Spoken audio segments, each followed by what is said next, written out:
Recorded Books Incorporated presents an unabridged recording of Starship Troopers by Robert A. Heinlein, narrated by George Wilson.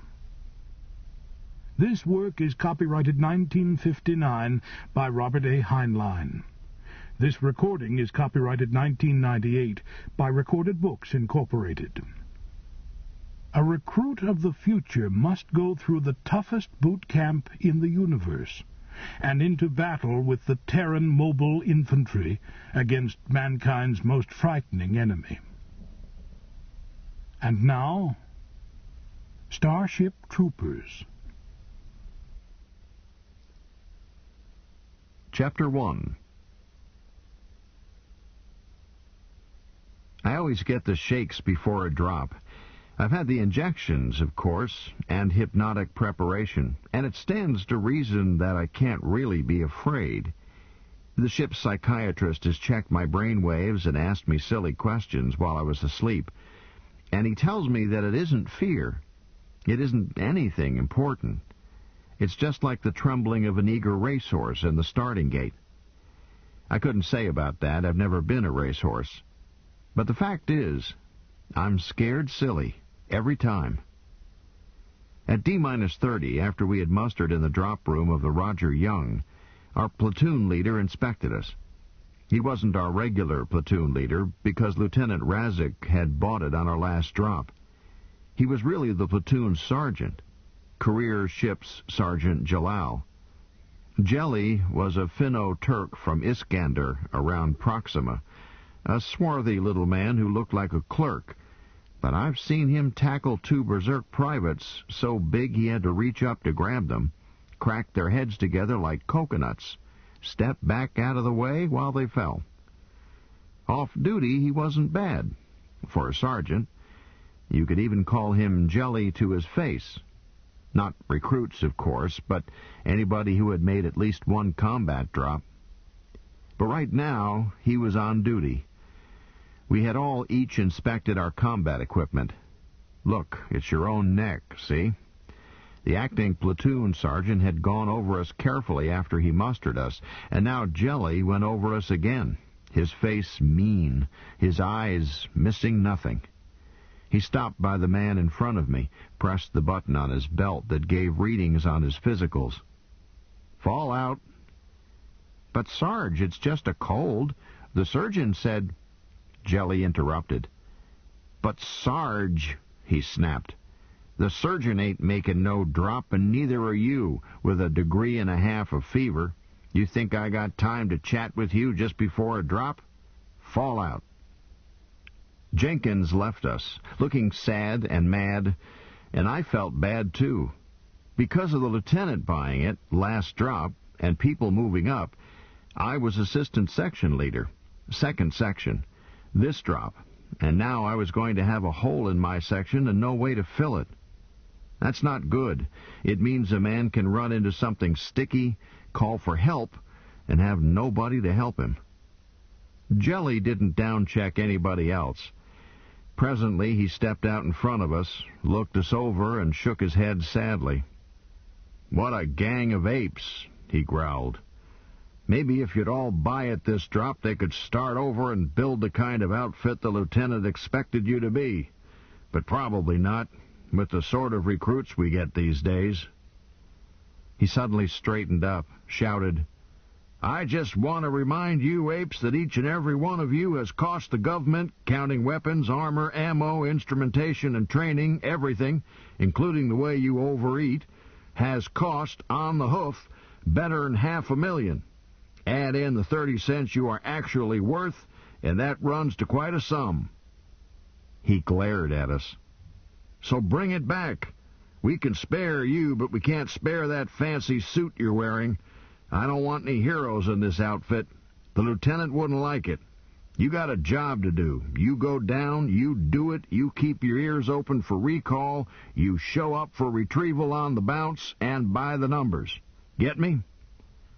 He glared again. "You're supposed to know the plan, but some of you ain't got any minds to hypnotize, so I'll sketch it out. You'll be dropped in 2 skirmish lines, calculated 2,000-yard intervals. Get your bearing on me as soon as you hit. Get your bearing and distance on your squad mates, both sides, while you take cover. You've wasted 10 seconds already, so you smash and destroy whatever's at hand until the flankers hit dirt. He was talking about me. As assistant section leader, I was going to be left flanker, with nobody at my elbow. I began to tremble. Once they hit, straighten out those lines. Equalize those intervals. Drop what you're doing and do it. 12 seconds. Then advance by leapfrog, odd and even, assistant section leaders minding the count and guiding the envelopment. He looked at me. If you've done this properly, which I doubt, the flanks will make contact as recall sounds, at which time home you go. Any questions? There weren't any. There never were. He went on. One more word. This is just a raid, not a battle. It's a demonstration of firepower and frightfulness. Our mission is to let the enemy know that we could have destroyed their city, but didn't, but that they aren't safe even though we refrain from total bombing. You'll take no prisoners, you'll kill only when you can't help it, but the entire area we hit is to be smashed. I don't want to see any of you loafers back aboard here with unexpended bombs. Get me? He glanced at the time. Razek's Roughnecks have got a reputation to uphold. The lieutenant told me before he bought it to tell you that he will always have his eye on you every minute, and that he expects your names to shine. Jelly glanced over at Sergeant Migliaccio, first section leader. 5 minutes for the Padre, he stated.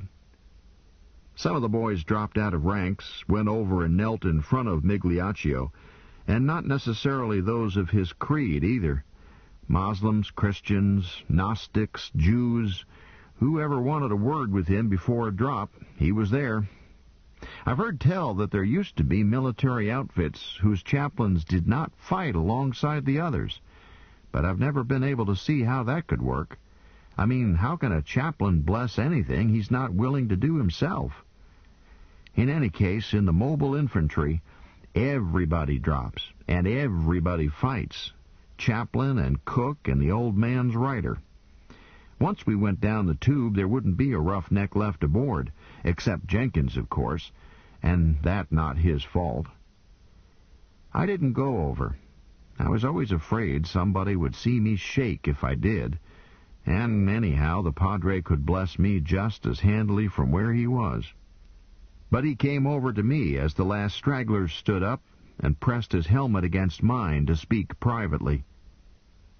"Johnny," he said quietly, "this is your first drop as a non-com." "Yeah?" I wasn't really a non-com, any more than Jelly was really an officer. "Just this, Johnny. Don't buy a farm. You know your job. Do it. Just do it. Don't try to win a medal." Thanks, Padre, I shan't." He added something gently in a language I don't know, patted me on the shoulder, and hurried back to his section. Jelly called out, "Tin shut!" and we all snapped to. "Platoon! Section!" Migliaccio and Johnson echoed. "By sections, port and starboard, prepare for drop. Section! Man your capsules. Move! Squad!" I had to wait while squads 4 and 5 manned their capsules and moved on down a firing tube before my capsule showed up on the port track and I could climb into it. I wondered if those old-timers got the shakes as they climbed into the Trojan horse. Or was it just me? Jelly checked each man as he was sealed in, and he sealed me in himself. As he did so, he leaned toward me and said, "Don't goof off, Johnny. This is just like a drill." The top closed on me, and I was alone. "Just like a drill," he says. I began to shake uncontrollably. Then in my earphones, I heard Jelly from the center line tube. "Bridge, Razek's Roughnecks, ready for drop." 17 seconds, Lieutenant." I heard the ship captain's cheerful contralto replying, and resented her calling Jelly lieutenant. To be sure, our lieutenant was dead, and maybe Jelly would get his commission, but we were still Razek's roughnecks. She added, "Good luck, boys." "Thanks, Captain." "Brace yourselves. 5 seconds." I was strapped all over, belly, forehead, shins, but I shook worse than ever.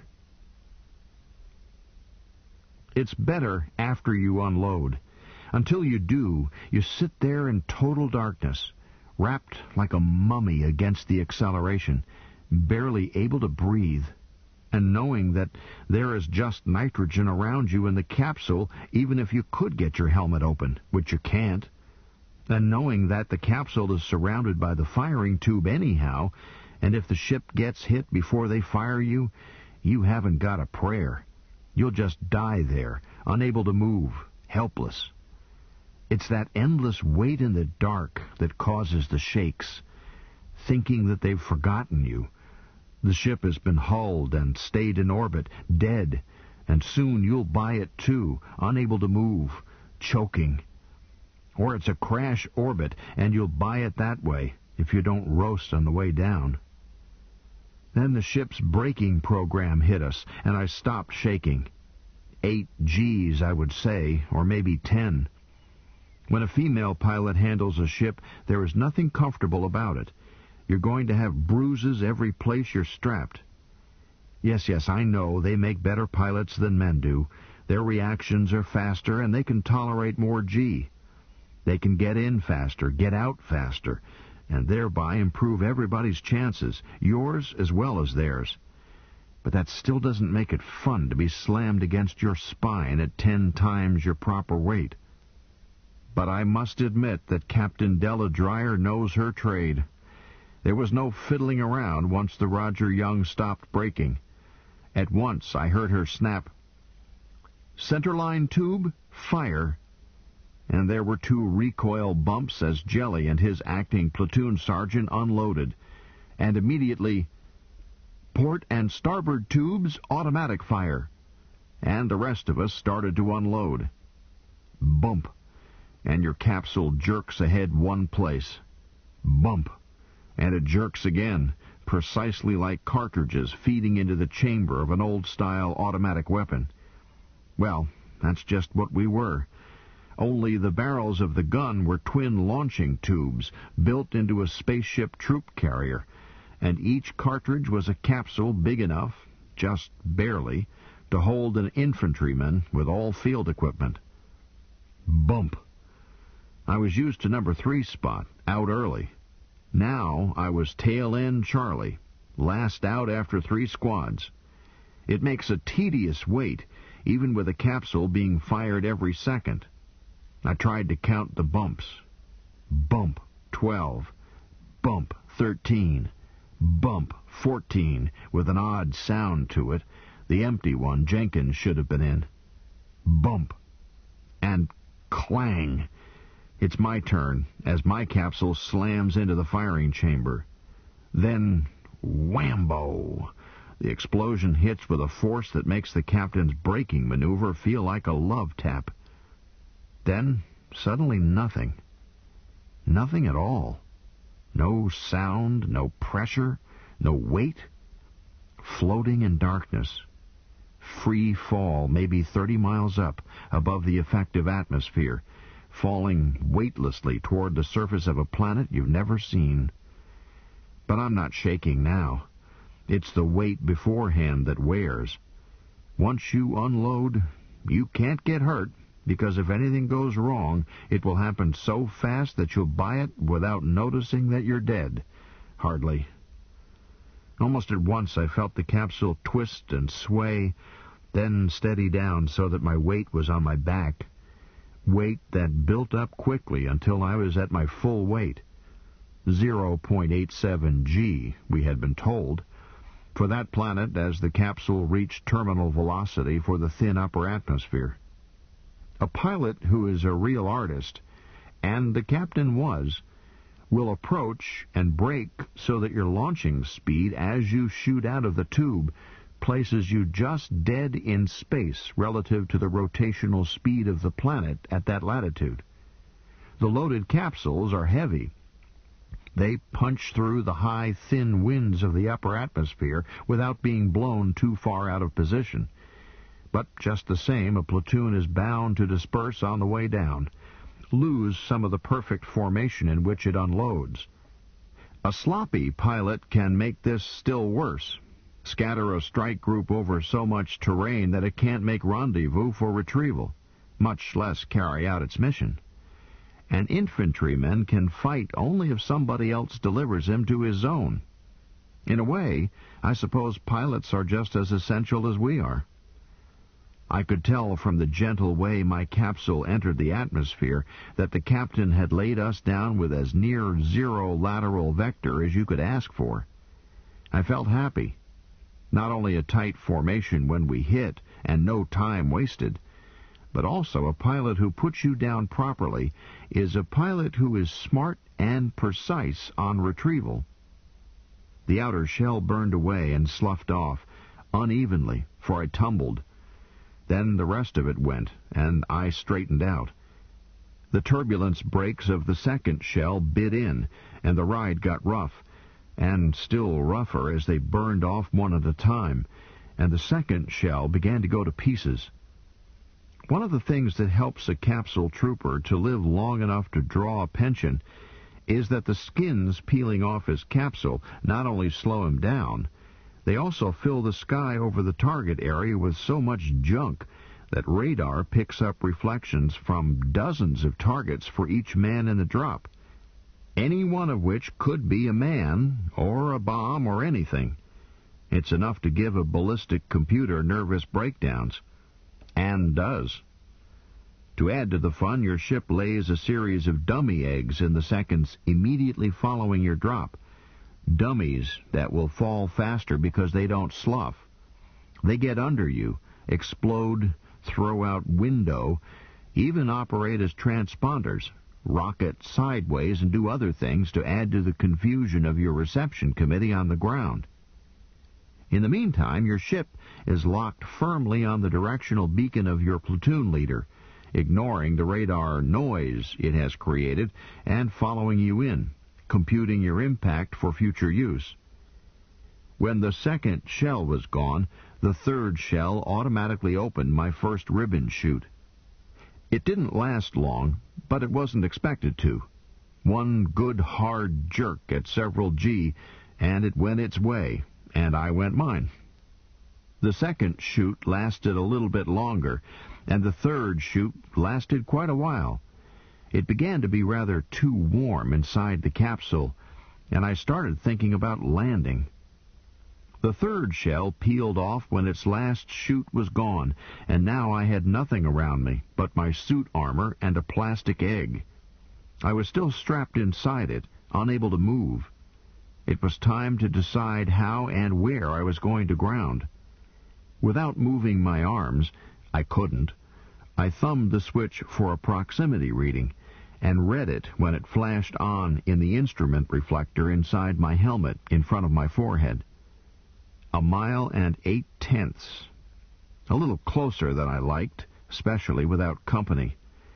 The inner egg had reached steady speed, no more help to be gained by staying inside it, and its skin temperature indicated that it would not open automatically for a while yet. So I flipped a switch with my other thumb and got rid of it. The first charge cut all the straps. The second charge exploded the plastic egg away from me in 8 separate pieces, and I was outdoors, sitting on air, and could see. Better still, the 8 discarded pieces were metal-coated, except for the small bit I had taken proximity reading through, and would give back the same reflection as an armored man. Any radar viewer, alive or cybernetic, would now have a sad time sorting me out from the junk nearest me, not to mention the thousands of other bits and pieces for miles on each side, above and below me. Part of a mobile infantryman's training is to let him see, from the ground and both by eye and by radar, just how confusing a drop is to the forces on the ground, because you feel awful naked up there. It is easy to panic and either open a chute too soon and become a sitting duck. Do ducks really sit? If so, why? Or fail to open it and break your ankles, likewise backbone and skull. So I stretched, getting the kinks out, and looked around, then doubled up again and straightened out in a swan dive face down and took a good look. It was night down there as planned, but infrared snoopers let you size up terrain quite well after you're used to them. The river that cut diagonally through the city was almost below me and coming up fast, shining out clearly with a higher temperature than the land. I didn't care which side of it I landed on, but I didn't want to land in it. It would slow me down. I noticed a flash off to the right at about my altitude. Some unfriendly native down below had burned what was probably a piece of my egg. So I fired my first shoot at once, intending, if possible, to jerk myself right off his screen as he followed the targets down in closing range. I braced for the shock, rode it, then floated down for about 20 seconds before unloading the chute, not wishing to call attention to myself in still another way by not falling at the speed of the other stuff around me. It must have worked. I wasn't burned. About 600 feet up, I shot the second chute, saw very quickly that I was being carried over into the river, found that I was going to pass about 100 feet up over a flat-roofed warehouse or some such by the river, blew the chute free, and came in for a good enough, if rather bouncy, landing on the roof by means of the suit's jump jets. I was scanning for Sergeant Jalal's beacon as I hit, and found that I was on the wrong side of the river. Jelly's star showed up on the compass ring inside my helmet, far south of where it should have been. I was too far north. I trotted toward the river side of the roof as I took a range and bearing on the squad leader next to me, found that he was over a mile out of position, called, "Ace, dress your line," tossed a bomb behind me as I stepped off the building and across the river. Ace answered as I could have expected. Ace should have had my spot, but he didn't want to give up his squad. Nevertheless, he didn't fancy taking orders from me. The warehouse went up behind me, and the blast hit me while I was still over the river, instead of being shielded by the buildings on the far side as I should have been. It darn near tumbled my gyros, and I came close to tumbling myself. I had set that bomb for 15 seconds. Or had I? I suddenly realized that I had let myself get excited. The worst thing you can do once you're on the ground. Just like a drill. That was the way, just as Jelly had warned me. Take your time and do it right, even if it takes another half-second. As I hit, I took another reading on Ace and told him again to realign his squad. He didn't answer, but he was already doing it. I let it ride. As long as Ace did his job, I could afford to swallow his surliness, for now. But back aboard ship, if Jelly kept me on as assistant section leader, we would eventually have to pick a quiet spot and find out who was boss. He was a career corporal, and I was just a term lance acting as corporal. But he was under me, and you can't afford to take any lip under those circumstances. Not permanently. But I didn't have time then to think about it. While I was jumping the river, I had spotted a juicy target, and I wanted to get it before somebody else noticed it. A lovely big group of what looked like public buildings on a hill. Temples, maybe, or a palace. They were miles outside the area we were sweeping, but one rule of smash and run is to expend at least half your ammo outside your sweep area. That way the enemy is kept confused as to where you actually are. That, and keep moving. Do everything fast. You're always heavily outnumbered, surprise, and speed are what saves you. I was already loading my rocket launcher while I was checking on Ace and telling him for the second time to straighten up. Jelly's voice reached me right on top of that on the all-hands circuit. "Platoon! By Leapfrog! Forward!" My boss, Sergeant Johnson, echoed. "By Leapfrog, odd numbers, advance!" That left me with nothing to worry about for 20 seconds. So I jumped up on the building nearest me, raised the launcher to my shoulder, found the target, and pulled the first trigger to let the rocket have a look at its target. Pulled the second trigger and kissed it on its way. Jumped back to the ground. "Second section, even numbers." I called out, waited for the count in my mind, and ordered, "Advance!" and did so myself, hopping over the next row of buildings, and while I was in the air, fanning the first row by the riverfront with a hand flamer. They seemed to be wood construction, and it looked like time to start a good fire. With luck, some of those warehouses would house oil products, or even explosives. As I hit, the Y-rack on my shoulders launched 2 small HE bombs a couple of 100 yards each way to my right and left flanks. But I never saw what they did, as just then my first rocket hit. That unmistakable, if you've ever seen one, brilliance of an atomic explosion. It was just a peewee, of course, less than 2 kilotons nominal yield, with tamper and implosion squeeze to produce results from a less than critical mass. But then who wants to be bunkmates with a cosmic catastrophe? It was enough to clean off that hilltop and make everybody in the city take shelter against fallout. Better still, any of the local yokels who happened to be outdoors and looking that way wouldn't be seeing anything else for a couple of hours, meaning me. The flash hadn't dazzled me, nor would it dazzle any of us. Our face bowls are heavily leaded. We wear snoopers over our eyes, and we're trained to duck and take it on the armor if we do happen to be looking the wrong way. So I merely blinked hard, opened my eyes, and stared straight at a local citizen just coming out of an opening in the building ahead of me. He looked at me. I looked at him, and he started to raise something. A weapon, I suppose, as Jelly called out, "Odd numbers, advance!" I didn't have time to fool with him. I was a good 500 yards short of where I should have been by then. I still had the hand flamer in my left hand.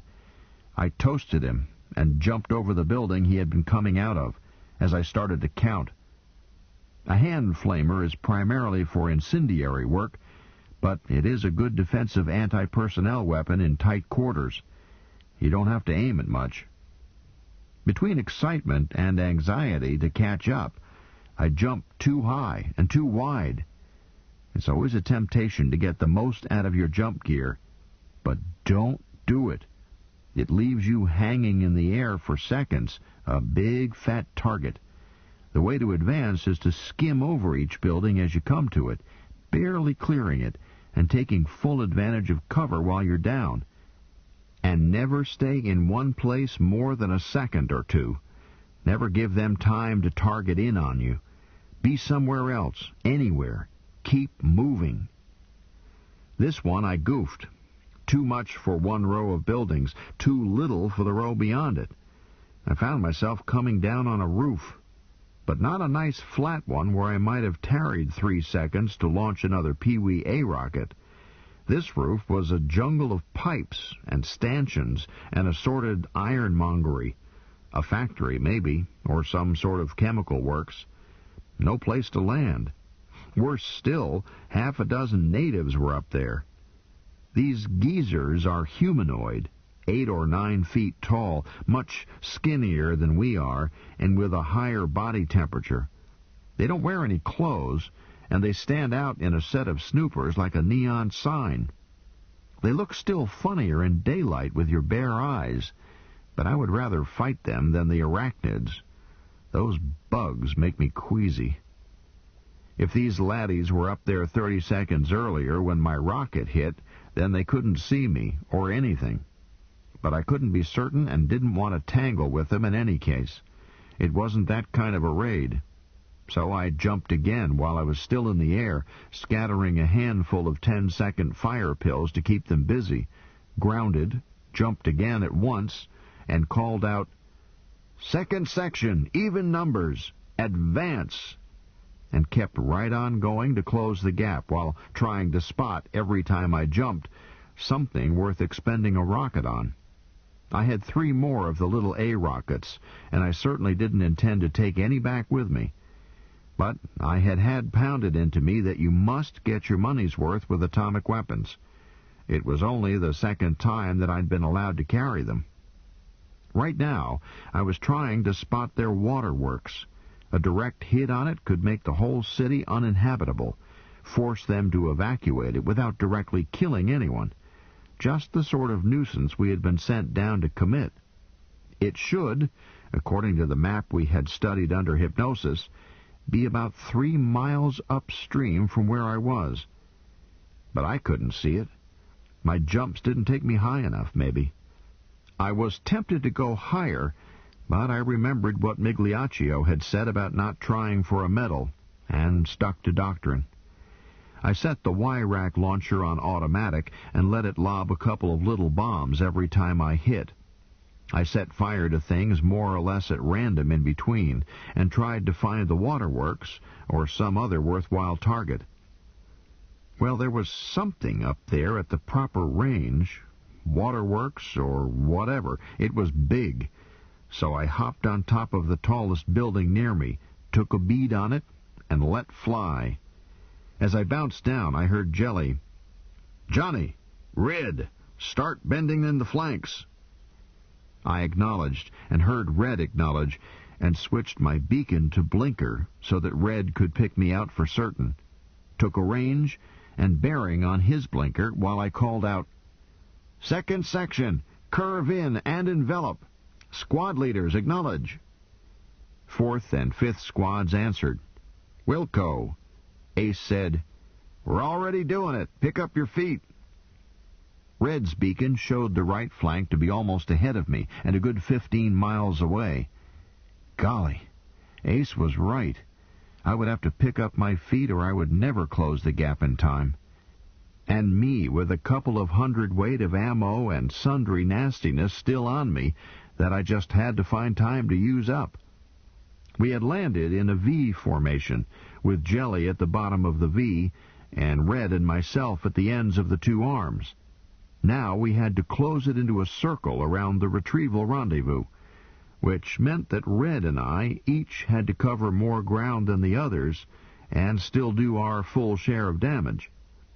At least the leapfrog advance was over with once we started to encircle. I could quit counting and concentrate on speed. It was getting to be less healthy to be anywhere, even moving fast. We had started with the enormous advantage of surprise, reached the ground without being hit, at least I hoped nobody had been hit coming in, and had been rampaging in among them in a fashion that let us fire at will without fear of hitting each other, while they stood a big chance of hitting their own people in shooting at us, if they could find us to shoot at all. I'm no games theory expert, but I doubt if any computer could have analyzed what we were doing in time to predict where we would be next. Nevertheless, the home defenses were beginning to fight back, coordinated or not. I took a couple of near misses with explosives, close enough to rattle my teeth even inside armor, and once I was brushed by some sort of beam that made my hair stand on end and half paralyzed me for a moment, as if I had hit my funny bone, but all over. If the suit hadn't already been told to jump, I guess I wouldn't have got out of there. Things like that make you pause to wonder why you ever took up soldiering. Only I was too busy to pause for anything. Twice, jumping blind over buildings, I landed right in the middle of a group of them, jumped at once while fanning wildly around me with the hand flamer. Spurred on this way, I closed about half of my share of the gap, maybe 4 miles, in minimum time, but without doing much more than casual damage. My Y rack had gone empty 2 jumps back. Finding myself alone in sort of a courtyard, I stopped to put my reserve HE bombs into it while I took a bearing on Ace. Found that I was far enough out in front of the flank squad to think about expending my last 2 A rockets. I jumped to the top of the tallest building in the neighborhood. It was getting light enough to see. I flipped the snoopers up onto my forehead and made a fast scan with bare eyes, looking for anything behind us worth shooting at, anything at all. I had no time to be choosy. There was something on the horizon in the direction of their spaceport. Administration and control, maybe, or possibly even a starship. Almost in line and about half as far away was an enormous structure, which I couldn't identify even that loosely. The range to the spaceport was extreme, but I let the rocket see it, said, "Go find it, baby," and twisted its tail, slapped the last one in, sent it toward the nearer target, and jumped. That building took a direct hit just as I left it. Either a skinny had judged, correctly, that it was worth one of their buildings to try for one of us, or one of my own mates was getting mighty careless with fireworks. Either way, I didn't want to jump from that spot, even a skimmer. I decided to go through the next couple of buildings instead of over. So I grabbed the heavy flamer off my back as I hit and flipped the snoopers down over my eyes, tackled a wall in front of me with a knife beam at full power. A section of wall fell away, and I charged in, and backed out even faster. I didn't know what it was I had cracked open. A congregation in church, a skinny flop house, maybe even their defense headquarters. All I knew was that it was a very big room filled with more skinnies than I wanted to see in my whole life. Probably not a church, for somebody took a shot at me as I popped back out. Just a slug that bounced off my armor, made my ears ring, and staggered me without hurting me. But it reminded me that I wasn't supposed to leave without giving them a souvenir of my visit. I grabbed the first thing on my belt and lobbed it in, and heard it start to squawk. As they keep telling you in basic, doing something constructive at once is better than figuring out the best thing to do hours later. By sheer chance, I had done the right thing. This was a special bomb, one each, issued to us for this mission, with instructions to use them if we found ways to make them effective. The squawking I heard as I threw it was the bomb shouting in skinny talk. Free translation: "I'm a 30-second bomb. I'm a 30-second bomb. 29, 28, 27. It was supposed to frazzle their nerves. Maybe it did. It certainly frazzled mine. Kinder to shoot a man. I didn't wait for the countdown. I jumped, while I wondered whether they would find enough doors and windows to swarm out in time. I got a bearing on Red's blinker at the top of the jump, and one on Ace as I grounded. I was falling behind again. Time to hurry. But 3 minutes later we had closed the gap. I had Red on my left flank a half-mile away. He reported it to Jelly. We heard Jelly's relaxed growl to the entire platoon. "Circle is closed, but the beacon is not down yet. Move forward slowly and mill around. Make a little more trouble. But mind the lad on each side of you. Don't make trouble for him. Good job so far. Don't spoil it. Platoon! By sections, muster." It looked like a good job to me, too. Much of the city was burning, and although it was almost full light now, it was hard to tell whether bare eyes were better than snoopers. The smoke was so thick. Johnson, our section leader, sounded off. "Second section, call off." I echoed. "Squads 4, 5, and 6, call off and report." The assortment of safe circuits we had available in the new model comm units certainly speeded things up. Jelly could talk to anybody or to his section leaders. A section leader could call his whole section or his non-coms, and the platoon could muster twice as fast when seconds matter. I listened to the 4th Squad call off while I inventoried my remaining firepower and lobbed one bomb toward a skinny who poked his head around a corner. He left, and so did I. "Mill around," the boss man had said. The 4th Squad bumbled the call-off until the squad leader remembered to fill in with Jenkins' number. The 5th Squad clicked off like an abacus, and I began to feel good when the call-off stopped after number 4 in Ace's squad. I called out, "Ace, where's Dizzy?" "Shut up," he said. "Number 6, call off." "6," Smith answered. "7. 6th Squad, Flores missing." Ace completed it. "Squad leader out for pickup." "One man absent," I reported to Johnson. "Flores, Squad 6. "Missing or dead?" "I don't know. Squad leader and assistant section leader dropping out for pickup." "Johnny, you let Ace take it." But I didn't hear him, so I didn't answer. I heard him report to Jelly, and I heard Jelly cuss. Now look, I wasn't bucking for a medal. It's the assistant section leader's business to make pickup. He's the chaser, the last man in, expendable. The squad leaders have other work to do.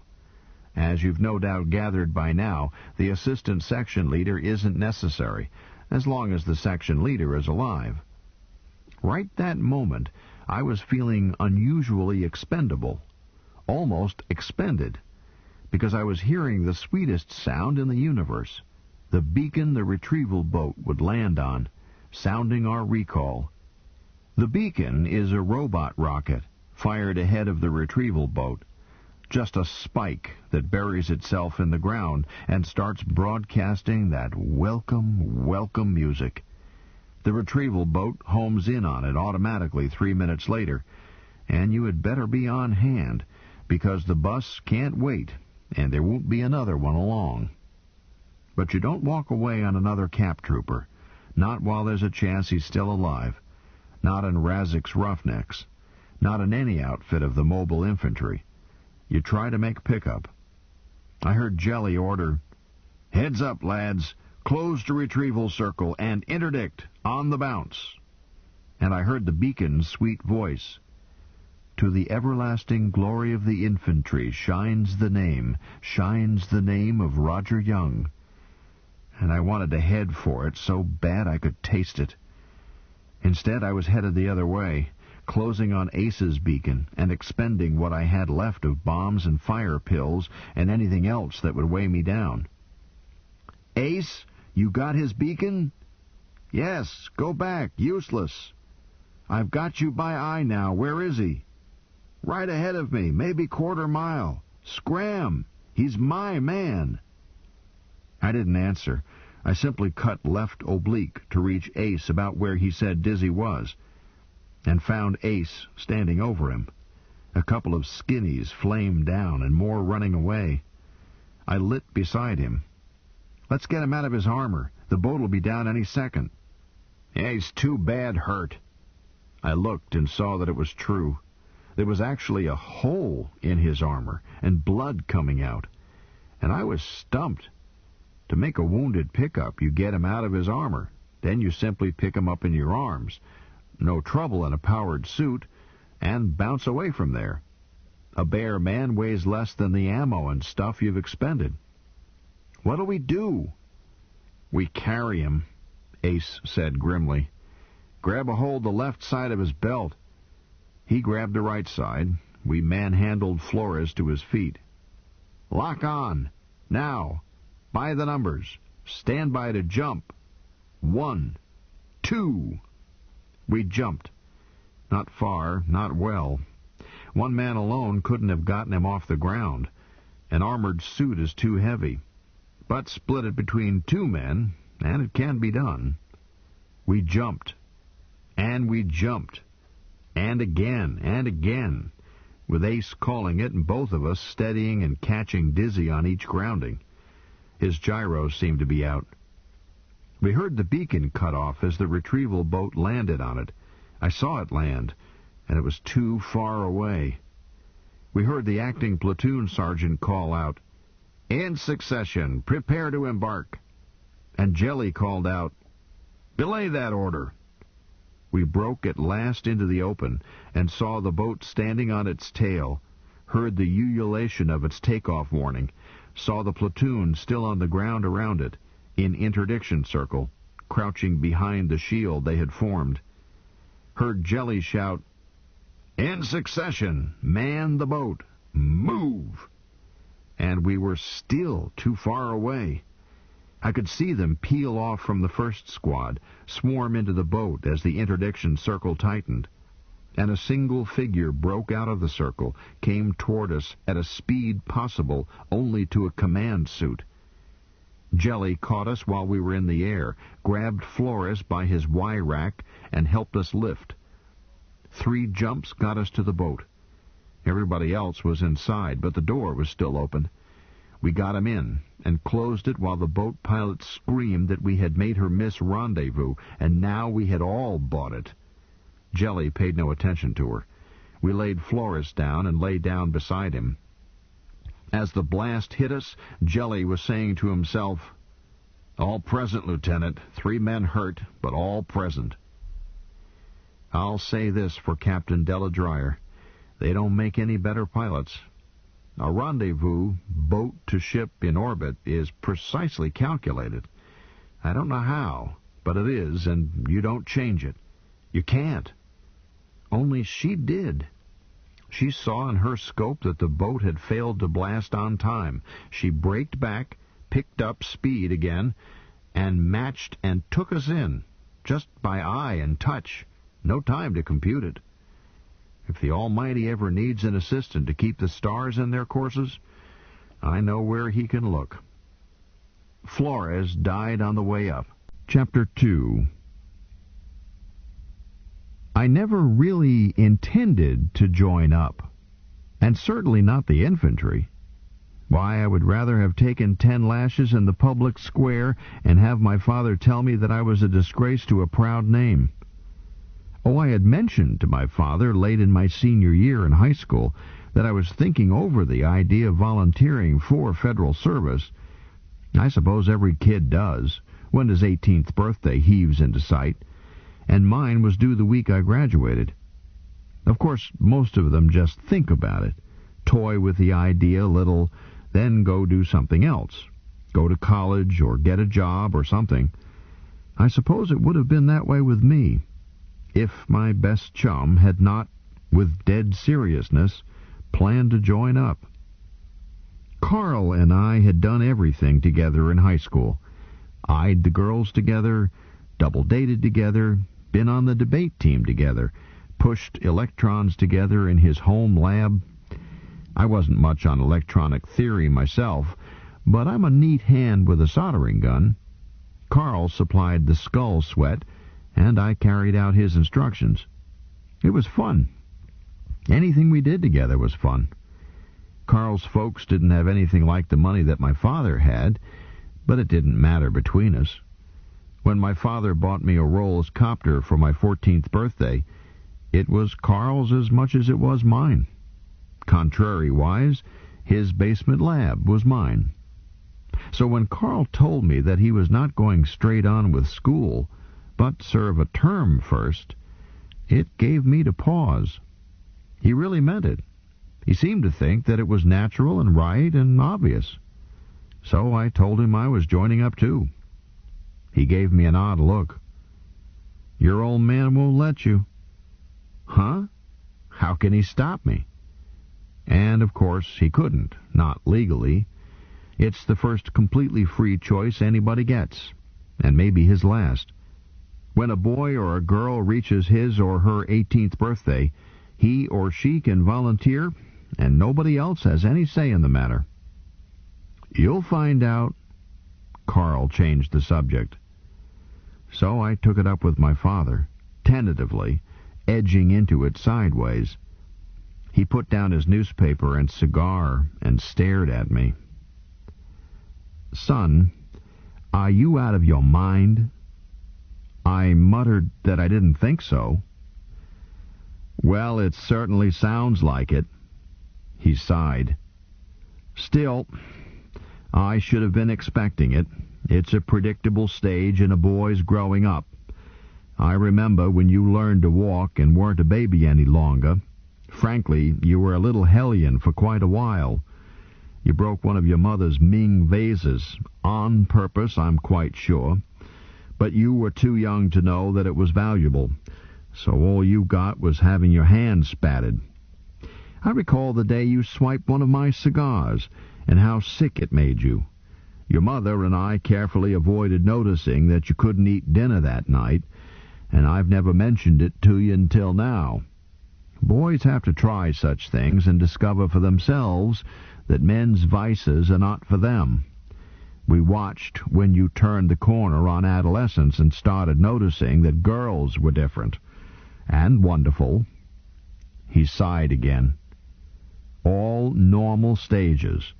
And the last one, right at the end of adolescence, is when a boy decides to join up and wear a pretty uniform, or decides that he is in love such as no man ever experienced before, and that he just has to get married right away, or both." He smiled grimly. "With me, it was both. But I got over each of them in time not to make a fool of myself and ruin my life." "But, Father, I wouldn't ruin my life. Just a term of service, not career." "Let's table that, shall we? Listen, and let me tell you what you are going to do, because you want to. In the first place, this family has stayed out of politics and cultivated its own garden for over 100 years. I see no reason for you to break that fine record. I suppose it's the influence of that fellow at your high school. What's his name? You know the one I mean." He meant our instructor in history and moral philosophy. A veteran, naturally. "Mr. Dubois." A silly name. It suits him. Foreigner, no doubt. It ought to be against the law to use the schools as undercover recruiting stations. I think I'm going to write a pretty sharp letter about it. A taxpayer has some rights. "But, Father, he doesn't do that at all. I stopped, not knowing how to describe it. Mr. Dubois had a snotty, superior manner. He acted as if none of us was really good enough to volunteer for service. I didn't like him. If anything, he discourages it." "Do you know how to lead a pig?" "Never mind. When you graduate, you're going to study business at Harvard. You know that. After that, you will go on to the Sorbonne, and you'll travel a bit along with it. Meet some of our distributors, find out how business is done elsewhere. Then you'll come home and go to work. You'll start with the usual menial job, stock clerk or something, just for form's sake, but you'll be an executive before you can catch your breath, because I'm not getting any younger, and the quicker you can pick up the load, the better. As soon as you're able and willing, you'll be boss. There. How does that strike you as a program, as compared with wasting 2 years of your life?" I didn't say anything. None of it was news to me. I'd thought about it. Father stood up and put a hand on my shoulder. "Son, don't think I don't sympathize with you. I do. But look at the real facts. If there were a war, I'd be the first to cheer you on, and to put the business on a war footing. But there isn't, and praise God there never will be again. We've outgrown wars.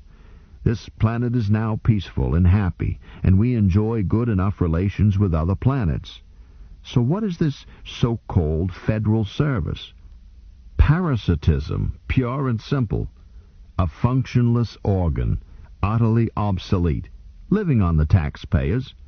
A decidedly expensive way for inferior people who otherwise would be unemployed to live at public expense for a term of years, then give themselves airs for the rest of their lives. Is that what you want to do?" Carl isn't inferior. Sorry, no, he's a fine boy, but misguided. He frowned and then smiled. Son, I had intended to keep something as a surprise for you, a graduation present. But I'm going to tell you now so that you can put this nonsense out of your mind more easily. Not that I am afraid of what you might do. I have confidence in your basic good sense, even at your tender years. But you are troubled. I know. And this will clear it away. Can you guess what it is? No. He grinned. A vacation trip to Mars. I must have looked stunned. Golly, Father, I had no idea. I meant to surprise you, and I see I did. I know how you kids feel about travel, though it beats me what anyone sees in it after the first time out. But this is a good time for you to do it. By yourself. Did I mention that? And get it out of your system, because you'll be hard-pressed to get in even a week on Luna once you take up your responsibilities. He picked up his paper. No, don't thank me. Just run along and let me finish my paper. I've got some gentlemen coming in this evening shortly. Business. I ran along. I guess he thought that settled it. And I suppose I did, too. Mars. And on my own. But I didn't tell Carl about it. I had a sneaking suspicion that he would regard it as a bribe. Well, maybe it was. Instead, I simply told him that my father and I seemed to have different ideas about it. Yeah, he answered. So does mine. But it's my life. I thought about it during the last session of our class in history and moral philosophy. H and MP was different from other courses in that everybody had to take it, but nobody had to pass it. And Mr. Dubois never seemed to care whether he got through to us or not. He would just point at you with the stump of his left arm — he never bothered with names — and snap a question. Then the argument would start. But on the last day, he seemed to be trying to find out what we had learned. One girl told him bluntly, "My mother says that violence never settles anything." So, Mr. Dubois looked at her bleakly. "I'm sure the city fathers of Carthage would be glad to know that. Why doesn't your mother tell them so? Or why don't you?" They had tangled before. Since you couldn't flunk the course, it wasn't necessary to keep Mr. Dubois buttered up. She said shrilly, "You're making fun of me. Everybody knows that Carthage was destroyed." "You seem to be unaware of it," he said grimly. "Since you do know it, wouldn't you say that violence had settled their destinies rather thoroughly? However, I was not making fun of you personally. I was heaping scorn on an inexcusably silly idea, a practice I shall always follow.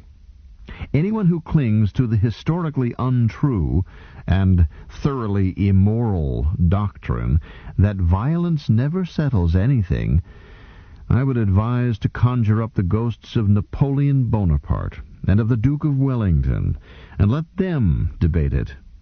The ghost of Hitler could referee, and the jury might well be the dodo, the great auk, and the passenger pigeon.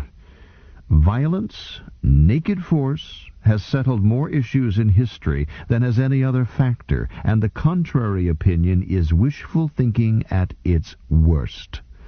Breeds that forget this basic truth have always paid for it with their lives and freedoms." He sighed. "Another year, another class, and for me another failure. One can lead a child to knowledge, but one cannot make him think." Suddenly he pointed his stump at me. "You, what is the moral difference, if any, between the soldier and the civilian?" "The difference," I answered carefully, "lies in the field of civic virtue. A soldier accepts personal responsibility for the safety of the body politic of which he is a member, defending it, if need be, with his life. The civilian does not. The exact words of the book, he said scornfully. But do you understand it? Do you believe it? I don't know, sir. Of course you don't. I doubt if any of you here would recognize civic virtue if it came up and barked in your face. He glanced at his watch. And that is all. A final all. Perhaps we shall meet again under happier circumstances. Dismissed. Graduation right after that, and 3 days later, my birthday, followed in less than a week by Carl's birthday. And I still hadn't told Carl that I wasn't joining up. I'm sure he assumed that I would not, but we didn't discuss it out loud. Embarrassing. I simply arranged to meet him the day after his birthday, and we went down to the recruiting office together. On the steps of the Federal Building, we ran into Carmencita Ibanez, a classmate of ours, and one of the nice things about being a member of a race with two sexes. Carmen wasn't my girl. She wasn't anybody's girl. She never made 2 dates in a row with the same boy, and treated all of us with equal sweetness and rather impersonally. But I knew her pretty well, as she often came over and used our swimming pool, because it was Olympic length. Sometimes with one boy, sometimes with another, or alone, as Mother urged her to. Mother considered her a good influence. For once, she was right. She saw us and waited, dimpling. "Hi, fellas." "Hello, Ochichornia," I answered. "What brings you here?" "Can't you guess? Today's my birthday." "Huh? Happy returns." "So I'm joining up." "Oh?" I think Carl was as surprised as I was, but Carmencita was like that. She never gossiped, and she kept her own affairs to herself. "No foolin'," I added, brilliantly. "Why should I be fooling? I'm going to be a spaceship pilot. At least I'm going to try for it." "No reason why you shouldn't make it," Carl said quickly. He was right. I know now just how right he was. Carmen was small and neat, perfect health and perfect reflexes. She could make competitive diving routine look easy, and she was quick at mathematics. Me, I tapered off with a C in algebra and a B in business arithmetic.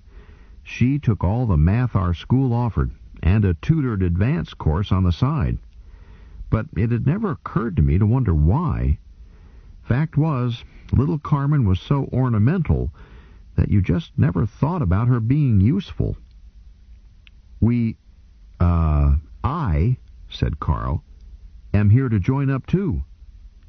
And me, I agreed. Both of us. No, I hadn't made any decision. My mouth was leading its own life. Oh, wonderful! And I'm going to buck for space pilot too, I added firmly. She didn't laugh. She answered very seriously. Oh, how grand! Perhaps in training we'll run into each other. I hope so. Collision courses? Asked Carl. That's a no-good way to pilot. Don't be silly, Carl.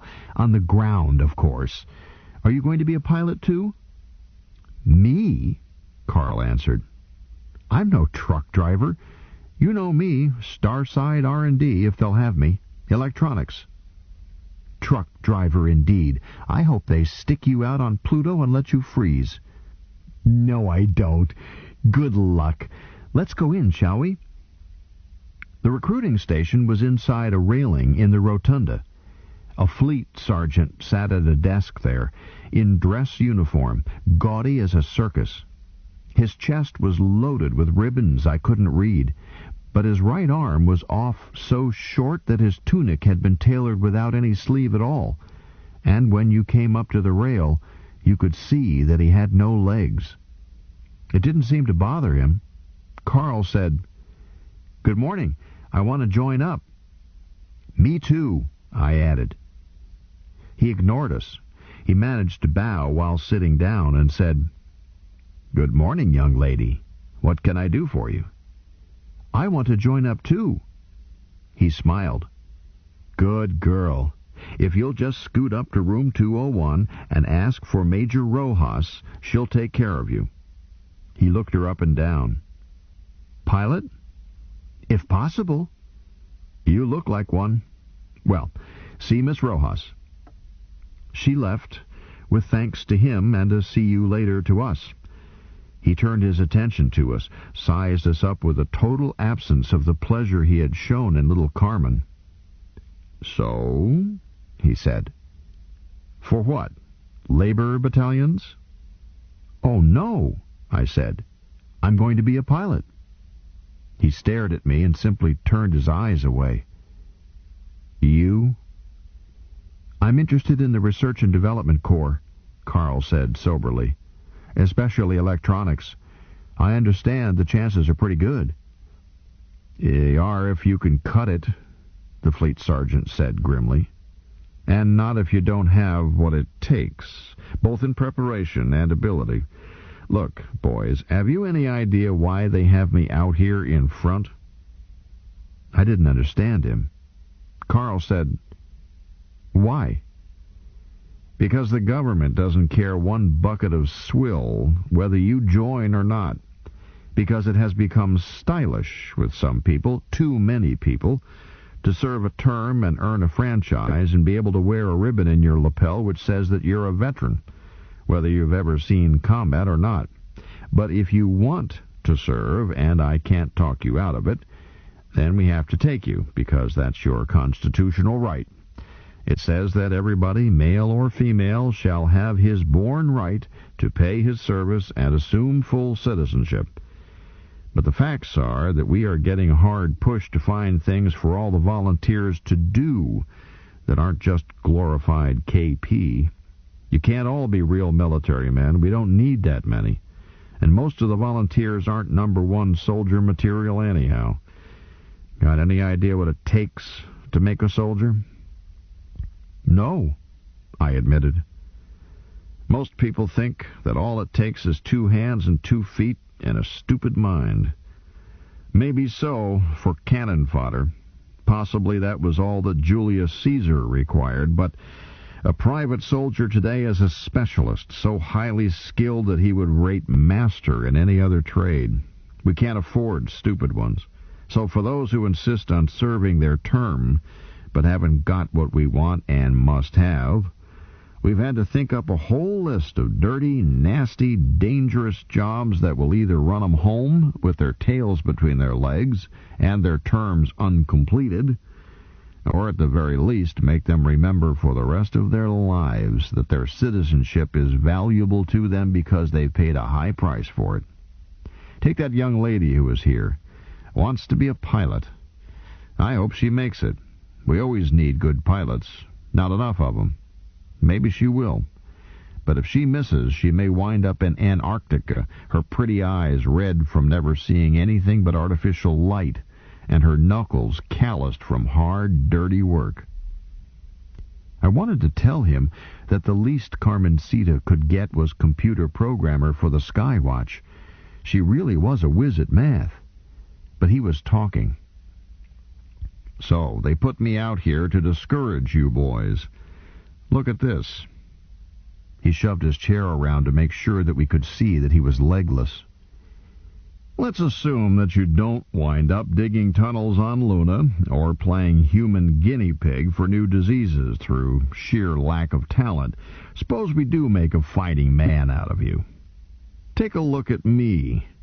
This is what you may buy, if you don't buy the whole farm and cause your folks to receive a deeply regret telegram, which is more likely because these days, in training or in combat, there aren't many wounded. If you buy at all, they likely throw in a coffin. I'm the rare exception. I was lucky, though maybe you wouldn't call it luck."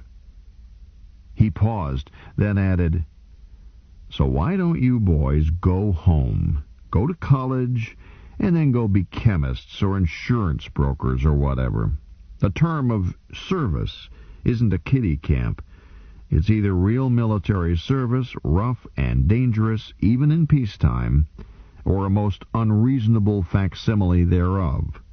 Not a vacation, not a romantic adventure." "Well," Carl said, "I'm here to join up."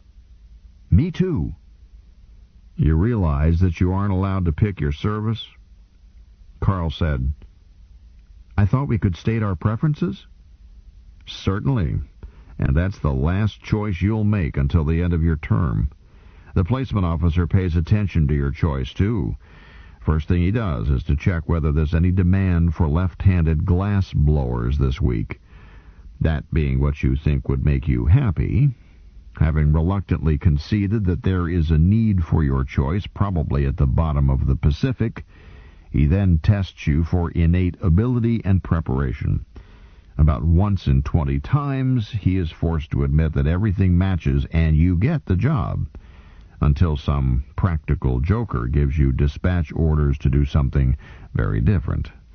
But the other 19 times he turns you down and decides that you are just what they have been needing to field test survival equipment on Titan. He added meditatively, "It's chilly on Titan, and it's amazing how often experimental equipment fails to work. Have to have real field tests, though. Laboratories just never get all the answers." "I can qualify for electronics," Carl said firmly, "if there are jobs open in it." "So? How about you, bub?" I hesitated, and suddenly realized that if I didn't take a swing at it, I would wonder all my life whether I was anything but the boss's son. "I'm going to chance it." "Well, you can't say I didn't try. Got your birth certificates with you? And let's see your IDs." 10 minutes later, still not sworn in, we were on the top floor being prodded and poked and fluoroscoped. I decided that the idea of a physical examination is that if you aren't ill, then they do their darndest to make you ill. If the attempt fails, you're in. I asked one of the doctors what percentage of the victims flunked the physical. He looked startled. "Why, we never fail anyone. The law doesn't permit us to." "Huh? I mean, excuse me, doctor? Then what's the point of this goose-flesh parade?" "Why, the purpose is," he answered, hauling off and hitting me in the knee with a hammer. I kicked him, but not hard. "To find out what duties you are physically able to perform. But if you come in here in a wheelchair and blind in both eyes and were silly enough to insist on enrolling, they would find something silly enough to match. Counting the fuzz on a caterpillar by touch, maybe. The only way you can fail is by having the psychiatrists decide that you are not able to understand the oath." "Oh. Doctor, were you already a doctor when you joined up? Or did they decide you ought to be a doctor and send you to school?" "Me?" He seemed shocked. "Youngster, do I look that silly? I'm a civilian employee." "Oh. Sorry, sir." "No offense, but military service is for ants. Believe me. I see 'em go, I see 'em come back. When they do come back, I see what it's done to them, and for what? A purely nominal political privilege that pays not 1 centavo, and that most of them aren't competent to use wisely anyhow. Now, if they would let medical men run things... But never mind that. You might think I was talking treason, free speech or not. But, youngster, if you've got savvy enough to count 10, you'll back out while you still can. Here, take these papers back to the recruiting sergeant, and remember what I said." I went back to the rotunda. Carl was already there. The fleet sergeant looked over my papers and said glumly, Apparently, you both are almost insufferably healthy, except for holes in the head. One moment while I get some witnesses." He punched a button, and 2 female clerks came out. One old battle-axe, one kind of cute. He pointed to our physical examination forms, our birth certificates, and our IDs, said formally, "I invite and require you each and severally to examine these exhibits, determine what they are, and to determine, each independently, what relation, if any, each document bears to these 2 men standing here in your presence." They treated it as a dull routine, which I'm sure it was. Nevertheless, they scrutinized every document. They took our fingerprints again, and the cute one put a jeweler's loop in her eye and compared prints from birth to now. She did the same with signatures. I began to doubt if I was myself. The fleet sergeant added, "Did you find exhibits relating to their present competence to take the oath of enrollment? If so, what?"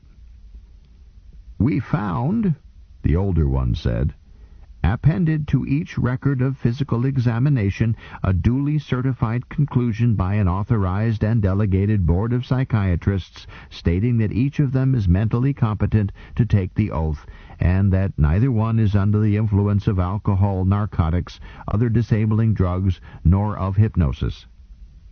"Very good." He turned to us. "Repeat after me. I, being of legal age, of my own free will." "I," we each echoed, "being of legal age, of my own free will, without coercion, promise, or inducement of any sort, after having been duly advised and warned of the meaning and consequences of this oath, do now enroll in the Federal Service of the Terran Federation for a term of not less than 2 years and as much longer as may be required by the needs of the service." I gulped a little over that part. I had always thought of a term as 2 years, even though I knew better, because that's the way people talk about it. Why, we were signing up for life. "I swear to uphold and defend the Constitution of the Federation against all its enemies, on or off Terra, to protect and defend the constitutional liberties and privileges of all citizens and lawful residents of the Federation, its associated states and territories, to perform, on or off Terra, such duties of any lawful nature as may be assigned to me by lawful direct or delegated authority, and to obey all lawful orders of the Commander-in-Chief of the Terran Service and of all officers or delegated persons placed over me, and to require such obedience from all members of the service or other persons or non-human beings lawfully placed under my orders, and on being honorably discharged at the completion of my full term of active service, or upon being placed on inactive retired status after having completed such full term, to carry out all duties and obligations and to enjoy all privileges of Federation citizenship, including, but not limited to, the duty, obligation, and privilege of exercising sovereign franchise for the rest of my natural life, unless stripped of honor by verdict finally sustained of court of my sovereign peers. Whew. Mr. Dubois had analyzed the service oath for us in history and moral philosophy and had made us study it phrase by phrase, but you don't really feel the size of the thing until it comes rolling over you, all in one ungainly piece, as heavy and unstoppable as Juggernaut's carriage. At least it made me realize that I was no longer a civilian, with my shirt tail out and nothing on my mind. I didn't know yet what I was, but I knew what I wasn't. So help me God. We both ended, and Carl crossed himself, and so did the cute one. After that, there were more signatures and fingerprints, all 5 of us, and flat color graphs of Carl and me were snapped then and there and embossed into our papers. The fleet sergeant finally looked up. "Why, it's way past the break for lunch. Time for chow, lads." I swallowed hard. Sergeant? Yeah, speak up. Could I flash my folks from here? Tell them how it came out? We can do better than that. Sir? You go on 48 hours leave now. He grinned coldly. Do you know what happens if you don't come back? Court-martial? Not a thing. Not a blessed thing. Except that your papers get marked term not completed satisfactorily, and you never, never, never get a second chance. This is our cooling-off period, during which we shake out the overgrown babies who didn't really mean it and should never have taken the oath. It saves the government money, and it saves a power of grief for such kids and their parents. The neighbors needn't guess. You don't even have to tell your parents. He shoved his chair away from his desk. So, I'll see you at noon day after tomorrow. If I see you. Fetch your personal effects. It was a crummy leave. Father stormed at me, then quit speaking to me. Mother took to her bed. When I finally left, an hour earlier than I had to, nobody saw me off but the morning cook and the houseboys. I stopped in front of the recruiting sergeant's desk, thought about saluting, and decided I didn't know how. He looked up. "Oh, here are your papers. Take them up to room 201. They'll start you through the mill. Knock and walk in." 2 days later, I knew I was not going to be a pilot. Some of the things the examiners wrote about me were insufficient intuitive grasp of spatial relationships, insufficient mathematical talent, deficient mathematical preparation, reaction time adequate, eyesight good. I'm glad they put in those last two. I was beginning to feel that counting on my fingers was my speed. The placement officer let me list my lesser preferences in order, and I caught 4 more days of the wildest aptitude tests I've ever heard of.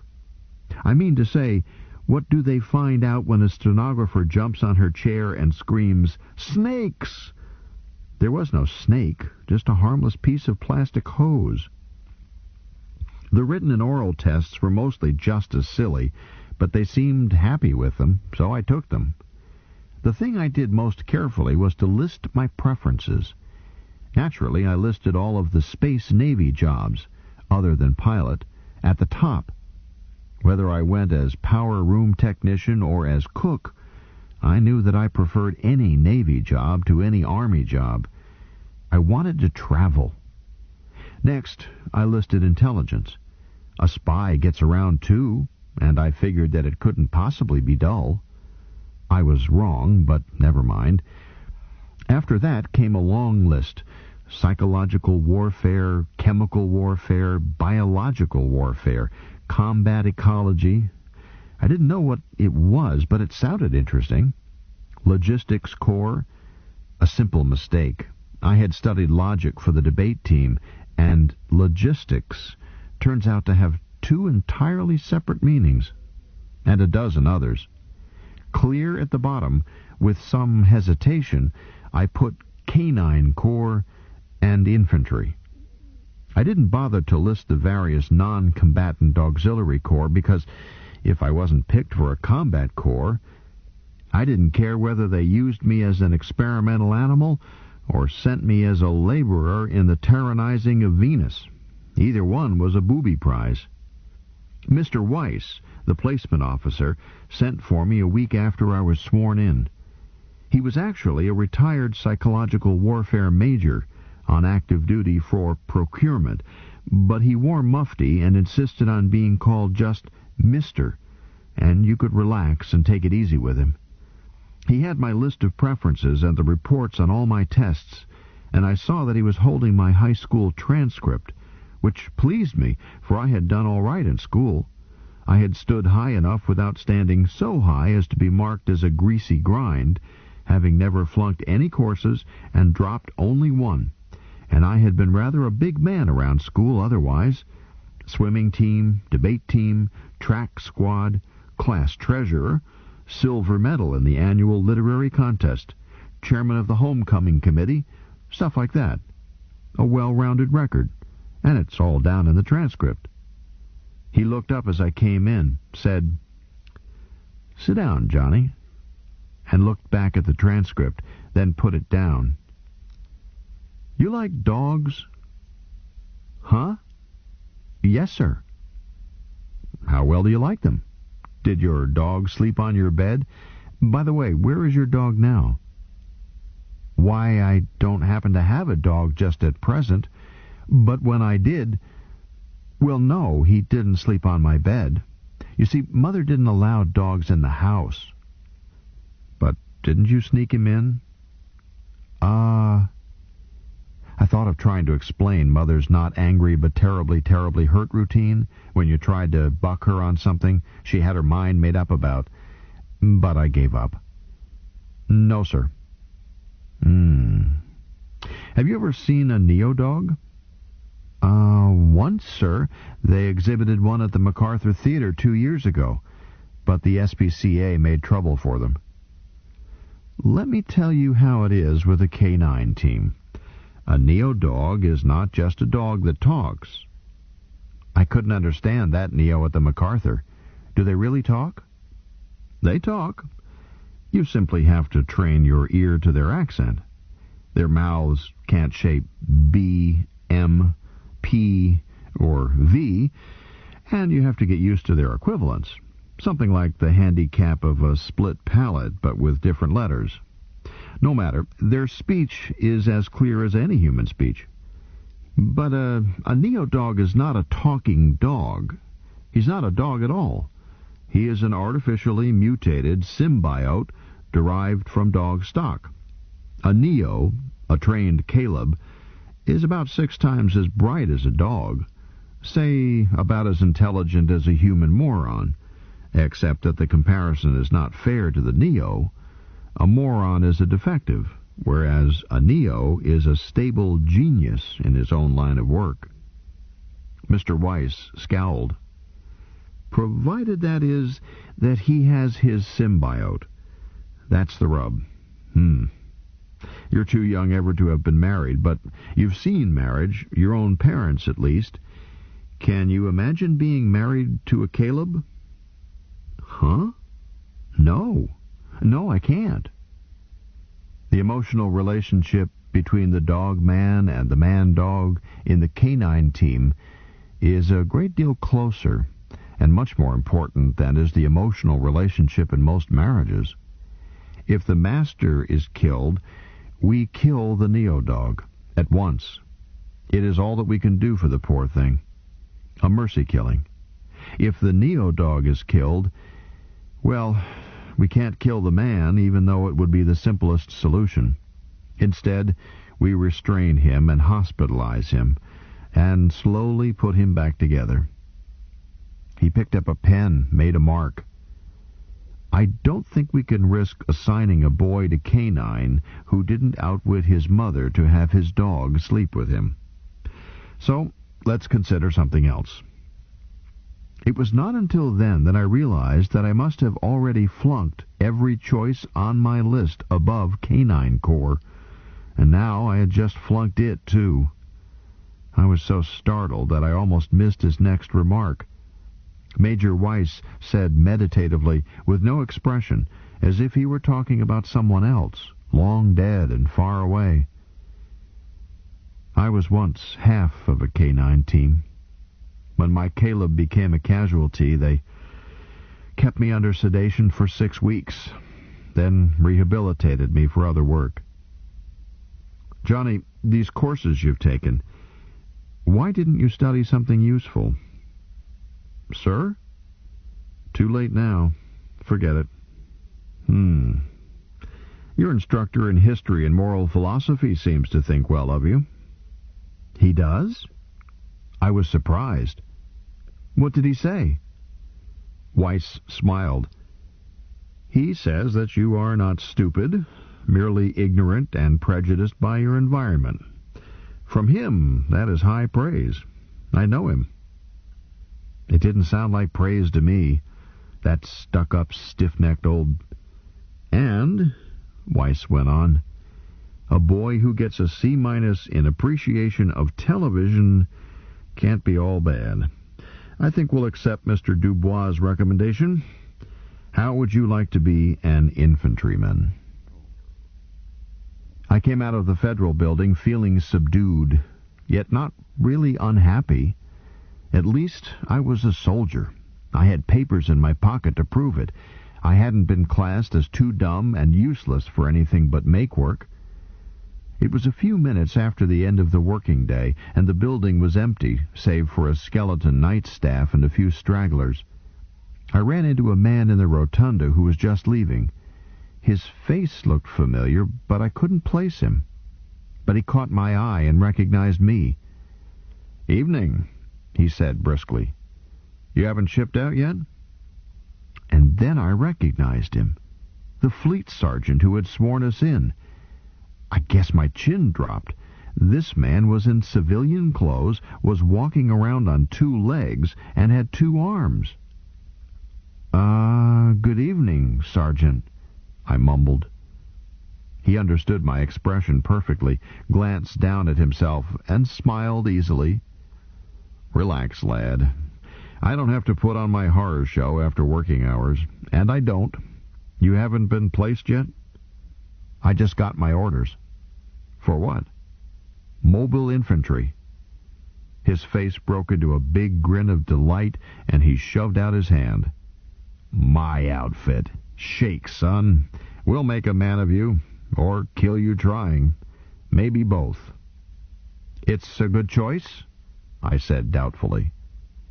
"A good choice? Son, it's the only choice. The mobile infantry is the Army. All the others are either button pushers or professors, along merely to hand us the saw. We do the work."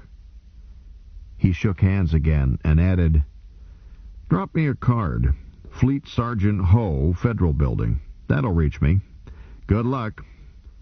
And he was off, shoulders back, heels clicking, head up. I looked at my hand. The hand he had offered me was the one that wasn't there, his right hand. Yet it had felt like flesh, and had shaken mine firmly. I had read about these powered prosthetics, but it is startling when you first run across them. I went back to the hotel where recruits were temporarily billeted during placement. We didn't even have uniforms yet, just plain coveralls we wore during the day, and our own clothes after hours. I went to my room and started packing, as I was shipping out early in the morning. Packing to send stuff home, I mean. Weiss had cautioned me not to take along anything but family photographs and possibly a musical instrument if I played one, which I didn't. Carl had shipped out 3 days earlier, having gotten the R&D assignment he wanted. I was just as glad, as he would have been just too confounded understanding about the billet I had drawn. Little Carmen had shipped out too, with the rank of cadet midshipman, probationary. She was going to be a pilot all right, if she could cut it, and I suspected that she could. My temporary roomie came in while I was packing. "Got your orders?" he asked. "Yep." "What?" "Mobile infantry." "The infantry? Oh, you poor stupid clown. I feel sorry for you, I really do." I straightened up and said angrily, "Shut up. The mobile infantry is the best outfit in the Army. It is the Army. The rest of you jerks are just along to hand us the saw. We do the work." He laughed. "You'll find out." "You want a mouthful of knuckles? Mouthful of knuckles? Mouthful of knuckles? Mouthful of knuckles? Mouthful of knuckles? Mouthful of knuckles? Mouthful of knuckles? Mouthful of knuckles? Mouthful of knuckles? Mouthful of knuckles?" Chapter 3. I did basic at Camp Arthur Curry on the northern prairies, along with a couple of thousand other victims, And I do mean camp, as the only permanent buildings there were to shelter equipment. We slept and ate in tents. We lived outdoors, if you call that living, which I didn't at the time. I was used to a warm climate. It seemed to me that the North Pole was just 5 miles north of camp and getting closer. Ice Age returning, no doubt. But exercise will keep you warm, and they saw to it that we got plenty of that. The first morning we were there, they woke us up before daybreak. I had had trouble adjusting to the change in time zones, and it seemed to me that I had just got to sleep. I couldn't believe that anyone seriously intended that I should get up in the middle of the night. But they did mean it. A speaker somewhere was blaring out a military march fit to wake the dead, and a hairy nuisance who had come charging down the company street yelling, "Everybody out! Show a leg! On the bounce!" came marauding back again just as I had pulled the covers over my head, tipped over my cot, and dumped me on the cold, hard ground. It was an impersonal attention. He didn't even wait to see if I hit. 10 minutes later, dressed in trousers, undershirt, and shoes, I was lined up with the others in ragged ranks for setting up exercises, just as the sun looked over the eastern horizon. Facing us was a big, broad-shouldered, mean-looking man, dressed just as we were, except that while I looked and felt like a poor job of embalming, his chin was shaved blue, his trousers were sharply creased. You could have used his shoes for mirrors, and his manner was alert, wide awake, relaxed, and rested. You got the impression that he never needed to sleep, just 10,000-mile checkups and dust him off occasionally. He bellowed, "Company! Hut-tis, shut! I am Career Ship Sergeant Zim, your company commander. When you speak to me, you will salute and say, 'Sir.' You will salute and 'Sir' anyone who carries an instructor's baton." He was carrying a swagger cane, and now made a quick reverse moulinet with it to show what he meant by an instructor's baton. I had noticed men carrying them when we had arrived the night before, and had intended to get one myself. They looked smart.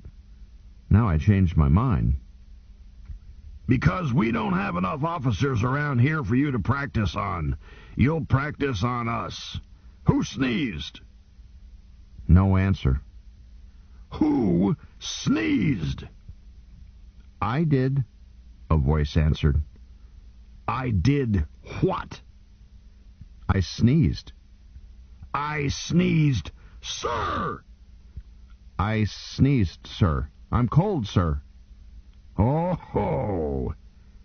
Zim strode up to the man who had sneezed, shoved the ferrule of the swagger cane an inch under his nose, and demanded, "Name?" "Jenkins." Sir?"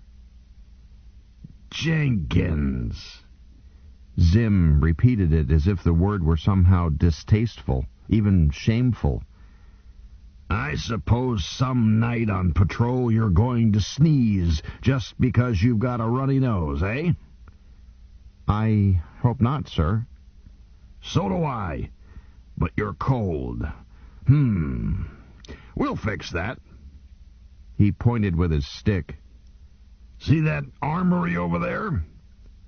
I looked and could see nothing but prairie except for one building that seemed to be almost on the skyline. "Fall out. Run around it. Run, I said. Fast. Bronski, pace him." "Right, Sarge." One of the 5 or 6 other baton carriers took out after Jenkins, caught up with him easily, cracked him across the tight of his pants with the baton. Zim turned back to the rest of us, still shivering at attention. He walked up and down, looked us over, and seemed awfully unhappy. At last he stepped out in front of us, shook his head, and said apparently to himself, but he had a voice that carried, "To think that this had to happen to me." He looked at us. "You apes. No, Not apes. You don't rate that much. You pitiful mob of sickly monkeys. You sunken-chested, slack-bellied, drooling refugees from apron strings. In my whole life, I never saw such a disgraceful huddle of Mama's spoiled little darlings, and you there! Suck up the gut! Eyes front! I'm talking to you! I pulled in my belly, even though I was not sure he had addressed me. He went on, and I began to forget my goose flesh in hearing him storm. He never once repeated himself, and he never used either profanity or obscenity. I learned later that he saved those for very special occasions, which this wasn't. But he described our shortcomings, physical, mental, moral, and genetic, in great and insulting detail. But somehow I was not insulted. I became greatly interested in studying his command of language. I wished that we had had him on our debate team. At last he stopped and seemed about to cry. "I can't stand it," he said bitterly. "I've just got to work some of it off. I had a better set of wooden soldiers when I was 6. All right! Is there any one of you jungle lice who thinks he can whip me? Is there a man in the crowd? Speak up." There was a short silence, to which I contributed. I didn't have any doubt at all that he could whip me. I was convinced. I heard a voice far down the line, the tall end. "I reckon I can, sir." Zim looked unhappy. "Good. Step out here where I can see you." The recruit did so, and he was impressive, at least 3 inches taller than Sergeant Zim and broader across the shoulders. "What's your name, soldier?" "Breckenridge, sir, and I weigh 210 pounds, and there ain't any of it slack-bellied." "Any particular way you'd like to fight?" "Sir, you just pick your own method of dying. I'm not fussy." "Okay, no rules. Start whenever you like." Zim tossed his baton aside. It started, and it was over. The big recruit was sitting on the ground, holding his left wrist in his right hand. He didn't say anything. Zim bent over him. "Broken?" "Reckon it might be, sir." "I'm sorry. You hurried me a little. Do you know where the dispensary is? Never mind. Jones, take Breckenridge over to the dispensary." As they left, Zim slapped him on the right shoulder and said quietly, "Let's try it again in a month or so. I'll show you what happened." I think it was meant to be a private remark, but they were standing about 6 feet in front of where I was slowly freezing solid. Zim stepped back and called out, "Okay, we've got 1 man in this company at least. I feel better. Do we have another one? Do we have 2 more? Any 2 of you scrofulous toads think you can stand up to me?" He looked back and forth along our ranks. "Chicken-livered, spineless. Uh-oh. Yes, step out." 2 men who had been side by side in ranks stepped out together. I suppose they had arranged it in whispers right there, but they also were far down the tall end, so I didn't hear. Zim smiled at them. "Names for your next of kin, please." "Heinrich." "Heinrich what?" "Heinrich, sir, bitte." He spoke rapidly to the other recruit and added politely, "He doesn't speak much standard English yet, sir." "Meyer, mein Herr," the second man supplied. "That's okay. Lots of 'em don't speak much of it when they get here. I didn't myself. Tell Meyer not to worry, he'll pick it up. But he understands what we are going to do?" "Jawohl," agreed Meyer. "Certainly, sir. He understands standard. He just can't speak it fluently." "All right. Where did you two pick up those face scars? Heidelberg? Nein, no, sir. Königsberg. Same thing.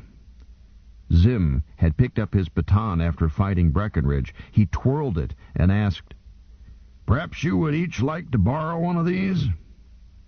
It would not be fair to you, sir, Heinrich answered carefully. Bare hands, if you please. Suit yourself. Thought I might fool you. Königsberg, eh? Rules? How can there be rules, sir, with 3? An interesting point. Well, let's agree that if eyes are gouged out, they must be handed back when it's over. And tell your court brooder that I'm ready now. Start when you like. Zim tossed his baton away. Someone caught it. You joke, sir. We will not gouge eyes. No eye gouging, agreed. Fire when ready, Gridley. Please? Come on and fight, or get back into ranks. Now, I'm not sure that I saw it happen this way. I may have learned part of it later in training. But here is what I think happened. The 2 moved out on each side of our company commander until they had him completely flanked, but well out of contact. From this position, there is a choice of 4 basic moves for the man working alone. Moves that take advantage of his own mobility and of the superior coordination of one man as compared with 2. Sergeant Zim says, correctly, that any group is weaker than a man alone, unless they are perfectly trained to work together. For example, Zim could have feinted at one of them, bounced fast to the other with a disabler, such as a broken kneecap, then finished off the first at his leisure. Instead, he let them attack. Meyer came at him fast, intending to body check and knock him to the ground, I think, while Heinrich would follow through from above, maybe with his boots. That's the way it appeared to start. And here's what I think I saw. Meyer never reached him with that body check. Sergeant Zim whirled to face him while kicking out and getting Heinrich in the belly, and then Meyer was sailing through the air. His lunge helped along with a hearty assist from Zim. But all I am sure of is that the fight started, and then there were 2 German boys sleeping peacefully, almost end to end, one face down and one face up, and Zim was standing over them, not even breathing hard. Jones? He said. No, Jones left, didn't he? Mahmoud, let's have the water bucket, then stick them back into their sockets. Who's got my toothpick? A few moments later, the 2 were conscious, wet, and back in ranks. Zim looked at us and inquired gently, Anybody else? Or shall we get on with setting up exercises? I didn't expect anybody else, and I doubt if he did. But from down on the left flank, where the shorties hung out, a boy stepped out of ranks, came front and center. Zim looked down at him. Just you? Or do you want to pick a partner? Just myself, sir. As you say. Name? Shijumi, sir. Zim's eyes widened. Any relation to Colonel Shijumi? I have the honor to be his son, sir. Ah, so. Well. Black belt? No, sir. Not yet. I'm glad you qualified that. Well, Shijumi, are we going to use contest rules, or shall I send for the ambulance? As you wish, sir, but I think if I may be permitted an opinion, that contest rules would be more prudent. I don't know just how you mean that, but I agree. Zim tossed his badge of authority aside. Then, so help me, they backed off, faced each other, and bowed. After that, they circled around each other in a half-crouch, making tentative passes with their hands and looking like a couple of roosters. Suddenly they touched, and the little chap was down on the ground, and Sergeant Zim was flying through the air over his head. but he didn't land with the dull, breath-paralyzing thud that Meyer had. He lit rolling and was on his feet as fast as Shijumi was, and facing him. "Banzai!" Zim yelled and grinned. "Arigato," Shijumi answered, and grinned back. They touched again, almost without a pause, and I thought the sergeant was going to fly again. He didn't. He slithered straight in. There was a confusion of arms and legs, and when the motion slowed down, you could see that Zim was tucking Shijumi's left foot in his right ear. A poor fit. Shijumi slapped the ground with a free hand. Zim let him up at once. They again bowed to each other. "Another fall, sir?" "Sorry, we've got work to do. Some other time, eh? For fun. And honor. Perhaps I should have told you. Your honorable father trained me." "So I had already surmised, sir. Another time it is." Zim slapped him hard on the shoulder. "Back in ranks, soldier. Company." Then, for 20 minutes, we went through calisthenics that left me as dripping hot as I had been shivering cold. Zim led it himself, doing it all with us and shouting the count. He hadn't been mussed that I could see. He wasn't breathing hard as we finished. He never led the exercises after that morning. We never saw him again before breakfast. Rank hath its privileges. But he did that morning, and when it was over, and when we were all bushed, he led us at a trot to the mess tent, shouting at us the whole way to "Step it up! On the bounce! You're dragging your tails!" We always trotted everywhere at Camp Arthur Curry. I never did find out who Curry was, but he must have been a track man. Breckenridge was already in the mess tent with a cast on his wrist, but thumb and fingers showing. I heard him say, "No, just a green stick fracture. I've played a whole quarter with worse. But you wait. I'll fix him." I had my doubts. Shijumi, maybe, but not that big ape. He simply didn't know when he was outclassed. I disliked Zim from the first moment I laid eyes on him, but he had style. Breakfast was all right. All the meals were all right. There was none of that nonsense some boarding schools have of making your life miserable at the table. If you wanted to slump down and shovel it in with both hands, nobody bothered you, which was good, as meals were practically the only time somebody wasn't riding you. The menu for breakfast wasn't anything like what I had been used to at home, and the civilians that waited on us slapped the food around in a fashion that would have made Mother grow pale and leave for her room. But it was hot, and it was plentiful, and the cooking was okay if plain.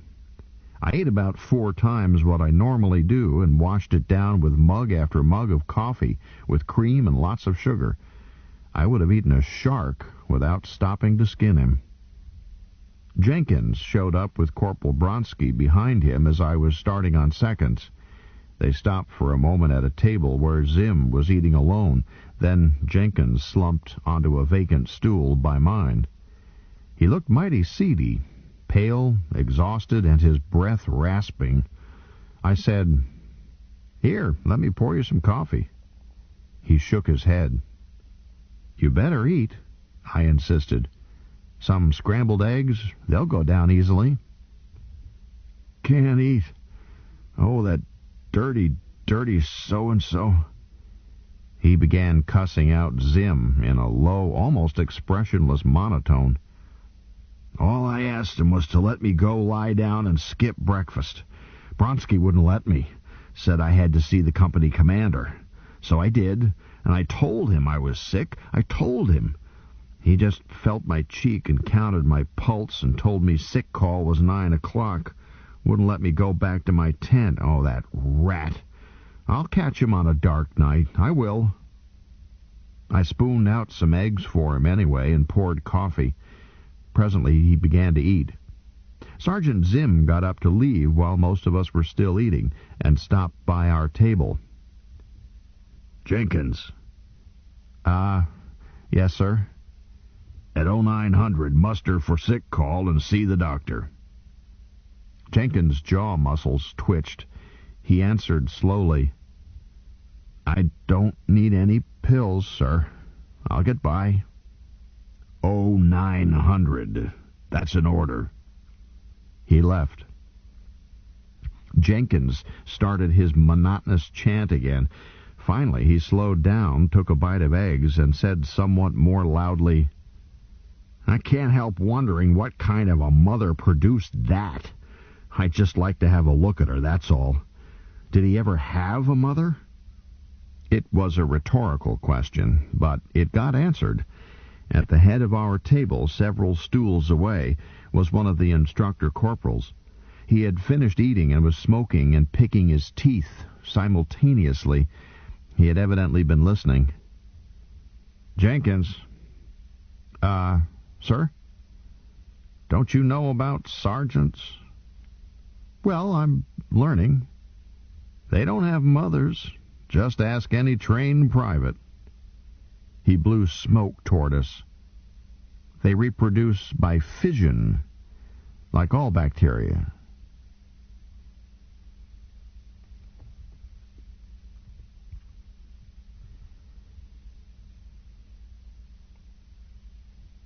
Chapter 4.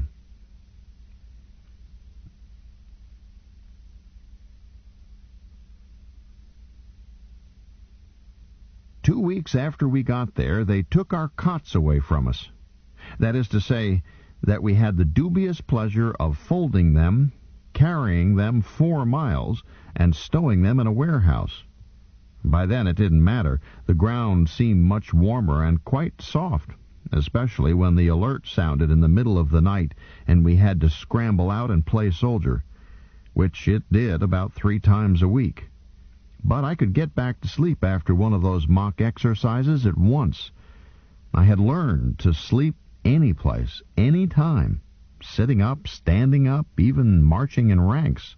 Why, I could even sleep through evening parade, standing at attention, enjoy the music without being waked by it, and wake instantly at the command to pass and review.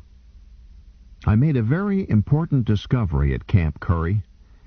Happiness consists in getting enough sleep. Just that, nothing more. All the wealthy, unhappy people you've ever met take sleeping pills. Mobile infantrymen don't need them. Give a cap trooper a bunk and time to sack out in it, and he's as happy as a worm in an apple. Asleep. Theoretically, you were given 8 full hours of sack time every night, and about an hour and a half after evening chow for your own use. But in fact, your night sack time was subject to alerts, to night duty, to field marches, and to acts of God and the whims of those over you, and your evenings, if not ruined by awkward squad or extra duty for minor offenses, were likely to be taken up by shining shoes, doing laundry, swapping haircuts. Some of us got to be pretty fair barbers, but a clean sweep like a billiard ball was acceptable, and anybody can do that. Not to mention 1,000 other chores having to do with equipment, person, and the demands of sergeants. For example, we learned to answer morning roll call with, "Bathed," meaning you had taken at least 1 bath since last reveille. A man might lie about it and get away with it. I did a couple of times, but at least one in our company who pulled that dodge in the face of convincing evidence that he was not recently bathed got scrubbed with stiff brushes and floor soap by his squad mates, while a corporal instructor chaperoned and made helpful suggestions. But if you didn't have more urgent things to do after supper, you could write a letter, loaf, gossip, discuss the myriad mental and moral shortcomings of sergeants, and, dearest of all, talk about the female of the species. We became convinced that there were no such creatures, just mythology created by inflamed imaginations. One boy in our company claimed to have seen a girl over at regimental headquarters. he was unanimously judged a liar and a braggart. Or you could play cards. I learned the hard way not to draw to an inside straight, and I've never done it since. In fact, I haven't played cards since. Or if you actually did have 20 minutes of your very own, you could sleep. This was a choice very highly thought of. We were always several weeks minus on sleep. I may have given the impression that boot camp was made harder than necessary. This is not correct. It was made as hard as possible, and on purpose. It was the firm opinion of every recruit that this was sheer meanness, calculated sadism, fiendish delight in witless morons in making other people suffer. It was not. It was too scheduled, too intellectual, too efficiently and impersonally organized to be cruelty for the sick pleasure of cruelty. It was planned, like surgery, for purposes as unimpassioned as those of a surgeon. Oh, I admit that some of the instructors may have enjoyed it, but I don't know that they did. And I do know now that the psych officers tried to weed out any bullies in selecting instructors. They looked for skilled and dedicated craftsmen to follow the art of making things as tough as possible for a recruit. A bully is too stupid himself, too emotionally involved, and too likely to grow tired of his fun and slack off to be efficient. Still, there may have been bullies among them, but I've heard that some surgeons, and not necessarily bad ones, enjoy the cutting and the blood which accompanies the humane art of surgery. That's what it was. Surgery. Its immediate purpose was to get rid of, run right out of the outfit, those recruits who were too soft or too babyish ever to make mobile infantrymen. It accomplished that in droves. They darn near ran me out. Our company shrank to platoon size in the first 6 weeks. Some of them were dropped without prejudice and allowed, if they wished, to sweat out their terms in the non-combatant services. Others got bad conduct discharges, or unsatisfactory performance discharges, or medical discharges. Usually you didn't know why a man left unless you saw him leave and he volunteered the information. But some of them got fed up, said so loudly, and resigned, forfeiting forever their chances of franchise. Some, especially the older men, simply couldn't stand the pace physically, no matter how hard they tried. I remember one, a nice old geezer named Carruthers, must have been 35. They carried him away in a stretcher while he was still shouting feebly that it wasn't fair, and that he would be back. It was sort of sad, because we liked Carruthers, and he did try. So we looked the other way and figured we would never see him again, that he was a cinch for a medical discharge and civilian clothes. Only I did see him again, long after. He had refused discharge. You don't have to accept a medical, and wound up as third cook in a troop transport. He remembered me and wanted to talk old times, as proud of being an alumnus of Camp Curry as father is of his Harvard accent. He felt that he was a little bit better than the ordinary Navy man. Well, maybe he was. But much more important than the purpose of carving away the fat quickly and saving the government the training costs of those who would never cut it was the prime purpose of making as sure as was humanly possible that no cap trooper ever climbed into a capsule for a combat drop unless he was prepared for it, fit, resolute, disciplined, and skilled. If he is not, it's not fair to the Federation. It's certainly not fair to his teammates. And worst of all, it's not fair to him. But was boot camp more cruelly hard than was necessary? All I can say to that is this. The next time I have to make a combat drop, I want the men on my flanks to be graduates of Camp Curry or its Siberian equivalent. Otherwise, I'll refuse to enter the capsule. but I certainly thought it was a bunch of crummy, vicious nonsense at the time. Little things.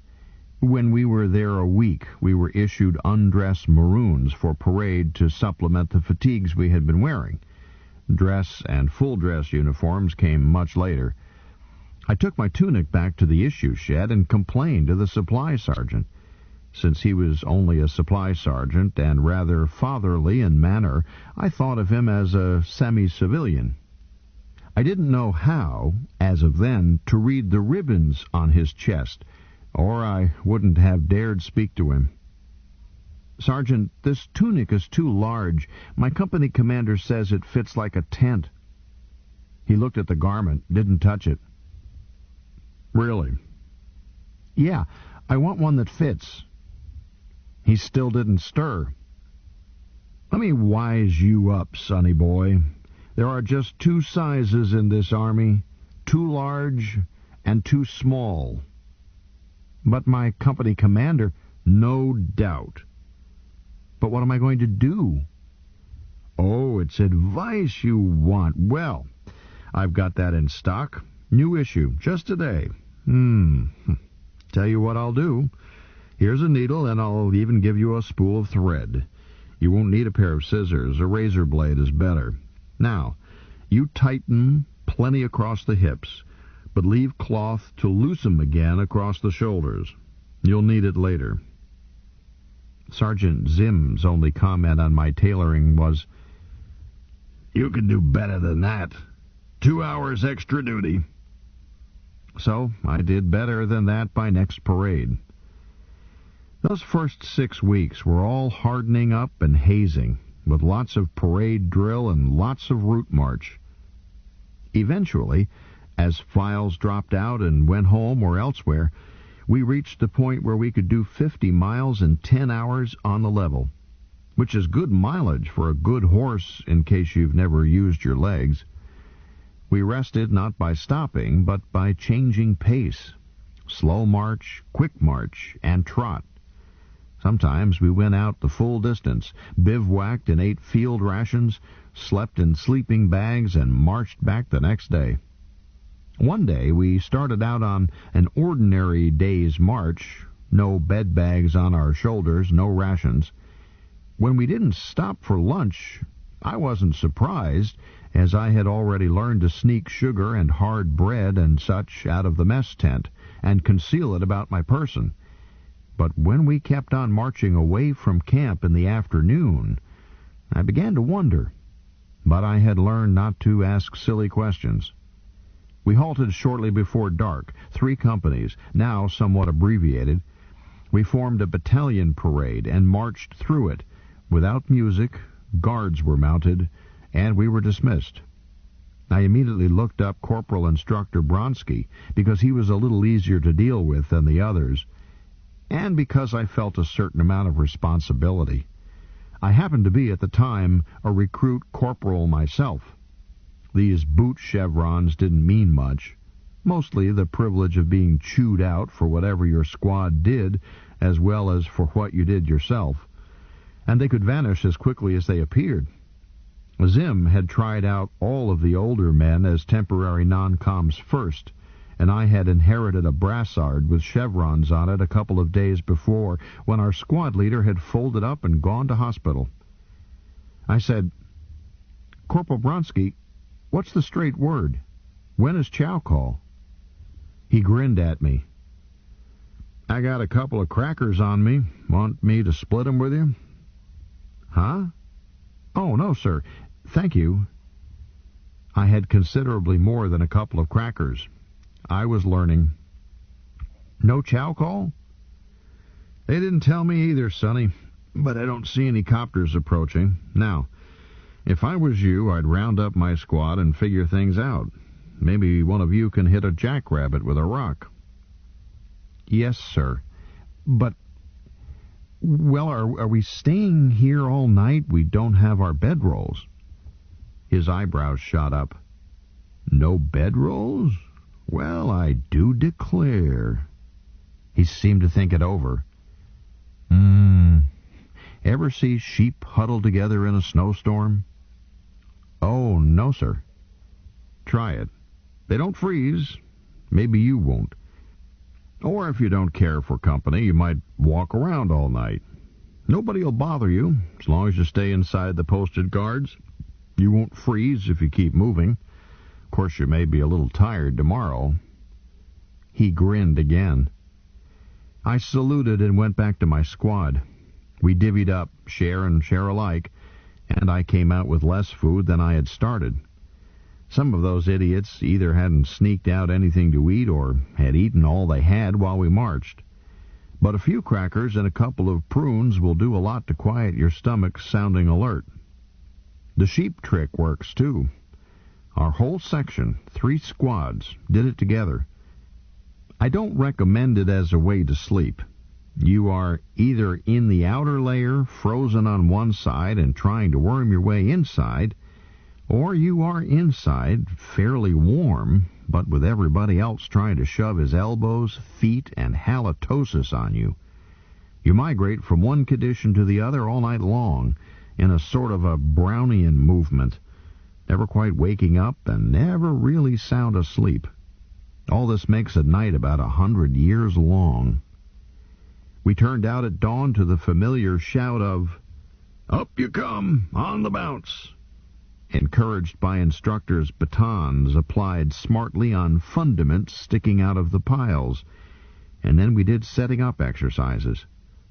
I felt like a corpse and didn't see how I could touch my toes, but I did, though it hurt, and 20 minutes later, when we hit the trail, I merely felt elderly. Sergeant Zim wasn't even mussed, and somehow the scoundrel had managed to shave. The sun warmed our backs as we marched, and Zim started us singing oldies, at first like caissons and Halls of Montezuma, and then our own Cap Trooper's Polka, which moves you into quick-step and pulls you on into a trot. Sergeant Zim couldn't carry a tune in a sack. All he had was a loud voice. But Breckenridge had a sure, strong lead and could hold the rest of us in the teeth of Zim's terrible false notes. We all felt cocky and covered with spines. But we didn't feel cocky 50 miles later. It had been a long night. It was an endless day. And Zim chewed us out for the way we looked on parade, and several boots got gigged for failing to shave in the whole 9 minutes between the time we fell out after the march and fell back in again for parade. Several recruits resigned that evening, and I thought about it, but didn't, because I had those silly boot chevrons and hadn't been busted yet. That night, there was a 2-hour alert.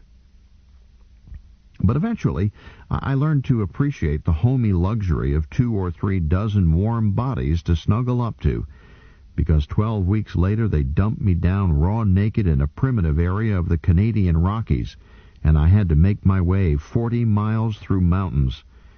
I made it, and hated the Army every inch of the way. I wasn't in too bad shape when I checked in, though. A couple of rabbits had failed to stay as alert as I was, so I didn't go entirely hungry, nor entirely naked. I had a nice, warm, thick coat of rabbit fat and dirt on my body, and moccasins on my feet, the rabbits having no further use for their skins. It's amazing what you can do with a flake of rock if you have to.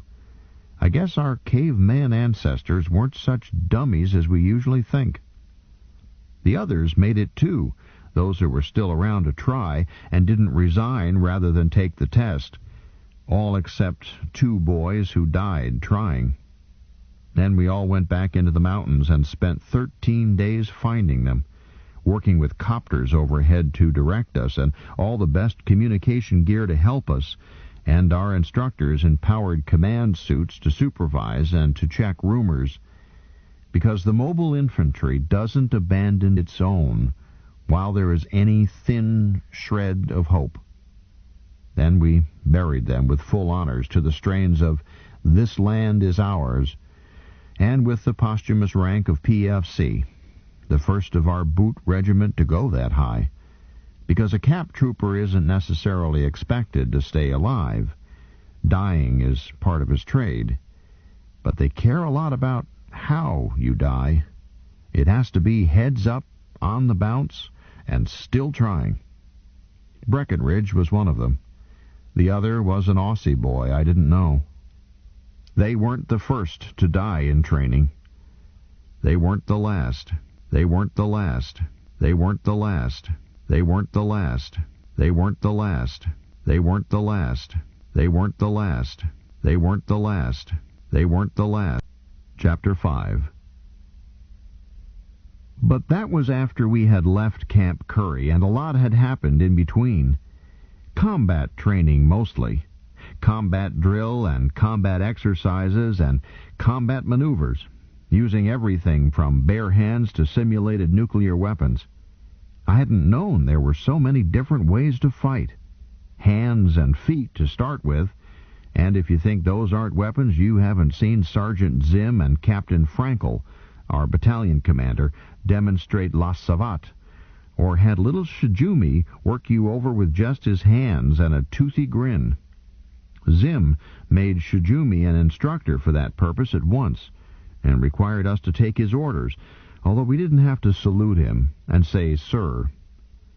As our ranks thinned down, Zim quit bothering with formations himself, except parade, and spent more and more time in personal instruction, supplementing the corporal instructors.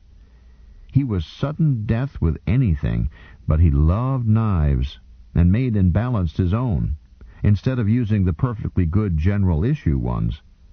He mellowed quite a bit as a personal teacher, too, becoming merely unbearable instead of downright disgusting. He could be quite patient with silly questions. Once, during one of the 2-minute rest periods that were scattered sparsely through each day's work, one of the boys, a kid named Ted Hendrick, asked, "Sergeant, I guess this knife throwing is fun, but why do we have to learn it? What possible use is it?" "Well," answered Zim, "suppose all you have is a knife, or maybe not even a knife. What do? Just say your prayers and die? Or wade in and make him buy it anyhow? Son, this is real. It's not a checker game you can concede if you find yourself too far behind." "But that's just what I mean, sir. Suppose you aren't armed at all, or just one of these toad stickers, say, and the man you're up against has all sorts of dangerous weapons. There's nothing you can do about it. He's got you licked on showdown." Zim said almost gently, "You've got it all wrong, son. There's no such thing as a dangerous weapon." "Huh? Sir?" "There are no dangerous weapons. There are only dangerous men. We're trying to teach you to be dangerous, to the enemy. Dangerous even without a knife. Deadly as long as you still have one hand or one foot and are still alive. If you don't know what I mean, go read Horatius at the Bridge or The Death of the Bonhomme Richard. They're both in the camp library.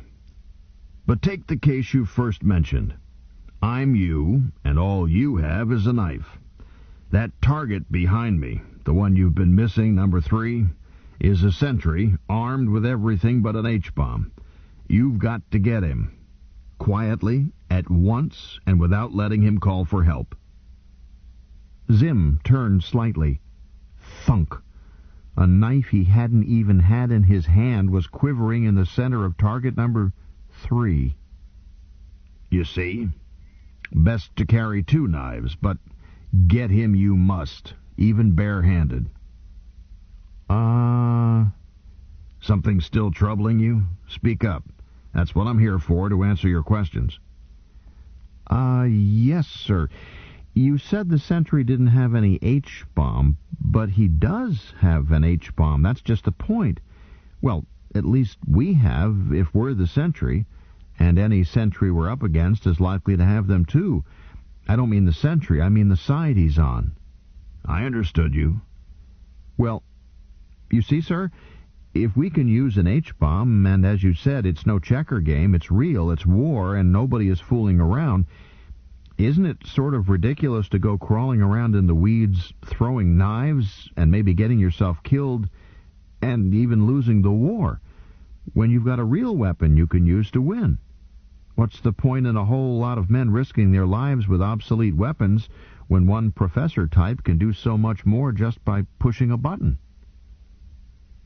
Zim didn't answer at once, which wasn't like him at all. Then he said softly, "Are you happy in the infantry, Hendrik? You can resign, you know." Hendrik muttered something. Zim said, "Speak up." "I'm not itching to resign, sir. I'm going to sweat out my term." "I see. Well, the question you asked is one that a sergeant isn't really qualified to answer, and one that you shouldn't ask me. You're supposed to know the answer before you join up, or you should. Did your school have a course in history and moral philosophy?" "What? Sure, yes, sir." Then you've heard the answer. But I'll give you my own, unofficial views on it. If you wanted to teach a baby a lesson, would you cut its head off? "Why, no, sir." "Of course not. You'd paddle it. There could be circumstances when it's just as foolish to hit an enemy city with an H-bomb as it would be to spank a baby with an axe. War is not violence and killing, pure and simple. War is controlled violence for a purpose. The purpose of war is to support your government's decisions by force. The purpose is never to kill the enemy just to be killing him, but to make him do what you want him to do. Not killing, but controlled and purposeful violence. But it's not your business or mine to decide the purpose of the control. It's never a soldier's business to decide when or where or how or why he fights. That belongs to the statesmen and the generals. The statesmen decide why and how much. The generals take it from there and tell us where and when and how. We supply the violence. Other people, older and wiser heads, as they say, supply the control. Which is as it should be. That's the best answer I can give you. If it doesn't satisfy you, I'll get you a chit to go talk to the regimental commander. If he can't convince you, then go home and be a civilian, because in that case you will certainly never make a soldier." Zim bounced to his feet. "I think you've kept me talking just a gold brick. Up you come, soldiers, on the bounce. Man stations on target. Hendrik, you first. This time I want you to throw that knife south of you. South. Get it? Not north. The target is due south of you, and I want that knife to go in a general southerly direction, at least. I know you won't hit the target, but see if you can scare it a little. Don't slice your ear off. Don't let go of it and cut somebody behind you. Just keep what tiny mind you have fixed on the idea of south. Ready. On target. Let fly." Hendrik missed it again. We trained with sticks and we trained with wire. Lots of nasty things you can improvise with a piece of wire. And we learned what can be done with really modern weapons, and how to do it, and how to service and maintain the equipment. Simulated nuclear weapons and infantry rockets and various sorts of gas and poison and incendiary and demolition, as well as other things maybe best not discussed. But we learned a lot of obsolete weapons, too.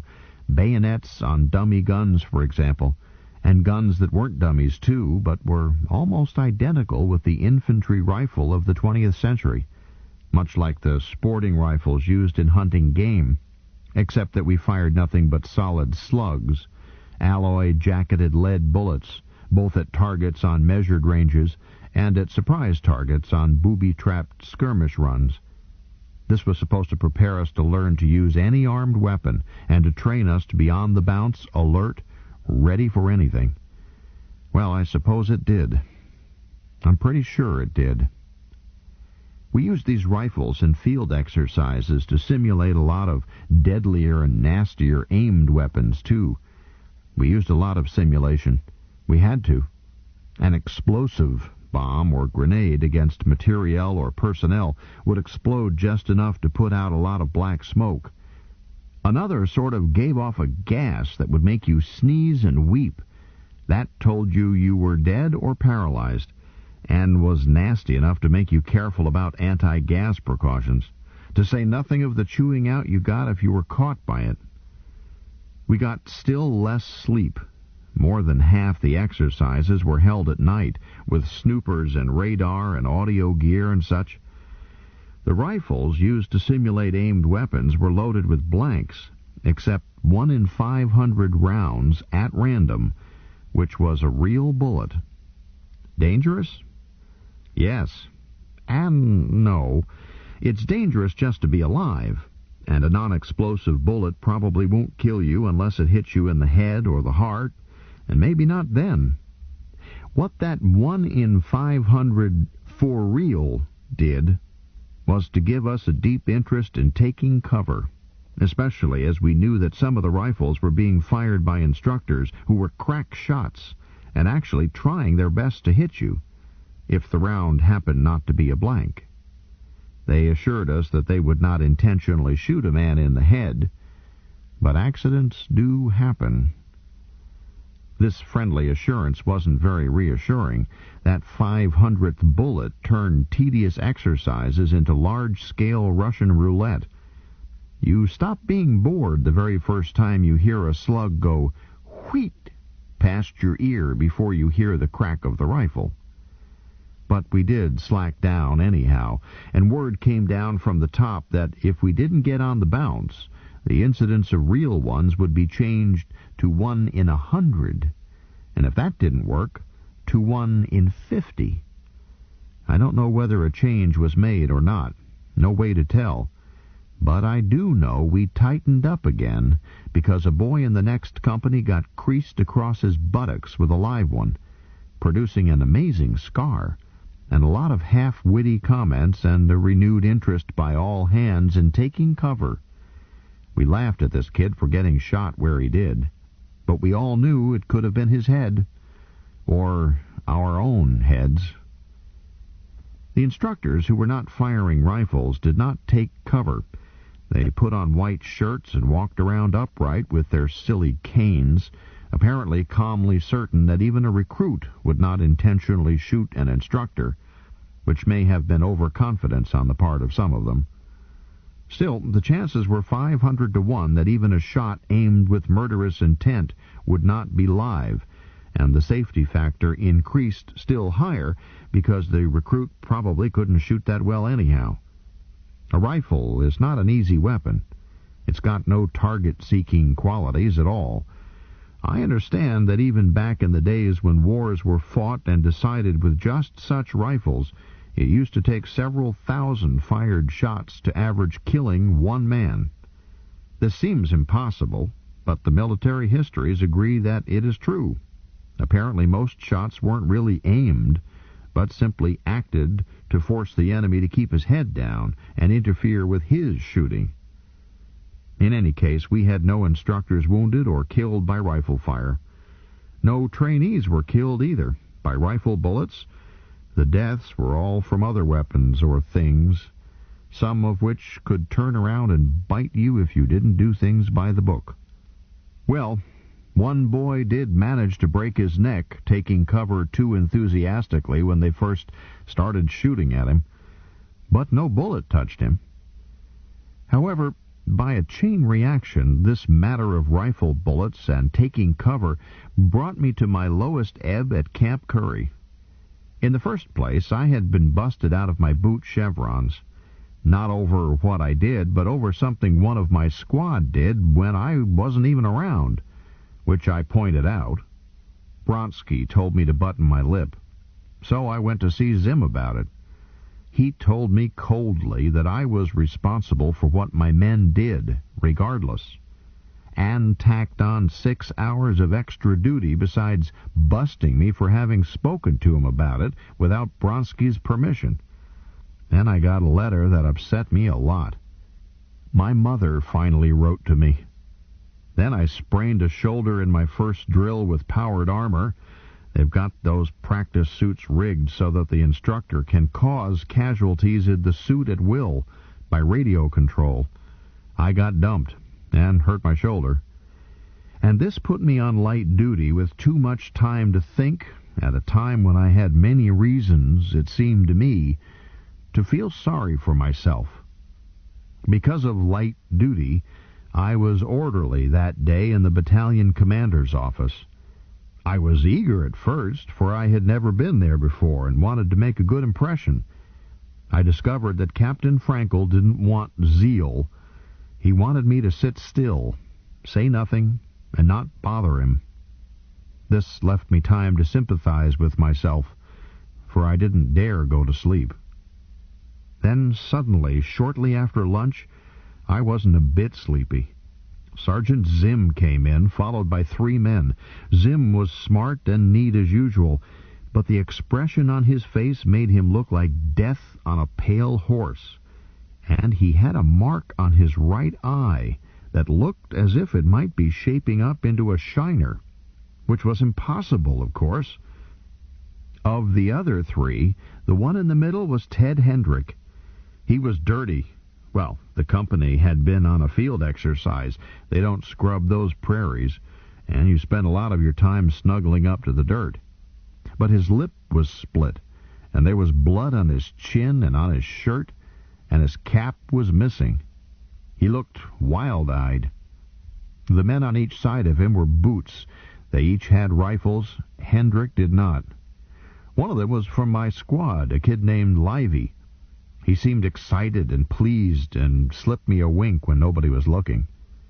Captain Frankel looked surprised. "What is this, Sergeant?" Zim stood frozen straight and spoke as if he were reciting something by rote. "Sir, H Company Commander reports to the Battalion Commander. Discipline. Article 9107. Disregard of tactical command and doctrine, the team being in simulated combat. Article 9120. Disobedience of orders, same conditions." Captain Frankel looked puzzled. "You are bringing this to me, Sergeant, officially?" I don't see how a man can manage to look as embarrassed as Zim looked, and still have no expression of any sort in his face or voice. "Sir, if the captain pleases, the man refused administrative discipline. He insisted on seeing the battalion commander." "I see. A bedroll lawyer. Well, I still don't understand it, Sergeant, but technically that's his privilege. What was the tactical command and doctrine?" "A freeze, sir." I glanced at Hendrick, thinking, uh-oh, he's going to catch it. In a freeze, you hit dirt, taking any cover you can fast, and then freeze. Don't move at all. Not even twitch an eyebrow until released. Or you can freeze when you're already in cover. They tell stories about men who had been hit while in freeze and had died slowly, but without ever making a sound or a move. Frankel's brows shot up. "Second part?" "Same thing, sir. After breaking freeze, failing to return to it on being so ordered." Captain Frankel looked grim. "Name?" Zim answered, "Hendrick, T.C., sir. Recruit Private R.P. 7960924.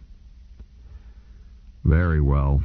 Hendrick, you are deprived of all privileges for 30 days and restricted to your tent when not on duty or at meals, subject only to sanitary necessities. You will serve 3 hours extra duty each day under the corporal of the guard. 1 hour to be served just before taps, 1 hour just before reveille, 1 hour at the time of the noonday meal and in place of it. Your evening meal will be bread and water, as much bread as you can eat. You will serve 10 hours extra duty each Sunday, the time to be adjusted to permit you to attend divine services, if you so elect. I thought, oh my, he threw the book. Captain Frankel went on. Hendrik, the only reason you are getting off so lightly is that I am not permitted to give you any more than that without convening a court-martial, and I don't want to spoil your company's record. Dismissed. He dropped his eyes back to the papers on his desk, the incident already forgotten. And Hendrik yelled, "You didn't hear my side of it." The captain looked up. "Oh, sorry. You have a side?" "You're darn right I do. Sergeant Zim's got it in for me. He's been riding me all day long from the time I got here. That's his job," the captain said coldly. "Do you deny the 2 charges against you?" "No, but he didn't tell you I was lying on an ant-hill." Frankel looked disgusted.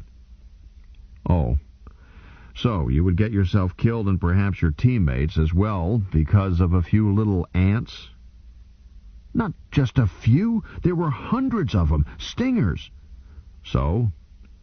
Young man, let me put you straight. Had it been a nest of rattlesnakes, you would still have been expected and required to freeze." Frankel paused. "Have you anything at all to say in your own defense?" Hendrik's mouth was open. "I certainly do. He hit me. He laid hands on me. The whole bunch of them are always strutting around with those silly batons, whacking you across the fanny, punching you between the shoulders, and telling you to brace up, and I put up with it. But he hit me with his hands. He knocked me down to the ground and yelled, 'Freeze, you stupid jackass!' How about that?" Captain Frankel looked down at his hands, looked up again at Hendrik. "Young man, you are under a misapprehension very common among civilians. You think that your superior officers are not permitted to lay hands on you, as you put it. Under purely social conditions, that is true. Say if we happen to run across each other in a theater or a shop, I would have no more right, as long as you treated me with the respect due my rank, to slap your face than you have to slap mine. But in line of duty, the rule is entirely different." The captain swung around in his chair and pointed at some loose-leaf books. "There are the laws under which you live. You can search every article in those books, every court-martial case which has arisen under them, and you will not find one word which says or implies that your superior officer may not lay hands on you or strike you in any other manner in line of duty. Hendrik, I could break your jaw, and I simply would be responsible to my own superior officers as to the appropriate necessity of the act. But I would not be responsible to you. I could do more than that. There are circumstances under which a superior officer, commissioned or not, is not only permitted but required to kill an officer or a man under him without delay and perhaps without warning, and far from being punished, be commended. To put a stop to pusillanimous conduct in the face of the enemy, for example." The captain tapped on his desk. "Now, about these batons. They have 2 uses. First, they mark the men in authority. Second, we expect them to be used on you, to touch you up and keep you on the bounce. You can't possibly be hurt with one, not the way they are used. At most, they sting a little, but they save thousands of words. Say you don't turn out on the bounce at reveille. No doubt the duty corporal could wheedle you, say, 'Pretty please, with sugar on it.' Inquire if you'd like breakfast in bed this morning. If we could spare one career corporal just to nursemaid you. We can't. So he gives your bedroll a whack and trots on down the line, applying the spur where needed. Of course, he could simply kick you, which would be just as legal and nearly as effective. But the general in charge of training and discipline thinks that it is more dignified, both for the duty corporal and for you, to snap a late sleeper out of his fog with the impersonal rod of authority. And so do I. Not that it matters what you or I think about it. This is the way we do it. Captain Frankel sighed. Hendrik, I have explained these matters to you because it is useless to punish a man unless he knows why he is being punished. You've been a bad boy. I say boy because you quite evidently aren't a man yet, although we'll keep trying. A surprisingly bad boy in view of the stage of your training. Nothing you have said is any defense, nor even any mitigation. You don't seem to know the score, nor have any idea of your duty as a soldier. So, tell me, in your own words, why you feel mistreated. I want to get you straightened out. There might even be something in your favor, though I confess that I cannot imagine what it could be. I had sneaked a look or two at Hendricks's face while the captain was chewing him out. Somehow his quiet, mild words were a worse chewing out than any Zim had ever given us. Hendrick's expression had gone from indignation to blank astonishment to sullenness. "Speak up," Frankel added sharply. Well, we were ordered to freeze, and I hit the dirt, and I found I was on this anthill. So I got to my knees to move over a couple of feet, and I was hit from behind and knocked flat, and he yelled at me, and I bounced up and popped him one, and he... Stop. Captain Frankel was out of his chair and standing 10 feet tall, though he's hardly taller than I am. He stared at Hendrik. "You struck your company commander?" "Huh?" I said so, but he hit me first, from behind. I didn't even see him. I don't take that off anybody. I popped him, and then he hit me again, and then... Silence.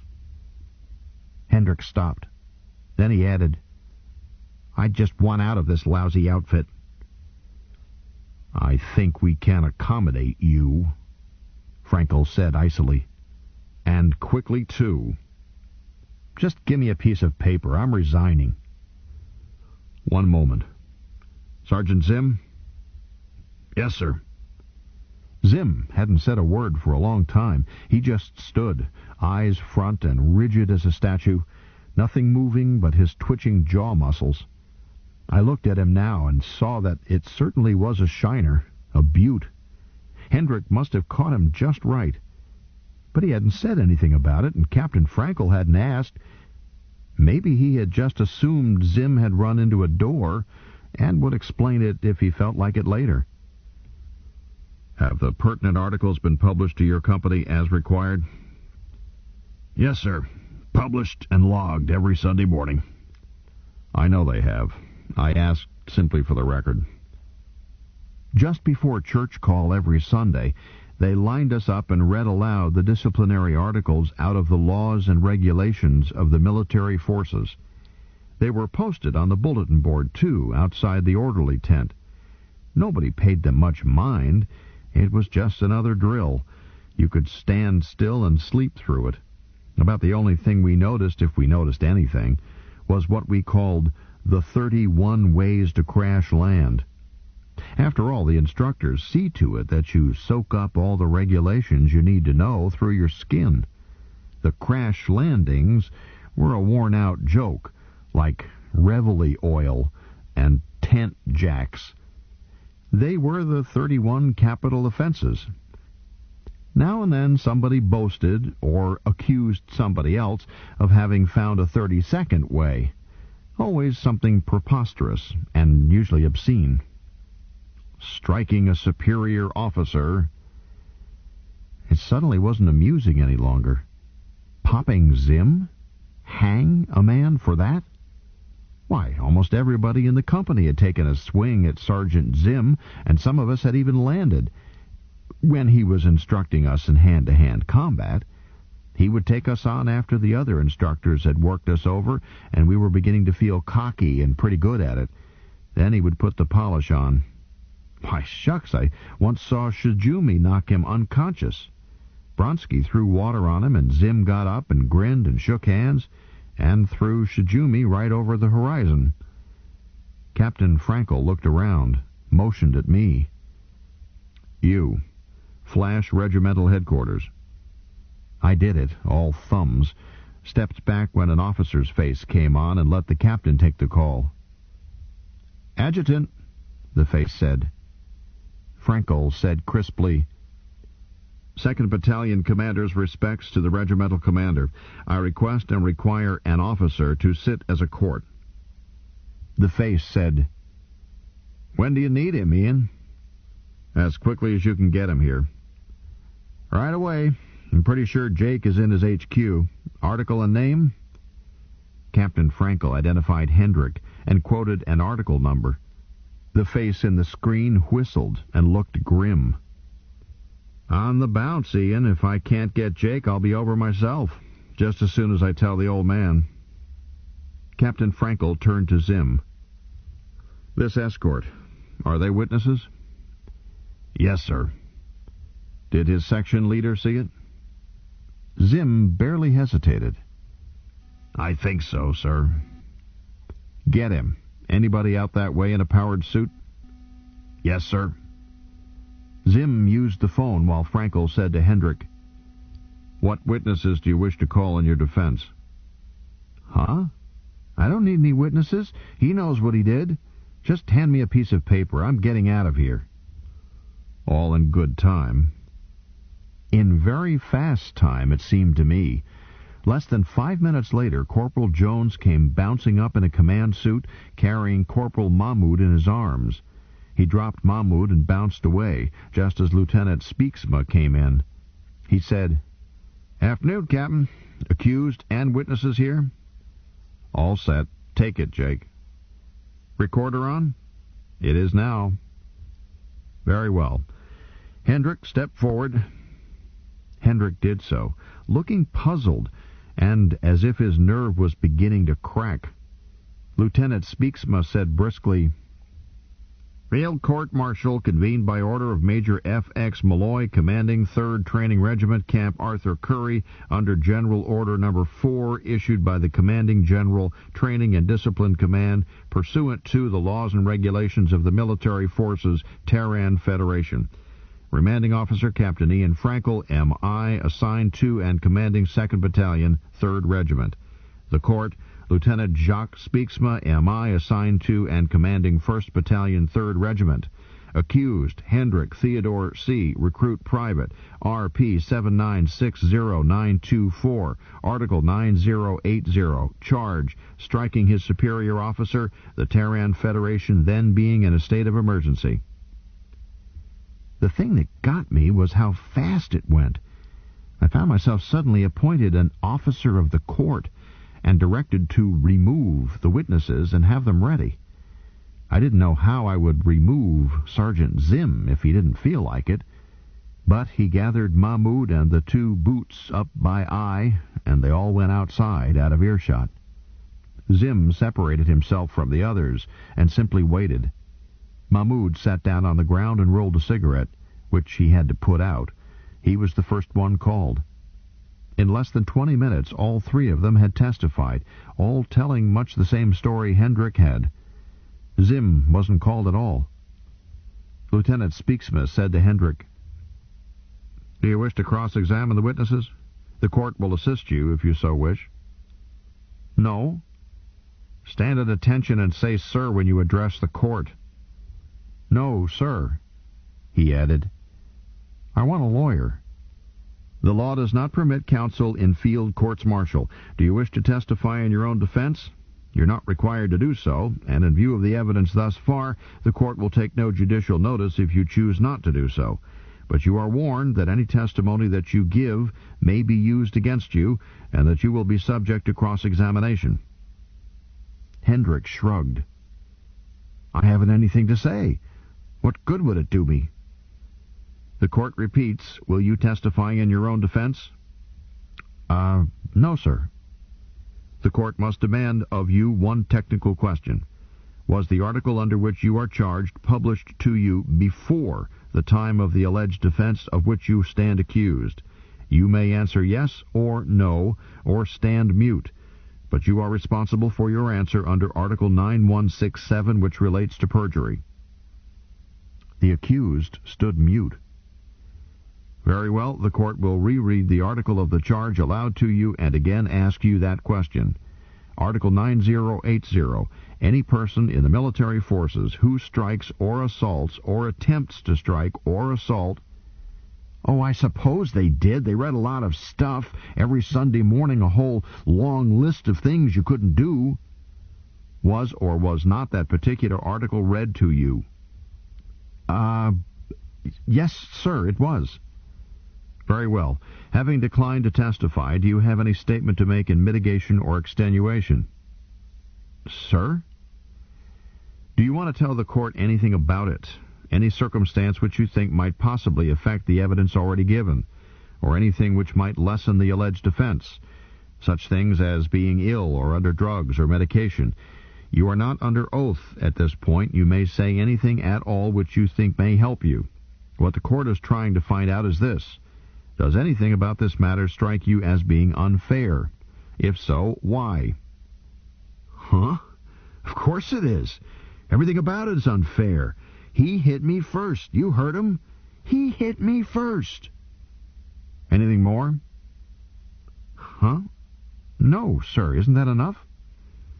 The trial is completed. Recruit Private Theodore C. Hendrick, stand forth. Lieutenant Speaksma had been standing at attention the whole time. Now Captain Frankel stood up. The place suddenly felt chilly. Private Hendrick, you are found guilty as charged. My stomach did a flip-flop. They were going to do it to him. They were going to do the Danny Deaver to Ted Hendrick, and I had eaten breakfast beside him just this morning.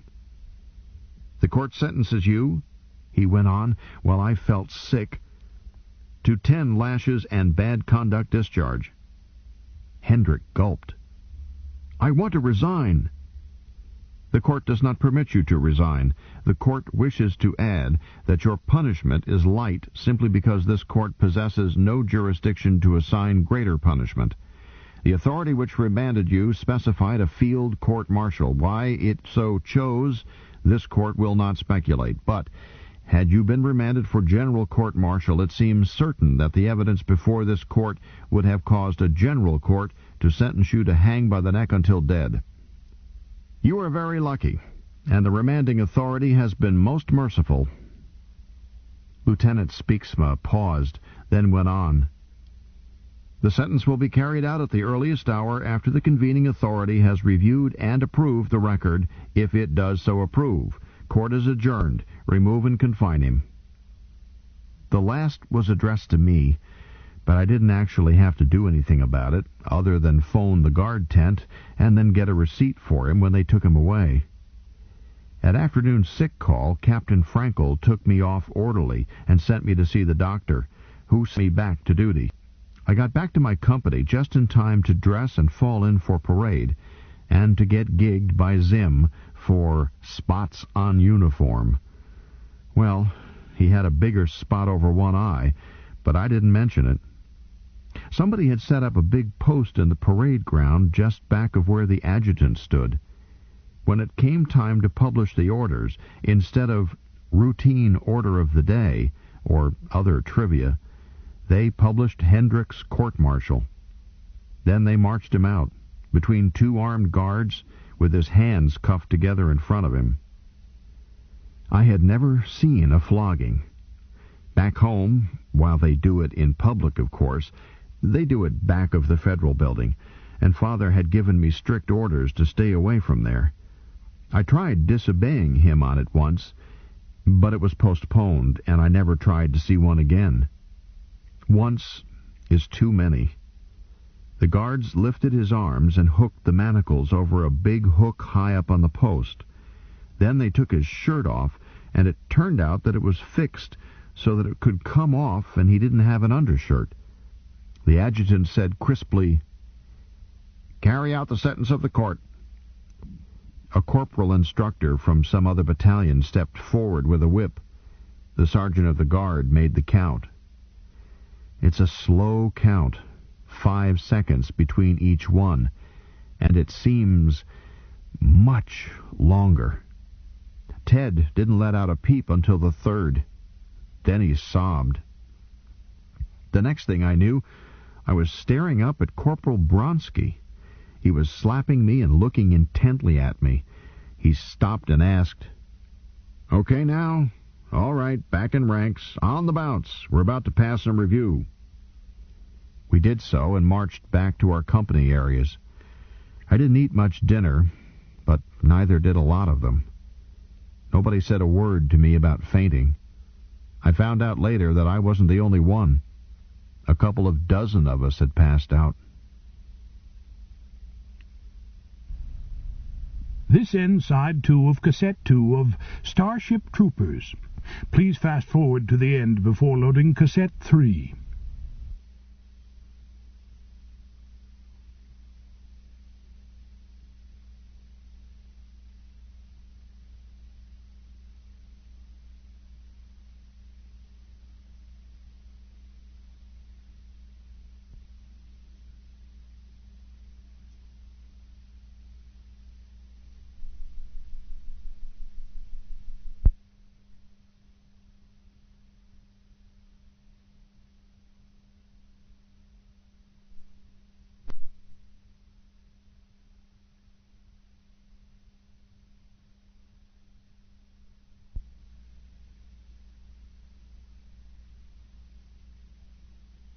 Starship Troopers, Cassette 2.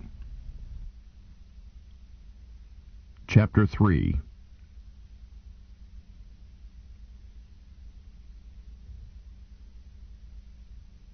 I did basic at Camp Arthur Curry on the northern prairies, along with a couple of thousand other victims, and I do mean camp, as the only permanent buildings there were to shelter equipment.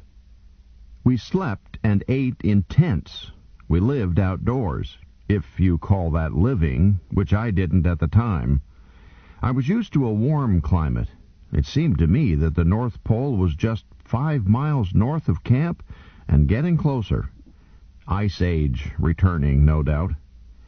But exercise will keep you warm, and they saw to it that we got plenty of that.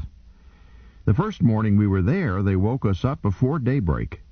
I had had trouble adjusting to the change in time zones, and it seemed to me that I had just got to sleep. I couldn't believe that anyone seriously intended that I should get up in the middle of the night. But they did mean it. A speaker somewhere was blaring out a military march fit to wake the dead, and a hairy nuisance who had come charging down the company street yelling, "Everybody out! Show a leg! On the bounce!" came marauding back again just as I had pulled the covers over my head, tipped over my cot, and dumped me on the cold, hard ground. It was an impersonal attention. He didn't even wait to see if I hit. 10 minutes later, dressed in trousers, undershirt, and shoes, I was lined up with the others in ragged ranks for setting up exercises, just as the sun looked over the eastern horizon. Facing us was a big, broad-shouldered, mean-looking man, dressed just as we were, except that while I looked and felt like a poor job of embalming, his chin was shaved blue, his trousers were sharply creased. You could have used his shoes for mirrors, and his manner was alert, wide awake, relaxed, and rested. You got the impression that he never needed to sleep. Just 10,000-mile checkups and dust him off occasionally. He bellowed, "Company! Hut-tish! Hut! I am Career Ship Sergeant Zim, your company commander. When you speak to me, you will salute and say, 'Sir.' You will salute and 'Sir' anyone who carries an instructor's baton." He was carrying a swagger cane, and now made a quick reverse moulinet with it to show what he meant by an instructor's baton. I had noticed men carrying them when we had arrived the night before, and had intended to get one myself. They looked smart. Now I changed my mind. Because we don't have enough officers around here for you to practice on. You'll practice on us. Who sneezed? No answer. Who sneezed? I did, a voice answered. I did what? I sneezed. I sneezed, sir! I sneezed, sir. I'm cold, sir. Oh ho! Zim strode up to the man who had sneezed, shoved the ferrule of the swagger cane an inch under his nose, and demanded, Name? Jenkins? Sir? Jenkins. Zim repeated it as if the word were somehow distasteful, even shameful. I suppose some night on patrol you're going to sneeze just because you've got a runny nose, eh? I hope not, sir. So do I. But you're cold. We'll fix that. He pointed with his stick. See that armory over there? I looked and could see nothing but prairie except for one building that seemed to be almost on the skyline. Fall out. Run around it. Run, I said. Fast. Bronski, pace him. Right, Sarge? One of the 5 or 6 other baton carriers took out after Jenkins, caught up with him easily, cracked him across the tight of his pants with the baton. Zim turned back to the rest of us, still shivering at attention. He walked up and down, looked us over, and seemed awfully unhappy.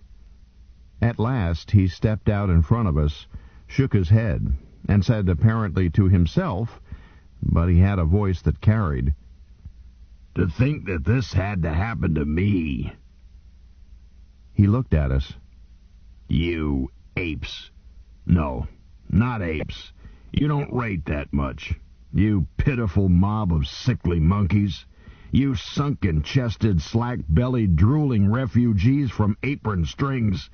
In my whole life I never saw such a disgraceful huddle of mama's spoiled little darlings, and you there, suck up the gut, eyes front. I'm talking to you. I pulled in my belly, even though I was not sure he had addressed me. He went on, and I began to forget my goose flesh in hearing him storm. He never once repeated himself, and he never used either profanity or obscenity. I learned later that he saved those for very special occasions, which this wasn't.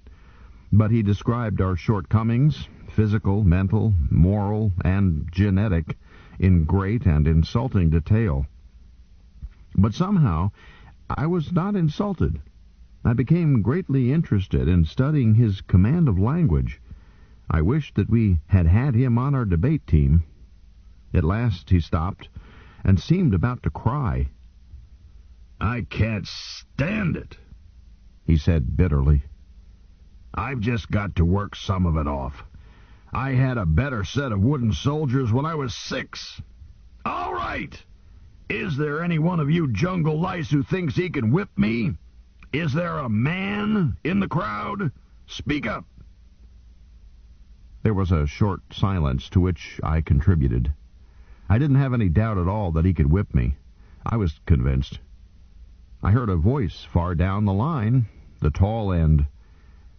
I reckon I can, sir.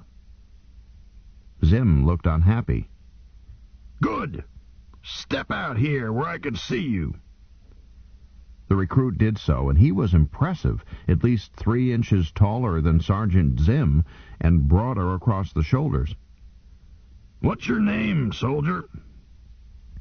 Breckenridge, sir, and I weigh 210 pounds, and there ain't any of it slack-bellied. Any particular way you'd like to fight? Sir, you just pick your own method of dying. I'm not fussy. Okay, no rules. Start whenever you like. Zim tossed his baton aside.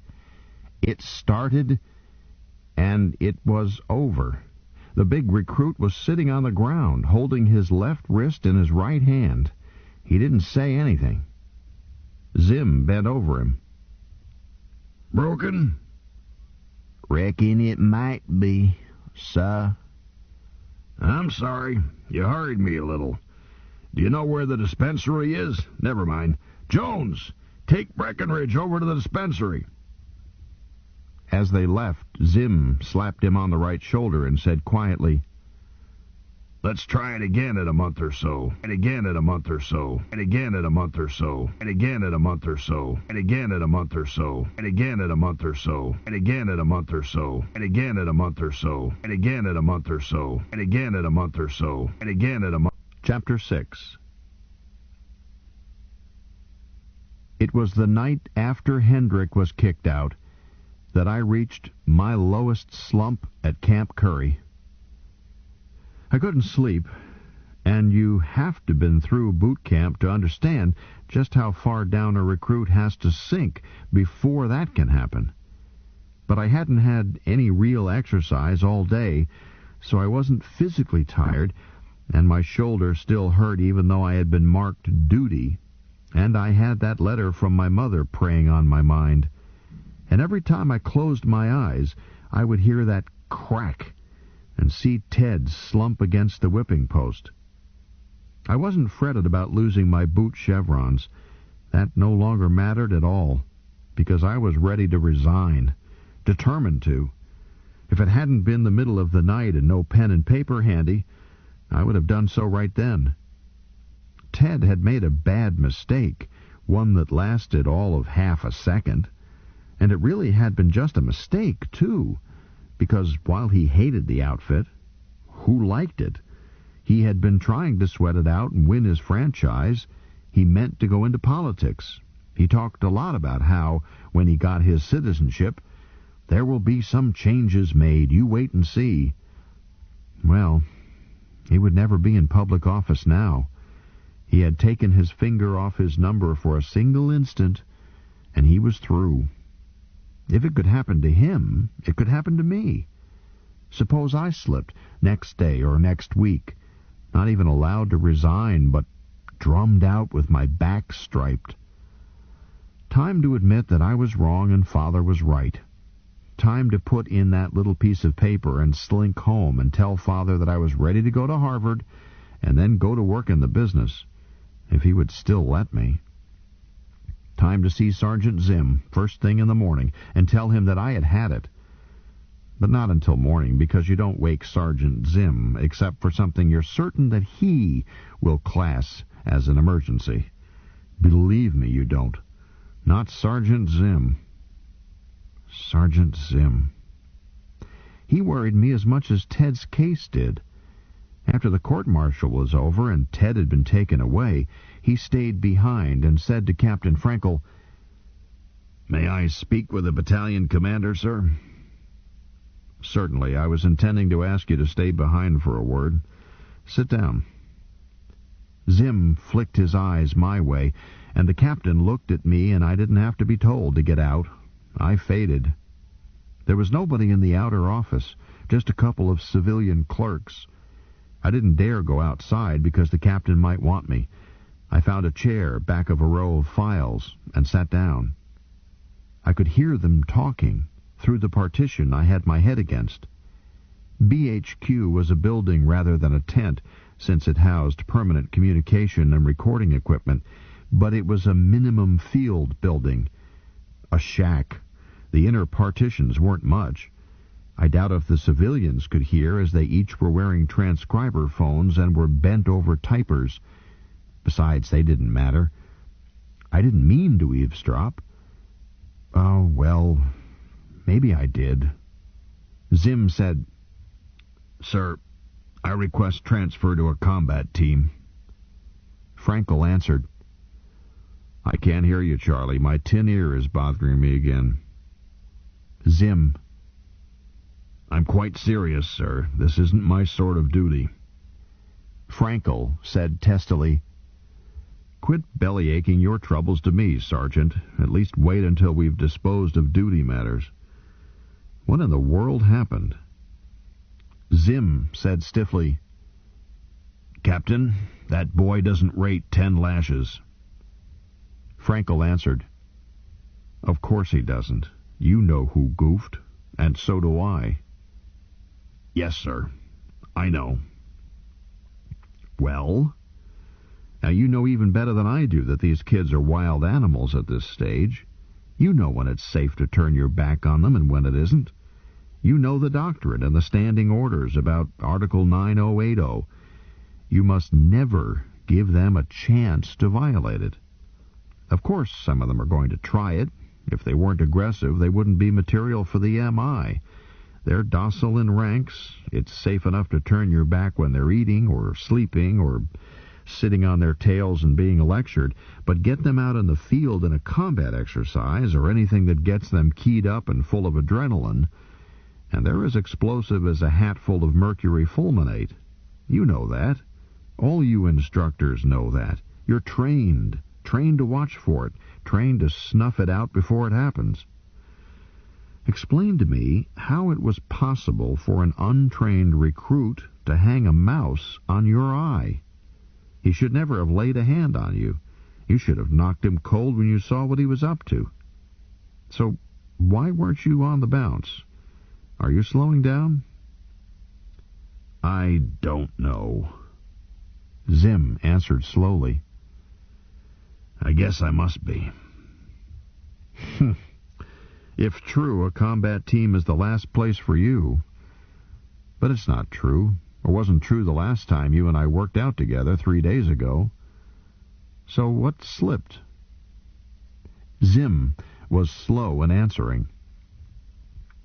"I think I had him tagged in my mind as one of the safe ones." "There are no such." "Yes, sir. But he was so earnest, so doggedly determined to sweat it out. He didn't have any aptitude, but he kept on trying. That I must have done that subconsciously." Zim was silent, then added, "I guess it was because I liked him." Frankel snorted. "An instructor can't afford to like a man." "I know it, sir, but I do. They're a nice bunch of kids. We've dumped all the real twerps by now. Hendrick's only shortcoming, aside from being clumsy, was that he thought he knew all the answers. I didn't mind that. I knew it all at that age myself. The twerps have gone home, and those that are left are eager, anxious to please, and on the bounce, as cute as a litter of collie pups. A lot of them will make soldiers." "So, that was the soft spot. You liked him. So you failed to clip him in time. So he winds up with a court and the whip and a BCD. Sweet." Zim said earnestly, "I wish to heaven there were some way for me to take that flogging myself, sir." "You'd have to take your turn. I outrank you. What do you think I've been wishing the past hour? What do you think I was afraid of from the moment I saw you come in here sporting a shiner? I did my best to brush it off with administrative punishment, and the young fool wouldn't let well enough alone. But I never thought he would be crazy enough to blurt it out that he'd hung one on you. He's stupid. You should have eased him out of the outfit weeks ago, instead of nursing him along until he got into trouble. But blurt it out he did, to me, in front of witnesses, forcing me to take official notice of it, and that licked us. No way to get it off the record. No way to avoid a court. Just go through the whole dreary mess and take our medicine, and wind up with one more civilian who'll be against us the rest of his days. Because he has to be flogged. Neither you nor I can take it for him, even though the fault was ours. Because the regiment has to see what happens when 9080 is violated. Our fault, but his lumps." "My fault, Captain. That's why I want to be transferred. Sir, I think it's best for the outfit." "You do, eh?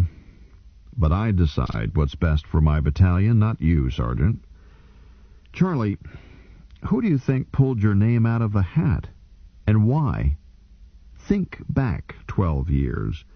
You were a corporal, remember? Where were you? Here, as you know quite well, Captain. Right here on this same godforsaken prairie. And I wish I had never come back to it. Don't we all? But it happens to be the most important and the most delicate work in the Army, turning unspanked young cubs into soldiers. Who was the worst unspanked young cub in your section? Zim answered slowly. I wouldn't go so far as to say you were the worst, Captain. You wouldn't, eh? But you'd have to think hard to name another candidate. I hated your guts, Corporal Zim. Zim sounded surprised and a little hurt. You did, Captain? I didn't hate you. I rather liked you. So? Well, hate is the other luxury an instructor can never afford. We must not hate them. We must not like them. We must teach them. But if you liked me then, it seemed to me that you had very strange ways of showing it. Do you still like me? Don't answer that. I don't care whether you do or not. Or rather, I don't want to know, whichever it is. Never mind. I despised you then, and used to dream about ways to get you. But you were always on the bounce, and never gave me a chance to buy a 9080 Court of my own. So here I am, thanks to you. Now, to handle your request. You used to have one order that you gave to me over and over again when I was a boot. I got so I loathed it almost more than anything else you did or said. Do you remember it? I do, and now I'll give it back to you. Soldier, shut up and soldier. Yes, sir. Don't go yet. This weary mess isn't all loss. Any regiment of boots needs a stern lesson in the meaning of 9080, as we both know. They haven't yet learned to think, they won't read, and they rarely listen. But they can see. And young Hendrick's misfortune may save one of his mates someday from swinging by the neck until he's dead, dead, dead. And I'm sorry the object lesson had to come from my battalion, and I certainly don't intend to let this battalion supply another one. You get your instructors together and warn them. For about 24 hours, those kids will be in a state of shock. Then they'll turn sullen, and the tension will build. Along about Thursday or Friday, some boy who is about to flunk out anyhow will start thinking over the fact that Hendrick didn't get so very much, not even the number of lashes for drunken driving. And he's going to start brooding that it might be worth it to take a swing at the instructor he hates worst. Sergeant, that blow must never land. Understand me? Yes, sir. I want them to be 8 times as cautious as they have been. I want them to keep their distance. I want them to have eyes in the backs of their heads. I want them to be as alert as a mouse at a cat show. Bronsky, you have a special word with Bronsky. He has a tendency to fraternize. I'll straighten Bronsky out, sir. See that you do, because when the next kid starts swinging, it's got to be stop-punched, not muffed like today. The boy has got to be knocked cold, and the instructor must do so without ever being touched himself, or I'll damned well break him for incompetence. Let them know that. They've got to teach those kids that it's not merely expensive, but impossible to violate 9080, that even trying it wins a short nap, a bucket of water in the face, and a very sore jaw, and nothing else. Yes, sir. It'll be done. It had better be done. I will not only break the instructor who slips, I will personally take him way out on the prairie and give him lumps, because I will not have another one of my boys strung up to that whipping post through sloppiness on the part of his teachers. Dismissed. Yes, sir. Good afternoon, Captain. What's good about it? Charlie. Yes, sir. If you're not too busy this evening, why don't you bring your soft shoes and your pads over to Officers' Row and we'll go waltzing Matilda. Say about 8 o'clock? Yes, sir. That's not an order, that's an invitation. If you really are slowing down, maybe I'll be able to kick your shoulder blades off. Would the captain care to put a small bet on it? Huh? With me sitting here at this desk getting swivel chair spread? I will not. Not unless you agree to fight with 1 foot in a bucket of cement. Seriously, Charlie, we've had a miserable day, and it's going to be worse before it gets better. If you and I work up a good sweat and swap a few lumps, maybe we'll be able to sleep tonight despite all of Mother's little darlings. I'll be there, Captain. Don't eat too much dinner. I need to work off a couple of matters myself. I'm not going to dinner. I'm going to sit right here and sweat out this quarterly report, which the regimental commander is graciously pleased to see right after his dinner, and which somebody whose name I won't mention has put me 2 hours behind on. So, I may be a few minutes late for our waltz. Go away now, Charlie, and don't bother me. See you later. Sergeant Zim left so abruptly that I barely had time to lean over and tie my shoe, and thereby be out of sight behind the file case as he passed through the outer office. Captain Frankel was already shouting, "Orderly! Orderly! Orderly! Do I have to call you 3 times? What's your name? Put yourself down for an hour's extra duty, full kit. Find the company commanders of E, F, and G. My compliments, and I'll be pleased to see them before parade. Then bounce over to my tent and fetch me a clean dress uniform, cap, sidearms, shoes, ribbons, no medals. Lay it out for me here. Then make afternoon sick call. If you can scratch with that arm, as I've seen you doing, your shoulder can't be too sore. You've got 13 minutes until sick call. On the bounce, soldier." I made it by catching 2 of them in the senior instructor's shower. An orderly can go anywhere, and the 3rd at his desk. The orders you get aren't impossible. They merely seem so because they nearly are. I was laying out Captain Frankel's uniform for parade as sick call sounded. Without looking up, he growled, "Belay that extra duty. Dismissed." So I got home just in time to catch extra duty for uniform untidy in 2 particulars, and see the sickening end of Ted Hendricks's time in the MI. So I had plenty to think about as I lay awake that night. I had known that Sergeant Zim worked hard, but it had never occurred to me that he could possibly be other than completely and smugly self-satisfied with what he did. He looked so smug, so self-assured, so at peace with the world and with himself. The idea that this invincible robot could feel that he had failed, could feel so deeply and personally disgraced that he wanted to run away, hide his face among strangers, and offer the excuse that his leaving would be best for the outfit, shook me up as much, and in a way even more, than seeing Ted flogged. To have Captain Frankel agree with him as to the seriousness of the failure, and then rub his nose in it, chew him out?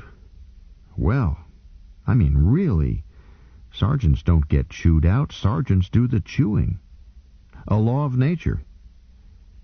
But I had to admit that what Sergeant Zim had taken and swallowed was so completely humiliating and withering as to make the worst I had ever heard or overheard from a sergeant sound like a love song. And yet the captain hadn't even raised his voice. The whole incident was so preposterously unlikely that I was never even tempted to mention it to anyone else. And Captain Frankel himself, officers we didn't see very often. They showed up for evening parade, sauntering over at the last moment and doing nothing that would work up a sweat. They inspected once a week, making private comments to sergeants, comments that invariably meant grief for somebody else, not them. And they decided each week what company had won the honor of guarding the regimental colors. Aside from that, they popped up occasionally on surprise inspections, creased, immaculate, remote, and smelling faintly of cologne, and went away again. Oh, 1 or more of them did always accompany us on route marches, and twice Captain Frankel had demonstrated his virtuosity at La Savate. But officers didn't work, not real work. and they had no worries because sergeants were under them, not over them. But it appeared that Captain Frankel worked so hard that he skipped meals, was kept so busy with something or other that he complained of lack of exercise and would waste his own free time just to work up a sweat. As for worries, he had honestly seemed to be even more upset at what had happened to Hendrik than Zim had been. And yet he hadn't even known Hendrik by sight. He had been forced to ask his name. I had an unsettling feeling that I had been completely mistaken as to the very nature of the world I was in, as if every part of it was something wildly different from what it appeared to be, like discovering that your own mother isn't anyone you've ever seen before, but a stranger in a rubber mask. But I was sure of one thing.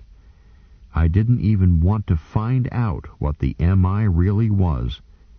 If it was so tough that even the gods that be, sergeants and officers, were made unhappy by it, it was certainly too tough for Johnny.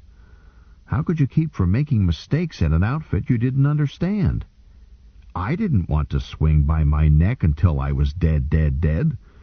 I didn't even want to risk being flogged, even though the doctor stands by to make certain that it doesn't do you any permanent injury. Nobody in our family had ever been flogged, except paddlings in school, of course, which isn't at all the same thing. There were no criminals in our family on either side, none who had even been accused of crime. We were a proud family. The only thing we lacked was citizenship, and Father regarded that as no real honor, a vain and useless thing. But if I were flogged, well, he'd probably have a stroke. And yet Hendrik hadn't done anything that I hadn't thought about doing 1,000 times. Why hadn't I? Timid, I guess. I knew that those instructors, any one of them, could beat the tar out of me, so I had buttoned my lip and hadn't tried it. No guts, Johnny. At least Ted Hendrik had guts. I didn't have, and a man with no guts has no business in the Army in the first place. Besides that, Captain Frankel hadn't even considered it to be Ted's fault. Even if I didn't buy a 9080 through lack of guts, what day would I do something other than a 9080, something not my fault, and wind up slumped against the whipping post anyhow? Time to get out, Johnny, while you're still ahead. My mother's letter simply confirmed my decision. I had been able to harden my heart to my parents as long as they were refusing me. But when they softened, I couldn't stand it. Or when Mother softened, at least. She had written, "But I am afraid I must tell you that your father will still not permit your name to be mentioned. But, dearest, that is his way of grieving, since he cannot cry. You must understand, my darling baby, that he loves you more than life itself, more than he does me, and that you have hurt him very deeply. He tells the world that you are a grown man capable of making your own decisions, and that he is proud of you. But that is his own pride speaking, the bitter hurt of a proud man who has been wounded deep in his heart by the one he loves best. You must understand, Juanito, that he does not speak of you and has not written to you because he cannot. Not yet. Not till his grief becomes bearable. When it has, I will know it, and then I will intercede for you, and we will all be together again. Myself? How could anything her baby boy does anger his mother? You can hurt me, but you cannot make me love you the less. Wherever you are, whatever you choose to do, you are always my little boy who bangs his knee and comes running to my lap for comfort. My lap has shrunk, or perhaps you have grown, though I have never believed it. But nonetheless it will always be waiting when you need it. Little boys never get over needing their mother's laps, do they, darling? I hope not. I hope that you will write and tell me so. But I must add that in view of the terribly long time that you have not written, it is probably best, until I let you know otherwise, for you to write to me care of your Aunt Eleonora. she will pass it on to me at once, and without causing any more upset. You understand? 1,000 kisses to my baby. Your mother. I understood, all right. And if Father could not cry, I could. I did. And at last, I got to sleep, and was awakened at once by an alert. We bounced out to the bombing range, the whole regiment, and ran through a simulated exercise without ammo. We were wearing full unarmored kit otherwise, including earplug receivers, and we had no more than extended when the word came to freeze. We held that freeze for at least an hour, and I mean we held it, barely breathing. A mouse tiptoeing past would have sounded noisy. Something did go past and ran right over me, a coyote, I think. I never twitched. We got awfully cold holding that freeze, but I didn't care. I knew it was my last. I didn't even hear reveille the next morning. For the first time in weeks, I had to be whacked out of my sack and barely made formation for morning jerks. There was no point in trying to resign before breakfast anyhow, since I had to see Zim as the first step. But he wasn't at breakfast. I did ask Bronsky's permission to see the CC, and he said, "Sure, help yourself," and didn't ask me why. But you can't see a man who isn't there. We started a route march after breakfast, and I still hadn't laid eyes on him. It was an out and back, with lunch fetched out to us by copter, an unexpected luxury, since failure to issue field rations before marching usually meant practice starvation, except for whatever you had cached, and I hadn't, too much on my mind. Sergeant Zim came out with the rations, and he held mail call in the field, which was not an unexpected luxury. I'll say this for the MI. They might chop off your food, water, sleep, or anything else without warning, but they never held up a person's mail a minute longer than circumstances required. That was yours, and they got it to you by the first transportation available, and you could read it at your earliest break, even on maneuvers. This hadn't been too important for me, as, aside from a couple of letters from Carl, I hadn't had anything but junk mail until Mother wrote to me. I didn't even gather around when Zim handed it out. I figured now on not speaking to him until he got in. No point in giving him reason to notice me until we were actually in reach of headquarters. So I was surprised when he called my name and held up a letter. I bounced over and took it, and was surprised again. It was from Mr. Dubois, my high school instructor in history and moral philosophy. I would sooner have expected a letter from Santa Claus.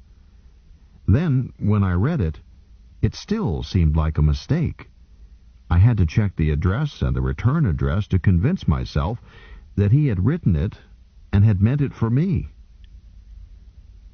My dear boy, I would have written to you much sooner to express my delight and my pride in learning that you had not only volunteered to serve, but also had chosen my own service.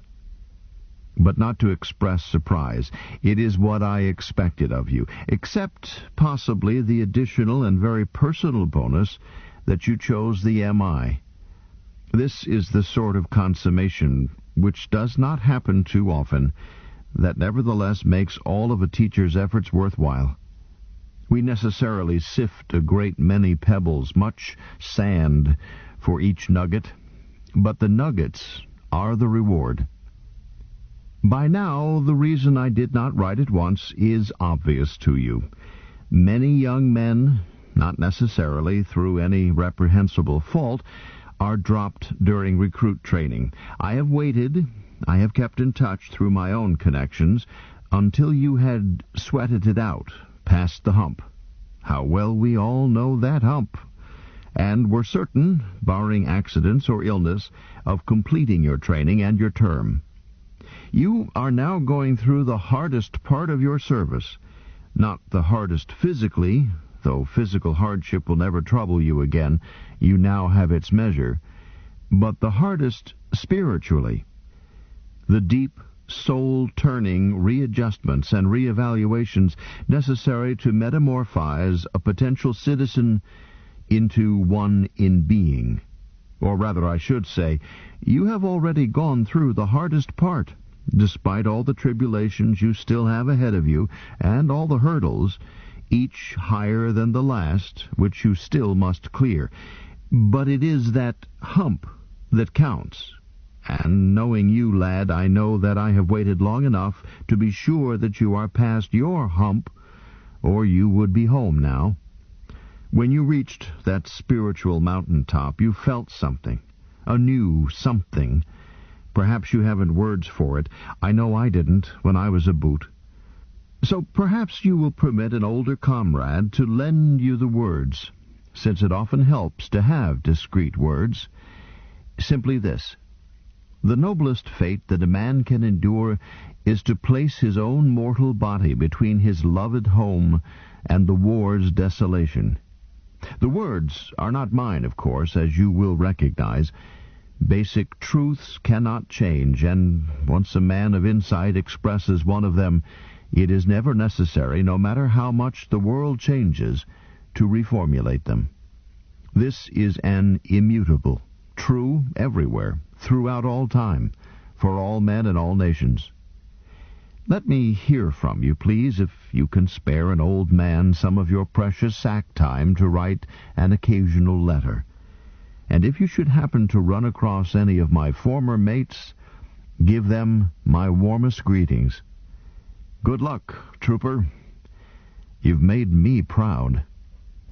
Jean V. Dubois, Lieutenant Colonel, M.I., retired.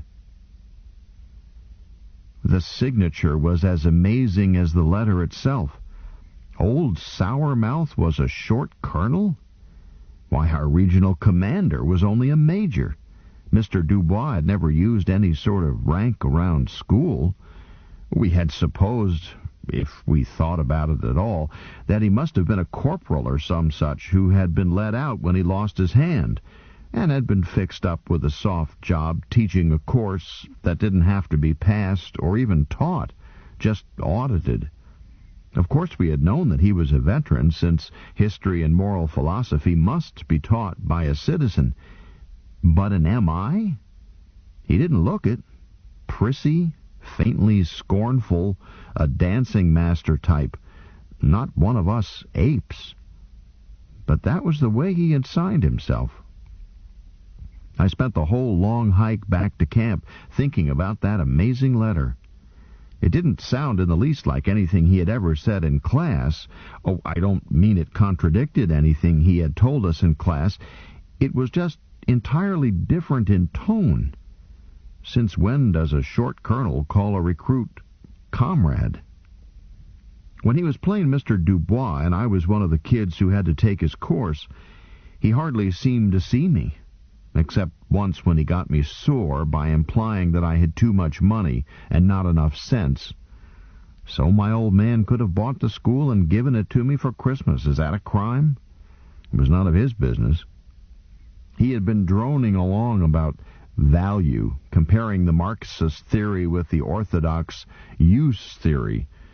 Mr. Dubois had said, "Of course, the Marxian definition of value is ridiculous. All the work one cares to add will not turn a mud pie into an apple tart. It remains a mud pie. Value zero. By corollary, unskillful work can easily subtract value. An untalented cook can turn wholesome dough and fresh green apples, valuable already, into an inedible mess. Value zero.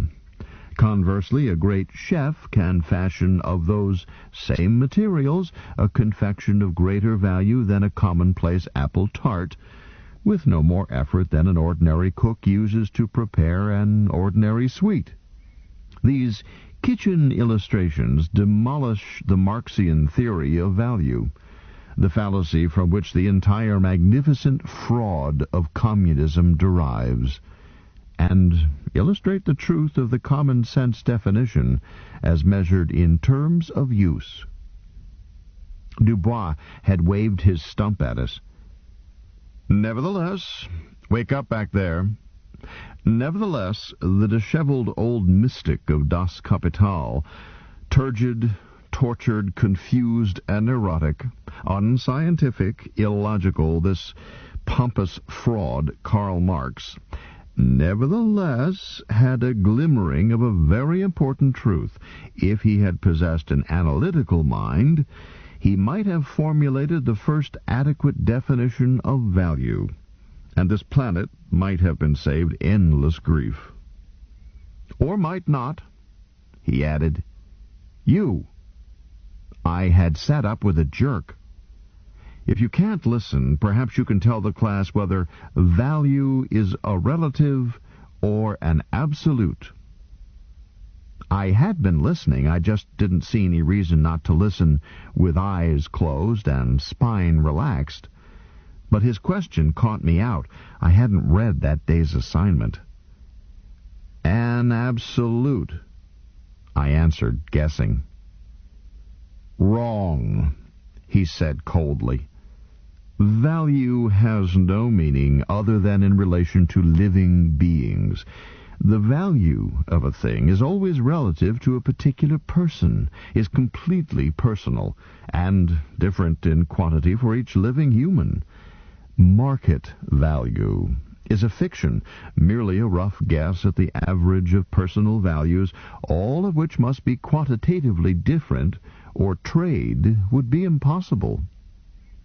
I had wondered what Father would have said if he had heard market value called a fiction. Snort in disgust, probably.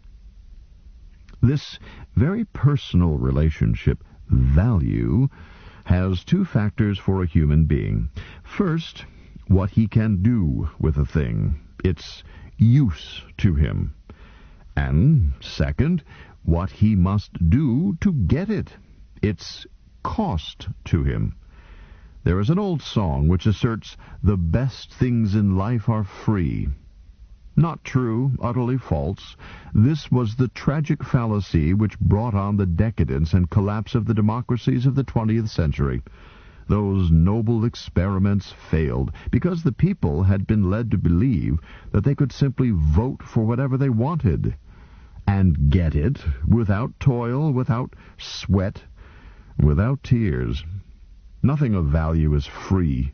Even the breath of life is purchased at birth only through gasping effort and pain. He had been still looking at me, and added, "If you boys and girls had to sweat for your toys the way a newly born baby has to struggle to live, you would be happier, and much richer. As it is with some of you, I pity the poverty of your wealth. I've just awarded you the prize for the 100-meter dash. Does it make you happy?"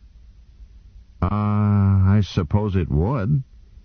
"No dodging, please. You have the prize. Here, I'll write it out. Grand prize for the championship, 100-meter sprint." He had actually come back to my seat and pinned it on my chest. "There. Are you happy? You value it, or don't you?" I was sore.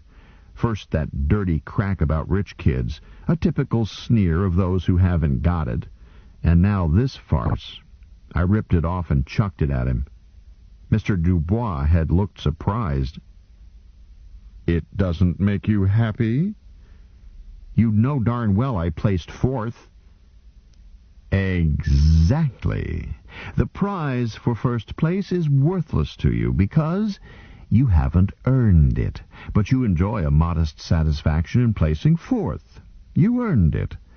I trust that some of the somnambulists here understood this little morality play. I fancy that the poet who wrote that song meant to imply that the best things in life must be purchased other than with money, which is true, just as the literal meaning of his words is false. The best things in life are beyond money. Their price is agony and sweat and devotion. And the price demanded for the most precious of all things in life is life itself. Ultimate cost, for perfect value. I mulled over things I had heard Mr. Dubois, Colonel Dubois, say, as well as his extraordinary letter, while we went swinging back toward camp. Then I stopped thinking because the band dropped back near our position in column, and we sang for a while. A French group. Marseillaise, of course, and Madelon, and Sons of Toil and Danger, and then Légion Étrangère, and Mademoiselle from Armentières, Del from Armentières, Del from Armentières, Del from Armentières, Del from Armentières, Del from Armentières, Del from Armentières, Del from Armentières, Del from Armentières. It's nice to have the band play. It picks you right up when your tail is dragging the prairie. We hadn't had anything but canned music at first, and that only for parade and calls. But the powers that be had found out early who could play and who couldn't. Instruments were provided, and a regimental band was organized. All our own. Even the director and the drum major were boots. It didn't mean they got out of anything.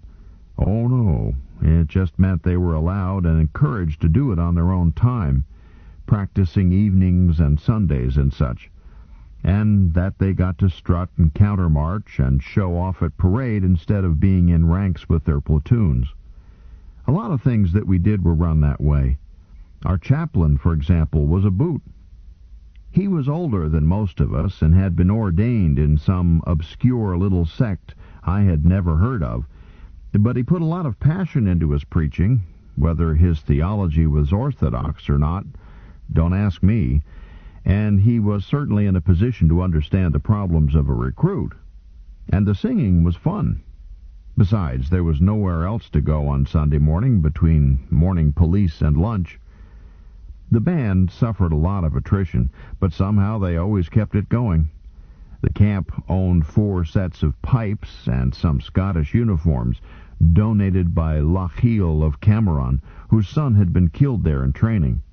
And one of us boots turned out to be a piper. He had learned it in the Scottish Boy Scouts. Pretty soon we had 4 pipers. Maybe not too good, but loud. Pipes seem very odd when you first hear them, and a tyro practicing can set your teeth on edge.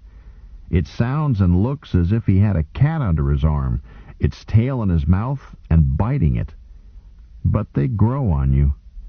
The first time our pipers kicked their heels out in front of the band, skirling away at Alamein Dead, my hair stood up so straight it lifted my cap. It gets you. Makes tears. We couldn't take a parade band out on route march, of course, because no special allowances were made for the band. Tubas and bass drums had to stay behind, because a boy in the band had to carry a full kit, same as everybody, and could only manage an instrument small enough to add to his load. But the MI has band instruments which I don't believe anybody else has, such as a little box hardly bigger than a harmonica, an electric gadget which does an amazing job of faking a big horn and is played the same way. Comes band call when you are headed for the horizon, each bandsman sheds his kit without stopping, his squad mates split it up, and he trots to the column position of the color company and starts blasting. It helps. The band drifted aft, almost out of earshot, and we stopped singing because your own singing drowns out the beat when it's too far away. I suddenly realized I felt good. I tried to think why I did, because we would be in after a couple of hours and I could resign? No. When I had decided to resign, it had indeed given me a measure of peace, quieted down my awful jitters, and let me go to sleep. But this was something else, and no reason for it that I could see. Then I knew. I had passed my hump. I was over the hump that Colonel Dubois had written about. I actually walked over it and started down, swinging easily.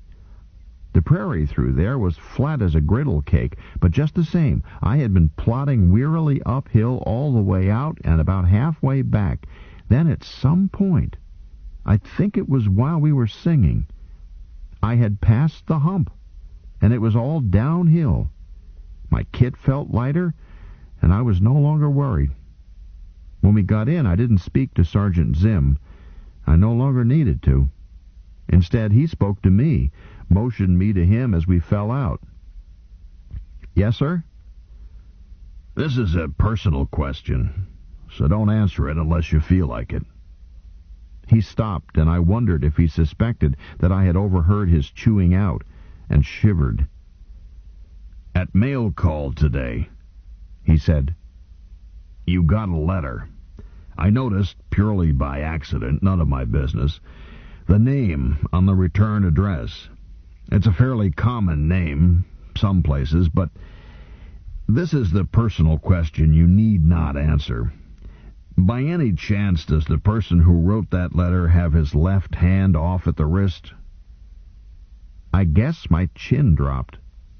"How did you know, sir?" "I was nearby when it happened. It is Colonel Dubois, right?"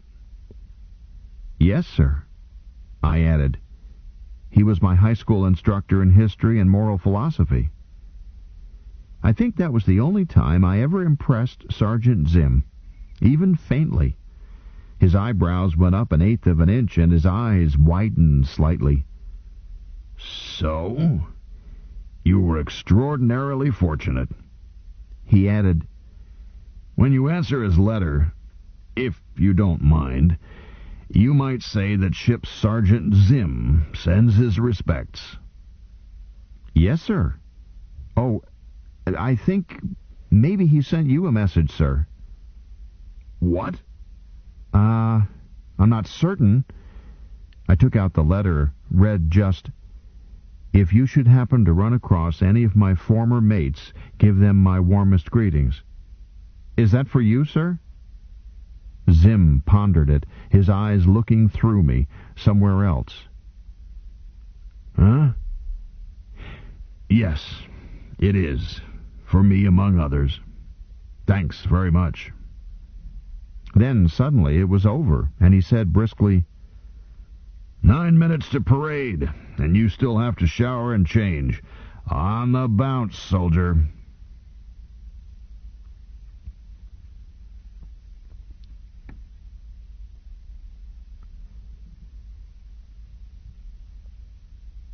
Chapter 7. I'm not going to talk much more about my boot training. Mostly it was simply work, but I was squared away. Enough said. But I do want to mention a little about powered suits, partly because I was fascinated by them, and also because that was what led me into trouble.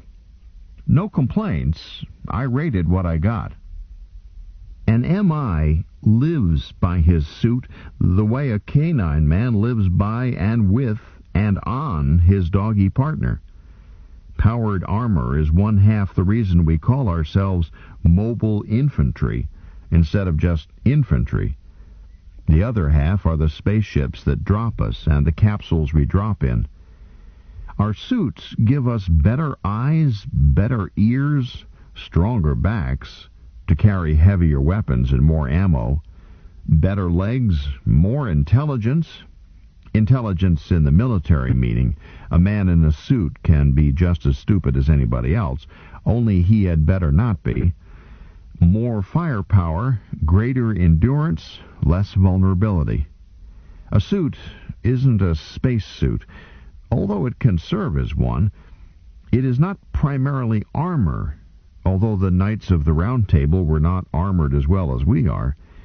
It isn't a tank, but a single M.I. private could take on a squadron of those things and knock them off unassisted, if anybody was silly enough to put tanks against M.I. A suit is not a ship, but it can fly, a little. On the other hand, neither spaceships nor atmosphere craft can fight against a man in a suit except by saturation bombing of the area he is in, like burning down a house to get one flea. Contrariwise, we can do many things that no ship, air, submersible, or space can do. There are a dozen different ways of delivering destruction in impersonal wholesale. via ships and missiles of one sort or another, catastrophes so widespread, so unselective, that the war is over because that nation or planet has ceased to exist. What we do is entirely different. We make war as personal as a punch in the nose. We can be selective, applying precisely the required amount of pressure at the specified point at a designated time. We've never been told to go down and kill or capture all left-handed redheads in a particular area. But if they tell us to, we can. We will. We are the boys who go to a particular place at H hour, occupy a designated terrain, stand on it, dig the enemy out of their holes, force them then and there to surrender or die. We're the bloody infantry, the doughboy, the duckfoot, the foot soldier who goes where the enemy is and takes him on in person. We've been doing it with changes in weapons, but very little change in our trade, at least since the time 5,000 years ago when the foot sloggers of Sargon the Great forced the Sumerians to cry, "Uncle." Maybe they'll be able to do without us someday. Maybe some mad genius with myopia, a bulging forehead, and a cybernetic mind will devise a weapon that can go down a hole, pick out the opposition, and force it to surrender or die without killing that gang of your own people they've got imprisoned down there. I wouldn't know. I'm not a genius. I'm an MI. In the meantime, till they build a machine to replace us, my mates can handle that job, and I might be some help on it too. Maybe someday they'll get everything nice and tidy, and we'll have that thing we sing about when we ain't a-gonna study war no more. Maybe. Maybe the same day the leopard will take off his spots and get a job as a Jersey cow, too. But again, I wouldn't know. I'm not a professor of cosmopolitics. I'm an MI. When the government sends me, I go. In between, I catch a lot of sack time. But while they have not yet built a machine to replace us, they've surely thought up some honeys to help us. The suit, in particular. No need to describe what it looks like, since it has been pictured so often.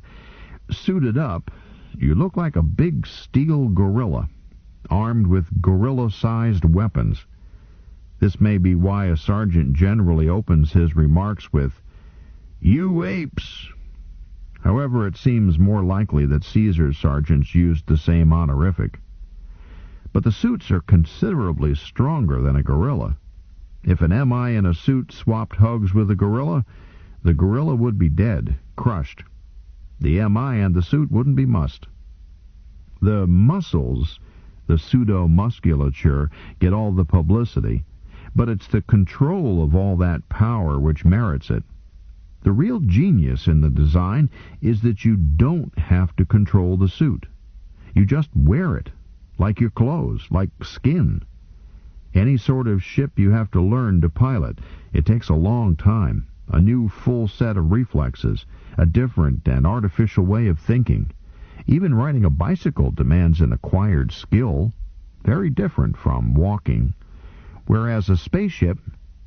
Oh, brother, I won't live that long. Spaceships are for acrobats who are also mathematicians. But a suit, you just wear. 2,000 pounds of it, maybe in full kit. Yet the very first time you are fitted into one, you can immediately walk, run, jump, lie down, pick up an egg without breaking it. Takes a trifle of practice, but anything improves with practice. Dance a jig, if you can dance a jig, that is, without a suit, and jump right over the house next door and come down to a feather landing. The secret lies in negative feedback and amplification. Don't ask me to sketch the circuitry of a suit. I can't. But I understand that some very good concert violinists can't build a violin either. I can do field maintenance and field repairs and check off the 347 items from cold to ready to wear, and that's all a dumb MI is expected to do. But if my suit gets really sick, I call the doctor, a doctor of science, electromechanical engineering, who is a staff naval officer, usually a lieutenant, read captain for our ranks, and is part of the ship's company of the troop transport, or who is reluctantly assigned to a regimental headquarters at Camp Curry, a fate worse than death to a Navy man. But if you really are interested in the prints and stereos and schematics of a suit's physiology, you can find most of it, the unclassified part, in any fairly large public library. For the small amount that is classified, you must look up a reliable enemy agent. Reliable, I say, because spies are a tricky lot. He's likely to sell you the parts you could get free from the public library. But here is how it works, minus the diagrams.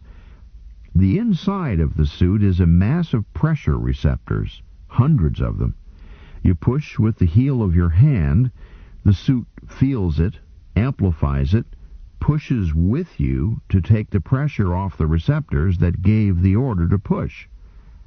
That's confusing, but negative feedback is always a confusing idea the first time, even though your body has been doing it ever since you quit kicking helplessly as a baby. Young children are still learning it. That's why they are clumsy. Adolescents and adults do it without knowing they ever learned it. And a man with Parkinson's disease has damaged his circuits for it. The suit has feedback, which causes it to match any motion you make, exactly, but with great force. Controlled force. Force controlled without your having to think about it. You jump, that heavy suit jumps, but higher than you can jump in your skin.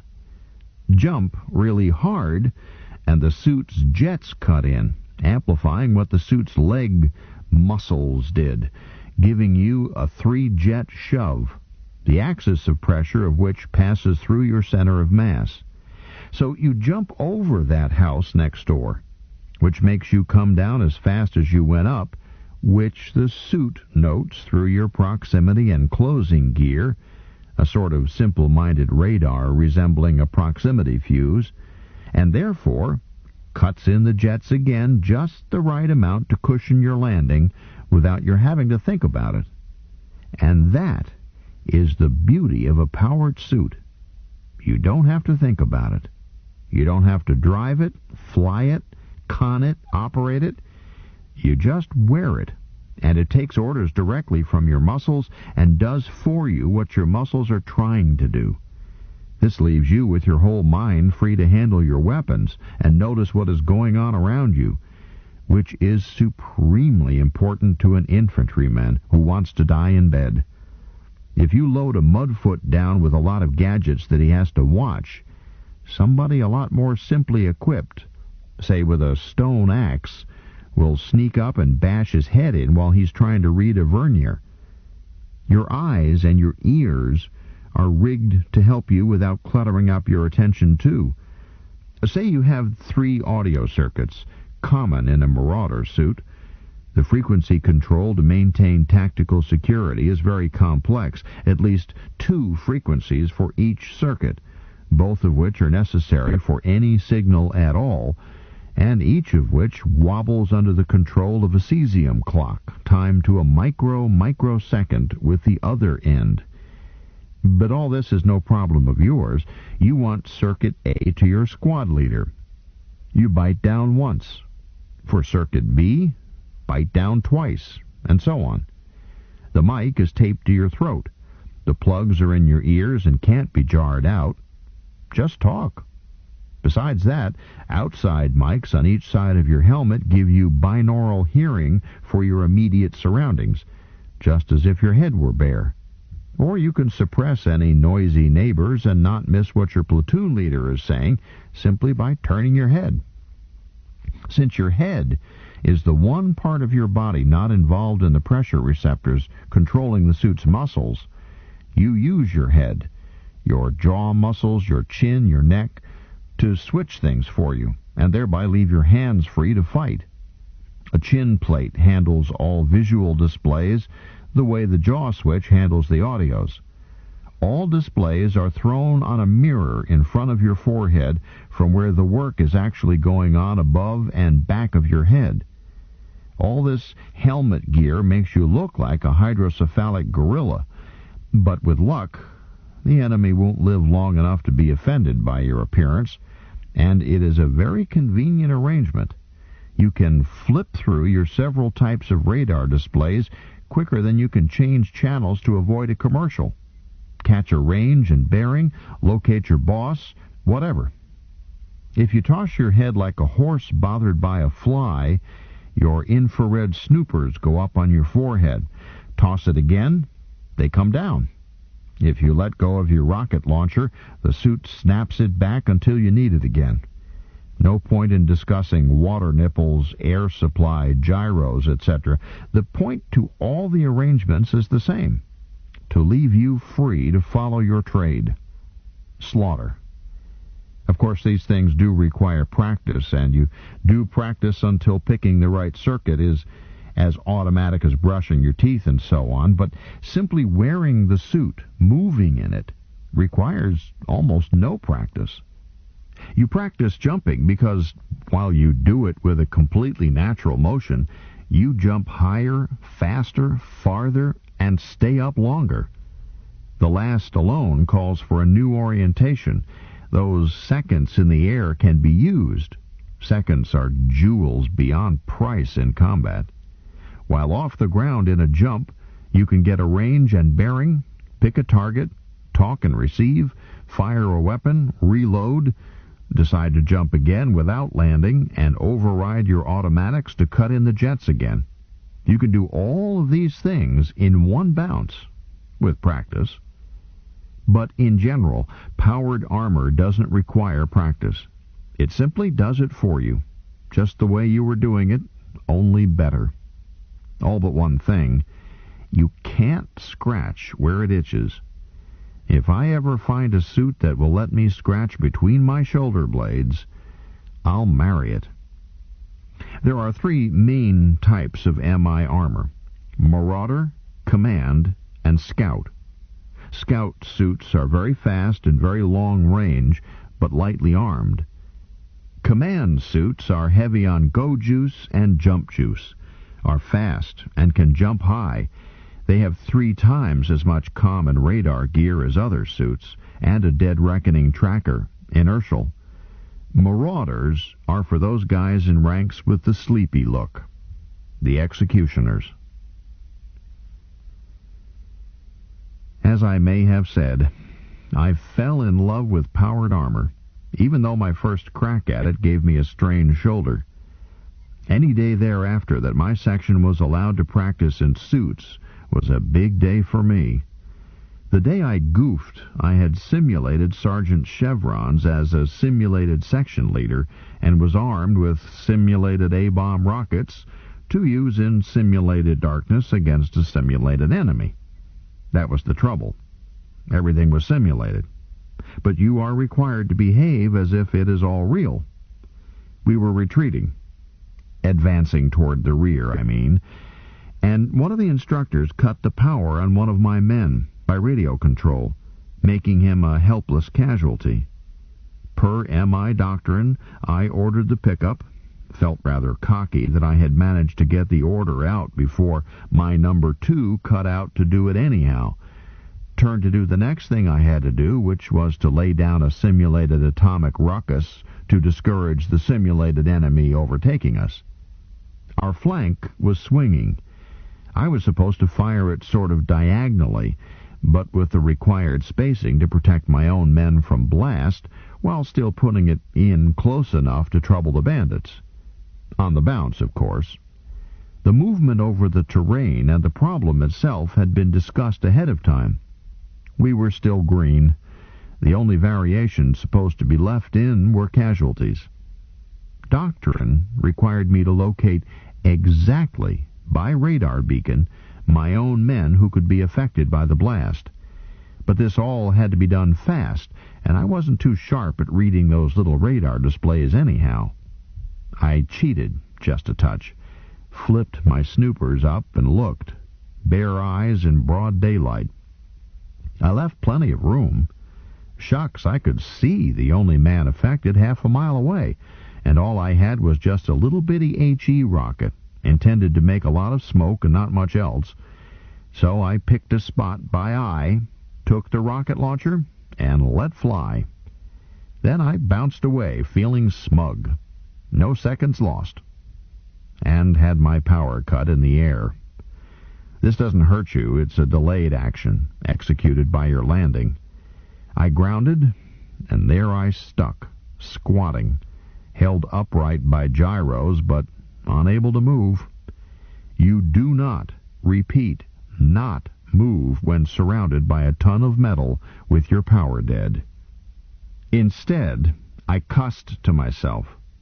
I hadn't thought that they would make me a casualty when I was supposed to be leading the problem. Shucks and other comments. I should have known that Sergeant Zim would be monitoring the section leader. He bounced over to me, spoke to me privately on the face-to-face. He suggested that I might be able to get a job sweeping floors, since I was too stupid, clumsy, and careless to handle dirty dishes. He discussed my past and probable future, and several other things that I did not want to hear about. He ended by saying tonelessly, "How would you like to have Colonel Dubois see what you've done?" Then he left me. I waited there, crouched over, for 2 hours, until the drill was over. The suit, which had been feather light, real 7-league boots, felt like an Iron Maiden. At last he returned for me, restored power, and we bounded together at top speed to BHQ. Captain Frankel said less, but it cut more. Then he paused and added in that flat voice officers use when quoting regulations, "You may demand trial by court-martial if such be your choice. How say you?" I gulped and said, "No, sir." Until that moment I hadn't fully realized just how much trouble I was in. Captain Frankel seemed to relax slightly. "Then we'll see what the regimental commander has to say. Sergeant, escort the prisoner." We walked rapidly over to our HQ, and for the first time I met the regimental commander face to face. And by then I was sure that I was going to catch a court no matter what. But I remembered sharply how Ted Hendrick had talked himself into one. I said nothing. Major Malloy said a total of 5 words to me. After hearing Sergeant Zim, he said 3 of them. "Is that correct?" I said, "Yes, sir," which ended my part of it. Major Malloy said to Captain Frankel, "Is there any possibility of salvaging this man?" Captain Frankel answered, "I believe so, sir." Major Malloy said, "Then we'll try administrative punishment." Turned to me and said, 5 lashes. Well, they certainly didn't keep me dangling. 15 minutes later, the doctor had completed checking my heart, and the sergeant of the guard was outfitting me with that special shirt, which comes off without having to be pulled over the hands, zippered from the neck down the arms. Assembly for parade had just sounded. I was feeling detached, unreal, which I have learned is one way of being scared right out of your senses. The nightmare hallucination. Zim came into the guard tent just as the call ended. He glanced at the sergeant of the guard, Corporal Jones, and Jones went out. Zim stepped up to me, slipped something into my hand.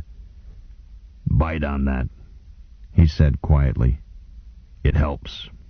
I know." It was a rubber mouthpiece, such as we used to avoid broken teeth in hand-to-hand combat drill. Zim left. I put it in my mouth. Then they handcuffed me and marched me out. The order read, "In simulated combat, gross negligence which would in action have caused the death of a teammate." Then they peeled off my shirt and strung me up.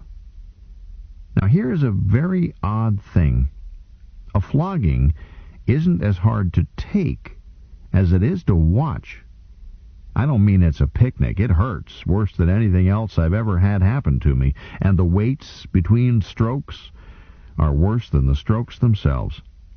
But the mouthpiece did help, and the only yelp I let out never got past it. Here's the second odd thing. Nobody even mentioned it to me, not even other boots. So far as I could see, Zim and the instructors treated me exactly the same afterwards as they had before. From the instant the doctor painted the marks and told me to go back to duty, it was all done with, completely. I even managed to eat a little dinner that night and pretend to take part in the jawing at the table. Another thing about administrative punishment, there is no permanent black mark. Those records are destroyed at the end of boot training, and you start clean. The only record is one where it counts most. You don't forget it.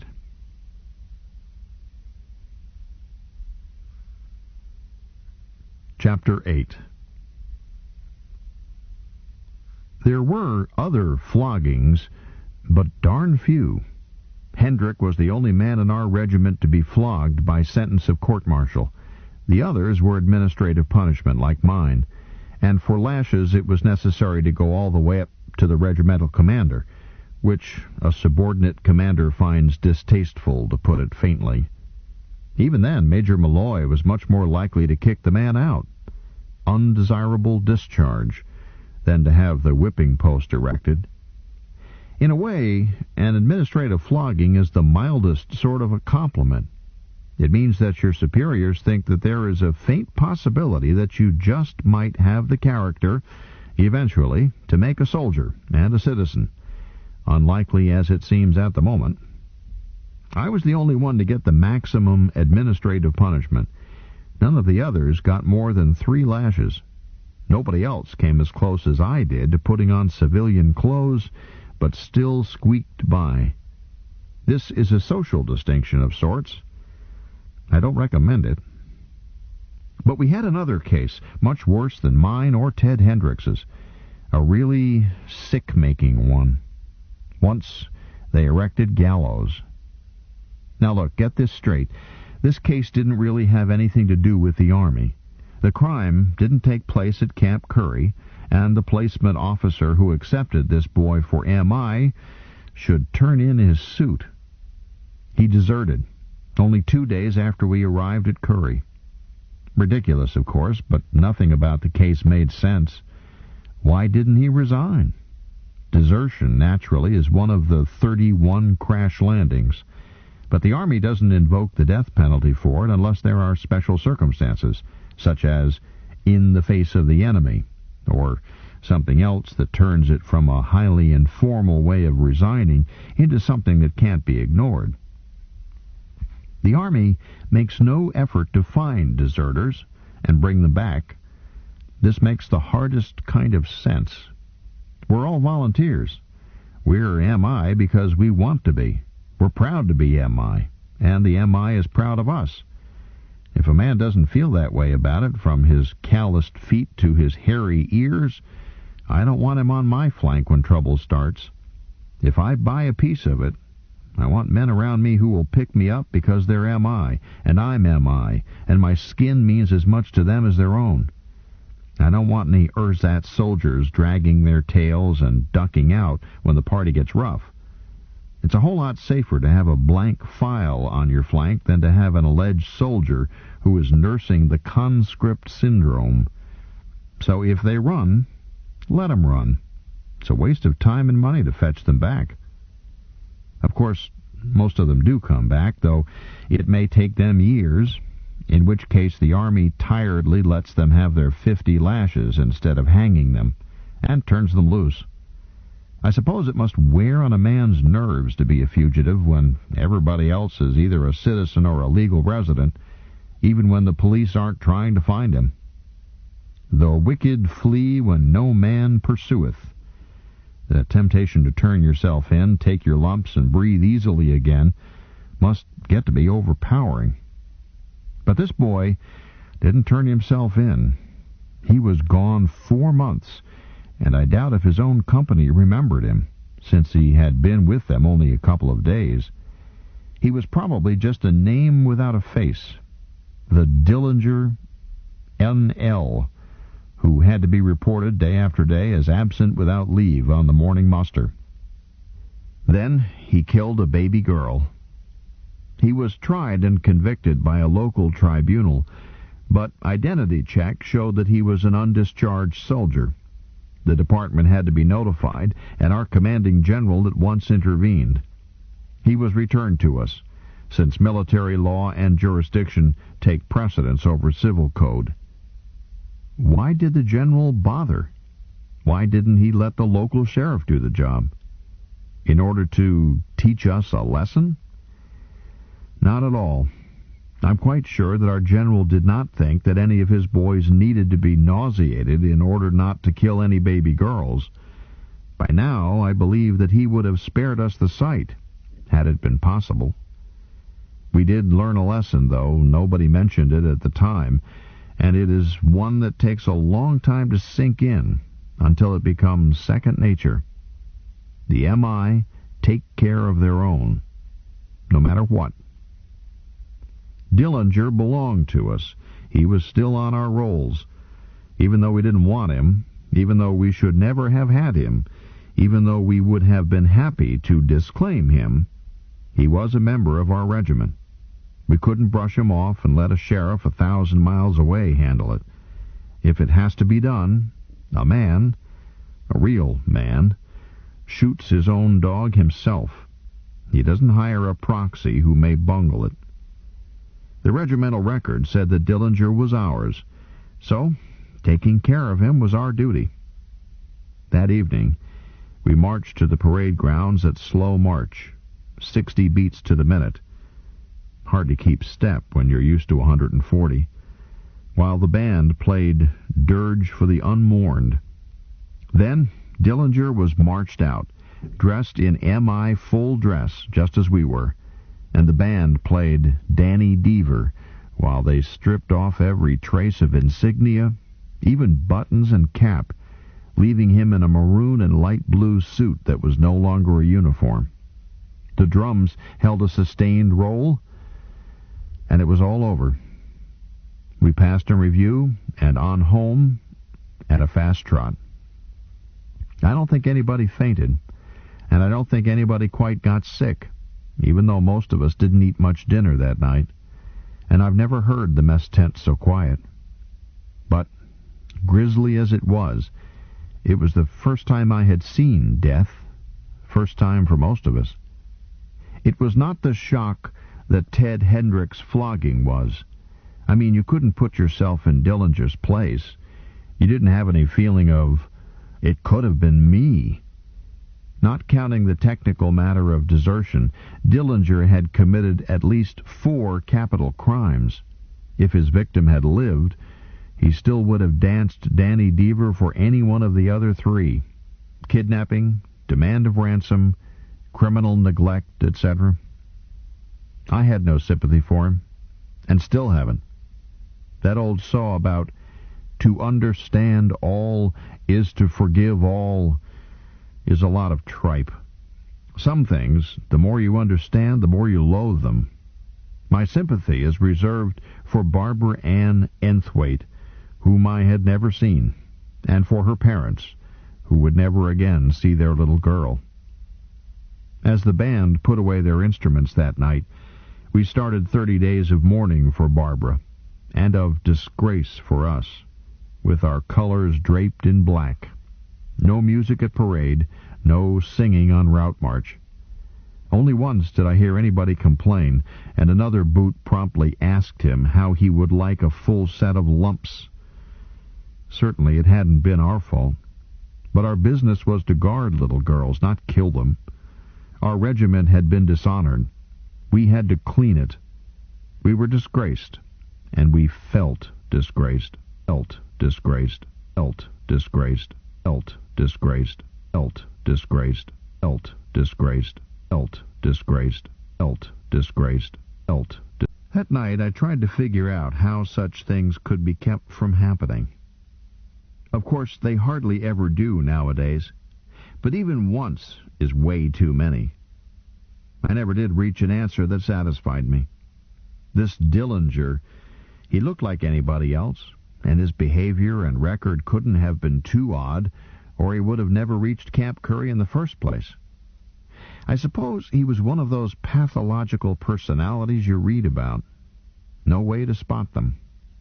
Well, if there was no way to keep it from happening once, there was only one sure way to keep it from happening twice, which we had used. If Dillinger had understood what he was doing, which seemed incredible, then he got what was coming to him. Except that it seemed a shame that he hadn't suffered as much as had little Barbara Ann. He practically hadn't suffered at all. But suppose, as seemed more likely, that he was so crazy that he had never been aware that he was doing anything wrong. What then? Well, we shoot mad dogs, don't we? Yes, but being crazy that way is a sickness. I couldn't see but two possibilities. Either he couldn't be made well, in which case he was better dead for his own sake and for the safety of others, or he could be treated and made sane, in which case, it seemed to me, if he ever became sane enough for civilized society, and thought over what he had done while he was sick, what could be left for him but suicide? How could he live with himself? And suppose he escaped before he was cured and did the same thing again, and maybe again. How do you explain that to bereaved parents, in view of his record? I couldn't see but one answer. I found myself mulling over a discussion in our class in history and moral philosophy. Mr. Dubois was talking about the disorders that preceded the breakup of the North American Republic back in the 20th century. According to him, there was a time just before they went down the drain when such crimes as Dillinger's were as common as dogfights. The terror had not been just in North America. Russia and the British Isles had it too, as well as other places. But it reached its peak in North America shortly before things went to pieces. Law-abiding people, Dubois had told us, hardly dared go into a public park at night. To do so was to risk attack by wolf packs of children armed with chains, knives, homemade guns, bludgeons, to be hurt at least, robbed most certainly, injured for life probably, or even killed. This went on for years, right up to the war between the Russo-Anglo-American alliance and the Chinese hegemony. Murder, drug addiction, larceny, assault, and vandalism were commonplace. Nor were parks the only places. These things happened also on the streets in daylight, on school grounds, even inside school buildings. But parks were so notoriously unsafe that honest people stayed clear of them after dark. I had tried to imagine such things happening in our schools. I simply couldn't, nor in our parks.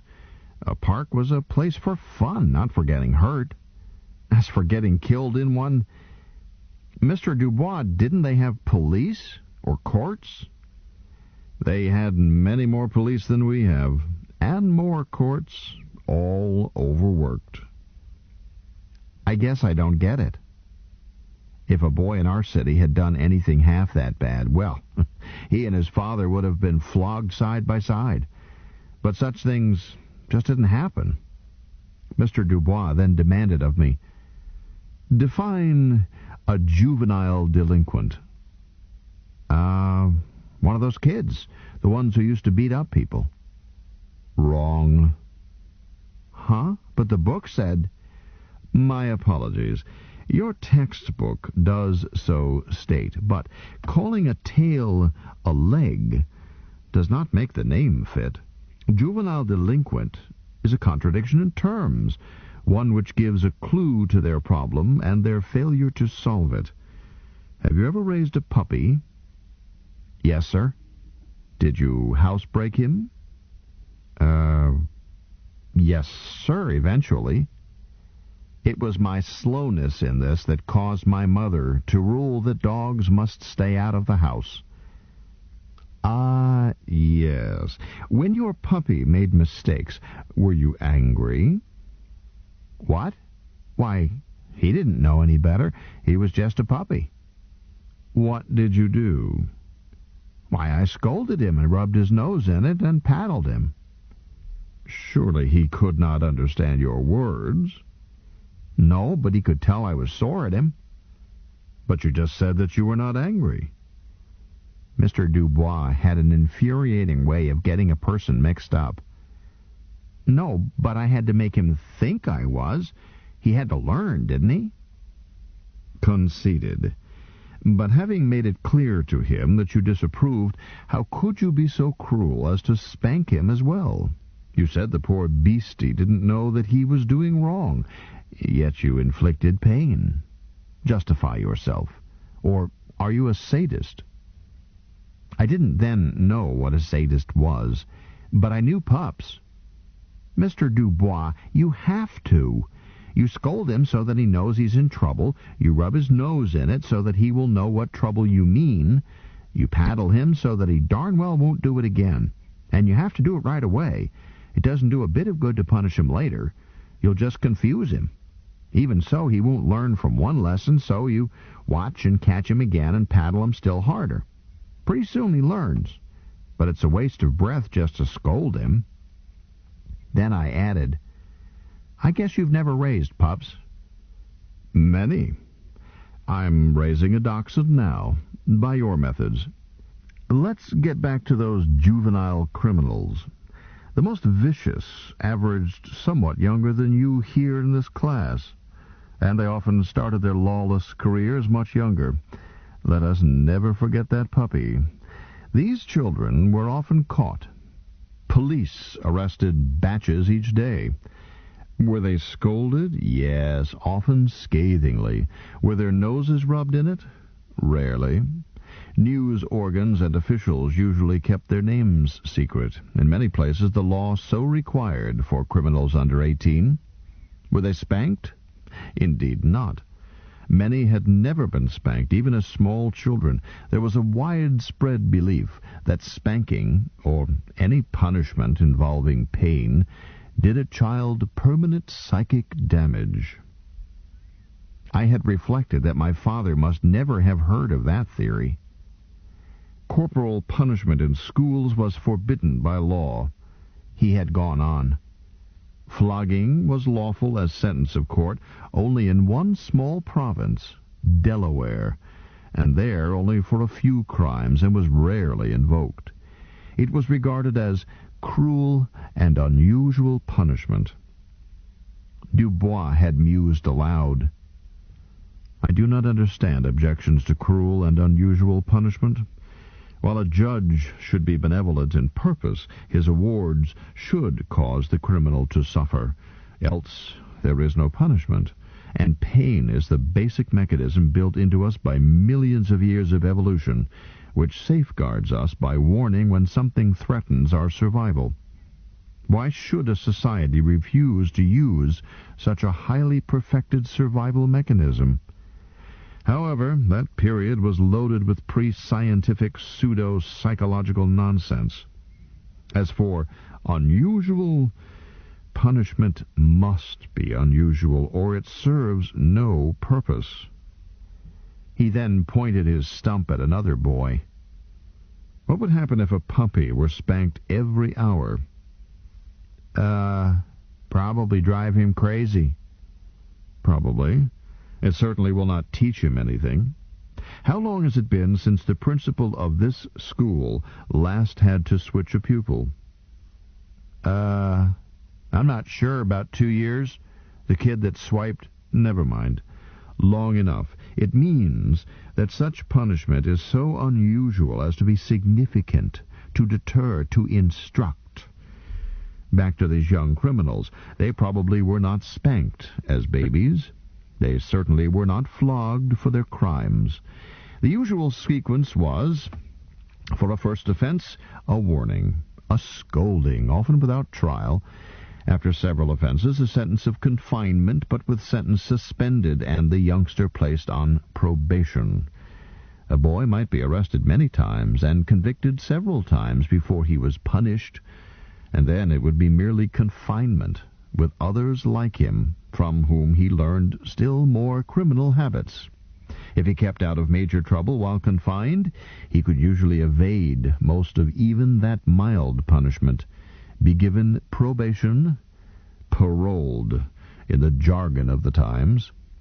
This incredible sequence could go on for years, while his crimes increased in frequency and viciousness, with no punishment whatever, save rare, dull but comfortable confinements. Then, suddenly, usually by law on his 18th birthday, this so-called juvenile delinquent becomes an adult criminal, and sometimes wound up in only weeks or months in a death cell awaiting execution for murder. You. He had singled me out again. Suppose you merely scolded your puppy, never punished him, let him go on making messes in the house, and occasionally locked him up in an outbuilding, but soon let him back into the house with a warning not to do it again. Then one day you notice that he is now a grown dog and still not housebroken, whereupon you whip out a gun and shoot him dead. Comment, please? Why, that's the craziest way to raise a dog I ever heard of. I agree. Or a child. Whose fault would it be? Why, mine, I guess. Again, I agree, but I'm not guessing. Mr. Dubois, a girl blurted out. But why? Why didn't they spank little kids when they needed it and use a good dose of the strap on any older ones who deserved it? The sort of lesson they wouldn't forget. I mean, ones who did things really bad. Why not? I don't know, he had answered grimly, except that the time-tested method of instilling social virtue and respect for law in the minds of the young did not appeal to a pre-scientific, pseudo-professional class who called themselves social workers or sometimes child psychologists. It was too simple for them, apparently, since anybody could do it, using only the patience and firmness needed in training a puppy. I've sometimes wondered if they cherished a vested interest in disorder. But that is unlikely.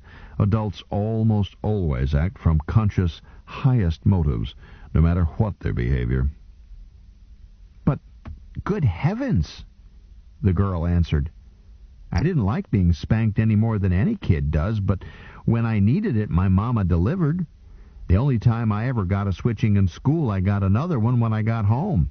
And that was years and years ago. I don't ever expect to be hauled up in front of a judge and sentenced to a flogging.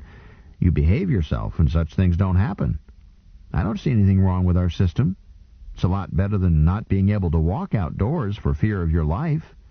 Why, that's horrible. I agree. Young lady, the tragic wrongness of what those well-meaning people did, contrasted with what they thought they were doing, goes very deep. They had no scientific theory of morals. They did have a theory of morals, and they tried to live by it. I should not have sneered at their motives, but their theory was wrong. Half of it fuzzy-headed wishful thinking, half of it rationalized charlatanry. The more earnest they were, the farther it led them astray. You see, they assumed that man has a moral instinct. Sir? I thought... But he does. I have. No, my dear. You have a cultivated conscience, a most carefully trained one. Man has no moral instinct. He is not born with moral sense. You were not born with it. I was not. And a puppy has none. We acquire moral sense. When we do, through training, experience, and hard sweat of the mind. These unfortunate juvenile criminals were born with none, even as you and I, and they had no chance to acquire any. Their experiences did not permit it. What is moral sense? It is an elaboration of the instinct to survive. The instinct to survive is human nature itself, and every aspect of our personalities derives from it. Anything that conflicts with the survival instinct acts sooner or later to eliminate the individual, and thereby fails to show up in future generations. This truth is mathematically demonstrable, everywhere verifiable. It is the single eternal imperative controlling everything we do.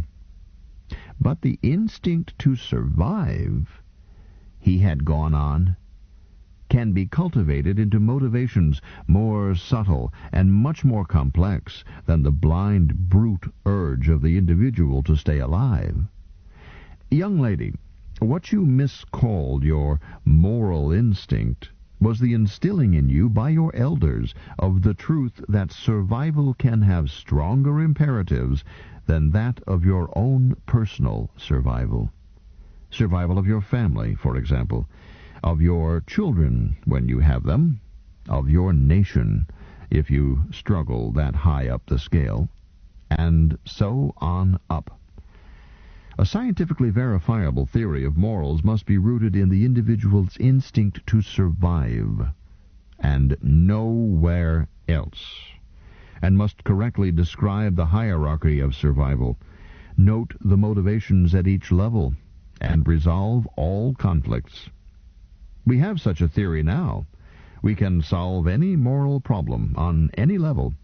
Self-interest, love of family, duty to country, responsibility toward the human race. We are even developing an exact ethic for extra-human relations. But all moral problems can be illustrated by one misquotation. Greater love hath no man than a mother cat dying to defend her kittens. Once you understand the problem facing that cat and how she solved it, you will then be ready to examine yourself and learn how high up the moral ladder you are capable of climbing. These juvenile criminals hit a low level. Born with only the instinct for survival, the highest morality they achieved was a shaky loyalty to a peer group, a street gang. But the do-gooders attempted to appeal to their better natures, to reach them, to spark their moral sense. Tosh!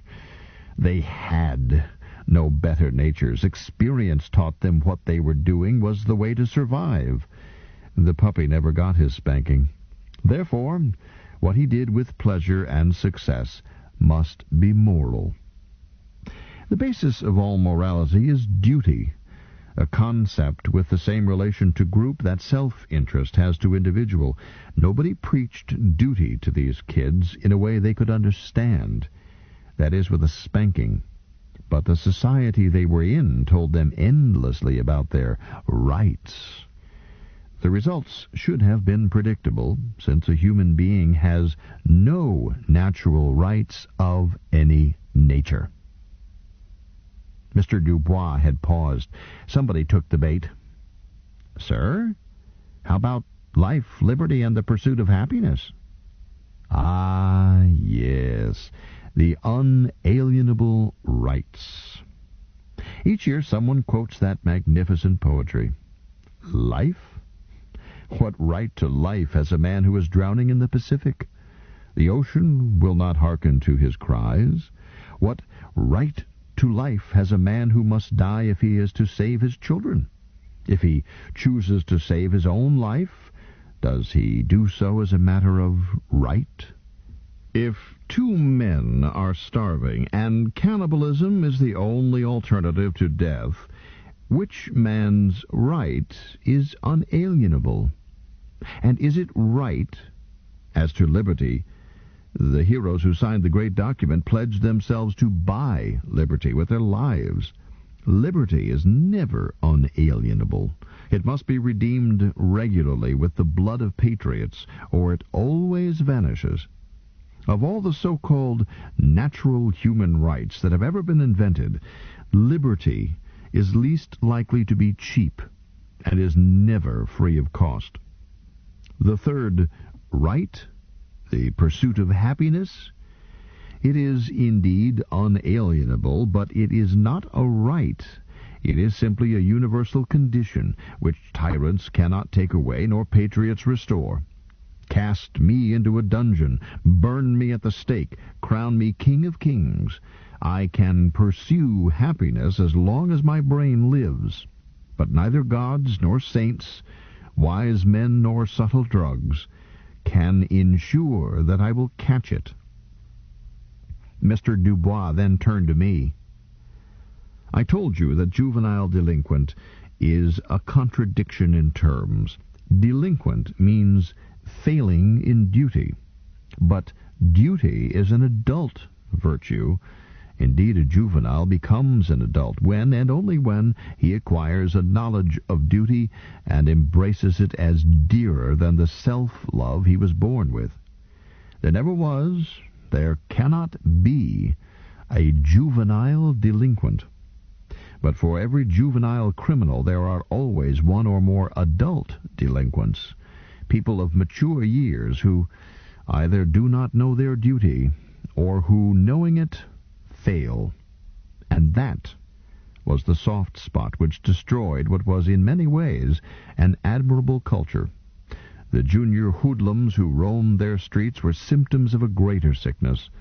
Their citizens, all of them counted as such, glorified their mythology of rights and lost track of their duties. No nation so constituted can endure.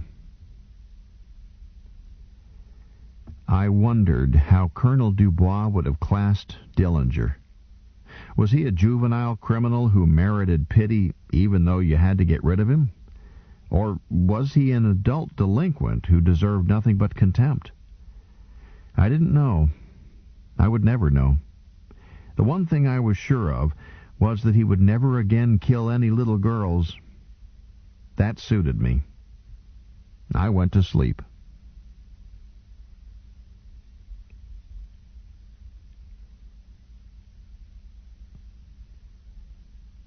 Chapter 9.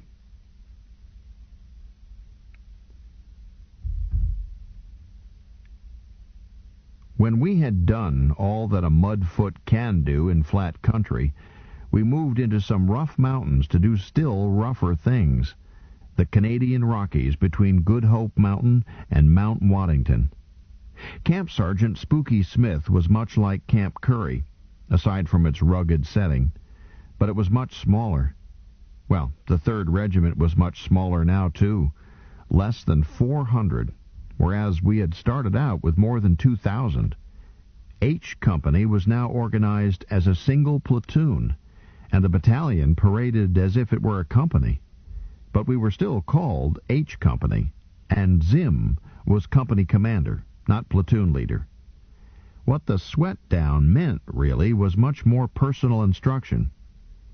We had more corporal instructors than we had squads, and Sergeant Zim, with only 50 men on his mind instead of the 260 he had started with, kept his Argus eyes on each one of us all the time, even when he wasn't there.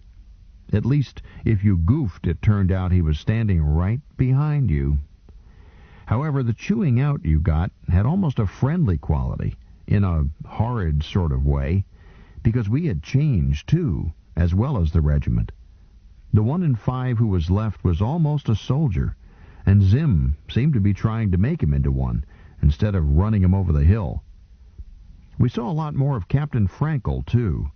He now spent most of his time teaching us, instead of behind a desk, and he knew all of us by name and face, and seemed to have a card file in his mind of exactly what progress each man had made on every weapon, every piece of equipment, not to mention your extra duty status, medical record, and whether you had had a letter from home lately.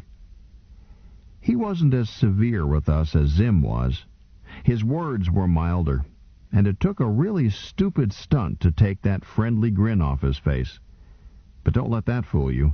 There was barrel armor under the grin. I never did figure out which one was the better soldier, Zim or Captain Frankel.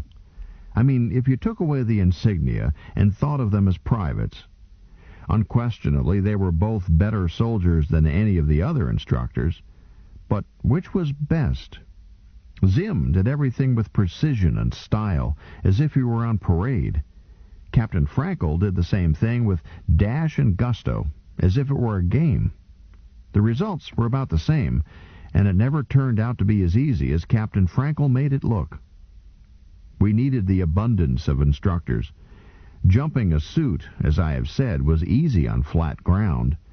Well, the suit jumps just as high and just as easily in the mountains, but it makes a lot of difference when you have to jump up a vertical granite wall between two close-set fir trees and override your jet control at the last instant.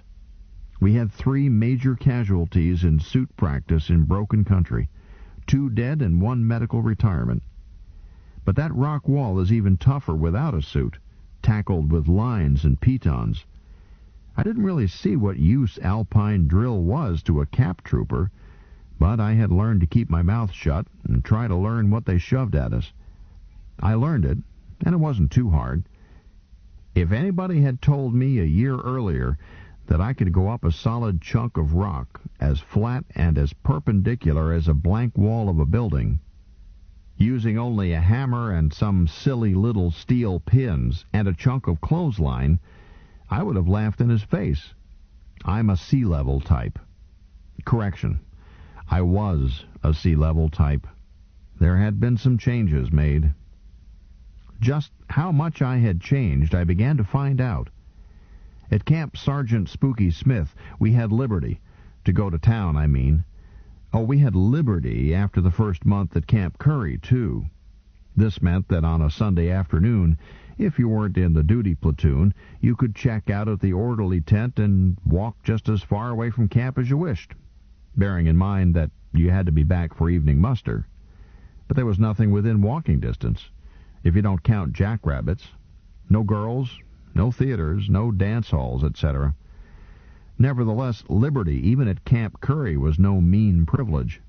Sometimes it can be very important indeed to be able to go so far away that you can't see a tent, a sergeant, nor even the ugly faces of your best friends among the boots. Not have to be on the bounce about anything. Have time to take out your soul and look at it. You could lose that privilege in several degrees. You could be restricted to camp, or you could be restricted to your own company street, which meant that you couldn't go to the library nor to what was misleadingly called the recreation tent, mostly some Parcheesi sets and similar wild excitements. Or you could be under close restriction, required to stay in your tent when your presence was not required elsewhere. This last sort didn't mean much in itself, since it was usually added to extra duties so demanding that you didn't have any time in your tent other than for sleep anyhow. It was a decoration added like a cherry on top of a dish of ice cream to notify you and the world that you had pulled not some everyday goof-off, but something unbecoming of a member of the MI, and were thereby unfit to associate with other troopers until you had washed away the stain. But at Camp Spooky, we could go into town, duty status, conduct status, etc. permitting.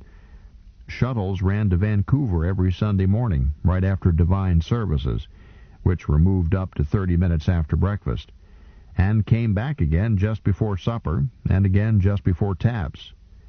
The instructors could even spend Saturday night in town, or cop a 3-day pass, duty permitting. I had no more than stepped out of the shuttle, my first pass, than I realized in part that I had changed. Johnny didn't fit in any longer.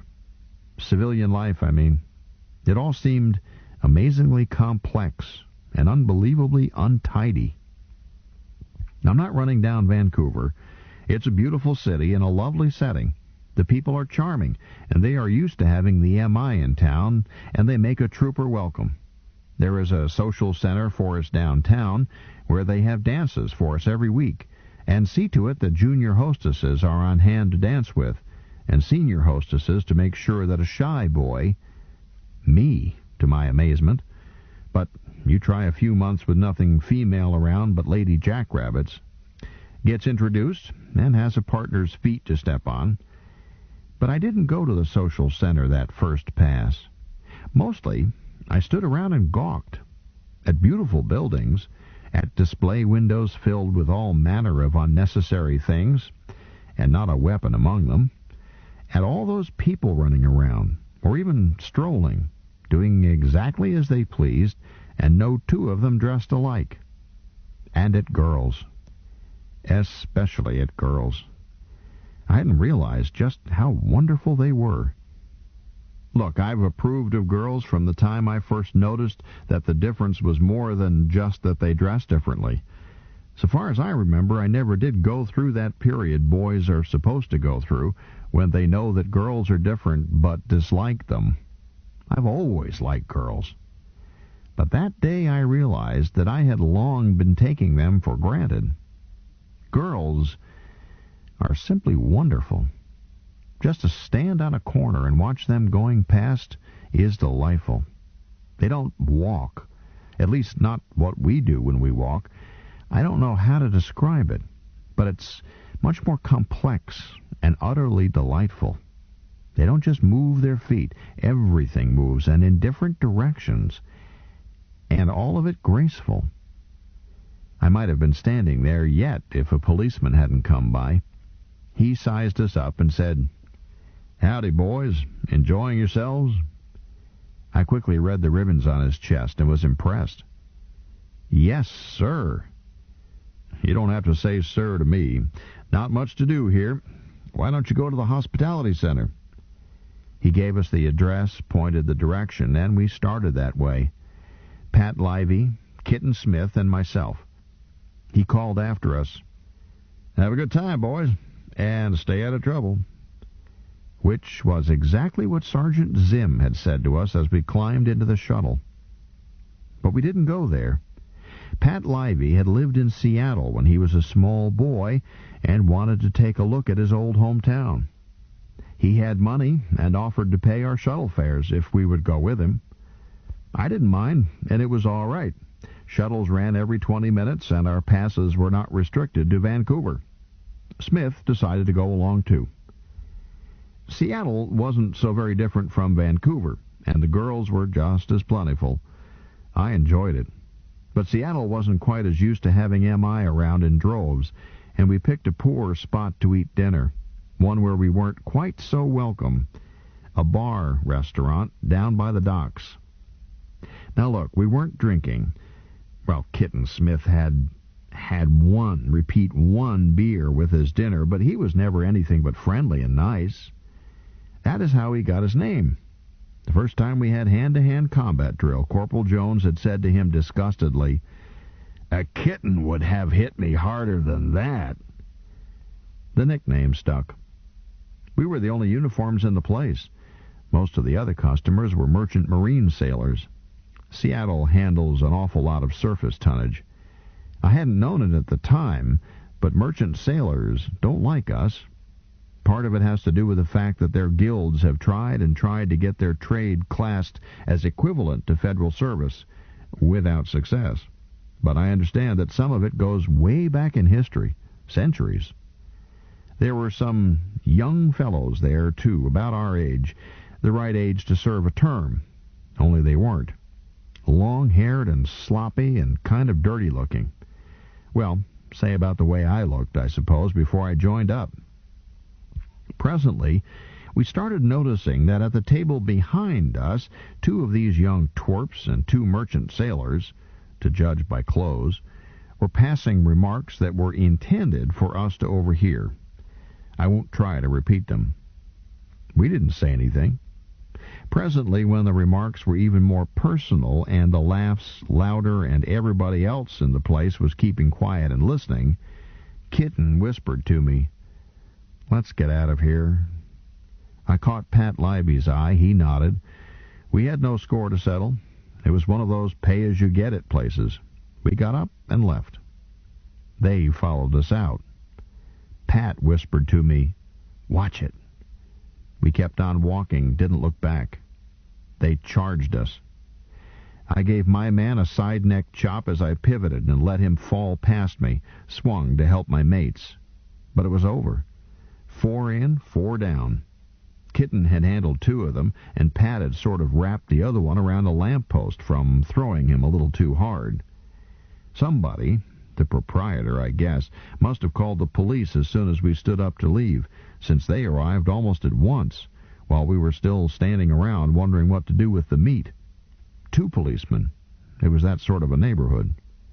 The senior of them wanted us to prefer charges, but none of us was willing. Zim had told us to stay out of trouble. Kitten looked blank and about 15 years old and said, "I guess they stumbled." "So I see," agreed the police officer, and towed a knife away from the outflung hand of my man, put it against the curb, and broke the blade. "Well, you boys had better run along. Farther uptown." We left. I was glad that neither Pat nor Kitten wanted to make anything of it. It's a mighty serious thing, a civilian assaulting a member of the armed forces. But what the deuce? The books balanced. They jumped us, they got their lumps. All even. But it's a good thing we never go on pass armed, and have been trained to disable without killing, because every bit of it happened by reflex. I didn't believe that they would jump us until they already had, and I didn't do any thinking at all until it was over. But that's how I learned for the first time just how much I had changed. We walked back to the station and caught a shuttle to Vancouver. We started practice drops as soon as we moved to Camp Spooky. A platoon at a time, in rotation. A full platoon, that is a company, would shuttle down to the field north of Walla Walla, go aboard, space, make a drop, go through an exercise, and home on a beacon. A day's work. With 8 companies, that gave us not quite a drop each week. And then it gave us a little more than a drop each week as attrition continued, whereupon the drops got tougher. Over mountains, into the Arctic ice, into the Australian desert, and, before we graduated, onto the face of the moon, where your capsule is placed only 100 feet up and explodes as it ejects. And you have to look sharp and land with only your suit. No air, no parachute, and a bad landing can spill your air and kill you. Some of the attrition was from casualties, deaths or injuries, and some of it was just from refusing to enter the capsule, which some did. And that was that. They weren't even chewed out. They were just motioned aside, and that night they were paid off. Even a man who has made several drops might get the panic and refuse, and the instructors were just gentle with him, treated him the way you do a friend who is ill and won't get well. I never quite refused to enter the capsule, but I certainly learned about the shakes. I always got them. I was scared silly every time. I still am. But you're not a cap trooper unless you drop. They tell a story, probably not true, about a cap trooper who was sightseeing in Paris. He visited Les Invalides, looked down at Napoleon's coffin, and said to a French guard there, "Who's he?" The Frenchman was properly scandalized. "Monsieur does not know. This is the tomb of Napoleon Bonaparte, the greatest soldier who ever lived." The cap trooper thought about it. Then he asked, "So, where were his drops?" It is almost certainly not true, because there is a big sign outside that tells you exactly who Napoleon was. But that is how cap troopers feel about it. Eventually, we graduated. I can see that I've left out almost everything. Not a word about most of our weapons. Nothing about the time we dropped everything and fought a forest fire for 3 days. No mention of the practice alert that was a real one, only we didn't know it until it was over. Nor about the day the cook tent blew away. In fact, not any mention of weather, and believe me, weather is important to a doughboy, rain and mud especially. But though weather is important while it happens, it seems to me to be pretty dull to look back on. You can take descriptions of most any sort of weather out of an almanac and stick them in just anywhere. They'll probably fit. The regiment had started with 2,009 men. We graduated 187. Of the others, 14 were dead, one executed and his name struck, and the rest resigned, dropped, transferred, medical discharge, etc. Major Malloy made a short speech. We each got a certificate. We passed in review for the last time, and the regiment was disbanded, its colors to be cased until they would be needed, 3 weeks later, to tell another couple of thousand civilians that they were an outfit, not a mob. I was a trained soldier, entitled to put TP in front of my serial number instead of RP. Big day. The biggest I ever had.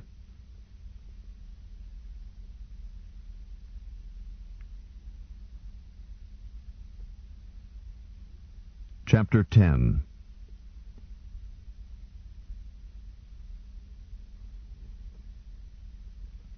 That is, I thought I was a trained soldier until I reported to my ship. Any law against having a wrong opinion? I see that I didn't make any mention of how the Terran Federation moved from peace to a state of emergency and then on into war. I didn't notice it too closely myself. When I enrolled, it was peace, the normal condition. At least so people think. Whoever expects anything else? Then, while I was at Curry, it became a state of emergency. But I still didn't notice it, as what Corporal Bronsky thought about my haircut, uniform, combat drill, and kit was much more important. And what Sergeant Zim thought about such matters was overwhelmingly important. In any case, emergency is still peace. Peace is a condition in which no civilian pays any attention to military casualties which do not achieve page 1 lead story prominence, unless that civilian is a close relative of one of the casualties. But if there ever was a time in history when peace meant that there was no fighting going on, I have been unable to find out about it. When I reported to my first outfit, Willie's Wildcats, sometimes known as Company K, 3rd Regiment, 1st MI Division, and shipped with them in the Valley Forge, with that misleading certificate in my kit, the fighting had already been going on for several years. The historians can't seem to settle whether to call this one the 3rd Space War, or the 4th, or whether the First Interstellar War fits it better. We just call it the Bug War, if we call it anything, which we usually don't. And in any case, the historians date the beginning of war after the time I joined my first outfit and ship. Everything up to then, and still later, were incidents, patrols, or police actions. However, you are just as dead if you buy a farm in an incident as you are if you buy it in a declared war. But to tell the truth, a soldier doesn't notice a war much more than a civilian does, except his own tiny piece of it, and that just on the days it is happening. The rest of the time he is much more concerned with sack time, the vagaries of sergeants, and the chances of wheedling the cook between meals. However, when Kitten Smith and Al Jenkins and I joined them at Luna Base, each of Willie's Wildcats had made more than one combat drop. They were soldiers, and we were not. We weren't hazed for it, at least I was not, and the sergeants and corporals were amazingly easy to deal with after the calculated frightfulness of instructors. It took a little while to discover that this comparatively gentle treatment simply meant that we were nobody, hardly worth chewing out, until we had proved in a drop, a real drop, that we might possibly replace real wildcats who had fought and bought it, and whose bunks we now occupied. Let me tell you how green I was.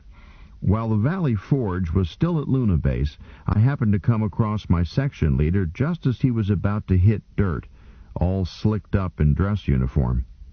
He was wearing in his left earlobe a rather small earring, a tiny gold skull, beautifully made, and under it instead of the conventional crossed bones of the ancient Jolly Roger design, was a whole bundle of little gold bones, almost too small to see, too small to see, too small to see, too small to see, too small to see, too small to see, too small to see, too small to see, too small to see, too small. Back home, I had always worn earrings and other jewelry when I went out on a date.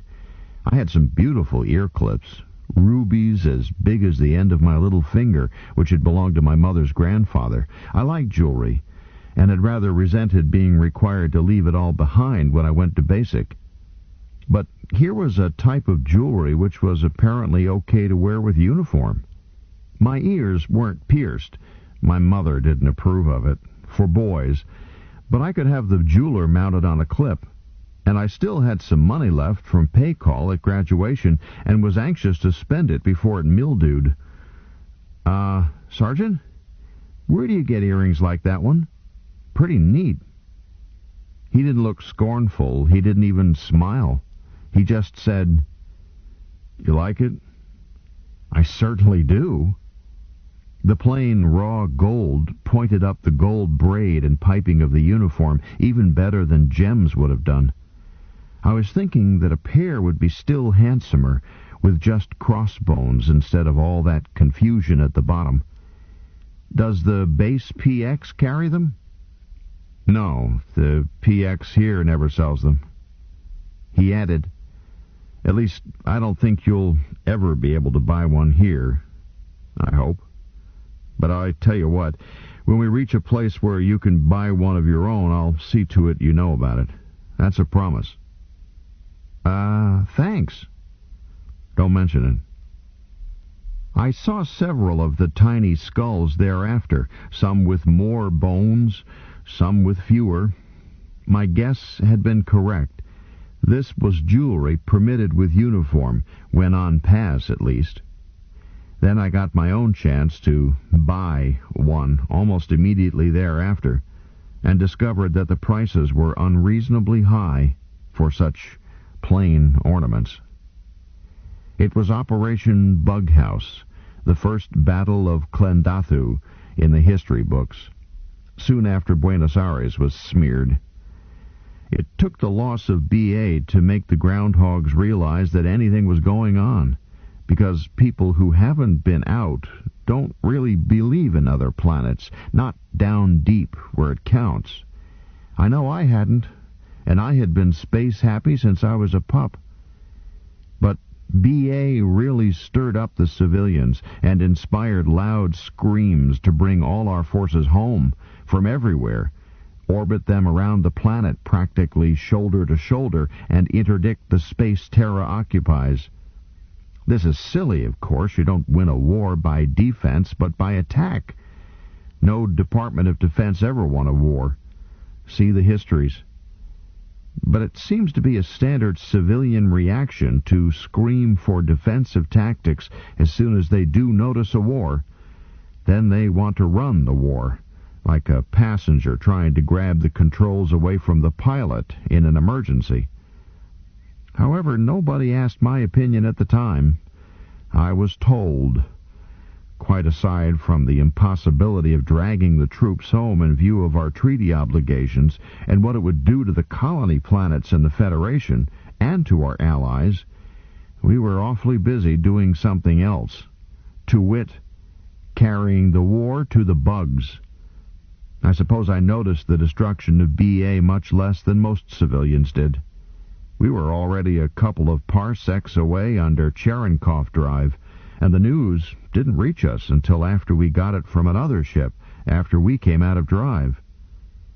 I remember thinking, gosh, that's terrible, and feeling sorry for the one Porteño in the ship.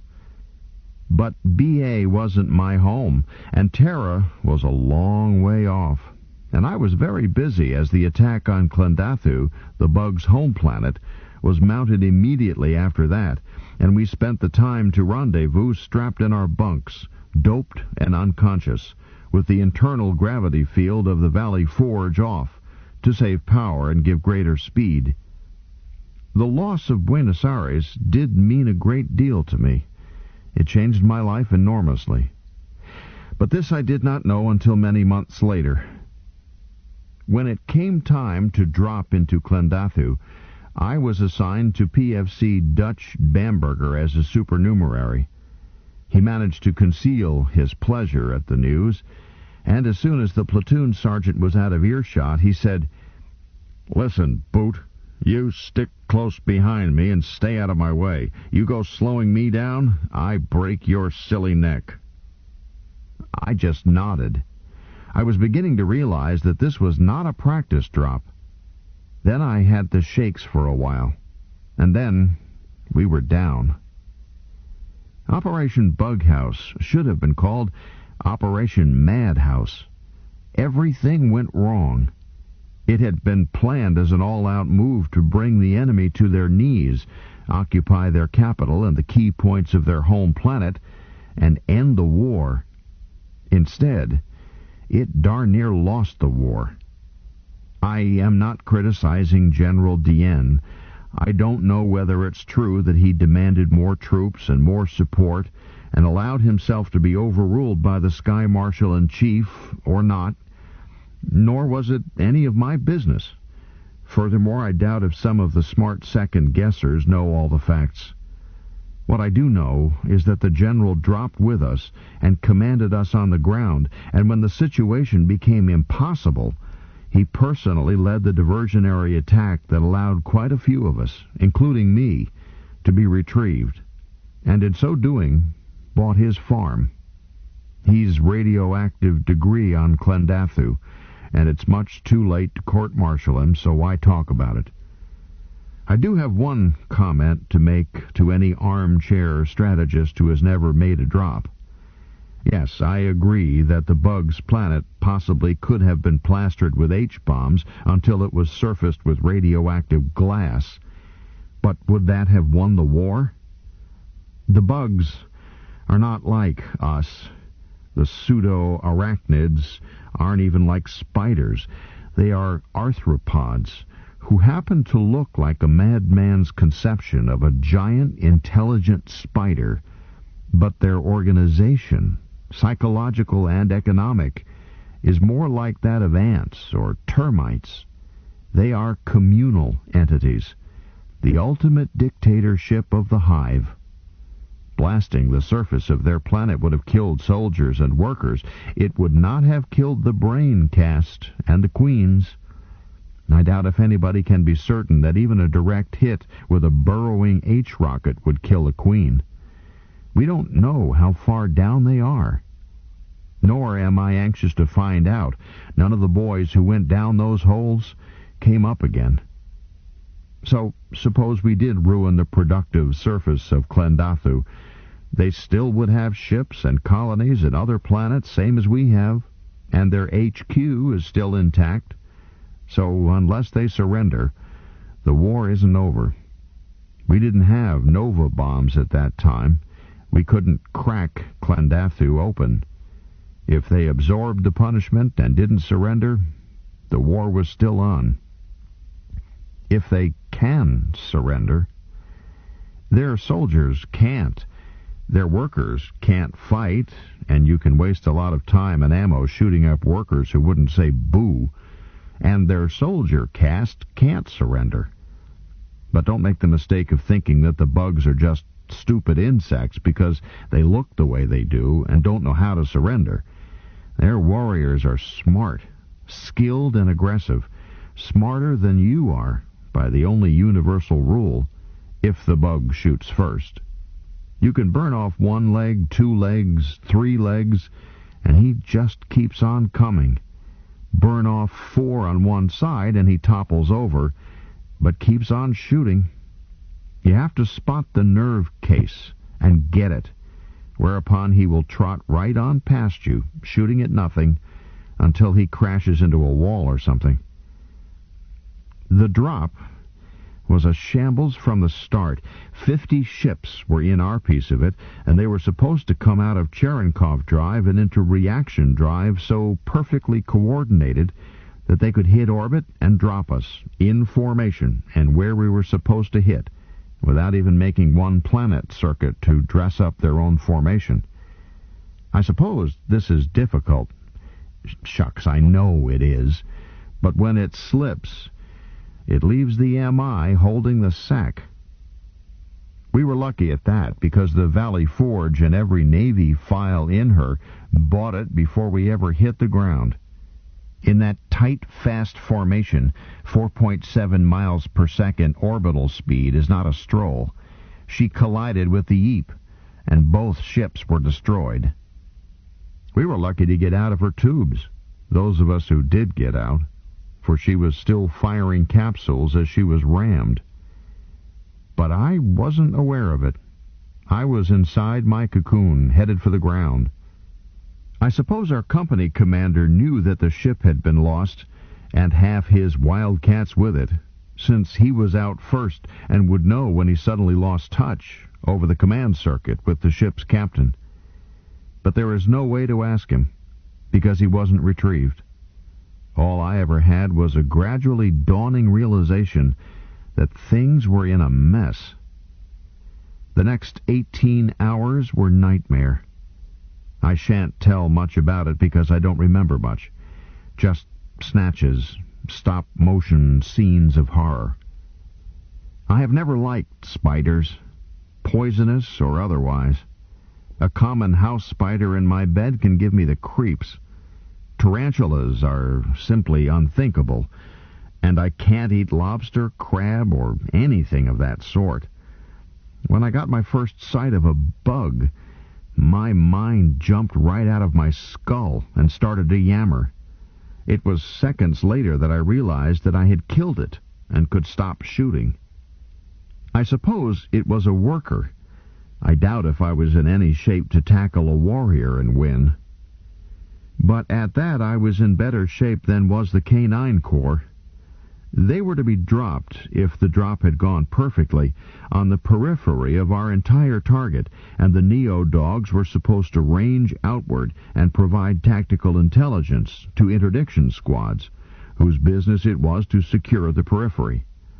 Those Calebs aren't armed, of course, other than their teeth. A Neo dog is supposed to hear, see, and smell, and tell his partner what he finds by radio. All he carries is a radio, and a destruction bomb, with which he or his partner can blow the dog up in case of bad wounds or capture. Those poor dogs didn't wait to be captured. Apparently most of them suicided as soon as they made contact. They felt the way I do about the bugs, only worse. They have neo-dogs now that are indoctrinated from puppyhood to observe and evade without blowing their tops at the mere sight or smell of a bug. But these weren't. But that wasn't all that went wrong. Just name it. It was fouled up. I didn't know what was going on, of course. I just stuck close behind Dutch, trying to shoot or flame anything that moved, dropping a grenade down a hole whenever I saw one. Presently I got so that I could kill a bug without wasting ammo or juice, although I did not learn to distinguish between those that were harmless and those that were not. Only about 1 in 50 is a warrior, but he makes up for the other 49. Their personal weapons aren't as heavy as ours, but they are lethal just the same.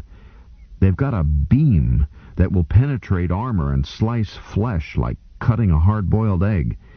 And they cooperate even better than we do, because the brain that is doing the heavy thinking for a squad isn't where you can reach it. It's down one of the holes. Dutch and I stayed lucky for quite a long time, milling around over an area about a mile square, corking up holes with bombs, killing what we found above surface, saving our jets as much as possible for emergencies. The idea was to secure the entire target and allow the reinforcements and the heavy stuff to come down without important opposition. This was not a raid, this was a battle to establish a beachhead, stand on it, hold it, and enable fresh troops and heavies to capture or pacify the entire planet. Only we didn't. Our own section was doing all right. It was in the wrong pew and out of touch with the other section. The platoon leader and sergeant were dead, and we never reformed. But we had staked out a claim. Our special weapons squad had set up a strong point, and we were ready to turn our real estate over to fresh troops as soon as they showed up. Only they didn't. They dropped in where we should have dropped, found unfriendly natives, and had their own troubles. We never saw them. So we stayed where we were, soaking up casualties from time to time and passing them out ourselves as opportunity offered, while we ran low on ammo and jump juice, and even power to keep the suits moving. This seemed to go on for a couple of 1,000 years.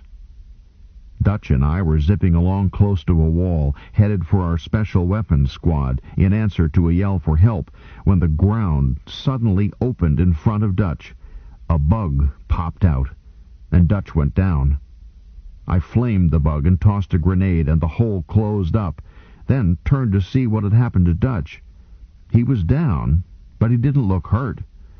A platoon sergeant can monitor the physicals of every man in his platoon, sort out the dead from those who merely can't make it unassisted and must be picked up. But you can do the same thing manually, from switches right on the belt of a man's suit. Dutch didn't answer when I called to him. His body temperature read 99 degrees. His respiration, heartbeat, and brainwave read 0, which looked bad, but maybe his suit was dead rather than he himself. Or so I told myself, forgetting that the temperature indicator would give no reading if it were the suit rather than the man. Anyhow, I grabbed the can-opener wrench from my own belt and started to take him out of his suit while trying to watch all around me. Then I heard an all-hands call in my helmet that I never want to hear again. "Sauve-qui-peut! Home! Home! Pick up and home! Any beacon you can hear! 6 minutes! All hands, save yourselves! Pick up your mates! Home on any beacon! Sauve-qui..." I hurried. His head came off as I tried to drag him out of his suit, so I dropped him and got out of there. On a later drop, I would have had sense enough to salvage his ammo, but I was far too sluggy to think. I simply bounced away from there and tried to rendezvous with the strong point we had been heading for. It was already evacuated, and I felt lost and deserted. Then I heard recall, not the recall it should have been, Yankee Doodle, if it had been a boat from the Valley Forge, but Sugar Bush, a tune I didn't know. No matter, it was a beacon. I headed for it, using the last of my jump juice lavishly. Got aboard just as they were about to button up, and shortly thereafter was in the Vortrek, in such a state of shock that I couldn't remember my serial number. I've heard it called a strategic victory, but I was there, and I claim we took a terrible licking. 6 weeks later, and feeling about 60 years older, at Fleet Base on Sanctuary, I boarded another ground boat and reported for duty to Ship Sergeant Jalal in the Roger Young. I was wearing in my pierced left earlobe a broken skull with one bone. Al Jenkins was with me and was wearing one exactly like it. Kitten never made it out of the tube. The few surviving Wildcats were distributed elsewhere around the fleet. We had lost half our strength, about, in the collision between the Valley Forge and the Eep. That disastrous mess on the ground had run our casualties up over 80%, and the powers that be decided that it was impossible to put the outfit back together with the survivors. Close it out, put the records in the archives, and wait until the scars had healed before reactivating Company K Wildcats with new faces but old traditions. Besides, there were a lot of empty files to fill in other outfits. Sergeant Jalal welcomed us warmly, told us that we were joining a smart outfit, best in the fleet, in a taut ship, and didn't seem to notice our ear skulls. Later that day he took us forward to meet the lieutenant, who smiled rather shyly and gave us a fatherly little talk. I noticed that Al Jenkins wasn't wearing his gold skull. Neither was I, because I had already noticed that nobody in Razek's Roughnecks wore the skulls. They didn't wear them because in Razek's Roughnecks it didn't matter in the least how many combat drops you had made, nor which ones. You were either a roughneck or you weren't, and if you were not, they didn't care who you were. Since we had come to them not as recruits but as combat veterans, they gave us all possible benefit of doubt, and made us welcome with no more than that unavoidable trace of formality anybody necessarily shows to a house guest who is not a member of the family. But less than a week later, when we had made one combat drop with them, we were full-fledged roughnecks, members of the family, called by our first names, chewed out on occasion without any feeling on either side that we were less than blood brothers thereby, borrowed from and lent to, included in bull sessions, and privileged to express our own silly opinions with complete freedom, and have them slapped down just as freely. We even called non-coms by their first names on any but strictly duty occasions. Sergeant Jalal was always on duty, of course, unless you ran across him dirt side, in which case he was jelly, and went out of his way to behave as if his lordly rank meant nothing between roughnecks. But the lieutenant was always the lieutenant, never Mr. Razek, or even Lieutenant Razek. Simply the lieutenant, spoken to and of in the third person. There was no God but the lieutenant, and Sergeant Jalal was his prophet. Jelly could say no in his own person, and it might be subject to further argument, at least from junior sergeants, but if he said the lieutenant wouldn't like it, he was speaking ex cathedra, and the matter was dropped permanently. Nobody ever tried to check up on whether or not the lieutenant would or would not like it. The word had been spoken. The lieutenant was father to us, and loved us and spoiled us, and was nevertheless rather remote from us aboard ship, and even dirt side, unless we reached dirt via a drop. But in a drop, well, you wouldn't think that an officer could worry about every man of a platoon spread over 100 square miles of terrain. But he can. He can worry himself sick over each one of them. How he could keep track of us all I can't describe, but in the midst of a ruckus his voice would sing out over the command circuit, "Johnson, check Squad 6. Smitty's in trouble." And it was better than even money that the lieutenant had noticed it before Smith's squad leader. Besides that, you knew with utter and absolute certainty that as long as you were still alive, the lieutenant would not get into the retrieval boat without you. There have been prisoners taken in the Bug War, but none from Razek's Roughnecks. Jelly was mother to us, and was close to us, and took care of us, and didn't spoil us at all. But he didn't report us to the lieutenant. There was never a court-martial among the Roughnecks, and no man was ever flogged. Jelly didn't even pass out extra duty very often. He had other ways of paddling us. He could look you up and down a daily inspection and simply say, "In the Navy you might look good. Why don't you transfer?" And get results, it being an article of faith among us that the Navy crew members slept in their uniforms and never washed below their collar lines. But Jelly didn't have to maintain discipline among privates, because he maintained discipline among his non-coms and expected them to do likewise. My squad leader, when I first joined, was red-green. After a couple of drops, when I knew how good it was to be a roughneck, I got to feeling gay and a bit too big for my clothes, and talked back to Red. He didn't report me to Jelly. He just took me back to the washroom and gave me a medium set of lumps. And we got to be pretty good friends. In fact, he recommended me for Lance later on. Actually, we didn't know whether the crew members slept in their clothes or not. We kept to our part of the ship, and the Navy men kept to theirs, because they were made to feel unwelcome if they showed up in our country other than on duty. After all, one has social standards one must maintain, mustn't one? The lieutenant had his stateroom in male officers' country, a Navy part of the ship, but we never went there either, except on duty, and rarely. We did go forward for guard duty because the Roger Young was a mixed ship, female captain and pilot officers, some female Navy ratings.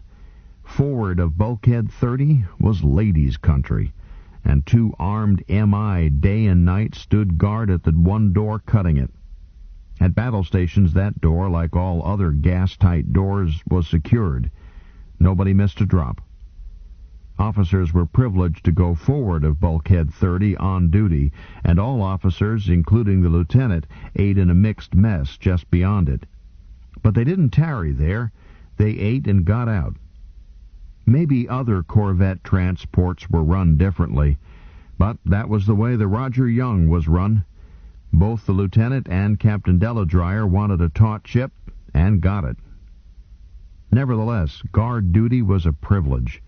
It was a rest to stand beside that door, arms folded, feet spread, doping off and thinking about nothing, but always warmly aware that any moment you might see a feminine creature, even though you were not privileged to speak to her other than on duty.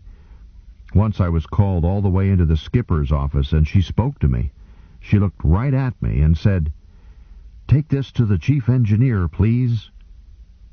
My daily shipside job, aside from cleaning, was servicing electronic equipment under the close supervision of Padre Migliaccio, the section leader of the first section, exactly as I used to work under Carl's eye. Drops didn't happen too often, and everybody worked every day. If a man didn't have any other talent, he could always scrub bulkheads. Nothing was ever quite clean enough to suit Sergeant Jalal. We followed the MI rule. Everybody fights, everybody works. Our first cook was Johnson, the second section sergeant, a big friendly boy from Georgia, the one in the Western Hemisphere, not the other one, and a very talented chef. He wheedled pretty well, too. He liked to eat between meals himself, and saw no reason why other people shouldn't. With the Padre leading one section and the cook leading the other, we were well taken care of, body and soul. But suppose one of them bought it. Which one would you pick? A nice point that we never tried to settle, but could always discuss. The Roger Young kept busy, and we made a number of drops, all different. Every drop has to be different so that they never can figure out a pattern on you. But no more pitched battles. We operated alone, patrolling, harrying, and raiding. The truth was that the Terran Federation was not then able to mount a large battle. The foul-up with Operation Bughouse had cost too many ships, way too many trained men.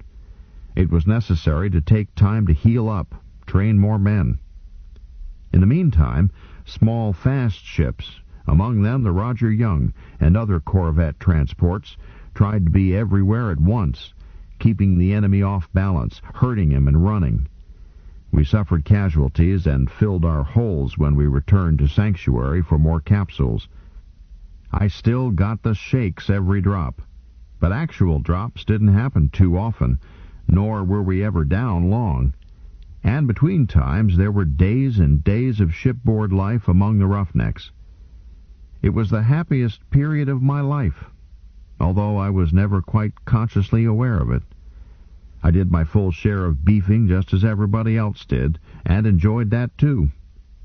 We weren't really hurt until the lieutenant bought it. I guess that was the worst time in all my life. I was already in bad shape for a personal reason. My mother had been in Buenos Aires when the bugs smeared it. I found out about it one time when we put in at Sanctuary for more capsules, and some mail caught up with us. A note from my Aunt Eleonora, one that had not been coded and sent fast because she had failed to mark for that.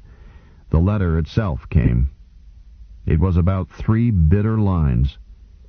Somehow she seemed to blame me for my mother's death.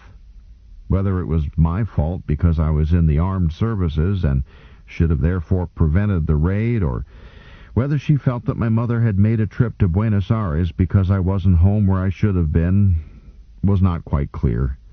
She managed to imply both in the same sentence. I tore it up and tried to walk away from it. I thought that both my parents were dead, since Father would never send Mother on a trip that long by herself. Aunt Eleonora had not said so, but she wouldn't have mentioned Father in any case. Her devotion was entirely to her sister. I was almost correct. Eventually I learned that Father had planned to go with her, but something had come up and he stayed over to settle it, intending to come along the next day. But Aunt Eleonora did not tell me this. A couple of hours later, the lieutenant sent for me and asked me very gently if I would like to take leave at Sanctuary while the ship went out on her next patrol. He pointed out that I had plenty of accumulated R&R and might as well use some of it. I don't know how he knew that I had lost a member of my family, but he obviously did. I said, "No, thank you, sir. I preferred to wait until the outfit all took R&R together." I'm glad I did it that way, because if I hadn't, I wouldn't have been along when the lieutenant bought it, and that would have been just too much to be borne. It happened very fast, and just before retrieval. A man in the 3rd Squad was wounded, not badly, but he was down. The assistant section leader moved in to pick up, and bought a small piece of it himself. The lieutenant, as usual, was watching everything at once. No doubt he had checked physicals on each of them by remote, but we'll never know. What he did was to make sure that the assistant section leader was still alive, then made pickup on both of them himself, one in each arm of his suit. He threw them the last 20 feet, and they were passed into the retrieval boat, and with everybody else in, the shield gone and no interdiction, was hit and died instantly. I haven't mentioned the names of the private and of the assistant section leader on purpose. The lieutenant was making pickup on all of us with his last breath. Maybe I was the private. It doesn't matter who he was. What did matter was that our family had had its head chopped off. The head of the family, from which we took our name, the father who made us what we were. After the lieutenant had to leave us, Captain Deladryer invited Sergeant Jalal to eat forward with the other heads of departments, but he begged to be excused. Have you ever seen a widow with stern character keep her family together by behaving as if the head of the family had simply stepped out and would return at any moment? That's what Jelly did. He was just a touch more strict with us than ever, and if he ever had to say, "The lieutenant wouldn't like that," it was almost more than a man could take.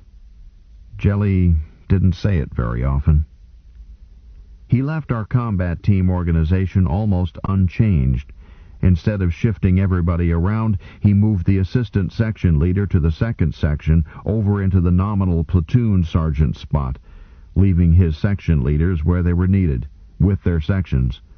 And he moved me from lance and assistant squad leader into acting corporal, as a largely ornamental assistant section leader.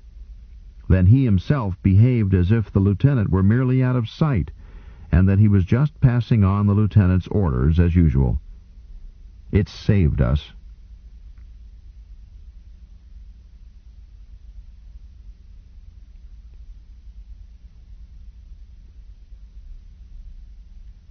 Chapter 11.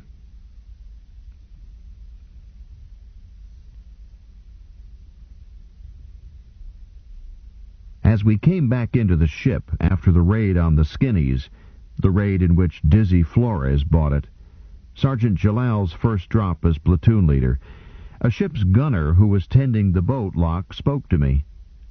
"How'd it go?" "Routine," I answered briefly. I suppose his remark was friendly, but I was feeling very mixed up and in no mood to talk. Sad over Dizzy. Glad that we had made pickup anyhow.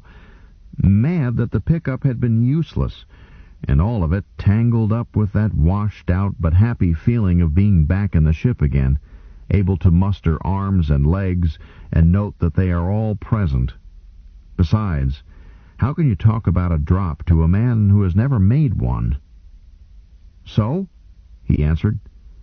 "You guys have got it soft. Loaf 30 days, work 30 minutes. Me, I stand or watch in 3 and turn 2. "Yeah, I guess so," I agreed and turned away. "Some of us are born lucky." "Soldier, you ain't peddling vacuum," he said to my back. And yet there was much truth in what the Navy gunner had said. We camp troopers are like aviators of the earlier mechanized wars. A long and busy military career could contain only a few hours of actual combat facing the enemy, the rest being train, get ready, go out, then come back, clean up the mess, get ready for another one, and practice, practice, practice in between.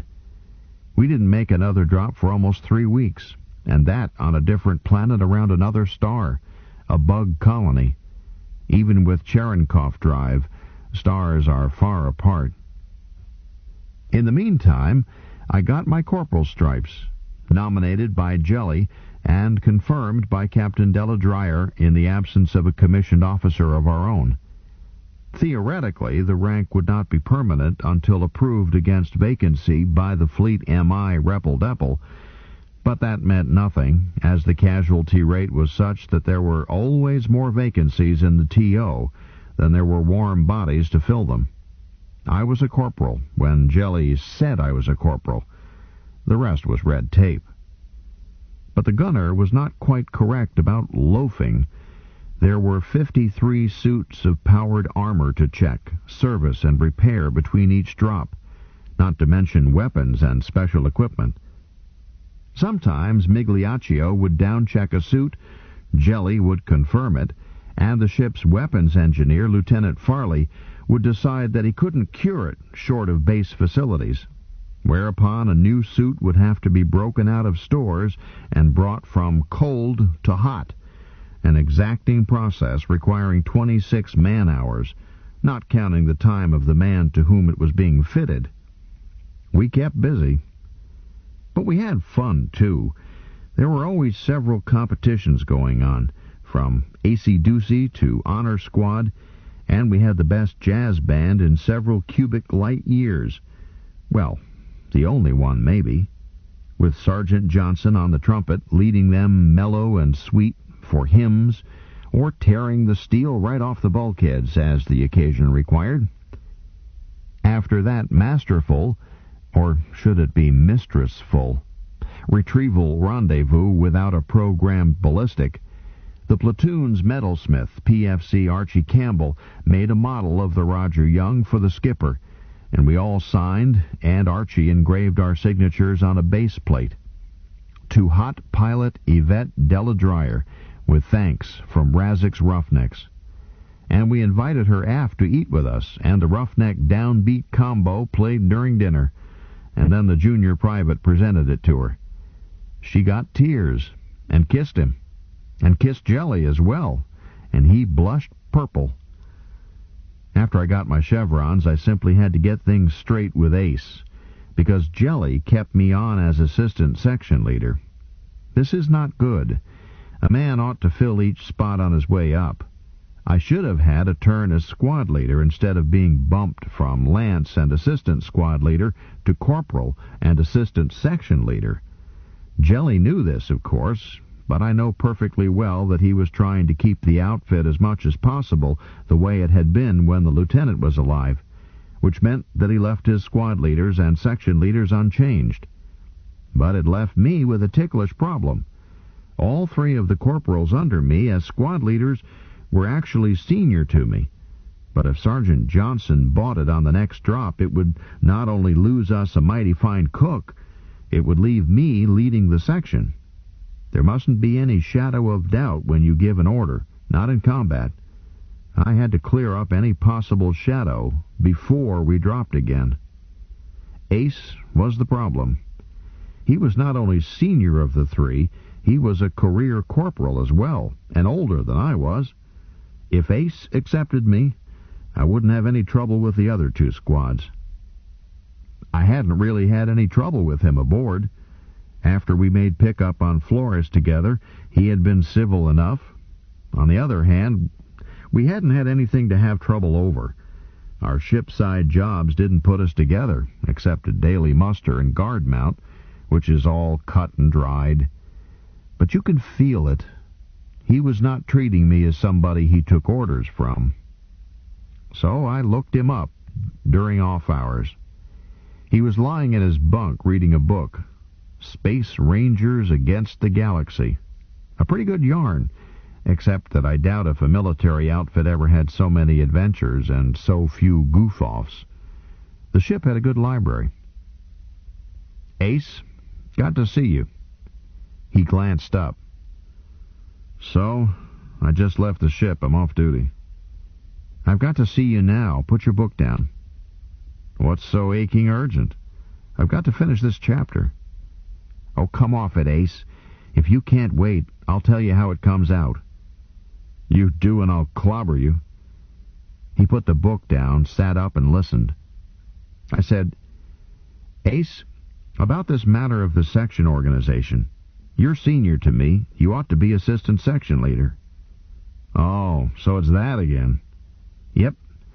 I think you and I ought to go see Johnson and get him to fix it up with Jelly." "You do, eh?" "Yes, I do. That's how it's got to be." "So?" "Look, Shorty, let me put you straight. I got nothing against you at all. Matter of fact, you were on the bounce that day we had to pick up Dizzy. I'll hand you that. But if you want a squad, you go dig up one of your own. Don't go eyeing mine. Why, my boys wouldn't even peel potatoes for you." "That's your final word?" "That's my first, last, and only word." I sighed. I thought it would be, but I had to make sure. Well, that settles that. But I've got one thing on my mind. I happened to notice that the washroom needs cleaning, and I think maybe you and I ought to attend to it. So put your book aside. As Jelly says, non-coms are always on duty. He didn't stir at once. He said quietly, "You really think it's necessary, Shorty? As I said, I've got nothing against you." "Looks like. Think you can do it?" "I can sure try." "Okay. Let's take care of it." We went aft to the washroom, chased out a private who was about to take a shower he didn't really need, and locked the door. Ace said, "You got any restrictions in mind, Shorty?" "Well, I hadn't planned to kill you." "Check. And no broken bones. Nothing that would keep either one of us out of the next drop. Except maybe by accident, of course. That suit you?" "Suits," I agreed. I think maybe I'll take my shirt off." "Wouldn't want to get blood on your shirt." He relaxed. I started to peel it off, and he let go a kick for my kneecap. No wind-up, flat-footed, and not tense. Only my kneecap wasn't there. I had learned. A real fight ordinarily can last only a second or two, because that is all the time it takes to kill a man, or knock him out, or disable him to the point where he can't fight. But we had agreed to avoid inflicting permanent damage. This changes things. We were both young, in top condition, highly trained, and used to absorbing punishment. Ace was bigger. I was maybe a touch faster. Under such conditions, the miserable business simply has to go on until one or the other is too beaten down to continue, unless a fluke settles it sooner. But neither one of us was allowing any flukes. We were professionals and wary. So it did go on, for a long, tedious, painful time. Details would be trivial and pointless. Besides, I had no time to take notes. A long time later, I was lying on my back, and Ace was flipping water in my face. He looked at me, then hauled me to my feet, shoved me against a bulkhead, steadied me. "Hit me." "Huh?" I was dazed and seeing double. "Johnny, hit me." His face was floating in the air in front of me. I zeroed in on it and slugged it with all the force in my body, hard enough to mash any mosquito in poor health. His eyes closed and he slumped to the deck, and I had to grab at a stanchion to keep from following him. He got slowly up. "Okay, Johnny," he said, shaking his head. "I've had my lesson. You won't have any more lip out of me, nor out of anybody in the section, okay?" I nodded, and my head hurt. "Shake?" he asked. We shook on it. And that hurt too, and that hurt too, and that hurt too, and that hurt too, and that hurt too, and that hurt too, and that hurt too, and that hurt too, and that hurt too, and that hurt. Almost anybody else knew more about how the war was going than we did, even though we were in it. This was the period, of course, after the bugs had located our home planet through the skinnies and had raided it, destroying Buenos Aires and turning contact troubles into all-out war. But before we had built up our forces, and before the skinnies had changed sides and become our co-belligerents and de facto allies, partly effective interdiction for Terra had been set up from Luna. We didn't know it. But speaking broadly, the Terran Federation was losing the war. We didn't know that either. Nor did we know that strenuous efforts were being made to subvert the alliance against us and bring the skinnies over to our side. The nearest we came to being told about that was when we got instructions before the raid in which Flores was killed to go easy on the skinnies, destroy as much property as possible, but to kill inhabitants only when unavoidable. What a man doesn't know he can't spill if he is captured. Neither drugs, nor torture, nor brainwash, nor endless lack of sleep can squeeze out a secret he doesn't possess. So we were told only what we had to know for tactical purposes. In the past, armies have been known to fold up and quit because the men didn't know what they were fighting for, or why, and therefore lacked the will to fight. But the MI does not have that weakness. Each one of us was a volunteer to begin with, each for some reason or other, some good, some bad. But now we fought because we were MI. We were professionals, with esprit de corps. We were Razek's Roughnecks, the best unprintable outfit in the whole expurgated MI. We climbed into our capsules because Jelly told us it was time to do so, and we fought when we got down there because that is what Razek's Roughnecks do. We certainly didn't know that we were losing. Those bugs lay eggs. They not only lay them, they hold them in reserve, hatch them as needed. If we killed a warrior, or 1,000 or 10,000, his or their replacements were hatched and on duty almost before we could get back to base.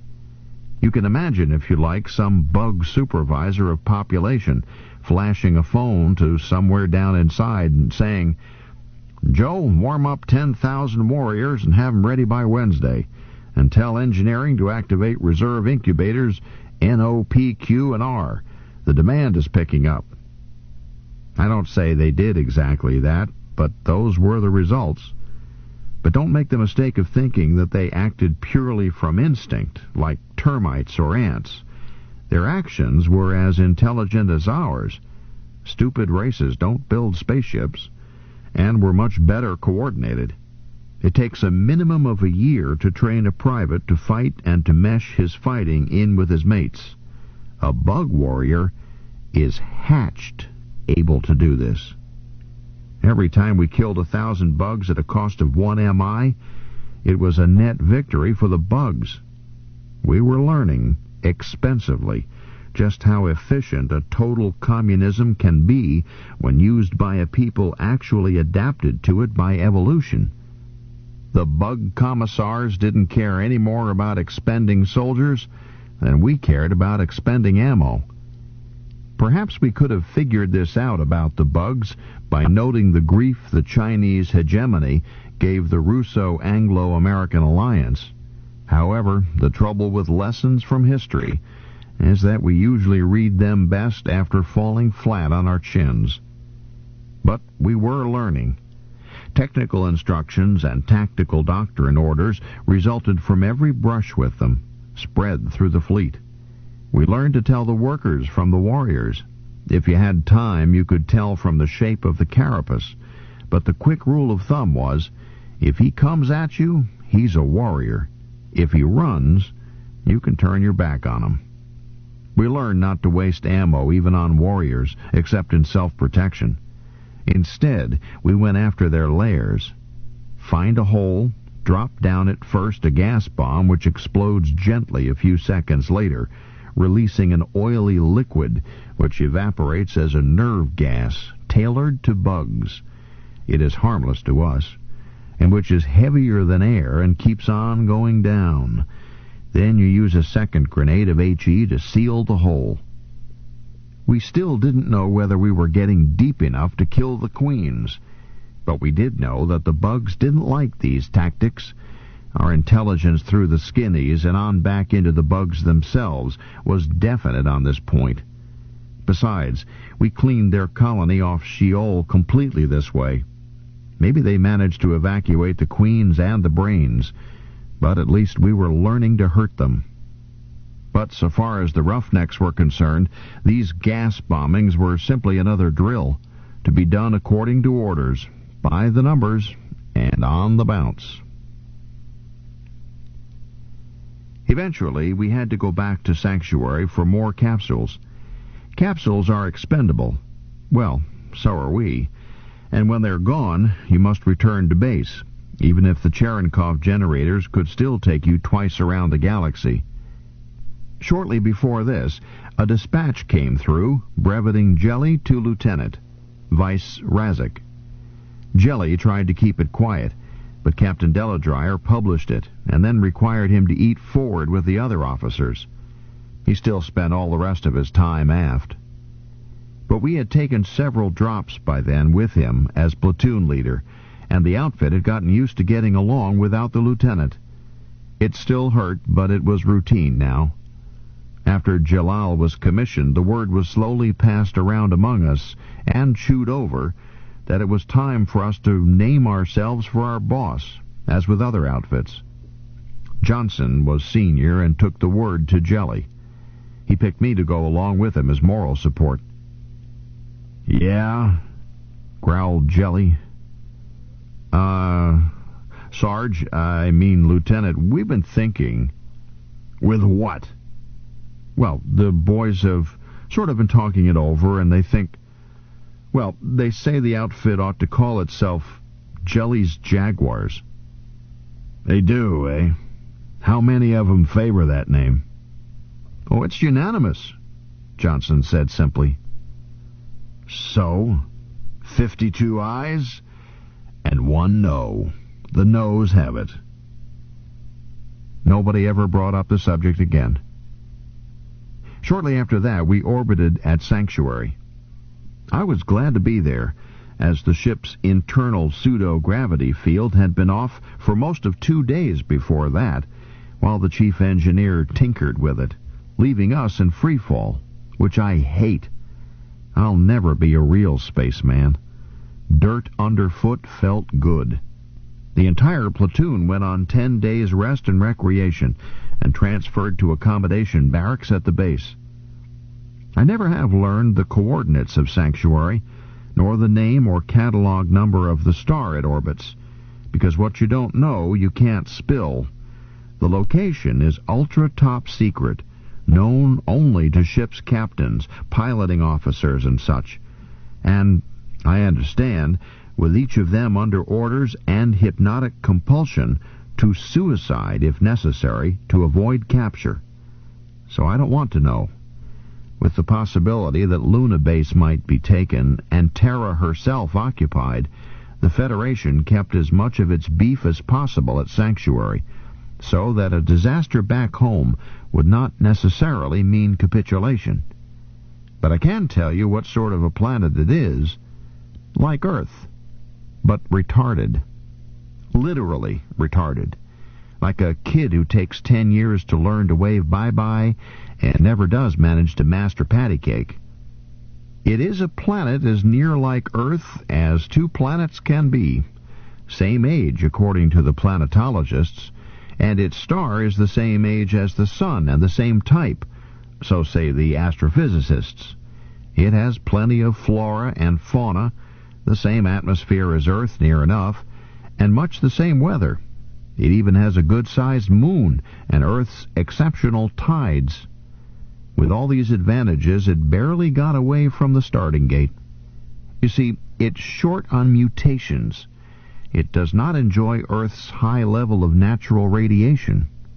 Its typical and most highly developed plant life is a very primitive giant fern. Its top animal life is a proto-insect, which hasn't even developed colonies. I am not speaking of transplanted Terran flora and fauna. Our stuff moves in and brushes the native stuff aside. With its evolutionary progress held down almost to zero by lack of radiation and a consequent most unhealthily low mutation rate, native life forms on Sanctuary just haven't had a decent chance to evolve and aren't fit to compete. Their gene patterns remain fixed for a relatively long time. They aren't adaptable, like being forced to play the same bridge hand over and over again for eons, with no hope of getting a better one. As long as they just competed with each other, this didn't matter too much. Morons among morons, so to speak. But when types that had evolved on a planet enjoying high radiation and fierce competition were introduced, the native stuff was outclassed. Now, all the above is perfectly obvious from high school biology, but the high forehead from the research station there who was telling me about this brought up a point I would never have thought of. What about the human beings who have colonized Sanctuary? Not transients like me, but the colonists who lived there, many of whom were born there and whose descendants will live there even unto the umpteenth generation. What about those descendants? It doesn't do a person any harm not to be radiated. In fact, it's a bit safer. Leukemia and some types of cancer are almost unknown there. Besides that, the economic situation is at present all in their favor. When they plant a field of Terran wheat, they don't even have to clear out the weeds. Terran wheat displaces anything native. But the descendants of those colonists won't evolve. Not much, anyhow. This chap told me that they could improve a little through mutation from other causes, from new blood added by immigration, and from natural selection among the gene patterns they already own. But that is all very minor compared with the evolutionary rate on Terra, and on any usual planet. So what happens? Do they stay frozen at their present level while the rest of the human race moves on past them until they are living fossils as out of place as a Pithecanthropus in a spaceship? Or will they worry about the fate of their descendants and dose themselves regularly with X-rays, or maybe set off lots of dirty-type nuclear explosions each year to build up a fallout reservoir in their atmosphere? Accepting, of course, the immediate dangers of radiation to themselves in order to provide a proper genetic heritage of mutation for the benefit of their descendants. This bloke predicted that they would not do anything. He claims that the human race is too individualistic, too self-centered, to worry that much about future generations. He says that the genetic impoverishment of distant generations through lack of radiation is something most people are simply incapable of worrying about. And, of course, it is a far distant threat. Evolution works so slowly, even on Terra, that the development of a new species is a matter of many, many thousands of years. I don't know. Shucks, I don't know what I myself will do more than half the time. How can I predict what a colony of strangers will do? But I'm sure of this. Sanctuary is going to be fully settled, either by us, or by the bugs, or by somebody. It is a potential utopia, and with desirable real estate so scarce in this end of the galaxy, it will not be left in the possession of primitive life forms that failed to make the grade. Already it is a delightful place, better in many ways for a few days R&R than is most of Terra. In the second place, while it has an awful lot of civilians, more than 1 million, as civilians go, they aren't bad. They know there is a war on. Fully half of them are employed either at the base or in war industry. The rest raise food and sell it to the fleet. You might say they have a vested interest in war, but whatever their reasons, they respect the uniform and don't resent the wearers thereof. Quite the contrary. If an MI walks into a shop there, the proprietor calls him Sir, and really seems to mean it, even while he's trying to sell something worthless at too high a price. But in the first place, half of those civilians are female. You have to have been out on a long patrol to appreciate this properly. You need to have looked forward to your day of guard duty for the privilege of standing 2 hours out of each 6 with your spine against bulkhead 30 and your ears cocked for just the sound of a female voice. I suppose it's actually easier in the all-stag ships, but I'll take the Roger Young. It's good to know that the ultimate reason you're fighting actually exists, and that they are not just a figment of the imagination. Besides the civilian wonderful 50%, about 40% of the Federal Service people on Sanctuary are female. Add it all up, and you've got the most beautiful scenery in the explored universe. Besides these unsurpassed natural advantages, a great deal has been done artificially to keep R&R from being wasted. Most of the civilians seem to hold 2 jobs. They've got circles under their eyes from staying up all night to make a serviceman's leave pleasant. Churchill Road, from the base to the city, is lined both sides with enterprises intended to separate painlessly a man from money he really hasn't any use for anyhow, to the pleasant accompaniment of refreshment, entertainment, and music.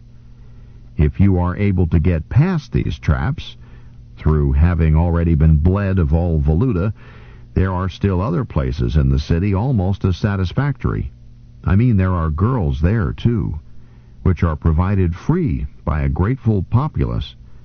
Much like the social center in Vancouver, these are, but even more welcome.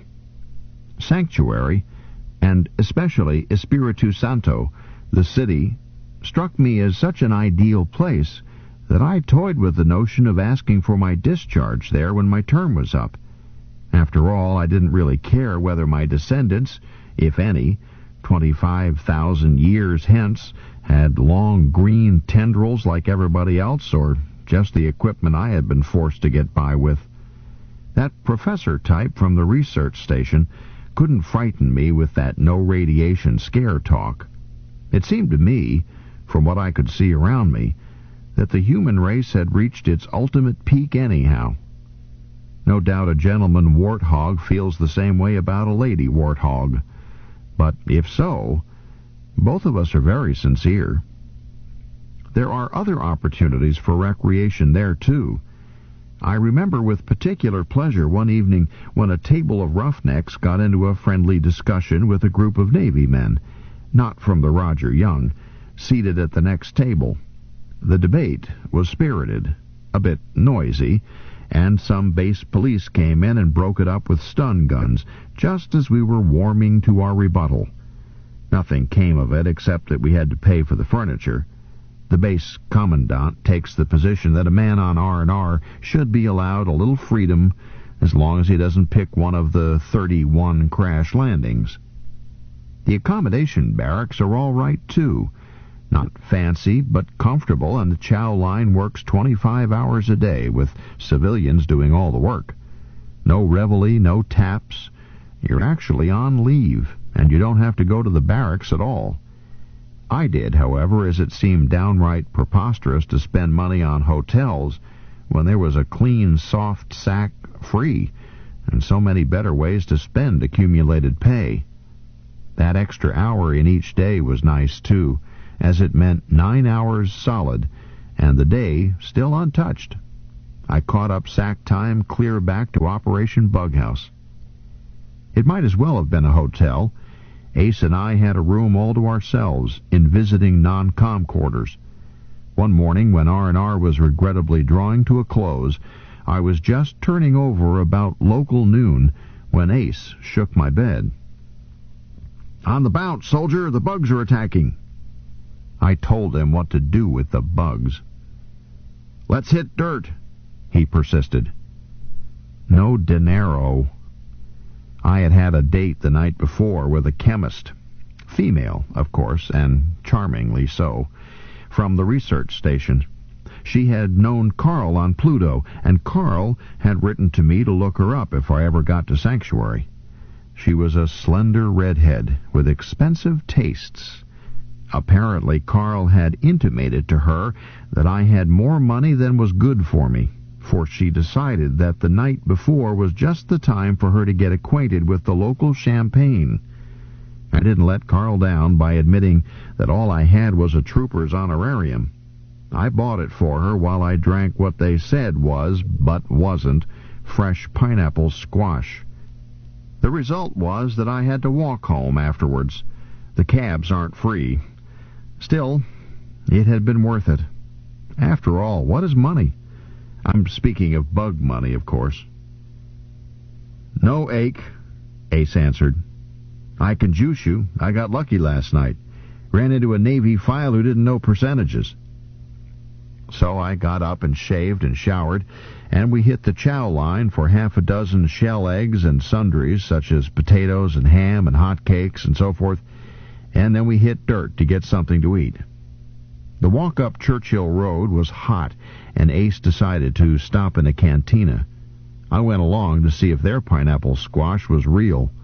It wasn't, but it was cold. You can't have everything. We talked about this and that, and Ace ordered another round.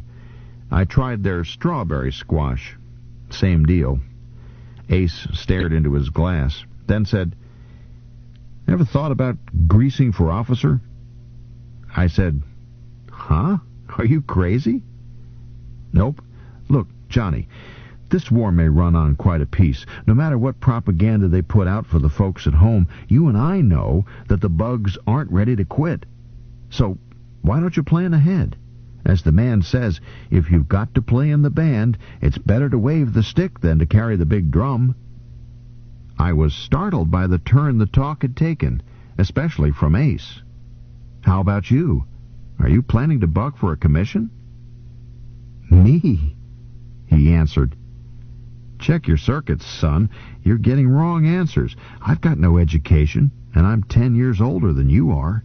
But you've got enough education to hit the selection exams for OCS, and you've got the IQ they like. I guarantee that if you go career, you'll make sergeant before I do, and get picked for OCS the day after." "Now I know you're crazy." "You listen to your pop. I hate to tell you this, but you're just stupid and eager and sincere enough to make the kind of officer that men love to follow into some silly predicament. But me? Well, I'm a natural non-com with the proper pessimistic attitude to offset the enthusiasm of the likes of you. Someday I'll make sergeant, and presently I'll have my 20 years in and retire and get one of the reserve jobs, cop, maybe, and marry a nice fat wife with the same low tastes I have. And I'll follow the sports and fish and go pleasantly to pieces." Ace stopped to wet his whistle.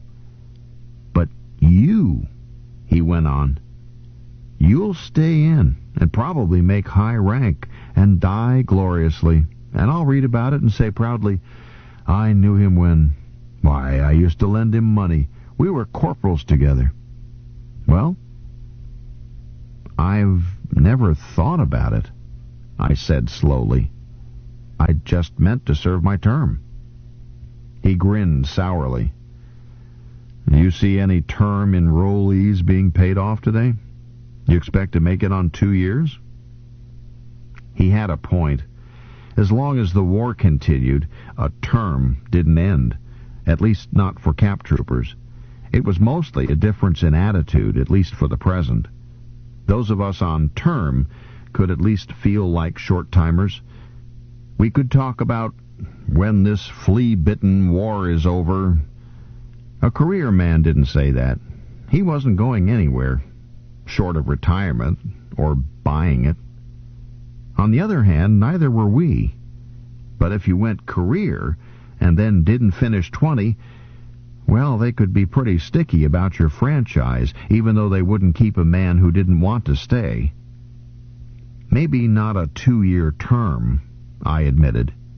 But the war won't last forever. It won't? How can it? Blessed if I know. They don't tell me these things. But I know that's not what is troubling you, Johnny. You got a girl waiting? No. Well, I had, I answered slowly, but she dear John'd me.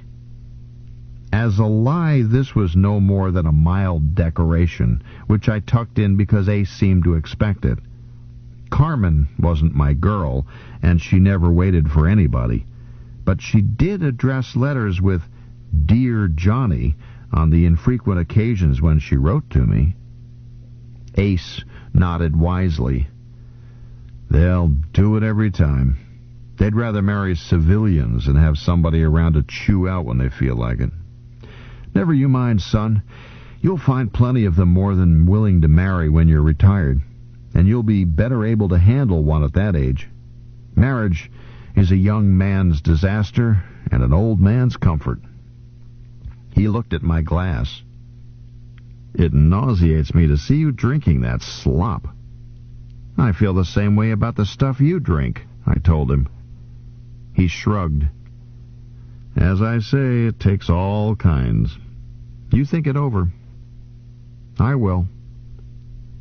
Ace got into a card game shortly after and lent me some money, and I went for a walk. I needed to think. Go career? Quite aside from that noise about a commission, did I want to go career? Why, I had gone through all this to get my franchise, hadn't I? And if I went career, I was just as far away from the privilege of voting as if I had never enrolled. Because as long as you were still in uniform, you weren't entitled to vote. Which was the way it should be, of course. Why, if they let the roughnecks vote, the idiots might vote not to make a drop. Can't have that. Nevertheless, I had signed up in order to win a vote. Or had I? Had I ever cared about voting? No, it was the prestige, the pride, the status of being a citizen. Or was it? I couldn't, to save my life, remember why I had signed up. Anyhow, it wasn't the process of voting that made a citizen. The lieutenant had been a citizen in the truest sense of the word, even though he had not lived long enough ever to cast a ballot. He had voted every time he made a drop. And so had I. I could hear Colonel Dubois in my mind. Citizenship is an attitude, a state of mind, an emotional conviction that the whole is greater than the part, and that the part should be humbly proud to sacrifice itself, that the whole may live. I still didn't know whether I yearned to place my one and only body between my loved home and the war's desolation. I still got the shakes every drop, and that desolation could be pretty desolate. But nevertheless, I knew at last what Colonel Dubois had been talking about. The M.I. was mine, and I was theirs. If that was what the M.I. did to break the monotony, then that was what I did. Patriotism was a bit esoteric for me, too large scale to see. But the M.I. was my gang. I belonged. They were all the family I had left. They were the brothers I had never had, closer than Carl had ever been. If I left them, I'd be lost. So why shouldn't I go career? All right, but how about this nonsense of greasing for a commission? That was something else again. I could see myself putting in 20 years and then taking it easy the way Ace had described, with ribbons on my chest and carpet slippers on my feet, or evenings down at the Veterans Hall rehashing old times with others who belonged. But OCS? I could hear Al Jenkins in one of the bull sessions we had about such things. I'm a private. I'm going to stay a private. When you're a private, they don't expect anything of you. Who wants to be an officer, or even a sergeant? You're breathing the same air, aren't you? Eating the same food, going the same places, making the same drops. But no worries. Al had a point. What had chevrons ever gotten me, aside from lumps? Nevertheless, I knew I would take sergeant if it was ever offered to me. You don't refuse. A cap trooper doesn't refuse anything. He steps up and takes a swing at it. Commission, too, I supposed. Not that it would happen. Who was I to think that I could ever be what Lieutenant Razek had been? My walk had taken me close to the candidates' school, though I don't believe I intended to come that way. A company of cadets were out on their parade ground, drilling at trot, looking for all the world like boots in basic. The sun was hot, and it looked not nearly as comfortable as a bull session in the drop room of the Roger Young. Why, I hadn't marched farther than Bulkhead 30 since I had finished basic. That breaking in nonsense was past. I watched them a bit, sweating through their uniforms. I heard them being chewed out, by sergeants, too. Old home week. I shook my head and walked away from there. Went back to the accommodation barracks, over to the BOQ wing, found Jelly's room. He was in it, his feet up on a table and reading a magazine. I knocked on the frame of the door. He looked up and growled. "Yeah, Sarge, Lieutenant." "Spit it out." "Sir, I want to go career." He dropped his feet to the desk. "Put up your right hand." He swore me, reached into the drawer of the table and pulled out papers. He had my papers already made out, waiting for me, ready to sign. And I hadn't even told Ace. How about that?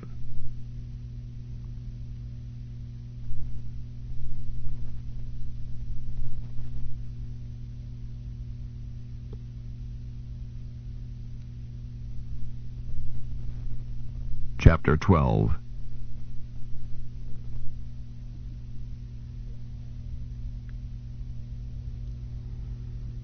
The Roger Young was again returning to base for replacements, both capsules and men. Al Jenkins had bought his farm, covering a pickup, and that one had cost us the Padre, too. And besides that, I had to be replaced. I was wearing brand-new sergeant chevrons, Vice Migliaccio, and I had a hunch that Ace would be wearing them as soon as I was out of the ship.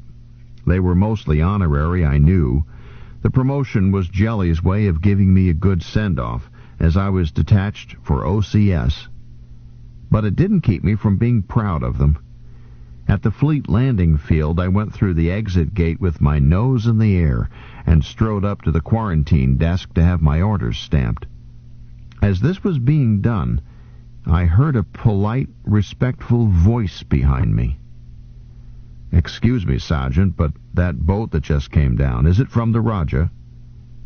I turned to see the speaker, flicked my eyes over his sleeves, saw that it was a small, slightly stoop-shouldered corporal, no doubt one of our... Father! Then the corporal had his arms around me. Juan, oh, my little Johnny. I kissed him and hugged him and started to cry. Maybe that civilian clerk at the quarantine desk had never seen two non-coms kiss each other before. Well, if I had noticed him so much as lifting an eyebrow, I would have pasted him. But I didn't notice him. I was busy. He had to remind me to take my orders with me. By then, we had blown our noses and quit making an open spectacle of ourselves. I said, "Father, let's find a corner somewhere and sit down and talk. I want to know, well, everything. I took a deep breath. I thought you were dead. No. Came close to buying it once or twice, maybe. But, son, Sergeant, I really do have to find out about that landing boat. You see, oh, that. It's from the Roger Young. He looked terribly disappointed. Then I've got to bounce right now. I've got to report in. Then he added eagerly, but you'll be back aboard soon, won't you, Juanito? Or are you going on R&R? No. I thought fast. Of all the ways to have things roll. Look, Father, I know the boat schedule. You can't go aboard for at least an hour and a bit. That boat is not on a fast retrieve. She'll make a minimum fuel rendezvous when the Raj completes this pass. If the pilot doesn't have to wait over for the next pass after that, they've got to load first. He said dubiously, my orders read to report at once to the pilot of the first available ship's boat. Father, do you have to be so confounded regulation? The girl who's pushing that heap won't care whether you board the boat now or just as they button up. Anyhow, they'll play the ship's recall over the speakers in here 10 minutes before boost and announce it. You can't miss it. He let me lead him over to an empty corner. As we sat down, he added, will you be going up in the same boat, Juan, or later? I showed him my orders. It seemed the simplest way to break the news. Ships that pass in the night, like the Evangeline story. Cripes, what a way for things to break. He read them and got tears in his eyes, and I said hastily, look, Father, I'm going to try to come back. I wouldn't want any other outfit than the Roughnecks, and with you in them. Oh, I know it's disappointing, but it's not disappointment, Juan. Huh? It's pride. My boy is going to be an officer. My little Johnny. Oh, it's a disappointment, too. I had waited for this day. But I can wait a while longer. He smiled through his tears. You've grown, lad. And filled out, too. I guess so. But, Father, I'm not an officer yet, and I might only be out of the Raj a few days. I mean, they sometimes bust 'em out pretty fast, and... Enough of that, young man. Huh? You'll make it. Let's have no more talk of busting out. Suddenly he smiled. That's the first time I've been able to tell a sergeant to shut up. Well, I'll certainly try, Father, and if I do make it, I'll certainly put in for the old Raj. But I trailed off. Yes, I know. Your request won't mean anything unless there's a billet for you. Never mind. If this hour is all we have, we'll make the most of it. And I'm so proud of you, I'm splitting my seams. How have you been, Johnny? Oh, fine. Just fine. I was thinking that it wasn't all bad. He would be better off in the Roughnecks than in any other outfit. All my friends, they'd take care of him, keep him alive. I'd have to send a gram to Ace. Father, like as not, wouldn't even let them know he was related. Father, how long have you been in? A little over a year. And corporal already? Father smiled grimly. They're making them fast these days. I didn't have to ask what he meant. Casualties. There were always vacancies in the TO. You couldn't get enough trained soldiers to fill them. Instead, I said, but Father, aren't you sort of old to be soldiering? I mean, the Navy or logistics or...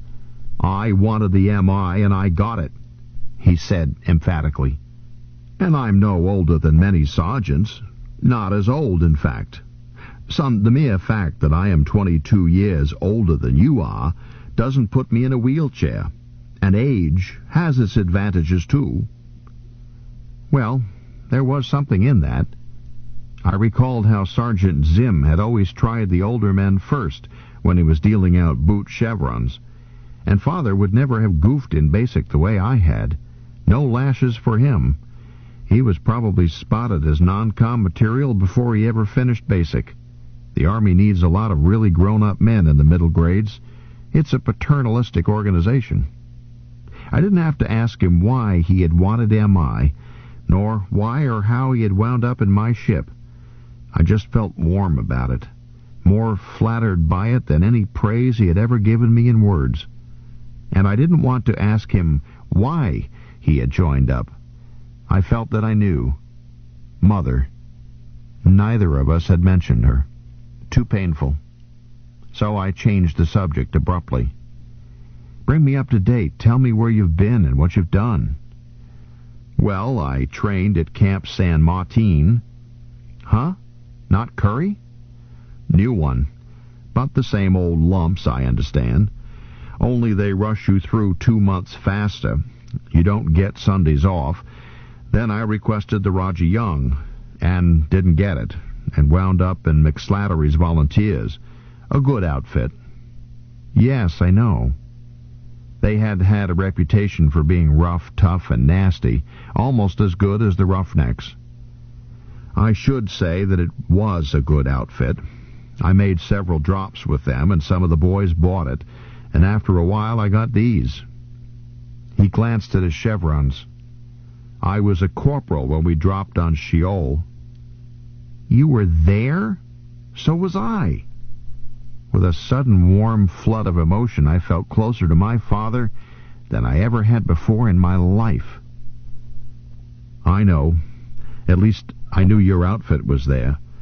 I was about 50 miles north of you, near as I can guess.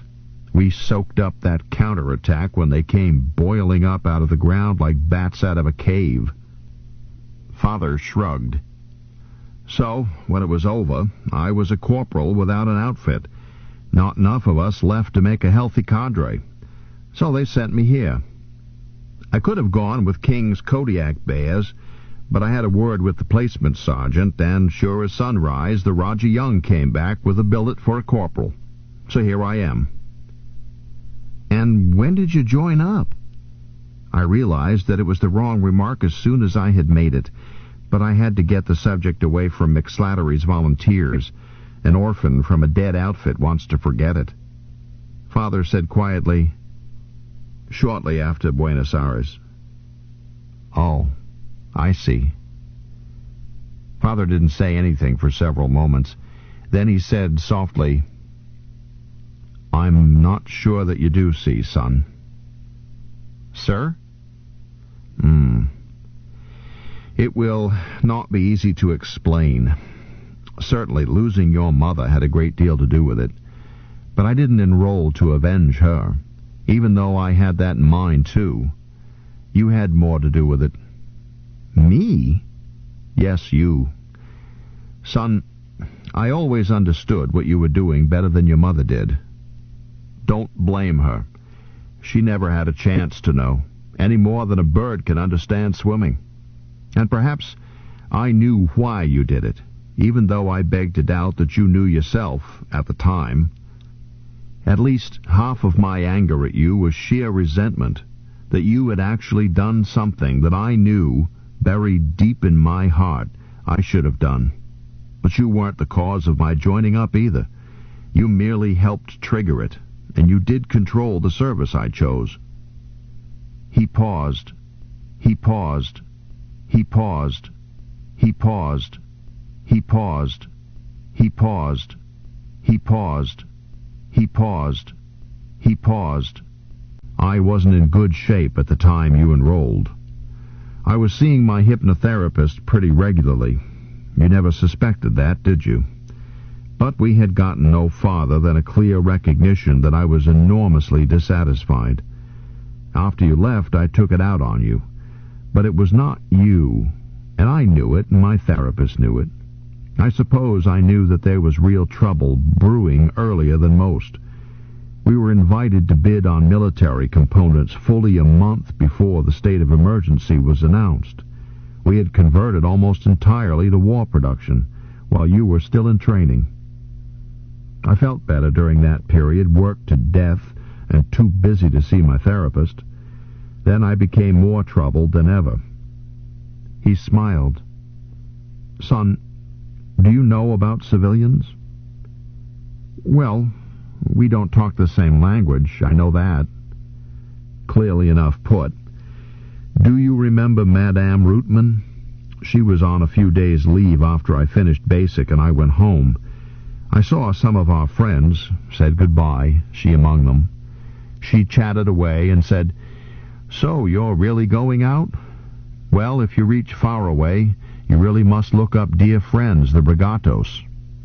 I told her as gently as I could that it seemed unlikely, since the Arachnids had occupied Faraway. It didn't faze her in the least. She said, Oh, that's all right, they're civilians. Father smiled cynically. Yes, I know. But I'm getting ahead of my story. I told you that I was getting still more upset. Your mother's death released me for what I had to do, even though she and I were closer than most. Nevertheless, it set me free to do it. I turned the business over to Morales. Old man Morales? Can he handle it? Yes, because he has to. A lot of us are doing things we didn't know we could. I gave him a nice chunk of stock. You know the old saying about the kine that tread the grain. And the rest I split 2 ways. In a trust. Half to the Daughters of Charity, half to you whenever you want to go back and take it. If you do, never mind. I had at last found out what was wrong with me. I had to perform an act of faith. I had to prove to myself that I was a man, not just a producing, consuming economic animal, but a man. At that moment, before I could answer anything, the wall speakers around us sang, shines the name of Roger Young, and a girl's voice added, Personnel for FCT, Roger Young, stand to vote. Berth H, 9 minutes. Father bounced to his feet, grabbed his kit roll. That's mine. Take care of yourself, son, and hit those exams, or you'll find you're still not too big to paddle. I will, Father. He embraced me hastily. See you when we get back.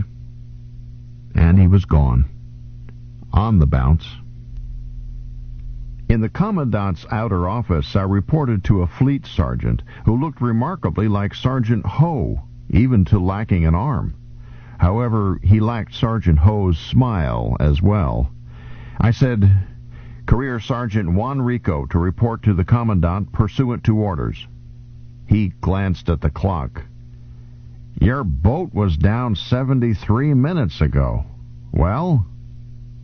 So I told him. He pulled his lip and looked at me meditatively.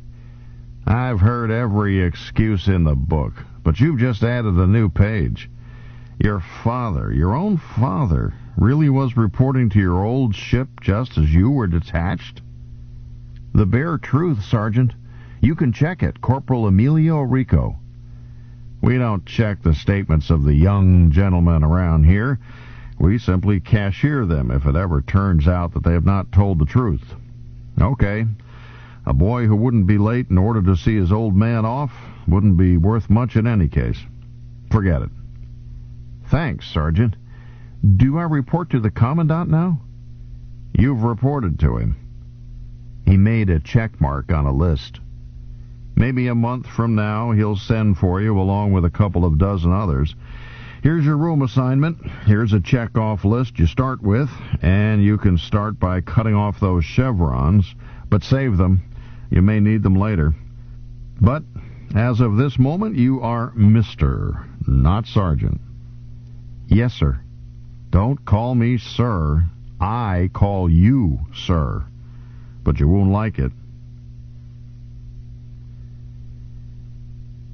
I am not going to describe Officer Candidate School. It's like basic, but squared and cubed with books added.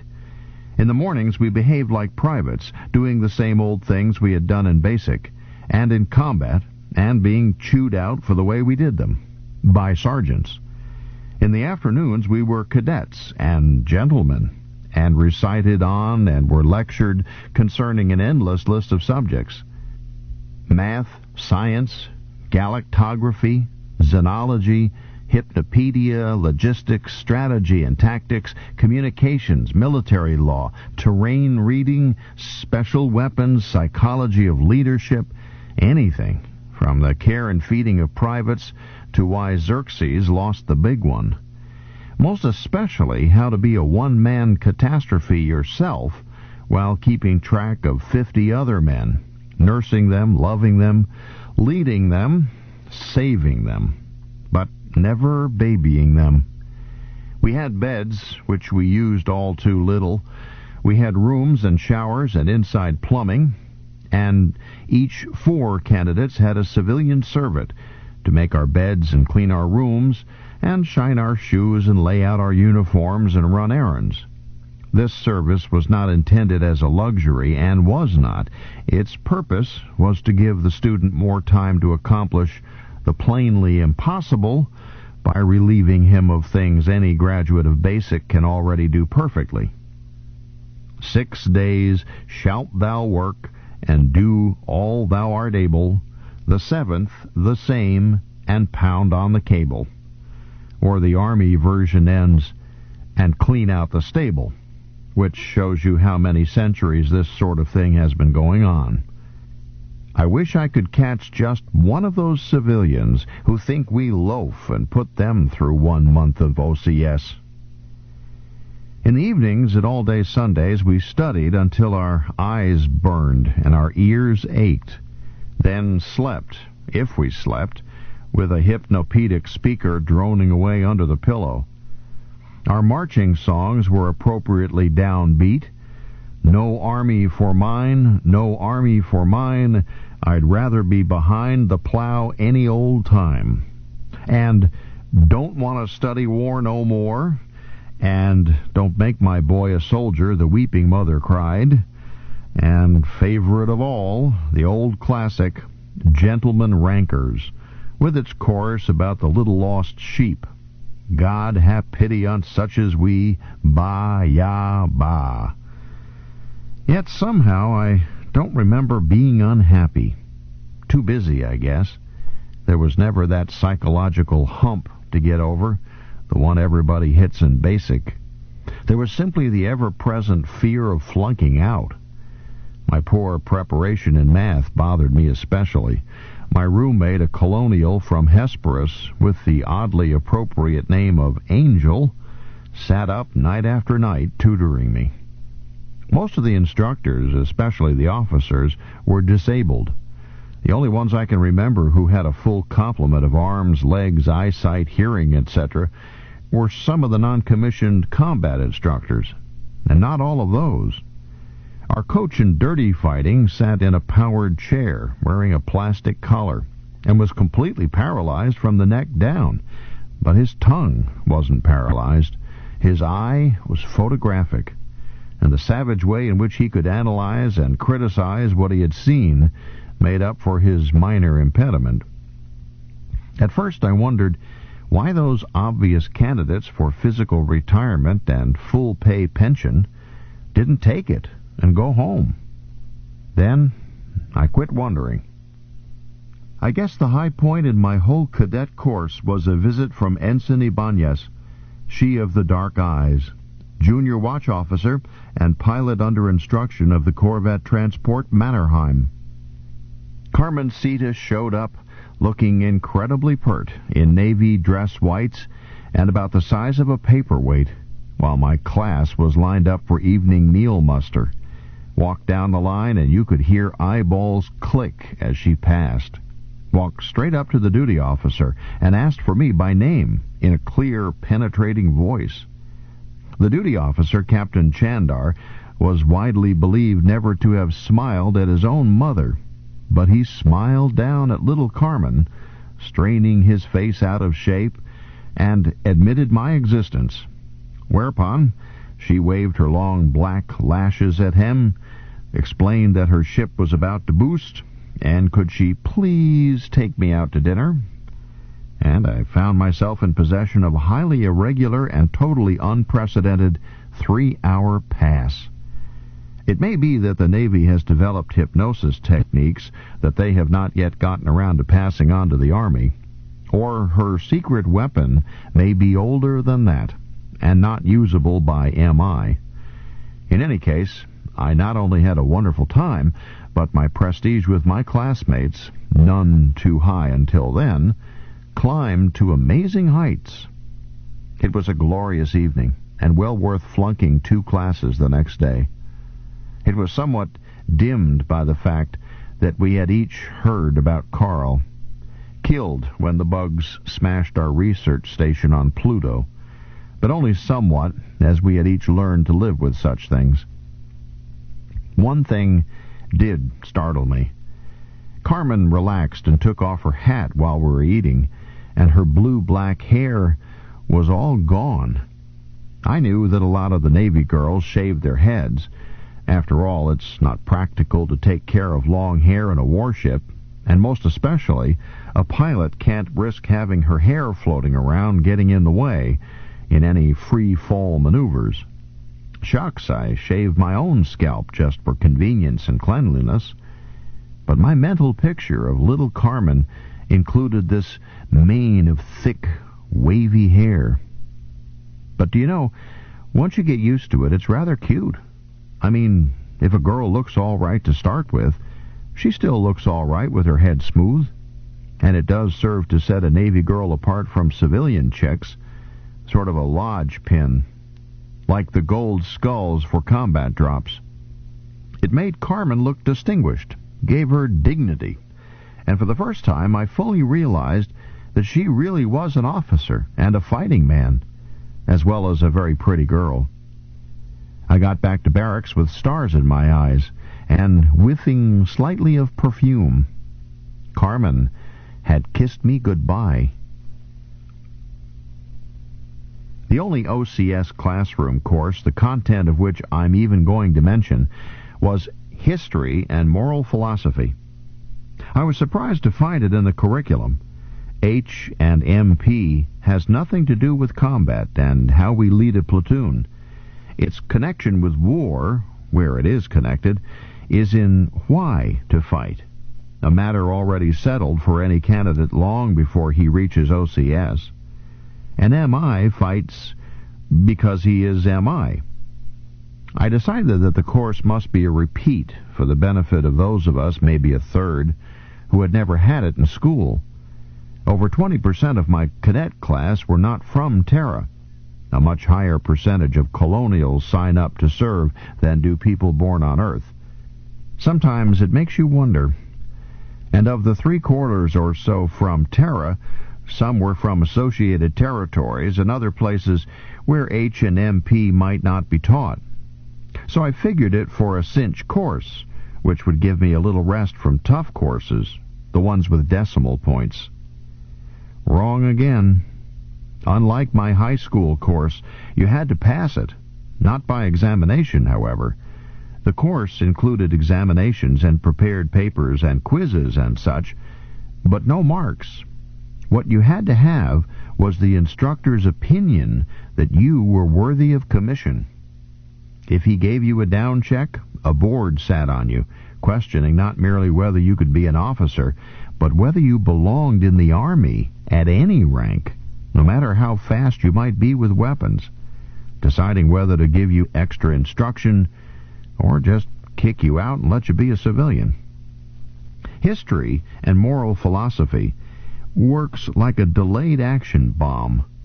You wake up in the middle of the night and think, now what did he mean by that? That had been true even with my high school course. I simply hadn't known what Colonel Dubois was talking about. When I was a kid, I thought it was silly for the course to be in the science department. It was nothing like physics or chemistry. Why wasn't it over in the fuzzy studies where it belonged? The only reason I paid attention was because there were such lovely arguments. I had no idea that Mr. Dubois was trying to teach me why to fight until long after I had decided to fight anyhow. Well, Why should I fight? Wasn't it preposterous to expose my tender skin to the violence of unfriendly strangers? Especially as the pay at any rank was barely spending money, the hours terrible, and the working conditions worse? When I could be sitting at home while such matters were handled by thick-skulled characters who enjoyed such games, particularly when the strangers against whom I fought never had done anything to me personally until I showed up and started kicking over their tea wagon. What sort of nonsense is this? Fight because I'm an M.I.? Brother, you're drooling like Dr. Pavlov's dogs. Cut it out and start thinking. Major Reed, our instructor, was a blind man with the disconcerting habit of looking straight at you and calling you by name. We were reviewing the events after the war between the Russo-Anglo-American Alliance and the Chinese hegemony, 1987 and following. But this was the day that we heard the news of the destruction of San Francisco and the San Joaquin Valley. I thought he would give us a pep talk. After all, even a civilian ought to be able to figure it out now. The bugs or us. Fight or die. Major Reed didn't mention San Francisco. He had one of us apes summarize the negotiated Treaty of New Delhi, discuss how it ignored prisoners of war, and by implication dropped the subject forever. The armistice became a stalemate, and prisoners stayed where they were, on one side. On the other side, they were turned loose, and during the disorders, made their way home. Or not, if they didn't want to. Major Reed's victim summed up the unreleased prisoners, survivors of 2 divisions of British paratroopers, some thousands of civilians, captured mostly in Japan, the Philippines, and Russia, and sentenced for political crimes. Besides that, there were many other military prisoners, Major Reed's victim went on, captured during and before the war. There were rumors that some had been captured in an earlier war and never released. The total of unreleased prisoners was never known. The best estimates placed the number around 65,000. Why the best? That's the estimate in the textbook, sir. Please be precise in your language. Was the number greater or less than 100,000? I don't know, sir. And nobody else knows. Was it greater than 1,000? Probably, sir, almost certainly. Utterly certain, because more than that eventually escaped, found their ways home, were tallied by name. I see you did not read your lesson carefully. Mr. Rico. Now I am the victim. Yes, sir?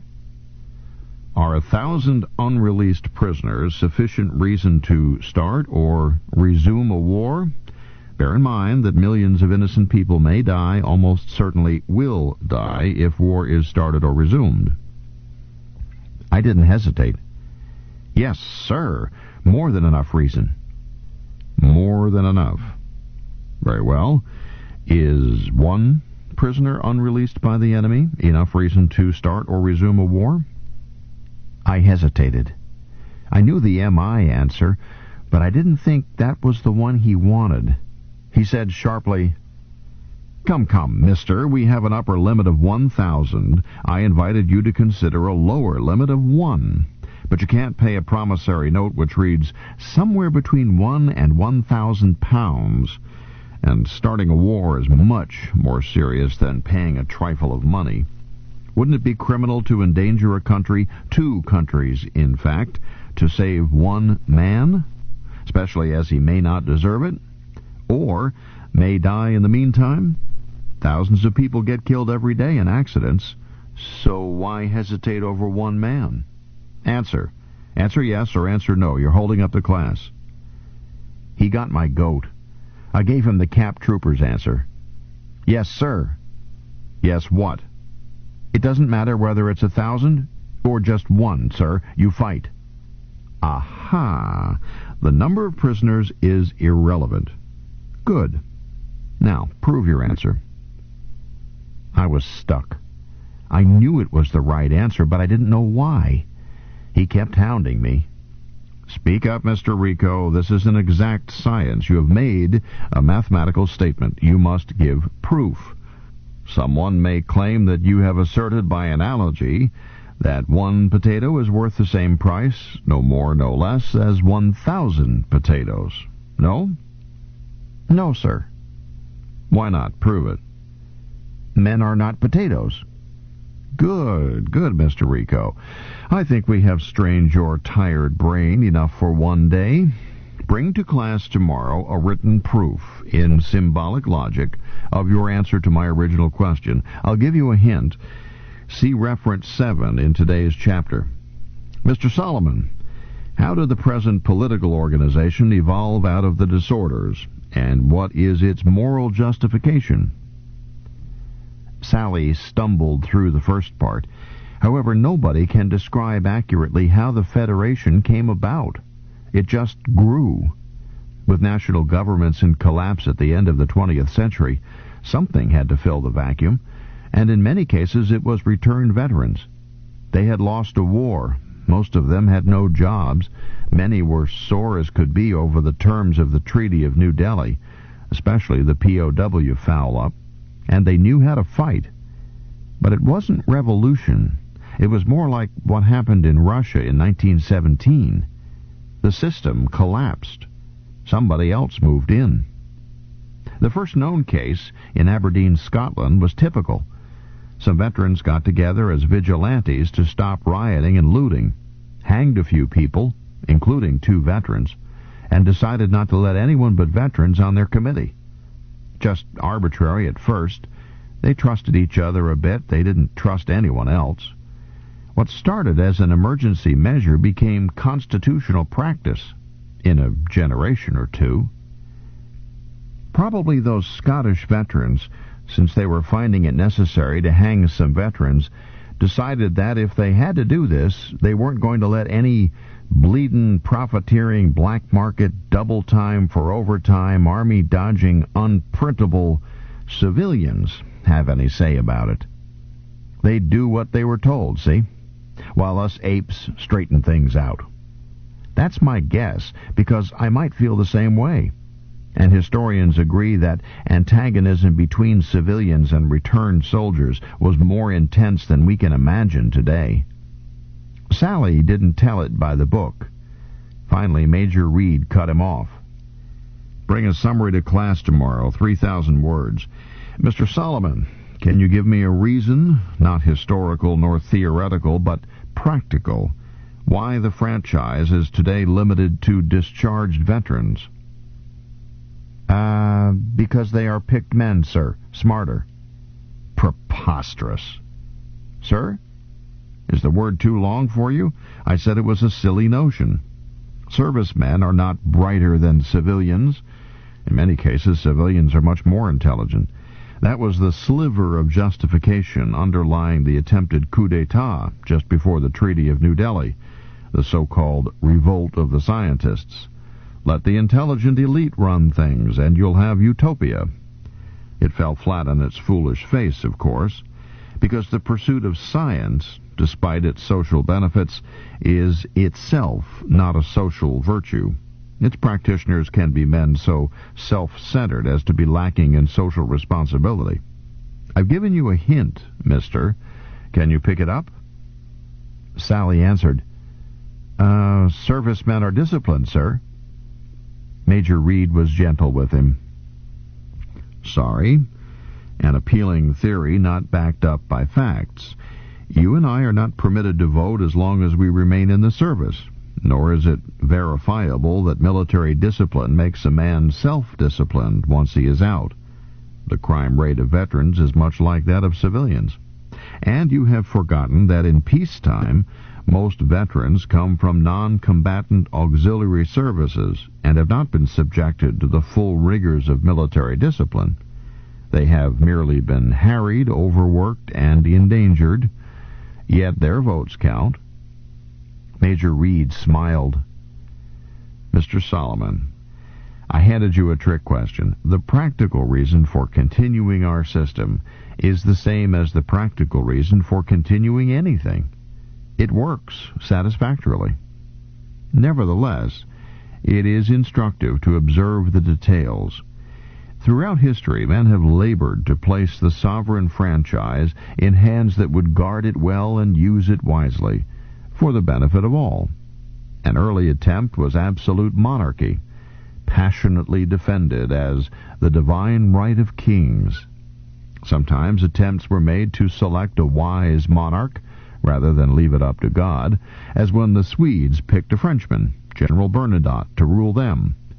The objection to this is that the supply of Bernadottes is limited. Historic examples ranged from absolute monarch to utter anarch. Mankind has tried thousands of ways, and many more have been proposed, some weird in the extreme, such as the ant-like communism urged by Plato under the misleading title The Republic.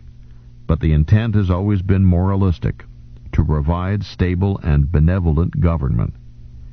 All systems seek to achieve this by limiting franchise to those who are believed to have the wisdom to use it justly.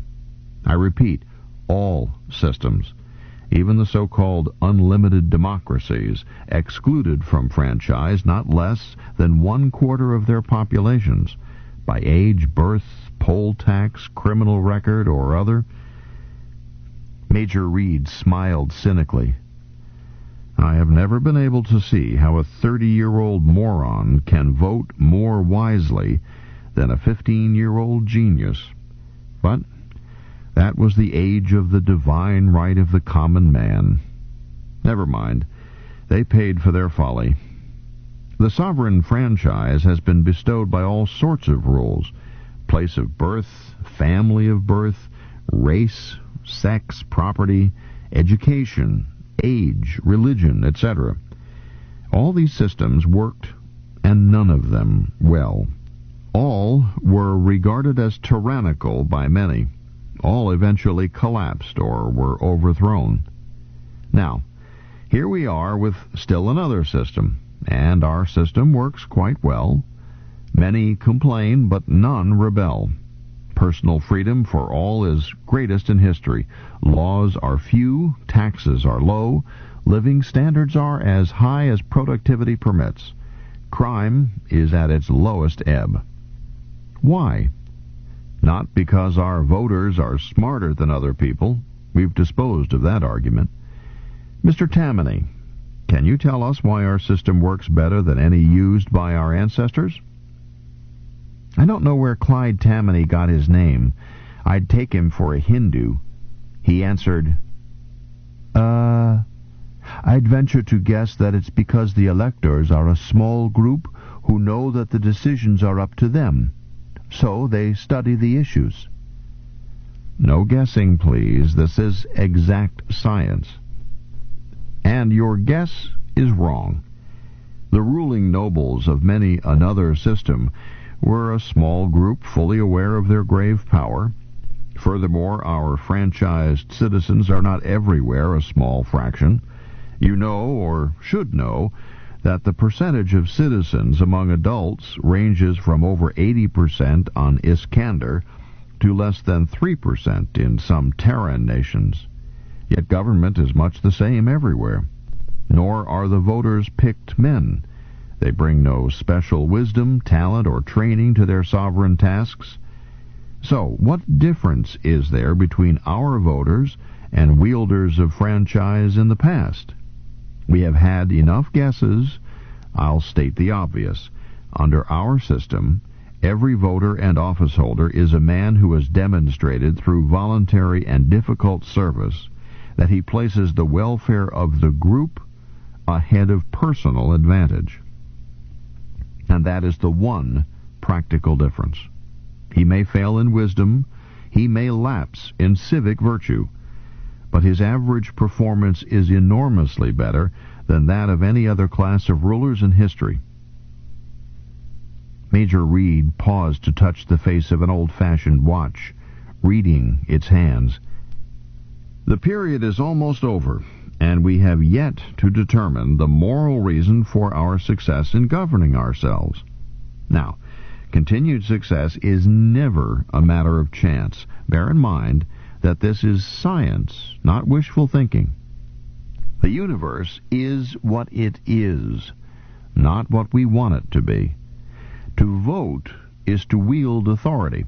It is the supreme authority from which all other authority derives, such as mine to make your lives miserable once a day. Force, if you will. The franchise is force, naked and raw, the power of the rods and the axe.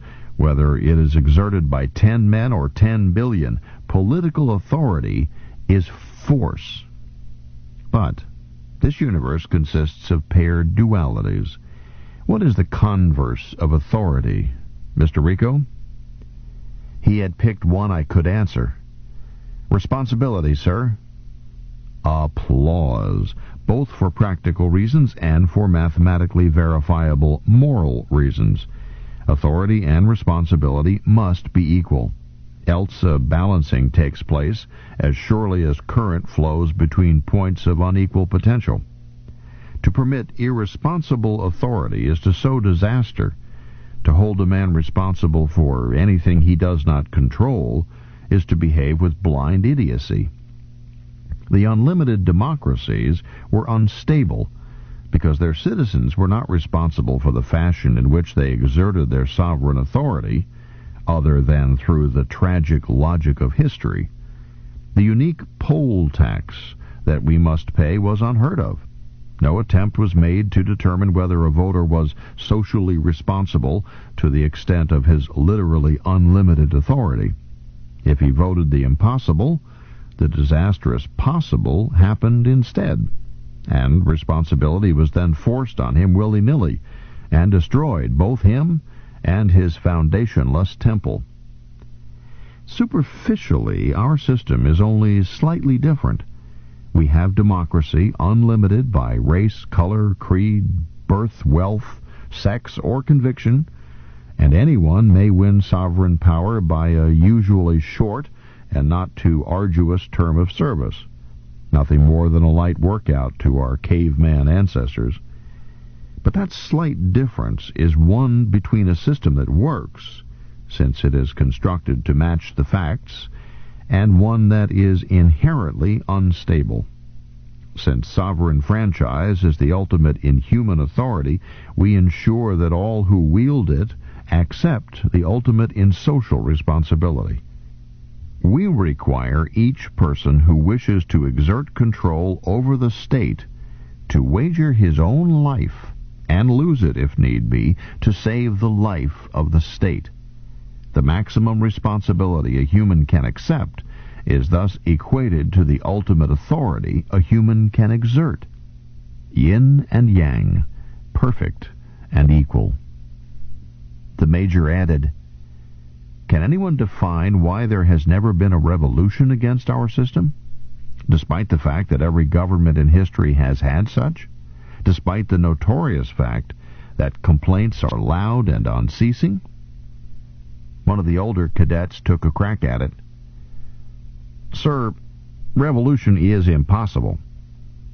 "Yes, but why?" "Because revolution, armed uprising, requires not only dissatisfaction, but aggressiveness.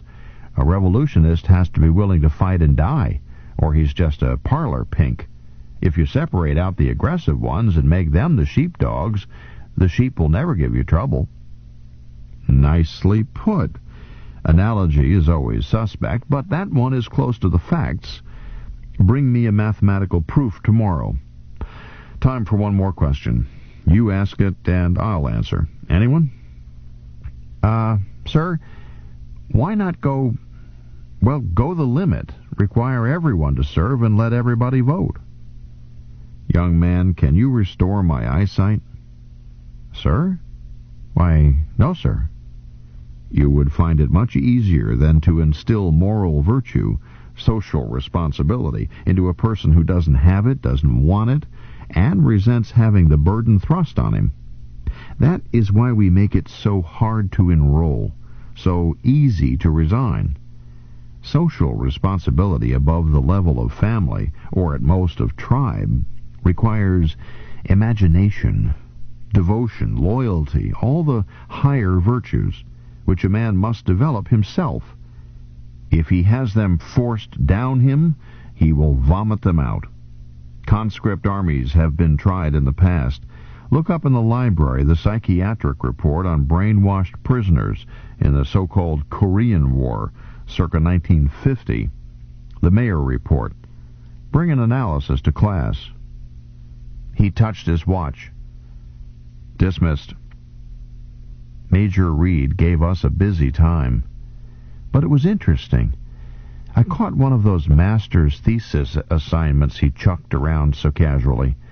I had suggested that the Crusades were different from most wars. I got sawed off and handed this. Required to prove that war and moral perfection derive from the same genetic inheritance. Briefly, thus, all wars arise from population pressure. Yes, even the Crusades, though you have to dig into trade routes and birth rate and several other things to prove it. Morals. All correct moral rules derive from the instinct to survive.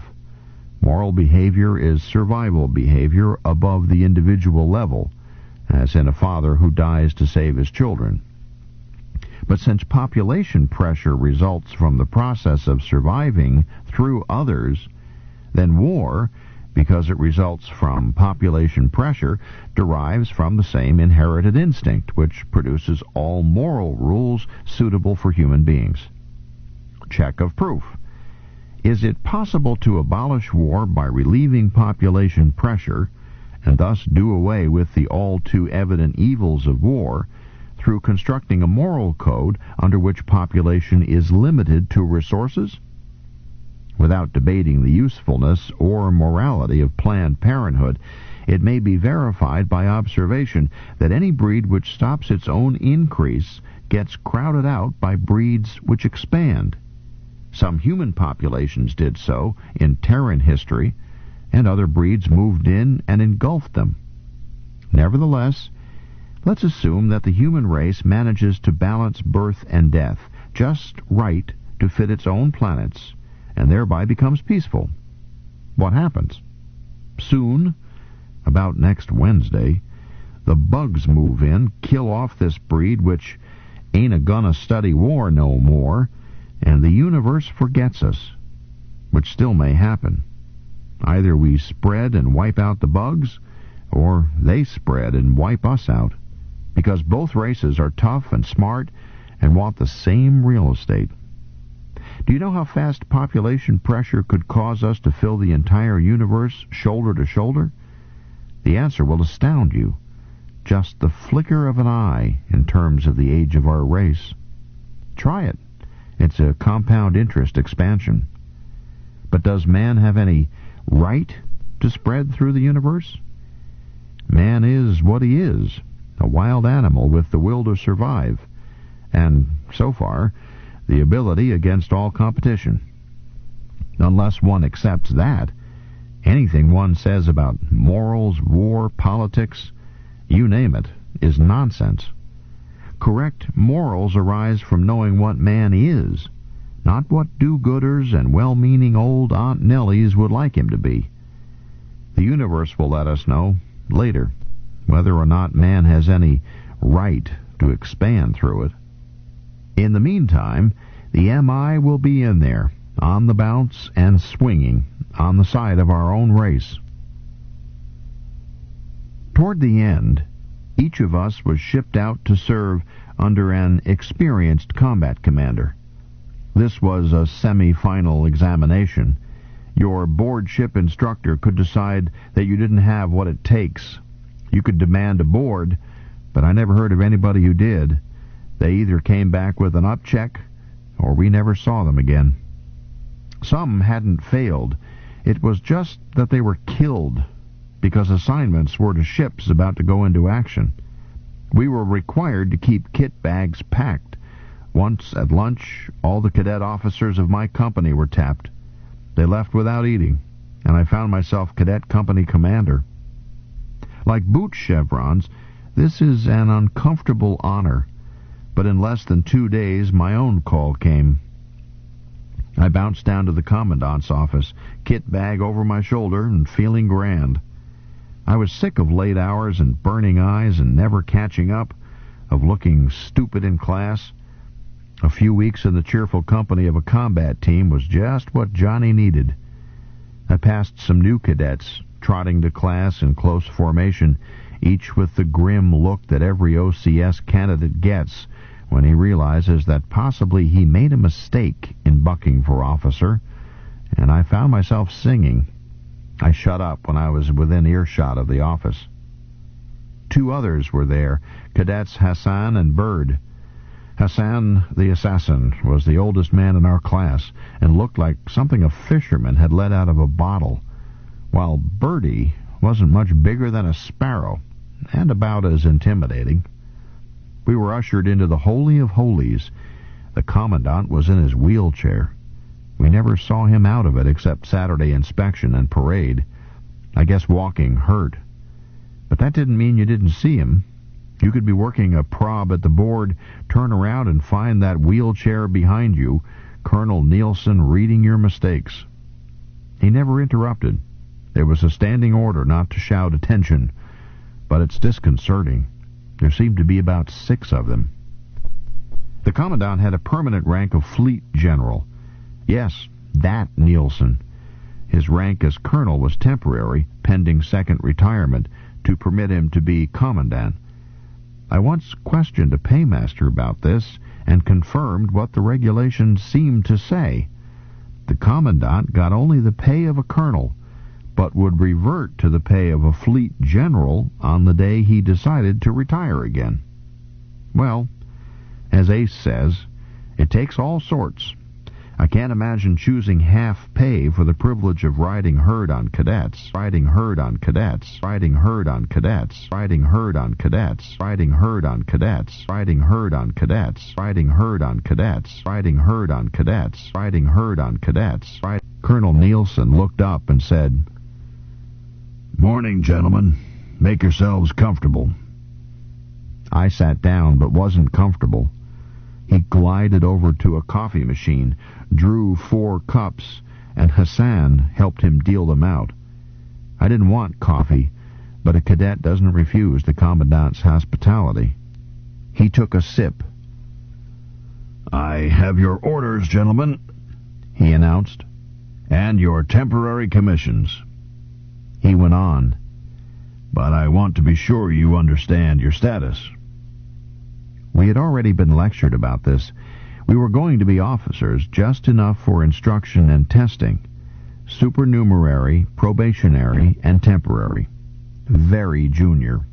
Quite superfluous, on good behavior, and extremely temporary. We would revert to cadet when we got back, and could be busted at any time by the officers examining us.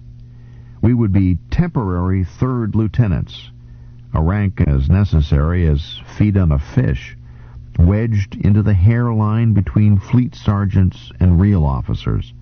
It is as low as you can get, and still be called an officer. If anybody ever saluted a 3rd lieutenant, the light must have been bad. "Your commission reads 3rd lieutenant," he went on. "But your pay stays the same. You continue to be addressed as Mr. The only change in uniform is a shoulder pip, even smaller than cadet insignia. You continue under instruction since it has not yet been settled that you are fit to be officers." The colonel smiled. "So why call you a 3rd lieutenant?" I had wondered about that. Why this whoop-de-doo of commissions that weren't real commissions? Of course, I knew the textbook answer.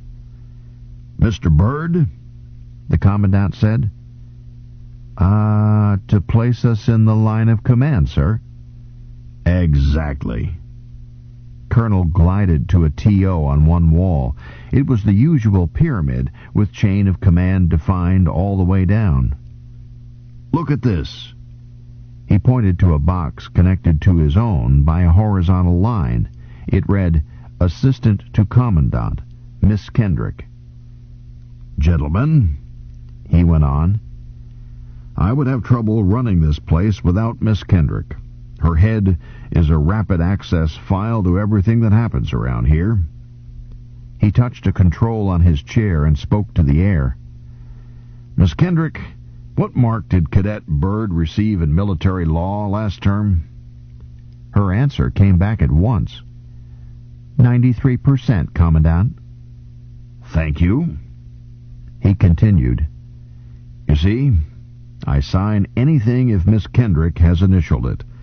I would hate to have an investigating committee find out how often she signs my name, and I don't even see it. Tell me, Mr. Byrd, if I drop dead, does Miss Kendrick carry on to keep things moving? Why, Birdie looked puzzled. I suppose with routine matters she would do what was necessary. She wouldn't do a blessed thing, the colonel thundered, until Colonel Chauncey told her what to do, his way. She is a very smart woman and understands what you apparently do not, namely, that she is not in the line of command and has no authority. He went on. Line of command isn't just a phrase. It's as real as a slap in the face. If I ordered you to combat as a cadet, the most you could do would be to pass along somebody else's orders. If your platoon leader bought out and you then gave an order to a private, a good order, sensible and wise, you would be wrong, and he would be just as wrong if he obeyed it, because a cadet cannot be in the line of command. A cadet has no military existence, no rank, and is not a soldier. He is a student who will become a soldier, either an officer or at his former rank. While he is under Army discipline, he is not in the Army. That is why a zero, a naught with no rim. If a cadet wasn't even in the Army, Colonel... Speak up, young man, Mr. Rico. I had startled myself, but I had to say it. But if we aren't in the Army, then we aren't MI, sir? He blinked at me. This worries you? I don't believe I like it much, sir. I didn't like it at all. I felt naked. I see. He didn't seem displeased. You let me worry about the space lawyer aspects of it, son. But that's an order. You are technically not an MI, but the MI hasn't forgotten you. The MI never forgets its own, no matter where they are. If you are struck dead this instant, you will be cremated as Second Lieutenant Juan Rico, Mobile Infantry of... Colonel Nielsen stopped. Miss Kendrick, what was Mr. Rico's ship? The Roger Young. Thank you.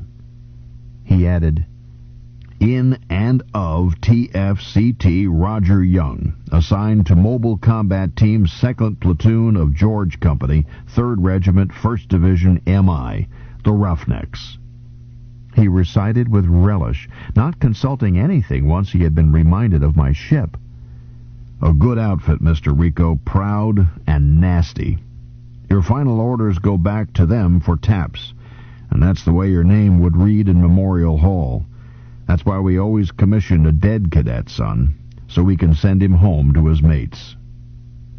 I felt a surge of relief and homesickness, and missed a few words. Lip buttoned while I talk. We'll have you back in the MI where you belong. You must be temporary officers for your apprentice crews because there's no room for deadheads in a combat drop. You'll fight and take orders and give orders, legal orders, because you will hold rank and be ordered to serve in that team. That makes any order you give in carrying out your assigned duties as binding as one signed by the CNC. Even more, the Commandant went on. Once you are in line of command, you must be ready instantly to assume higher command.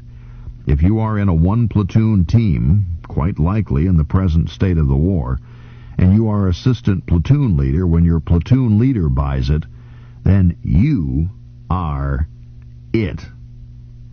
He shook his head. Not acting platoon leader, not a cadet leading a drill, not a junior officer under instruction. Suddenly, you are the old man, the boss, commanding officer present, and you discover with a sickening shock that fellow human beings are depending on you alone to tell them what to do, how to fight, how to complete the mission and get out alive. They wait for the sure voice of command, while seconds trickle away, and it's up to you to be that voice, make decisions, give the right orders, and not only the right ones, but in a calm, unworried tone. Because it's a cinch, gentlemen, that your team is in trouble, bad trouble. And a strange voice with panic in it can turn the best combat team in the galaxy into a leaderless, lawless, fear-crazed mob. The whole merciless load will land without warning. You must act at once, and you'll have only God over you. Don't expect him to fill in tactical details. That's your job. He'll be doing all that a soldier has a right to expect. If he helps you keep the panic, you are sure to feel out of your voice. The colonel paused. I was sobered, and Bertie was looking terribly serious and awfully young, and Hassan was scowling. I wished that I were back in the drop room of the Raj, with not too many chevrons, and an after-chow bull session in full swing. There was a lot to be said for the job of assistant section leader. When you come right to it, it's a lot easier to die than it is to use your head. The commandant continued. That's the moment of truth, gentlemen. Regrettably, there is no method known to military science to tell a real officer from a glib imitation with pips on his shoulders, other than through ordeal by fire. Real ones come through, or die gallantly. Imitations crack up. Sometimes in cracking up, the misfits die, but the tragedy lies in the loss of others. Good men, sergeants and corporals and privates, whose only lack is fatal bad fortune in finding themselves under the command of an incompetent. We try to avoid this. First is our unbreakable rule that every candidate must be a trained trooper, blooded under fire, a veteran of combat drops. No other army in history has stuck to this rule, although some came close. Most great military schools of the past, St. Cyr, West Point, Sandhurst, Colorado Springs, didn't even pretend to follow it. They accepted civilian boys, trained them, commissioned them, sent them out with no battle experience to command men, and sometimes discovered too late that this smart young officer was a fool, a poltroon, or a hysteric. At least we have no misfits of those sorts. We know you are good soldiers, brave and skilled, proved in battle, else you would not be here. We know that your intelligence and education meet acceptable minimums. With this to start on, we eliminate as many as possible of the not quite competent, get them quickly back in ranks before we spoil good cap troopers by forcing them beyond their abilities. The course is very hard, because what will be expected of you later is still harder. In time, we have a small group whose chances look fairly good. The major criterion left untested is one we cannot test here. That undefinable something which is the difference between a leader in battle and one who merely has the earmarks but not the vocation. So we field test for it. Gentlemen, you have reached that point. Are you ready to take the oath? There was an instant of silence. Then Hassan the assassin answered firmly, "Yes, Colonel," and Bertie and I echoed. The Colonel frowned. "I have been telling you how wonderful you are. Physically perfect, mentally alert, trained, disciplined, blooded. the very model of the smart young officer. He snorted. Nonsense. You may become officers someday. I hope so. We not only hate to waste money and time and effort, but also, and much more important, I shiver in my boots every time I send one of you half-baked, not quite officers up to the fleet, knowing what a Frankensteinian monster I may be turning loose on a good combat team. If you understood what you are up against, you wouldn't be so all-fired ready to take the oath the second the question is put to you. You may turn it down and force me to let you go back to your permanent ranks, but you don't know. So, I'll try once more. Mr. Rico, have you ever thought how it would feel to be court-martialed for losing a regiment? I was startled silly. Why, no, sir, I never have. To be court-martialed for any reason is 8 times as bad for an officer as for an enlisted man.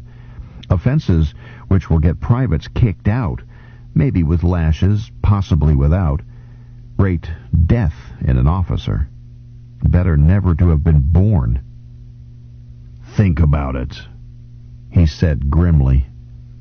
When I suggested that your platoon leader might be killed, I was by no means citing the ultimate in military disaster. Mr. Hassan, what is the largest number of command levels ever knocked out in a single battle? The assassin scowled harder than ever.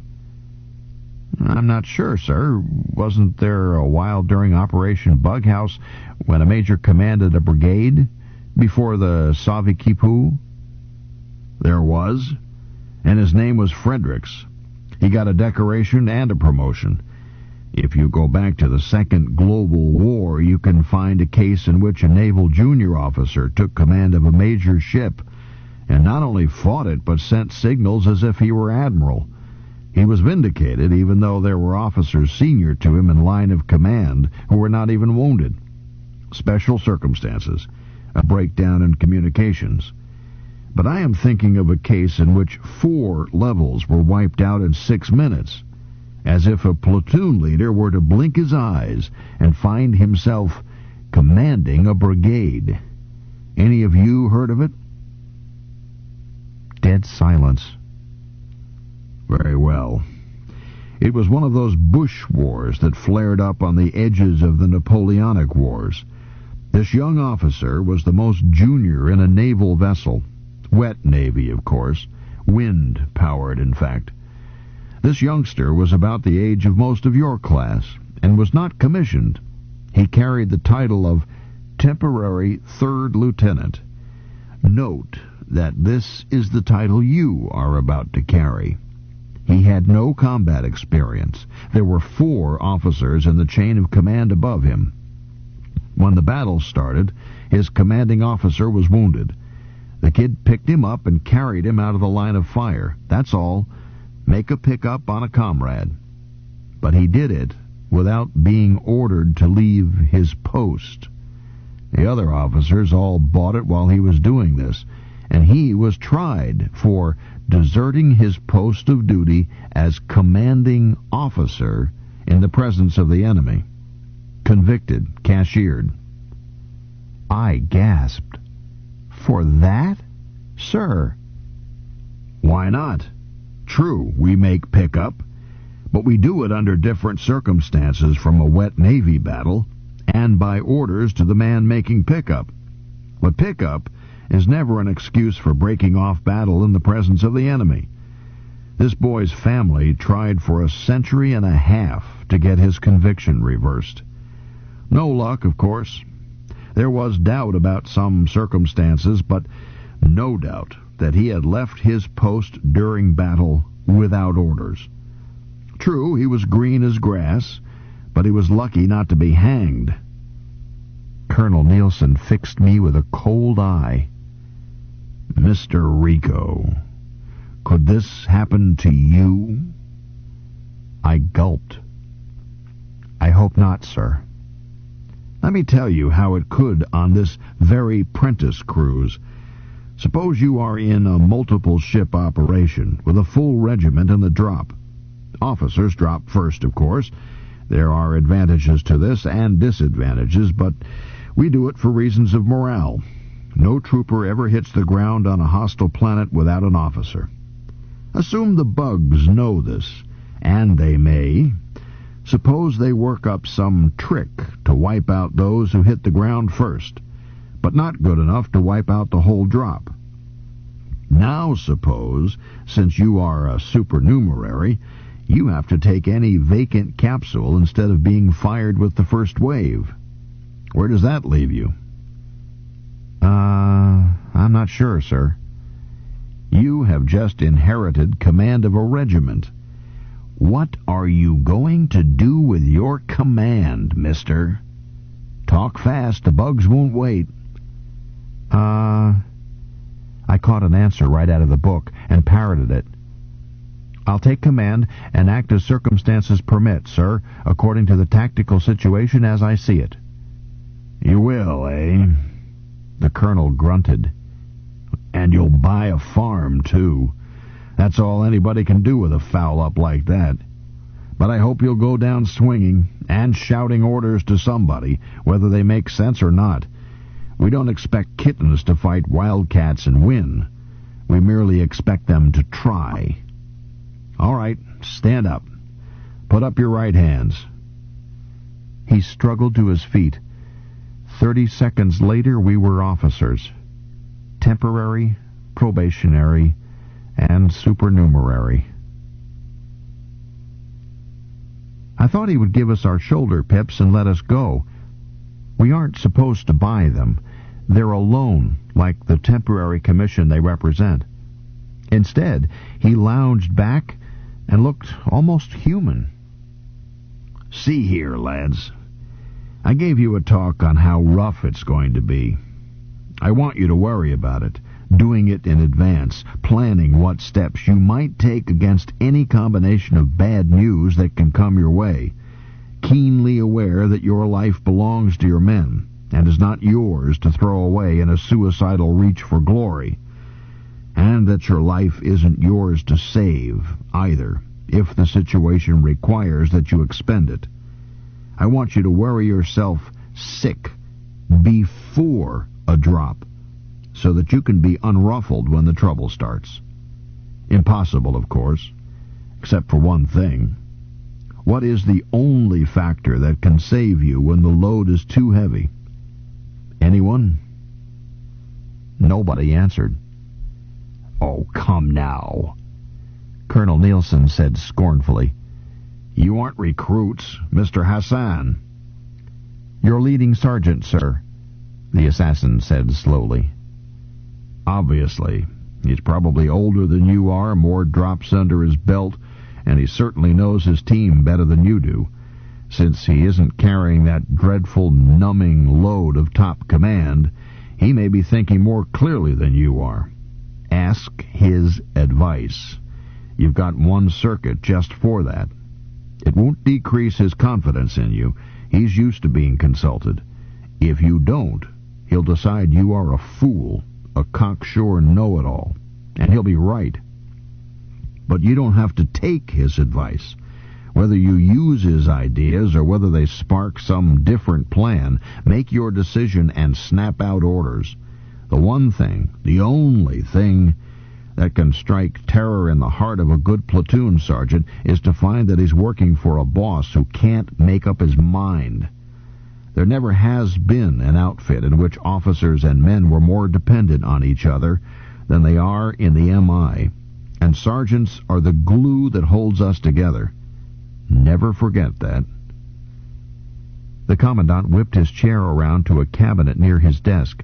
It contained row on row of pigeonholes, each with a little box. He pulled out one and opened it. Mr. Hassan? Sir? These pips were worn by Captain Terence O'Kelly on his Prentice cruise. Does it suit you to wear them? Sir? The assassin's voice squeaked, and I thought the big lunk was going to break into tears. Yes, sir. Come here. Colonel Nielsen pinned them on, then said, "Wear them as gallantly as he did. But bring them back. Understand me?" "Yes, sir. I'll do my best." "I'm sure you will. There's an air car waiting on the roof, and your boat boosts in 28 minutes. Carry out your orders, sir." The assassin saluted and left. The commandant turned and picked out another box. "Mr. Bird, are you superstitious?" "No, sir." "Really? I am, quite. I take it you would not object to wearing pips which have been worn by 5 officers, all of whom were killed in action?" Birdie barely hesitated. "No, sir." "Good, because these 5 officers accumulated 17 citations, from the Terran Medal to the Wounded Lion. Come here. The pip with the brown discoloration must always be worn on your left shoulder, and don't try to buff it off. Just try not to get the other one marked in the same fashion. Unless necessary, and you'll know when it is necessary. Here is a list of former wearers. You have 30 minutes until your transportation leaves. Bounce up to Memorial Hall and look up the record of each." "Yes, sir." "Carry out your orders, sir." He turned to me, looked at my face, and said sharply, "Something on your mind, son? Speak up." I blurted it out. "Sir, that temporary 3rd lieutenant, the one that got cashiered, how could I find out what happened?" "Oh. Young man, I didn't mean to scare the daylights out of you. I simply intended to wake you up. The battle was on 1 June 1813, old style, between USF Chesapeake and HMF Shannon. Try the Naval Encyclopedia. Your ship will have it." He turned back to the case of pips and frowned. Then he said, "Mr. Rico, I have a letter from one of your high school teachers, a retired officer, requesting that you be issued the pips he wore as a 3rd lieutenant. I am sorry to say that I must tell him no." "Sir?" I was delighted to hear that Colonel Dubois was still keeping track of me, and very disappointed, too. "Because I can't. I issued those pips 2 years ago, and they never came back. Real estate deal." He took a box, looked at me. "You could start a new pair. The medal isn't important. The importance of the request lies in the fact that your teacher wanted you to have them." "Whatever you say, sir." "Or," he cradled the box in his hands, "you could wear these. They have been worn 5 times, and the last 4 candidates to wear them have all failed of commission. Nothing dishonorable, but pesky bad luck. Are you willing to take a swing at breaking the hoodoo? Turn them into good luck pips instead?" I would rather have petted a shark, but I answered, "All right, sir. I'll take a swing at it." "Good." He pinned them on me. "Thank you, Mr. Rico. You see, these were mine.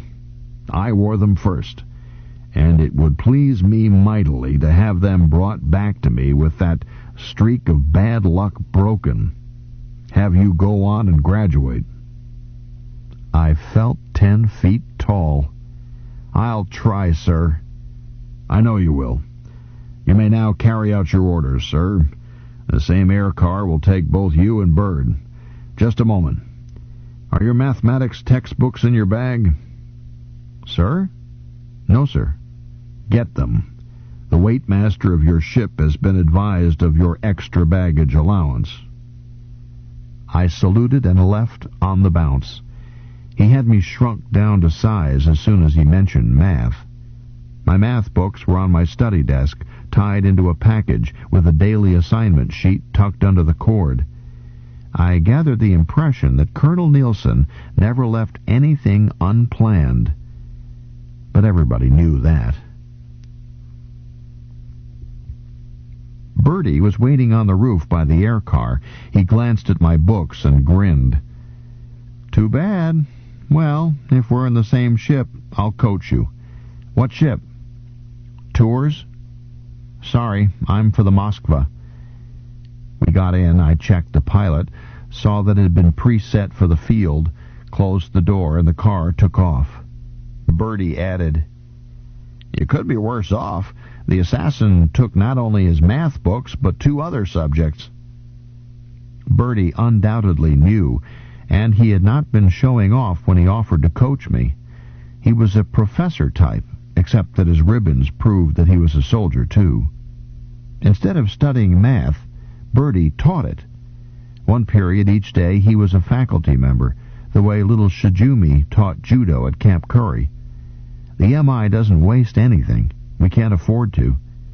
Bertie had a BS in math on his 18th birthday, so naturally he was assigned extra duty as instructor, which didn't keep him from being chewed out at other hours. Not that he got chewed out much.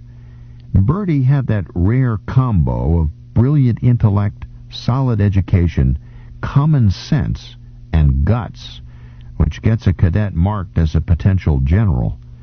We figured he was a cinch to command a brigade by the time he was 30, what with the war. But my ambitions didn't soar that high.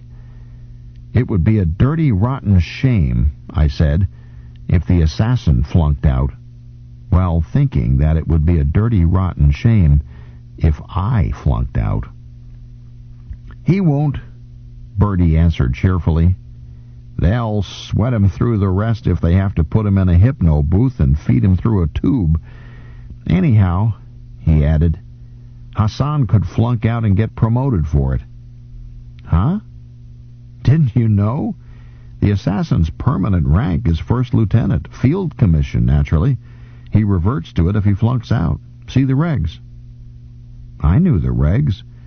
If I flunked math, I'd revert to buck sergeant, which is better than being slapped in the face with a wet fish any way you think about it. And I'd thought about it, lying awake nights after busting a quiz. But this was different. "Hold it," I protested. "He gave up first lieutenant, permanent grade, and has just made temporary third lieutenant in order to become a second lieutenant? Are you crazy, or is he?" Bertie grinned. "Just enough to make us both MI. "But I don't get it." "Sure you do.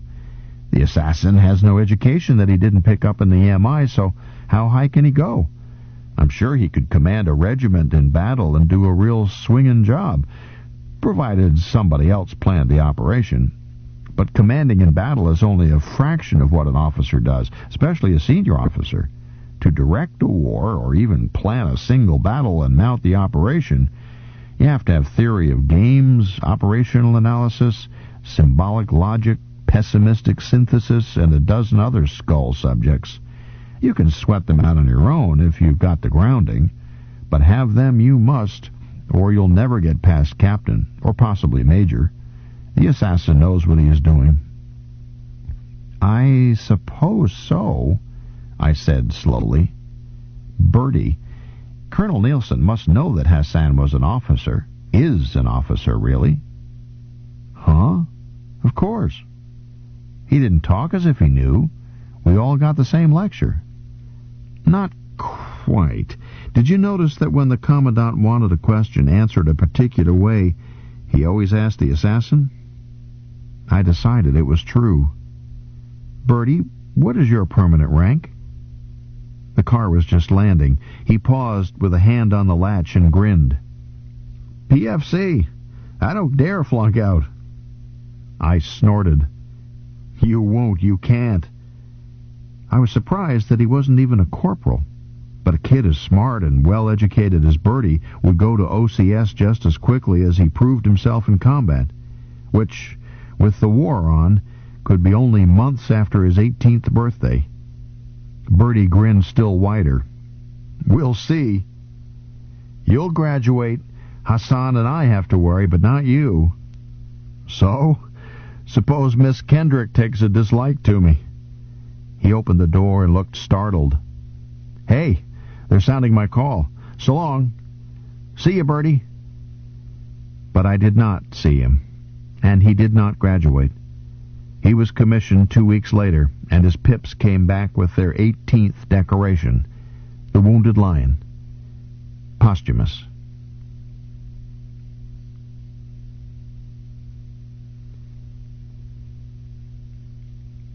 Chapter 13.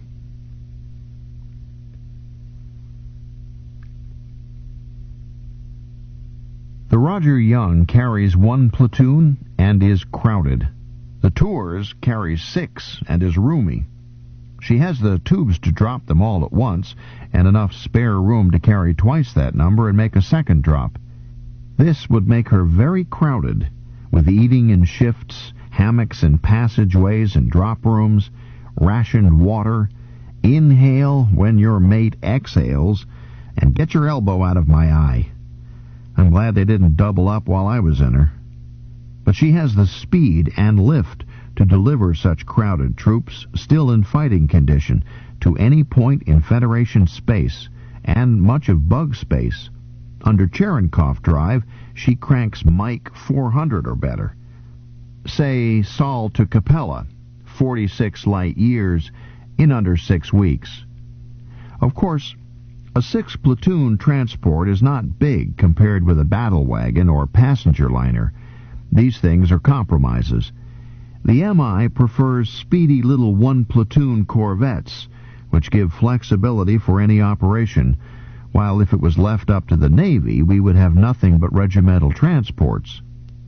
It takes almost as many Navy files to run a corvette as it does to run a monster big enough for a regiment.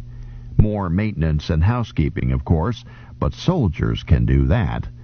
After all, those lazy troopers do nothing but sleep and eat and polish buttons. Do 'em good to have a little regular work. So says the Navy. The real Navy opinion is even more extreme. The Army is obsolete and should be abolished. The Navy doesn't say this officially, but talk to a naval officer who is on R&R and feeling his oats. You'll get an earful. They think they can fight any war, win it, send a few of their own people down to hold the conquered planet until the diplomatic corps takes charge. I admit that their newest toys can blow any planet right out of the sky. I've never seen it, but I believe it. Maybe I'm as obsolete as Tyrannosaurus Rex. I don't feel obsolete, and us apes can do things that the fanciest ship cannot. If the government doesn't want those things done, no doubt they'll tell us. Maybe it's just as well that neither the Navy nor the MI has the final word. A man can't buck for Sky Marshal unless he has commanded both a regiment and a capital ship, go through MI and take his lumps, and then become a naval officer. I think little Bertie had that in mind. Or first become an astrogator pilot and follow it with Camp Curry, etc. I'll listen respectfully to any man who has done both. Like most transports, the Tours is a mixed ship. The most amazing change for me was to be allowed north of 30. The bulkhead that separates ladies' country from the rough characters who shave is not necessarily number 30, but by tradition it is called Bulkhead 30 in any mixed ship. The wardroom is just beyond it, and the rest of ladies' country is farther forward. In the Tours, the wardroom also served as messroom for enlisted women, who ate just before we did, and it was partitioned between meals into a recreation room for them and a lounge for their officers. Male officers had a lounge called the card room, just abaft 30. Besides the obvious fact that drop and retrieval require the best pilots, i.e. female, there is very strong reason why female naval officers are assigned to transports. It is good for trooper morale. Let's skip MI traditions for a moment. Can you think of anything sillier than letting yourself be fired out of a spaceship with nothing but mayhem and sudden death at the other end? However, if someone must do this idiotic stunt, Do you know of a surer way to keep a man keyed up to the point where he is willing than by keeping him constantly reminded that the only good reason why men fight is a living, breathing reality? In a mixed ship, the last thing a trooper hears before a drop, maybe the last word he ever hears, is a woman's voice wishing him luck. If you don't think this is important, you've probably resigned from the human race. The tours had 15 naval officers, 8 ladies and 7 men. There were 8 MI officers, including, I am happy to say, myself. I won't say Bulkhead 30 caused me to buck for OCS, but the privilege of eating with the ladies is more incentive than any increase in pay. The skipper was president of the mess. My boss, Captain Blackstone, was vice president. Not because of rank. 3 naval officers ranked him. But as CEO of the strike force, he was de facto senior to everybody but the skipper. Every meal was formal. We would wait in the card room until the hour struck, follow Captain Blackstone in, and stand behind our chairs. The skipper would come in, followed by her ladies, and as she reached the head of the table, Captain Blackstone would bow and say, Madam President, ladies, and she would answer, Mr. Vice, gentlemen, and the man on each lady's right would seat her. This ritual established that it was a social event, not an officers' conference. Thereafter, ranks or titles were used, except that junior naval officers and myself alone among the MI were called Mr. or Miss, with one exception which fooled me. My first meal aboard I heard Captain Blackstone called Major, although his shoulder pips plainly read Captain. I got straightened out later. There can't be 2 captains in a naval vessel, so an Army captain is bumped 1 rank socially rather than commit the unthinkable of calling him by the title reserved for the one and only monarch. If a naval captain is aboard as anything but skipper, he or she is called Commodore, even if the skipper is a lowly lieutenant. The MI observes this by avoiding the necessity in the wardroom and paying no attention to the silly custom in our own part of the ship. Seniority ran downhill from each end of the table, with the skipper at the head and the strike force CO at the foot, the junior midshipman at his right, and myself at the skipper's right. I would most happily have sat by the junior midshipman. She was awfully pretty. But the arrangement is planned chaperonage. I never even learned her first name. I knew that I, as the lowliest male, sat on the skipper's right, but I didn't know that I was supposed to seat her. At my first meal, she waited, and nobody sat down until the 3rd assistant engineer jogged my elbow. I haven't been so embarrassed since a very unfortunate incident in kindergarten, even though Captain Jorgensen acted as if nothing had happened. When the skipper stands up, the meal is over. She was pretty good about this, but once she stayed seated only a few minutes, and Captain Blackstone got annoyed. He stood up, but called out, "Captain?" She stopped. "Yes, Major." "Will the captain please give orders that my officers and myself be served in the card room?" She answered coldly, "Certainly, sir." And we were. But no naval officer joined us. The following Saturday, she exercised her privilege of inspecting the MI aboard, which transport skippers almost never do. However, she simply walked down the ranks without commenting. She was not really a martinet, and she had a nice smile when she wasn't being stern. Captain Blackstone assigned Second Lieutenant Rusty Graham to crack the whip over me about math. She found out about it somehow and told Captain Blackstone to have me report to her office for 1 hour after lunch each day, whereupon she tutored me in math and bawled me out when my homework wasn't perfect. Our 6 platoons were 2 companies as a rump battalion. Captain Blackstone commanded Company D, Blackie's Blackguards, and also commanded the Rump Battalion. Our battalion commander by the TO, Major Zira, was with A and B companies in the Tours sister ship, Normandy Beach, maybe half a sky away. He commanded us only when the full battalion dropped together, except that Captain Blackie routed certain reports and letters through him. Other matters went directly to fleet, division, or base, and Blackie had a truly wizard fleet sergeant to keep such things straight and to help him handle both a company and a rump battalion in combat. Administrative details are not simple in an army spread through many light years in hundreds of ships. In the Old Valley Forge, in the Roger Young, and now in the Tours, I was in the same regiment, the 3rd, Pampered Pets, regiment of the 1st, Polaris, MI Division. 2 battalions formed from available units had been called the 3rd Regiment in Operation Bughouse, but I did not see my regiment.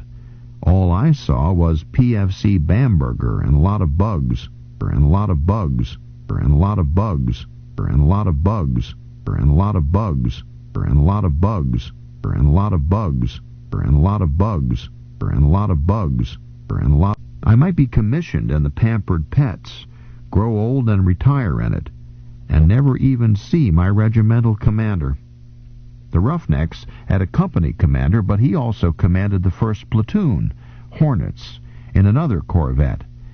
I didn't know his name until I saw it on my orders to OCS. There is a legend about a lost platoon that went on R&R as its corvette was decommissioned. Its company commander had just been promoted, and the other platoons had been attached tactically elsewhere. I've forgotten what happened to the platoon's lieutenant, but R&R is a routine time to detach an officer. Theoretically, after a relief has been sent to understudy him, but reliefs are always scarce. Well, they say this platoon enjoyed a local year of the flesh pots along Churchill Road before anybody missed them. I don't believe it, but it could happen. The chronic scarcity of officers strongly affected my duties in Blackie's Blackguards. The MI has the lowest percentage of officers in any army of record, and this factor is just part of the MI's unique divisional wedge. DW is military jargon, but the idea is simple. If you have 10,000 soldiers, how many fight?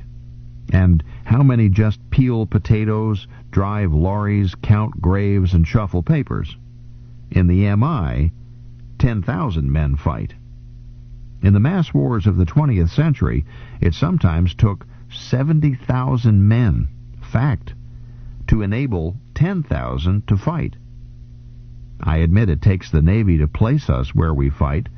However, an MI strike force, even in a corvette, is at least 3 times as large as the transport's Navy crew. It also takes civilians to supply and service us. About 10% of us are on R&R at any time, and a few of the very best of us are rotated to instruct at boot camps. While a few MI are on desk jobs, you will always find that they are shy an arm or leg or some such. These are the ones, the Sergeant Hoes and the Colonel Nielsen's, who refuse to retire, and they really ought to count twice, since they release able-bodied MI by filling jobs which require fighting spirit, but not physical perfection. They do work that civilians can't do, or we would hire civilians. Civilians are like beans. You buy them as needed for any job which merely requires skill and savvy. But you can't buy fighting spirit. It's scarce. We use all of it, waste none. The MI is the smallest army in history for the size of the population it guards. You can't buy an MI. You can't conscript him. You can't coerce him. You can't even keep him if he wants to leave. He can quit 30 seconds before a drop, lose his nerve, and not get into his capsule, and all that happens is that he is paid off and can never vote. At OCS, We studied armies in history that were driven like galley slaves, but the MI is a free man. All that drives him comes from inside, that self-respect and need for the respect of his mates, and his pride in being one of them, called morale, or esprit de corps. The root of our morale is, everybody works, everybody fights. An MI doesn't pull strings to get a soft, safe job. There aren't any. Oh, a trooper will get away with what he can. Any private with enough savvy to mark time to music can think up reasons why he should not clean compartments or break out stores. This is a soldier's ancient right. But all soft, safe jobs are filled by civilians. That gold-bricking private climbs into his capsule certain that everybody, from general to private, is doing it with him. Light years away and on a different day, or maybe an hour or so later. No matter. What does matter is that everybody drops. This is why he enters the capsule, even though he may not be conscious of it. If we ever deviate from this, the MI will go to pieces. All that holds us together is an idea, one that binds more strongly than steel, but its magic power depends on keeping it intact. It is this everybody fights rule that lets the MI get by with so few officers. I know more about this than I want to, because I asked a foolish question in military history and got stuck with an assignment which forced me to dig up stuff ranging from De Bello Gallico to Tsing's classic Collapse of the Golden Hegemony. Consider an ideal MI division, on paper because you won't find one elsewhere. How many officers does it require?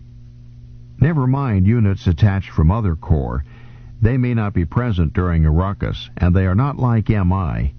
The special talents attached to logistics and communications are all ranked as officers. If it will make a memory man, a telepath, a censor, or a lucky man happy to have me salute him, I'm glad to oblige. He is more valuable than I am, and I could not replace him if I lived to be 200. Or take the Canine Corps, which is 50% officers, but whose other 50% are neo-dogs. None of these is in line of command, so let's consider only us apes and what it takes to lead us. This imaginary division has 10,800 men in 216 platoons, each with a lieutenant. 3 platoons to a company calls for 72 captains. 4 companies to a battalion calls for 18 majors or lieutenant colonels. 6 regiments with 6 colonels can form 2 or 3 brigades, each with a short general, plus a medium-tall general as top boss. You wind up with 317 officers out of a total, all ranks, of 11,117. There are no blank files, and every officer commands a team. Officers total 3%, which is what the MI does have, but arranged somewhat differently. In fact, a good many platoons are commanded by sergeants, and many officers wear more than one hat in order to fill some utterly necessary staff jobs. Even a platoon leader should have staff, his platoon sergeant. But he can get by without one, and his sergeant can get by without him. But a general must have a staff. The job is too big to carry in his hat. He needs a big planning staff and a small combat staff. Since there are never enough officers, the team commanders in his flag transport double as his planning staff and are picked from the MI's best mathematical logicians. Then they drop with their own teams. The general drops with a small combat staff, plus a small team of the roughest, on-the-bounce troopers in the MI. Their job is to keep the general from being bothered by rude strangers while he is managing the battle. Sometimes they succeed. Besides necessary staff billets, any team larger than a platoon ought to have a deputy commander, but there are never enough officers, so we make do with what we've got. To fill each necessary combat billet, one job to one officer, would call for a 5% ratio of officers, but 3%'s all we've got. In place of that optimax of 5% that the MI never can reach, many armies in the past commissioned 10% of their number, or even 15%, and sometimes a preposterous 20%. This sounds like a fairy tale, but it was a fact, especially during the 20th century. What kind of an army has more officers than corporals? And more non-coms than privates? An army organized to lose wars, if history means anything. An army that is mostly organization, red tape, and overhead, most of whose soldiers never fight. But what do officers do who do not command fighting men? Fiddle work, apparently. Officers club officer, morale officer, athletics officer, public information officer, recreation officer, PX officer, transportation officer, legal officer, chaplain, assistant chaplain, junior assistant chaplain, officer in charge of anything anybody can think of, even nursery officer. In the MI, such things are extra duty for combat officers, or if they are real jobs, they are done better and cheaper, and without demoralizing a fighting outfit, by hiring civilians. But the situation got so smelly in one of the 20th century major powers that real officers, ones who commanded fighting men, were given special insignia to distinguish them from the swarms of swivel chair hussars. The scarcity of officers got steadily worse as the war wore on, because the casualty rate is always highest among officers, and the MI never commissions a man simply to fill vacancy. In the long run, each boot regiment must supply its own share of officers, and the percentage can't be raised without lowering the standards. The strike force in the tours needed 13 officers, 6 platoon leaders, 2 company commanders, and 2 deputies, and a strike force commander staffed by a deputy and an adjutant. What it had was 6, and me. Table of organization: Rump Battalion, Strike Force, Captain Blackstone, First Hat, Fleet Sergeant. C Company, Warren's Wolverines, First Lieutenant Warren. First Platoon, First Lieutenant Bayonne. Second Platoon, Second Lieutenant Sukarno. Third Platoon, Second Lieutenant Ngam. D Company, Blackie's Blackguards, Captain Blackstone, Second Hat. First Platoon, First Lieutenant Silva, hospitalized. Second Platoon, Second Lieutenant Koroshin. Third Platoon, Second Lieutenant Graham. I would have been under Lieutenant Silva, but he left for hospital the day I reported, ill with some sort of twitching offals. But this did not necessarily mean that I would get his platoon. A temporary third lieutenant is not considered an asset. Captain Blackstone could place me under Lieutenant Bayonne and put a sergeant in charge of his own first platoon, or even put on a third hat and take the platoon himself. In fact, he did both, and nevertheless assigned me as platoon leader of the first platoon of the Blackguards. He did this by borrowing the Wolverines' best buck sergeant to act as his battalion staffer. Then he placed his fleet sergeant as platoon sergeant of his first platoon, a job 2 grades below his chevrons. Then Captain Blackstone spelled it out for me in a head-shrinking lecture. I would appear on the TO as platoon leader, but Blackie himself and the fleet sergeant would run the platoon. As long as I behaved myself, I could go through the motions. I would even be allowed to drop as platoon leader, but one word from my platoon sergeant to my company commander, and the jaws of the nutcracker would close. It suited me. It was my platoon as long as I could swing it, and if I couldn't, the sooner I was shoved aside the better for everybody. Besides, it was a lot less nerve-wracking to get a platoon that way than by sudden catastrophe in battle. I took my job very seriously, for it was my platoon. The TO said so. but I had not yet learned to delegate authority, and for about a week I was around troopers' country much more than is good for a team.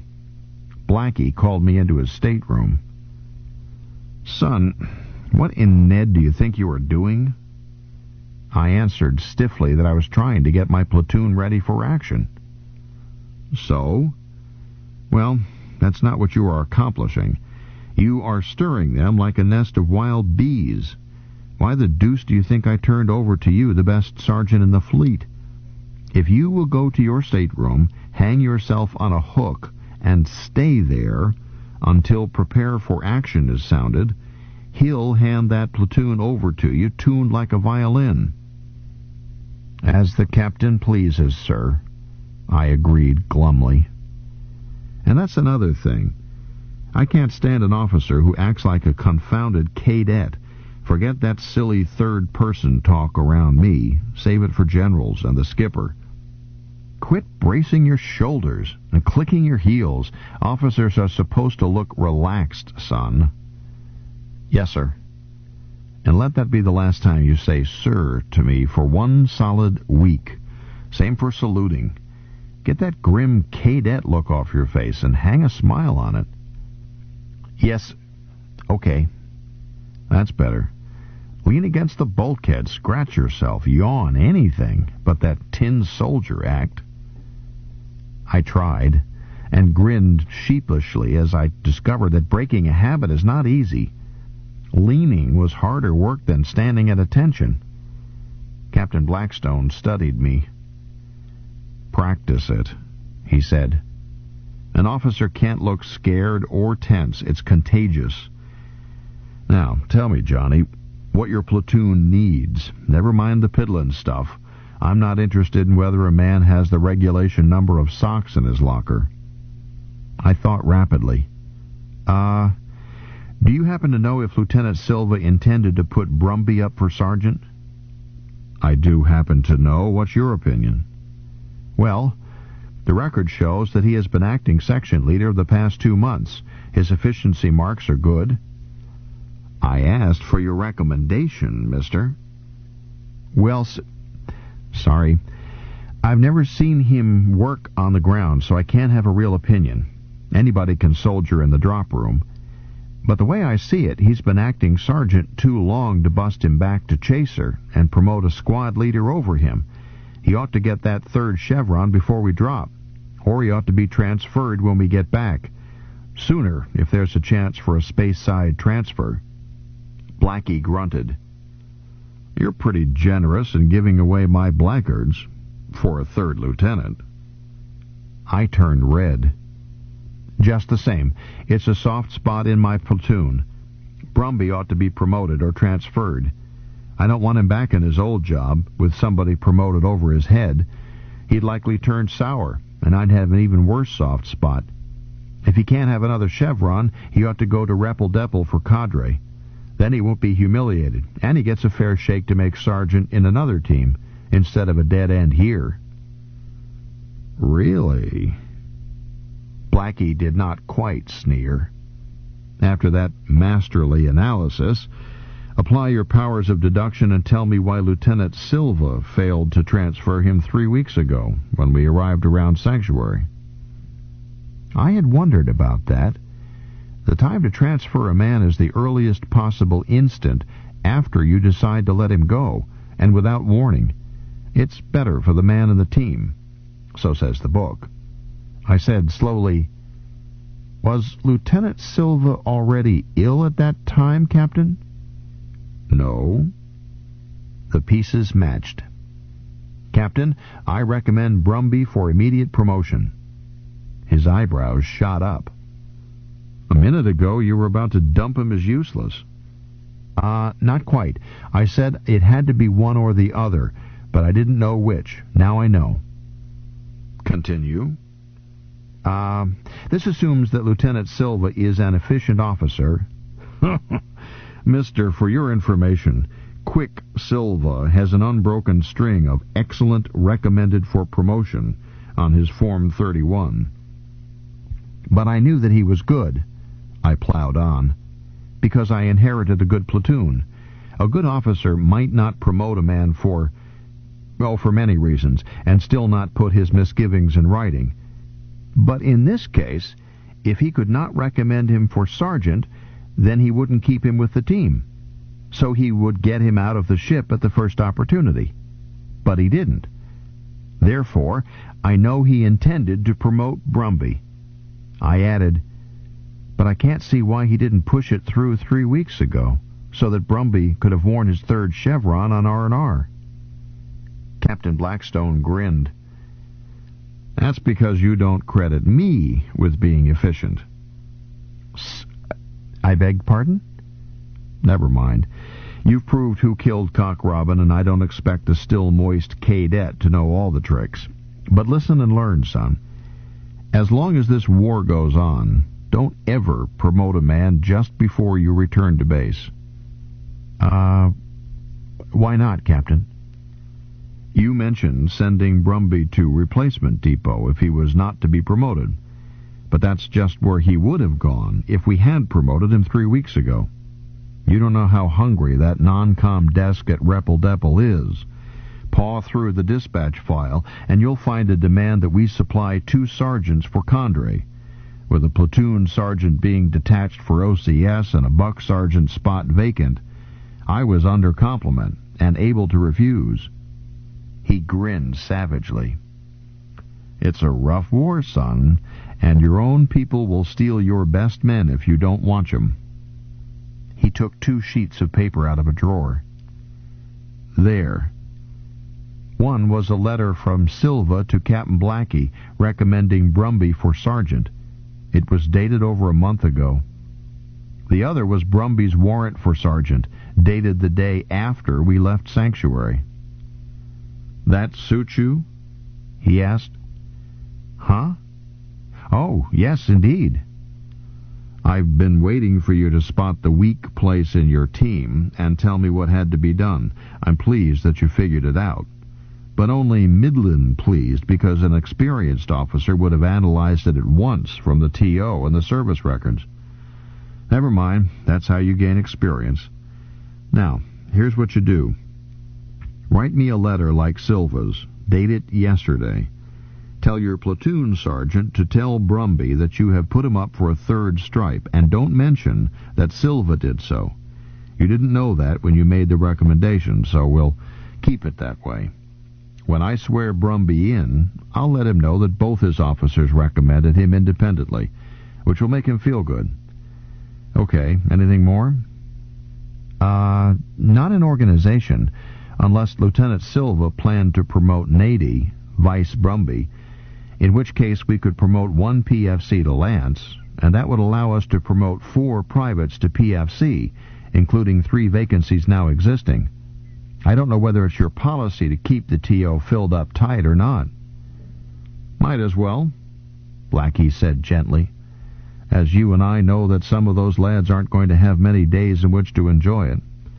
Just remember that we don't make a man a PFC until after he has been in combat. Not in Blackie's Blackguards, we don't. Figure it out with your platoon sergeant and let me know. No hurry. Any time before bedtime tonight. Now, anything else? Well, Captain, I'm worried about the suits. So am I. All platoons. I don't know all the other platoons, but with 5 recruits to fit, plus 4 suits damaged and exchanged, and 2 more down-checked this past week, and replaced from stores, well, I don't see how Cunha and Navari can warm up that many and run routine tests on 41 others, and get it all done by our calculated date. Even if no trouble develops, trouble always develops. Yes, Captain, but that's 286 man-hours just for warm and fit, and plus 123 hours of routine checks, and it always takes longer. Well, what do you think can be done? The other platoons will lend you help if they finish their suits ahead of time, which I doubt. Don't ask to borrow help from the Wolverines. We're more likely to lend them help. Captain, I don't know what you'll think of this, since you told me to stay out of troopers' country, but when I was a corporal, I was assistant to the Ordnance and Armor Sergeant. Keep talking. Well, right at the last, I was the O&A Sergeant. But I was just standing in another man's shoes. I'm not a finished O&A mechanic. But I'm a pretty darn good assistant, and if I was allowed to, well, I can either warm new suits or run routine checks, and give Cunha and Navari that much more time for trouble. Blackie leaned back and grinned. Mister, I have searched the regs carefully, and I can't find the one that says an officer mustn't get his hands dirty. He added, I mention that because some young gentlemen who have been assigned to me apparently had read such a regulation. All right, draw some dungarees. No need to get your uniform dirty along with your hands. Go aft and find your platoon sergeant. Tell him about Brumby and order him to prepare recommendations to close the gaps in the TO, in case I should decide to confirm your recommendation for Brumby. Then tell him that you are going to put in all your time on ordnance and armor, and that you want him to handle everything else. Tell him that if he has any problems to look you up in the armory. Don't tell him you consulted me, just give him orders. Follow me? Yes. Yes, I do. Okay, get on it. As you pass through the card room, please give my compliments to Rusty, and tell him to drag his lazy carcass in here. For the next 2 weeks, I was never so busy, not even in boot camp. Working as an ordnance and armor mech about 10 hours a day was not all that I did. Math, of course, and no way to duck it with the skipper tutoring me. Meals, say an hour and a half a day, plus the mechanics of staying alive, shaving, showering, putting buttons in uniforms, and trying to chase down the Navy Master-at-Arms, get him to unlock the laundry to locate clean uniforms 10 minutes before inspection. It is an unwritten law of the Navy that facilities must always be locked when they are most needed. Guard, mount, parade, inspections, a minimum of platoon routine, took another hour a day. But besides, I was George. Every outfit has a George. He's the most junior officer and has the extra jobs. Athletics officer, mail, censor, referee for competitions, school officer, correspondence courses officer, prosecutor, courts martial, treasurer of the Welfare Mutual Loan Fund, custodian of registered publications, stores officer, trooper's mess officer, etc., ad endless nauseam. Rusty Graham had been George until he happily turned it over to me. He wasn't so happy when I insisted on a site inventory on everything for which I had to sign. He suggested that if I didn't have sense enough to accept a commissioned officer's signed inventory, then perhaps a direct order would change my tune. So I got sullen and told him to put his orders in writing, with a certified copy so that I could keep the original and endorse the copy over to the team commander. Rusty angrily backed down. Even a second lieutenant isn't stupid enough to put such orders in writing. I wasn't happy either, as Rusty was my roommate and was then still my tutor in math. But we held the site inventory. I got chewed out by Lieutenant Warren for being stupidly officious, but he opened his safe and let me check his registered publications. Captain Blackstone opened his with no comment, and I couldn't tell whether he approved of my site inventory or not. Publications were okay, but accountable property was not. Poor Rusty. He had accepted his predecessor's count, and now the count was short, and the other officer was not merely gone, he was dead. Rusty spent a restless night, and so did I, then went to Blackie and told him the truth. Blackie chewed him out, then went over the missing items, found ways to expend most of them as lost in combat. It reduced Rusty's shortages to a few days' pay, but Blackie had him keep the job, thereby postponing the cash reckoning indefinitely. Not all George jobs caused that much headache. There were no courts-martial. Good combat teams don't have them. There was no mail to censor as the ship was in Cherenkov Drive, Same for welfare loans for similar reasons. Athletics I delegated to Brumby. Referee was if and when. The troopers' mess was excellent. I initialed menus and sometimes inspected the galley, i.e. I scrounged a sandwich without getting out of dungarees when working late in the armory. Correspondence courses meant a lot of paperwork, since quite a few were continuing their educations, war or no war. But I delegated my platoon sergeant, and the records were kept by the PFC, who was his clerk. Nevertheless, George's job soaked up about 2 hours every day. There were so many. You see where this left me. 10 hours O&A, 3 hours math, meals an hour and a half, personal 1 hour, military fiddle work 1 hour, George 2 hours, sleep 8 hours, total 26 and a half hours. The ship wasn't even on the 25-hour sanctuary day. Once we left, we went on Greenwich Standard and the Universal Calendar. The only slack was in my sleeping time. I was sitting in the card room about 1 o'clock one morning, plugging away at math, when Captain Blackstone came in. I said, "Good evening, Captain." "Morning, you mean? What the deuce ails you, son? Insomnia?" Not exactly." He picked up a stack of sheets, remarking, "Can't your sergeant handle your paperwork?" "Oh, I see. Go to bed." "But, Captain..." "Sit back down. Johnny, I've been meaning to talk to you. I never see you here in the card room evenings. I walk past your room, you're at your desk. When your bunkie goes to bed, you move out here. What's the trouble?" "Well, I just never seem to get caught up." "Nobody ever does. How's the work going in the armory?" "Pretty well. I think we'll make it." "I think so, too. Look, son, you've got to keep a sense of proportion. You have two prime duties. First is to see that your platoon's equipment is ready. You're doing that. You don't have to worry about the platoon itself. I told you that. The second, and just as important, you've got to be ready to fight. You're muffing that." "I'll be ready, Captain." "Nonsense," and other comments. "You're getting no exercise and losing sleep. Is that how to train for a drop? When you lead a platoon, son, you've got to be on the bounce. From here on, you will exercise from 1630 to 1800 each day. You will be in your sack with lights out at 2300, and if you lie awake 15 minutes 2 nights in a row, you will report to the surgeon for treatment. Orders." "Yes, sir."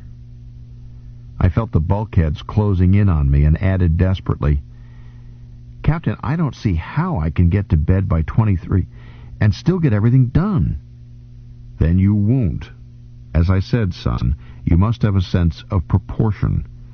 Tell me how you spend your time." So I did. He nodded. "Just as I thought." He picked up my math homework, tossed it in front of me. "Take this. Sure, you want to work on it, but why work so hard before we go into action?" "Well, I thought..." "Think is what you didn't do. There are 4 possibilities, and only one calls for finishing these assignments. First, you might buy a farm. Second, you might buy a small piece and be retired with an honorary commission. Third, you might come through all right, but get a down check on your Form 31 from your examiner, namely me. Which is just what you're aching for at the present time. Why, son, I won't even let you drop if you show up with eyes red from no sleep and muscles flabby from too much chair parade. And the 4th possibility is that you take a grip on yourself, in which case I might let you take a swing at leading a platoon.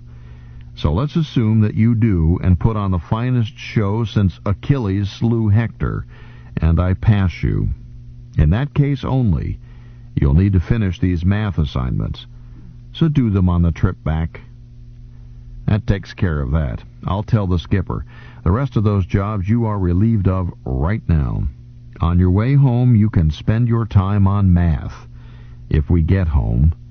But you'll never get anywhere if you don't learn to keep first things first. Go to bed." A week later, we made rendezvous, coming out of drive and coasting short of the speed of light, while the fleet exchanged signals. We were sent briefing, battle plan, our mission and orders, a stack of words as long as a novel, and were told not to drop. Oh, we were to be in the operation, but we would ride down like gentlemen, cushioned in retrieval boats. This we could do because the Federation already held the surface. 2nd, 3rd, and 5th MI divisions had taken it, and paid cash. The described real estate didn't seem worth the price. Planet P is smaller than Terra, with a surface gravity of 0.7, is mostly Arctic cold ocean and rock, with lichenous flora, and no fauna of interest. Its air is not breathable for long, being contaminated with nitrous oxide and too much ozone. Its one continent is about half the size of Australia, plus many worthless islands. It would probably require as much terraforming as Venus before we could use it. However, we were not buying real estate to live on. We went there because bugs were there, and they were there on our account, so staff thought. Staff told us that Planet P was an uncompleted advance base, probability 87 plus or minus 6%, to be used against us. Since the planet was no prize, the routine way to get rid of this bug base would be for the Navy to stand off at a safe distance and render this ugly spheroid uninhabitable by man or bug. But the C&C had other ideas. The operation was a raid.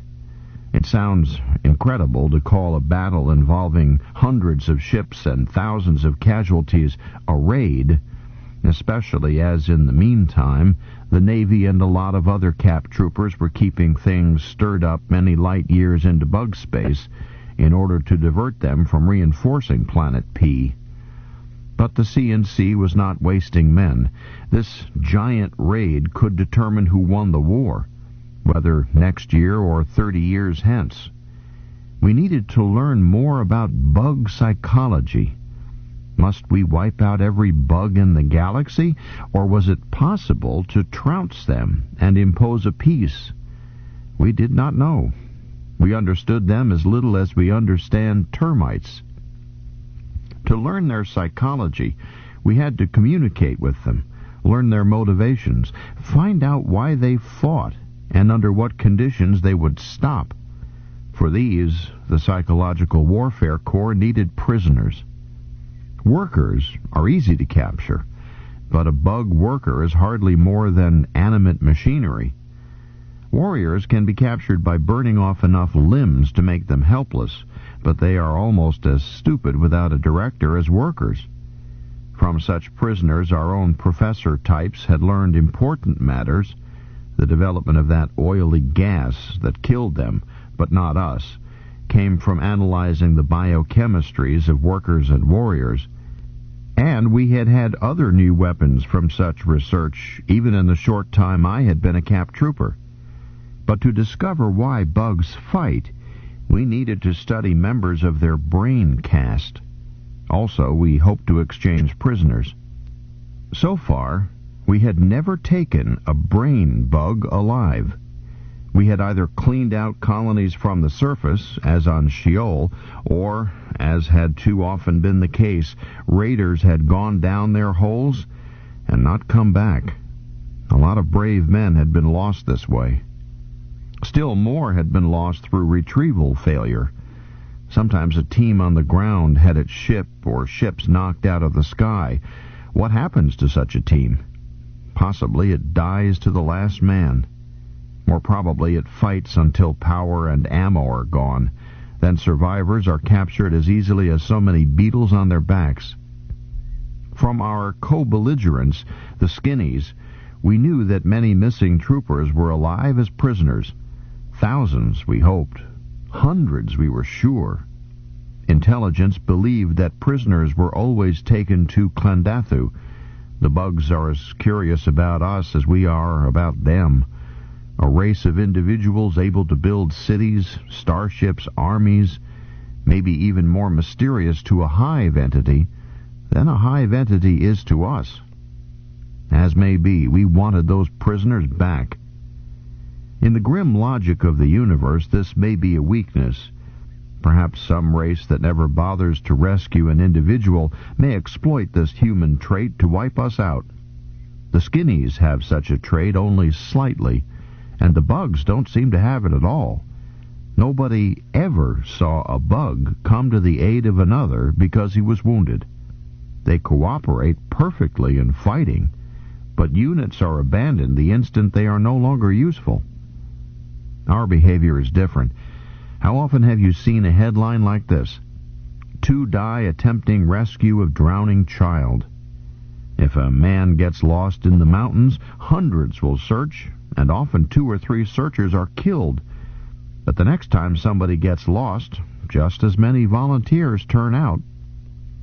Poor arithmetic, but very human. It runs through all our folklore, all human religions, all our literature, a racial conviction that when one human needs rescue, others should not count the price. Weakness? It might be the unique strength that wins us a galaxy. Weakness or strength, bugs don't have it. There was no prospect of trading fighters for fighters. But in a hive polyarchy, some castes are valuable, or so our psych warfare people hoped. If we could capture brain bugs alive and undamaged, we might be able to trade on good terms. And suppose we captured a queen. What is a queen's trading value? A regiment of troopers? Nobody knew. But Battle Plan ordered us to capture bug royalty, brains and queens, at any cost, on the gamble that we could trade them for human beings. The third purpose of Operation Royalty was to develop methods. How to go down, how to dig them out, how to win with less than total weapons. Trooper for warrior, we could now defeat them above ground. Ship for ship, our Navy was better. But so far, we had had no luck when we tried to go down their holes. If we failed to exchange prisoners on any terms, then we still had to A. win the war, B. do so in a way that gave us a fighting chance to rescue our own people, or C.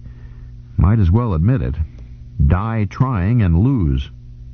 Planet P was a field test to determine whether we could learn how to root them out.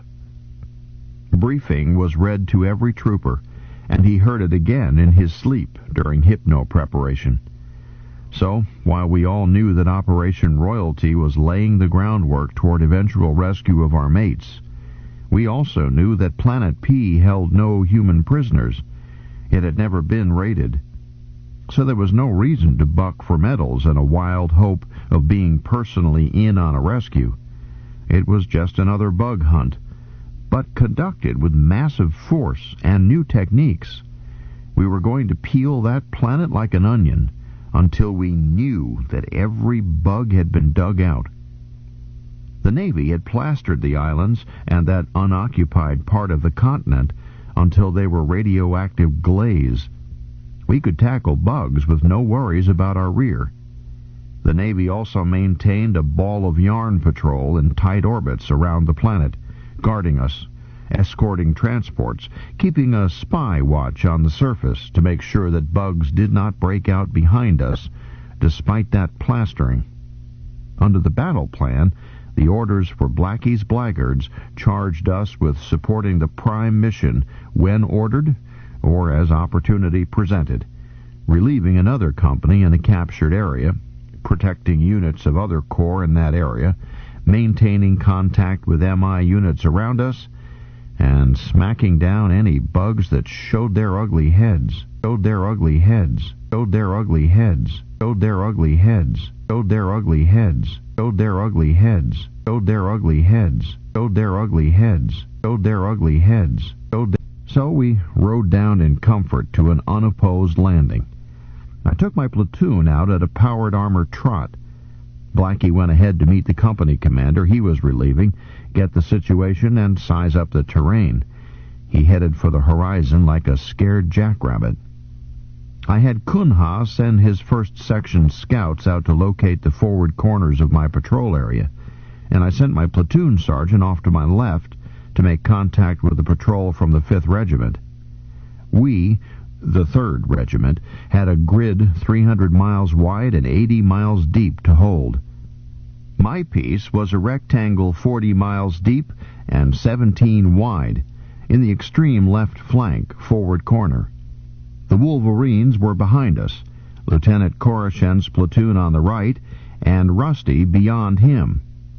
Our 1st Regiment had already relieved a 5th Division regiment ahead of us, with a brick wall overlap, which placed them on my corner as well as ahead. Ahead and rear, right flank and left, referred to orientation set up in dead reckoning tracers in each command suit to match the grid of the battle plan. We had no true front, simply an area, and the only fighting at the moment was going on several hundred miles away, to our arbitrary right and rear. Somewhere off that way, probably 200 miles, should be 2nd Platoon, G Company, 2nd Battalion, 3rd Regiment, commonly known as the Roughnecks. Or the Roughnecks might be 40 light years away. Tactical organization never matches the table of organization. All I knew from plan was that something called the 2nd Bat was on our right flank, beyond the boys from the Normandy beach. But that battalion could have been borrowed from another division. The Sky Marshal plays his chess without consulting the pieces. Anyhow, I should not be thinking about the Roughnecks. I had all I could do as a blackguard. My platoon was okay for the moment, safe as you can be on a hostile planet, but I had plenty to do before Kunha's 1st squad reached the far corner. I needed to, number 1, locate the platoon leader who had been holding my area. Number 2, establish corners and identify them to section and squad leaders. Number 3, make contact liaison with 8 platoon leaders on my sides and corners, 5 of whom should already be in position, those from 5th and 1st Regiments, and 3 Koroshen of the Blackguards and Bayonne and Sukarno of the Wolverines, who were now moving into position. Number 4, get my own boys spread out to their initial points as fast as possible by shortest routes. The last had to be set up first, as the open column in which we disembarked would not do it. Brumby's last squad needed to deploy to the left flank. Kunha's leading squad needed to spread from dead ahead to left oblique. The other 4 squads must fan out in between. This is a standard square deployment, and we had simulated how to reach it quickly in the drop room. I called out, "Kunha, Brumby, time to spread 'em out," using the non-com circuit. "Roger, Sec 1, Roger, Sec 2. Section leaders take charge, and caution each recruit, you'll be passing a lot of cherubs. I don't want 'em shot at by mistake." I bit down for my private circuit and said, "Sarge, you got contact on the left?"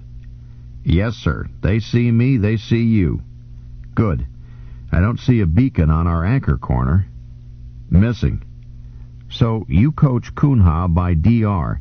Same for the lead scout, that's Hughes. And have Hughes set a new beacon." I wondered why the 3rd or 5th hadn't replaced that anchor beacon. My forward left corner where 3 regiments came together. No use talking. I went on. "DR check. U-Bear 275, miles 12. "Sir, reverse is 96, miles 12 scant." "Close enough. I haven't found my opposite number yet, so I'm cutting out forward at max. Mind the shop." "Got 'em, Mr. Rico."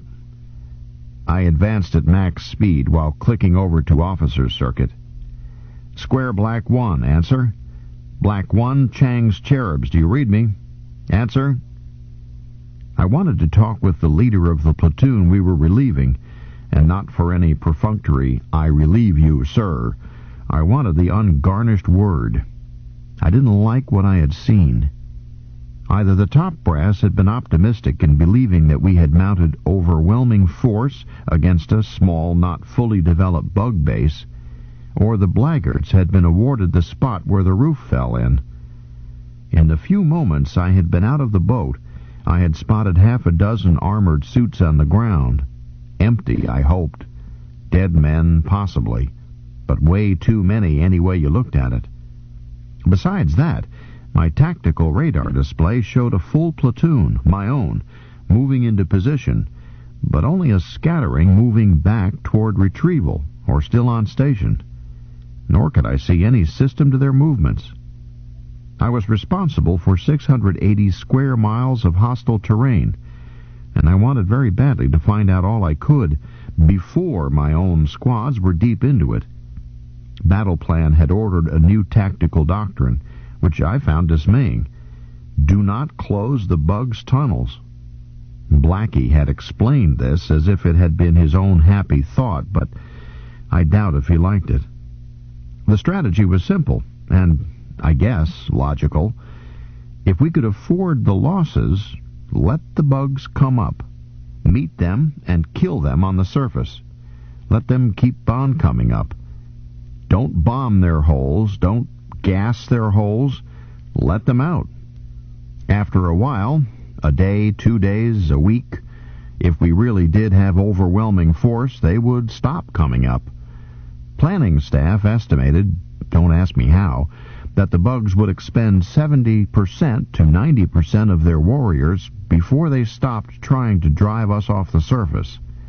Then we would start the unpeeling, killing surviving warriors as we went down, and trying to capture royalty alive. We knew what the brain cast looked like. We had seen them dead in photographs, and we knew they could not run. Barely functional legs, bloated bodies that were mostly nervous system. Queens no human had ever seen, but Bio-War Corps had prepared sketches of what they should look like. Obscene monsters, larger than a horse, and utterly immobile. Besides brains and queens, there might be other royalty castes. As might be, encourage their warriors to come out and die, then capture alive anything but warriors and workers. A necessary plan, and very pretty. On paper. What it meant to me was that I had an area 17 by 40 miles, which might be riddled with unstopped bug holes. I wanted coordinates on each one. If there were too many, well, I might accidentally plug a few and let my boys concentrate on watching the rest. A private in a marauder suit can cover a lot of terrain, but he can look at only one thing at a time. He's not superhuman. I bounced several miles ahead of the first squad, still calling the Cherub platoon leader, varying it by calling any Cherub officer, and describing the pattern of my transponder beacon. Da-did-da-da. No answer. At last I got a reply from my boss. Johnny, knock off the noise. Answer me on conference circuit. So I did, and Blackie told me crisply to quit trying to find the Cherub leader for Square Black 1. There wasn't one. Oh, there might be a non-com alive somewhere, but the chain of command had broken. By the book, somebody always moves up, but it does happen if too many links are knocked out. As Colonel Nielsen had once warned me, in the dim past, almost a month ago, Captain Chang had gone into action with 3 officers besides himself. There was one left now, my classmate, Abe Moyes, and Blackie was trying to find out from him the situation. Abe wasn't much help. When I joined the conference and identified myself, Abe thought I was his battalion commander and made a report almost heartbreakingly precise, especially as it made no sense at all. Blackie interrupted and told me to carry on. Forget about a relief briefing. The situation is whatever you see that it is. So stir around and see. Right, boss? I slashed across my own area toward the far corner, the anchor corner, as fast as I could move, switching circuits on my first bounce. "Sarge, how about that beacon?" "No place on that corner to put it, sir. A fresh crater there, about scale 6. I whistled to myself. You could drop the Tours into a size 6 crater. One of the dodges the bugs used on us when we were sparring, ourselves on the surface, bugs underground, was landmines. They never seemed to use missiles, except from ships in space. If you were near the spot, the ground shock got you. If you were in the air when one went off, the concussion wave could tumble your gyros and throw your suit out of control. I had never seen larger than a scale 4 crater. The theory was that they didn't dare use too big an explosion because of damage to their troglodyte habitats, even if they cofferdammed around it. "Place an offset beacon," I told him. "Tell section and squad leaders." "I have, sir. Angle 110 miles, 1.3. Did it. You should be able to read it bearing about 335 from where you are." He sounded as calm as a sergeant instructor at drill, and I wondered if I were letting my voice get shrill. I found it in my display above my left eyebrow, long and 2 shorts. "Okay, I see Cunha's first squad is nearly in position. Break off that squad, have it patrol the crater, equalize the areas. Brumby will have to take 4 more miles of depth." I thought with annoyance that each man already had to patrol 14 square miles. Spreading the butter so thin meant 17 square miles per man, and a bug can come out of a hole less than 5 feet wide. I added, "How hot is that crater?" "Amber red at the edge. I haven't been in it, sir." "Stay out of it. I'll check it later." Amber red would kill an unprotected human, but a trooper in armor can take it for quite a time. If there was that much radiation at the edge, the bottom would no doubt fry your eyeballs. "Tell Nady to pull Heinlein and Bjork back to Amber Zone and have them set up ground listeners." 2 of my 5 recruits were in that first squad, and recruits are like puppies. They stick their noses into things. "Tell Nady that I am interested in 2 things, movement inside the crater and noises in the ground around it. We wouldn't send troopers out through a hole so radioactive that the mere exit would kill them, but bugs would if they could reach us that way. Have Nady report to me. To you and me, I mean." "Yes, sir." My platoon sergeant added, "May I make a suggestion?" "Of course, and don't stop to ask permission next time." "Navarre can handle the rest of the first section. Sergeant Cunha could take the squad at the crater and leave Nady free to supervise the ground listening watch." I knew what he was thinking. Nady, so newly a corporal that he had never before had a squad on the ground, was hardly the man to cover what looked like the worst danger point in Square Black 1. He wanted to pull Nady back for the same reasons I had pulled the recruits back. I wondered if he knew what I was thinking. That nutcracker. He was using the suit he had worn as Blackie's battalion staffer. He had one more circuit than I had, a private one to Captain Blackstone. Blackie was probably patched in and listening via that extra circuit. Obviously, my platoon sergeant did not agree with my disposition of the platoon. If I didn't take his advice, the next thing I heard might be Blackie's voice cutting in. "Sergeant, take charge. Mr. Rico, you're relieved." But, confound it, a corporal who wasn't allowed to boss his squad wasn't a corporal, and a platoon leader who was just a ventriloquist's dummy for his platoon sergeant was an empty suit. I didn't mull this. It flashed through my head, and I answered at once. "I can't spare a corporal to babysit with 2 recruits, nor a sergeant to boss 4 privates and a lance." "But, hold it. I want the crater watch relieved every hour. I want our first patrol sweep made rapidly. Squad leaders will check any hole reported and get beacon bearings so that section leaders, platoon sergeant, and platoon leader can check them as they reach them. If there aren't too many, we'll put a watch on each. I'll decide later. Yes, sir. Second time around, I want a slow patrol, as tight as possible, to catch holes we miss on the first sweep. Assistant squad leaders will use snoopers on that pass. Squad leaders will get bearings on any troopers or suits on the ground. The cherubs may have left some live wounded. But no one is to stop even to check physicals until I order it. We've got to know the bug situation first. Yes, sir. Suggestions? Just one, he answered. I think the squad chasers should use their snoopers on that first fast pass. Very well, do it that way.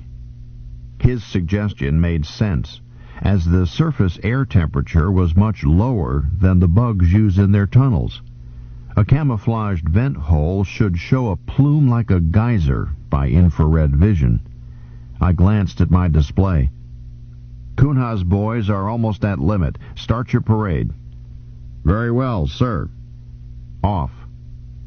I clicked over to the wide circuit and continued to make tracks for the crater, while I listened to everybody at once as my platoon sergeant revised the pre-plan, cutting out one squad, heading it for the crater, starting the rest of the first section in a two-squad countermarch, while keeping the second section in a rotational sweep, as pre-planned, but with 4 miles increased depth.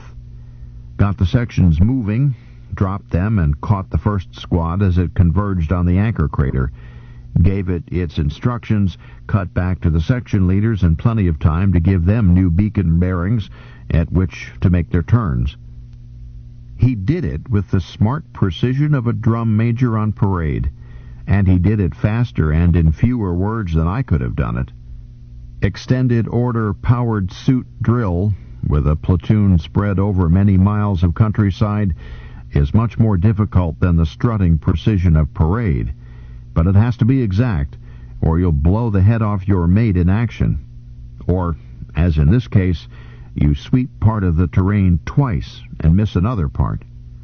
But the drill master has only a radar display of his formation. He can see with his eyes only those near him. While I listened, I watched it in my own display. Glowworms crawling past my face in precise lines. Crawling, because even 40 miles an hour is a slow crawl when you compress a formation 20 miles across into a display a man can see. I listened to everybody at once, because I wanted to hear the chatter inside the squads. There wasn't any. Kunha and Brumby gave their secondary commands and shut up. The corporals sang out only as squad changes were necessary. Section and squad chasers called out occasional corrections of interval or alignment, and privates said nothing at all. I heard the breathing of 50 men like muted sibilants of surf, broken only by necessary orders and the fewest possible words. Blackie had been right. The platoon had been handed over to me, tuned like a violin. They didn't need me. I could go home and my platoon would get along just as well. Maybe better. I wasn't sure I had been right in refusing to cut Kunha out to guard the crater. If trouble broke there and those boys couldn't be reached in time, the excuse that I had done it by the book was worthless. If you get killed or let someone else get killed, by the book, it's just as permanent as any other way. I wondered if the Roughnecks had a spot open for a buck sergeant. Most of Square Black One was as flat as the prairie around Camp Curry, and much more barren. For this, I was thankful. It gave us our only chance of spotting a bug coming up from below and getting him first. We were spread so widely that 4-mile intervals between men and about 6 minutes between waves of a fast sweep was as tight a patrol as we could manage. This isn't tight enough. Any one spot would remain free of observation for at least 3 or 4 minutes between patrol waves. and a lot of bugs can come out of a very small hole in 3 to 4 minutes. Radar can see farther than the eye, of course, but it cannot see as accurately. In addition, we did not dare use anything but short-range selective weapons. Our own mates were spread around us in all directions. If a bug popped up and you let fly with something lethal, it was certain that not too far beyond that bug was a cap trooper. This sharply limits the range and force of the frightfulness you dare use. On this operation, only officers and platoon sergeants were armed with rockets, and even so, we did not expect to use them. If a rocket fails to find its target, it has a nasty habit of continuing to search until it finds one, and it cannot tell a friend from foe. A brain that can be stuffed into a small rocket is fairly stupid. I would happily have swapped that area patrol with thousands of MI around us for a simple one-platoon strike in which you know where your own people are and anything else is an enemy target. I didn't waste time moaning. I never stopped bouncing toward that anchor corner crater while watching the ground and trying to watch the radar picture as well. I didn't find any bug holes, but I did jump over a dry wash, almost a canyon, which could conceal quite a few. I didn't stop to see. I simply gave its coordinates to my platoon sergeant and told him to have somebody check it. That crater was even bigger than I had visualized. The tours would have been lost in it. I shifted my radiation counter to directional cascade, took readings on floor and sides, red to multiple red, right off the scale. Very unhealthy for long exposure, even to a man in armor. I estimated its width and depth by helmet rangefinder, then prowled around and tried to spot openings leading underground. I did not find any, but I did run into crater watches set out by adjacent platoons of the 5th and 1st Regiments, so I arranged to split up the watch by sectors such that the combined watch could yell for help from all 3 platoons, the patch-in to do this being made through 1st Lieutenant Do Campo of the Headhunters on our left. Then I pulled out Nady's Lance and half his squad, including the recruits, and sent them back to platoon, reporting all this to my boss and to my platoon sergeant. "Captain," I told Blackie, "we aren't getting any ground vibrations. I'm going down inside and check for holes. The readings show that I won't get too much dosage if I—" "Youngster, stay out of that crater." "But, Captain, I just meant to—" "Shut up. You can't learn anything useful. Stay out." "Yes, sir." The next 9 hours were tedious. We had been preconditioned for 40 hours of duty, 2 revolutions of Planet P, through forced sleep, elevated blood sugar count, and hypno-indoctrination. And, of course, the suits are self-contained for personal needs. The suits can't last that long, but each man was carrying extra power units and super HP air cartridges for recharging. But a patrol with no action is dull.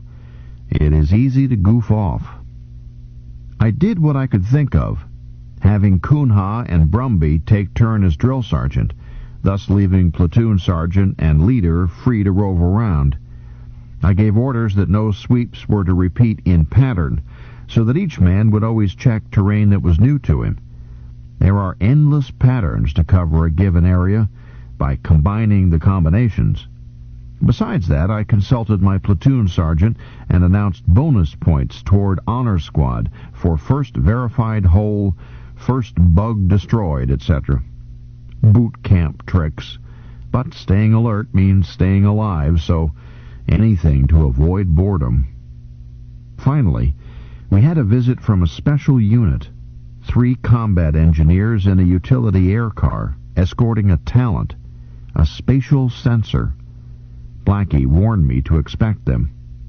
Protect them and give them what they want. Yes, sir. What will they need? How should I know? If Major Landry wants you to take off your skin and dance in your bones, do it. Yes, sir, Major Landry. I relayed the word and set up a bodyguard by sub-areas. Then I met them as they arrived, because I was curious. I had never seen a special talent at work. They landed beside my right flank and got out. Major Landry and 2 officers were wearing armor and hand flamers, but the talent had no armor and no weapons, just an oxygen mask. He was dressed in a fatigue uniform without insignia, and he seemed terribly bored by everything. I was not introduced to him.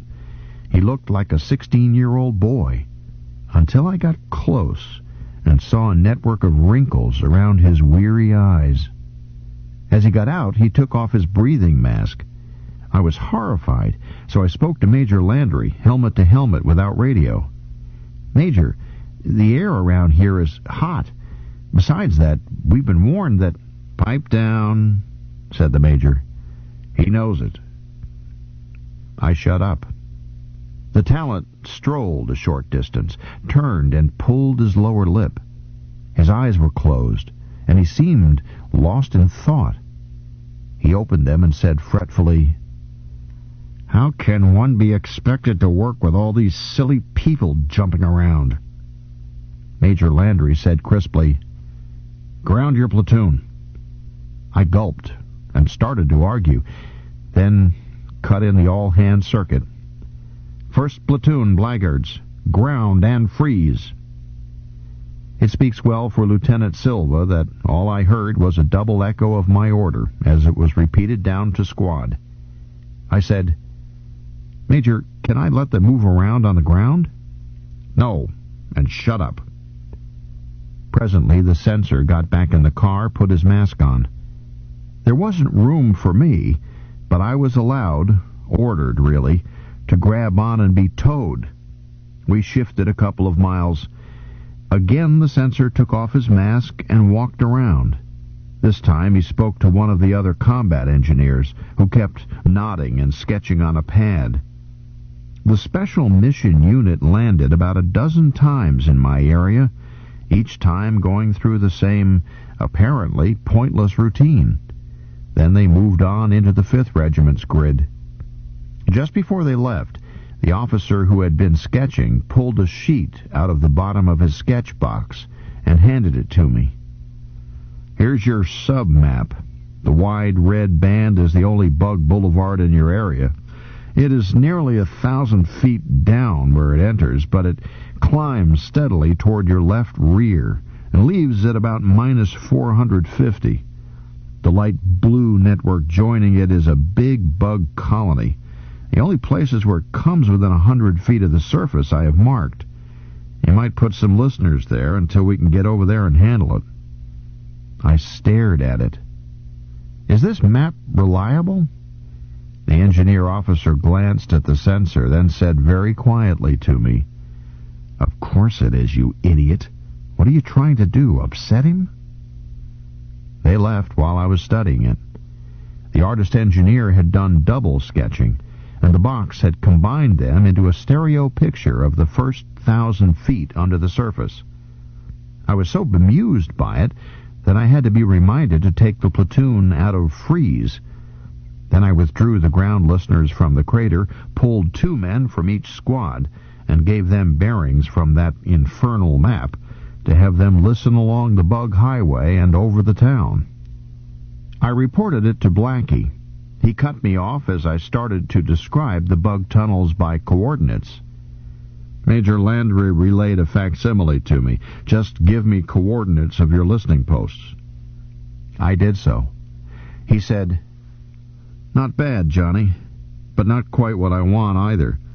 You've placed more listeners than you need over their mapped tunnels. String 4 of them along that bug racetrack. Place 4 more in a diamond around their town. That leaves you 4.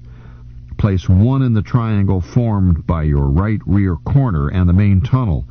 The other 3 go in the larger area on the other side of the tunnel." "Yes, sir." I added, "Captain, can we depend on this map?" "What's troubling you?" "Well, it seems like magic. Black magic." "Oh, look, son, I've got a special message from the Sky Marshal to you. He says to tell you that map is official, and that he will worry about everything else so that you can give full time to your platoon. Follow me? Yes, Captain. But the bugs can burrow mighty fast, so you give special attention to the listening posts outside the area of the tunnels. Any noise from those 4 outside posts, louder than a butterfly's roar, is to be reported at once, regardless of its nature. Yes, sir. When they burrow, it makes a noise like frying bacon, in case you've never heard it. Stop your patrol sweeps. Leave one man on visual observation of the crater. Let half your platoon sleep for 2 hours, while the other half pairs off to take turns listening. Yes, sir. You may see some more combat engineers. Here's the revised plan. A sapper company will blast down and cork that main tunnel where it comes nearest the surface, either at your left flank or beyond in headhunter territory. At the same time, another engineer company will do the same, where that tunnel branches about 30 miles off to your right in the 1st Regiment's bailiwick. When the corks are in, a long chunk of their main street and a biggish settlement will be cut off. Meanwhile, the same sort of thing will be going on a lot of other places. Thereafter, we'll see. Either the bugs break through to the surface and we have a pitched battle, or they sit tight and we go down after them, a sector at a time. I see. I wasn't sure that I did, but I understood my part. Rearrange my listening posts. Let half my platoon sleep, then a bug hunt. On the surface, if we were lucky. Underground, if we had to. Have your flank make contact with that sapper company when it arrives. Help them if they want help. Right, Captain, I agreed heartily. Combat engineers are almost as good an outfit as the infantry. It's a pleasure to work with them. In a pinch, they fight. Maybe not expertly, but bravely. Or they go ahead with their work, not even lifting their heads while a battle rages around them. They have an unofficial, very cynical, and very ancient motto.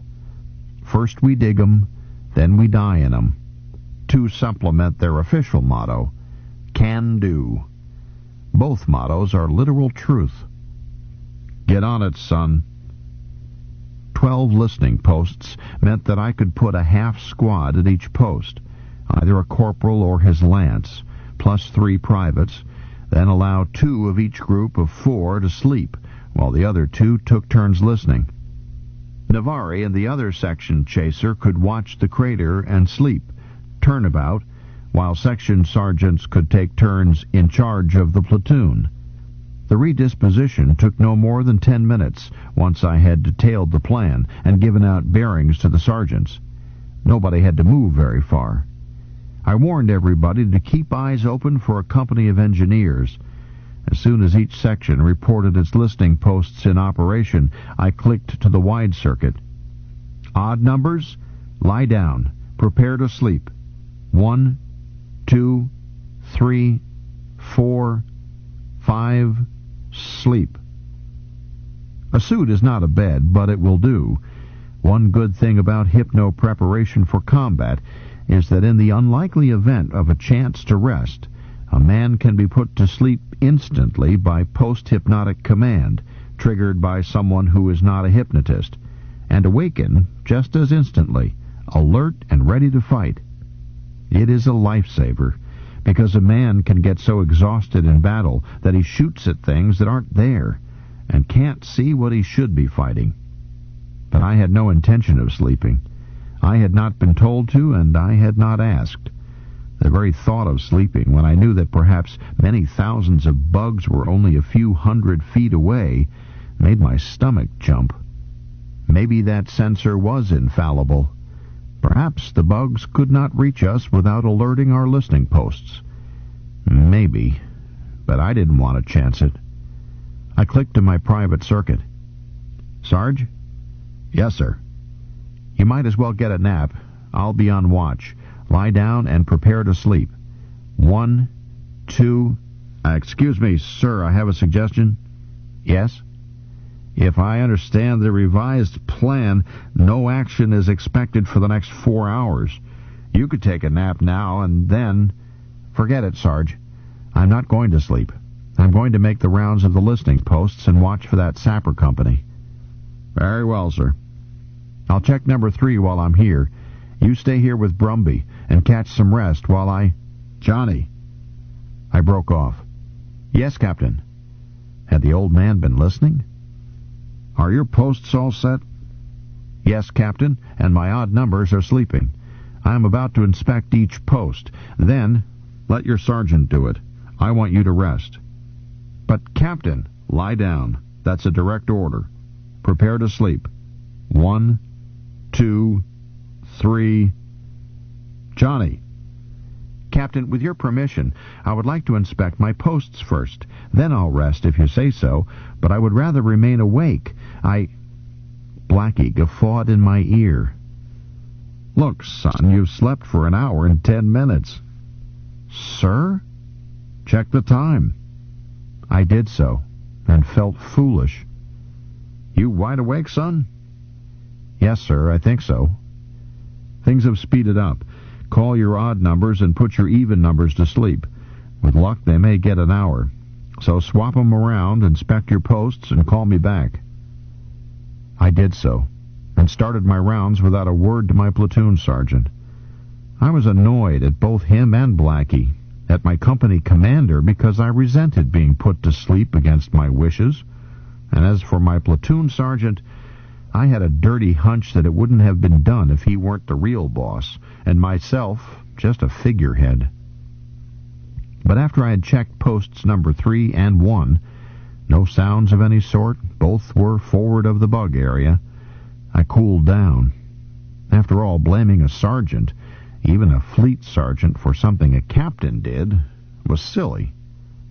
Sarge. Yes, Mr. Rico. Do you want to catch a nap with the even numbers? I'll wake you a minute or two before I wake them. He hesitated slightly. Sir, I'd like to inspect the listening posts myself. Haven't you already? No, sir. I've been asleep the past hour. Huh? He sounded embarrassed. The captain required me to do so. He placed Brumby temporarily in charge and put me to sleep immediately after he relieved you. I started to answer, then laughed helplessly. Sarge, let's you and I go off somewhere and go back to sleep. We're wasting our time. Captain Blackie is running this platoon.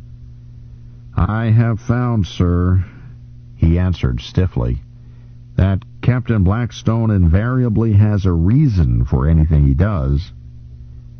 I nodded thoughtfully, forgetting that I was 10 miles from my listener. Yes, you're right. He always has a reason. Since he had us both sleep, he must want us both awake and alert now. I think that must be true. Any idea why? He was rather long in answering. Mr. Rico, he said, slowly, if the captain knew, he would tell us. I've never known him to hold back information, but sometimes he does things a certain way without being able to explain why. The captain's hunches, well, I've learned to respect them. So, squad leaders are all even numbers. They're asleep. Yes, sir. Alert the lance of each squad. We won't wake anybody, but when we do, seconds may be important. Right away. I checked the remaining forward post, then covered the 4 posts bracketing the bug village, jacking my phones in parallel with each listener. I had to force myself to listen, because you could hear them down there below, chittering to each other. I wanted to run, and it was all I could do not to let it show. I wondered if that special talent was simply a man with incredibly acute hearing. Well, no matter how he did it, the bugs were where he said they were. Back at OCS, we had received demonstrations of recorded bug noises. These 4 posts were picking up typical nest noises of a large bug town. That chittering, which may be their speech, though why should they need to talk if they are all remotely controlled by the braincast?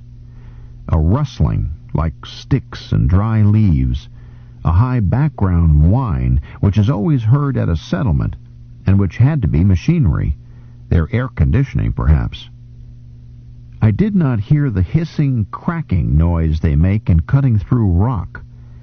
The sounds along the Bug Boulevard were unlike the settlement sounds, a low background rumble, which increased to a roar every few moments, as if heavy traffic were passing.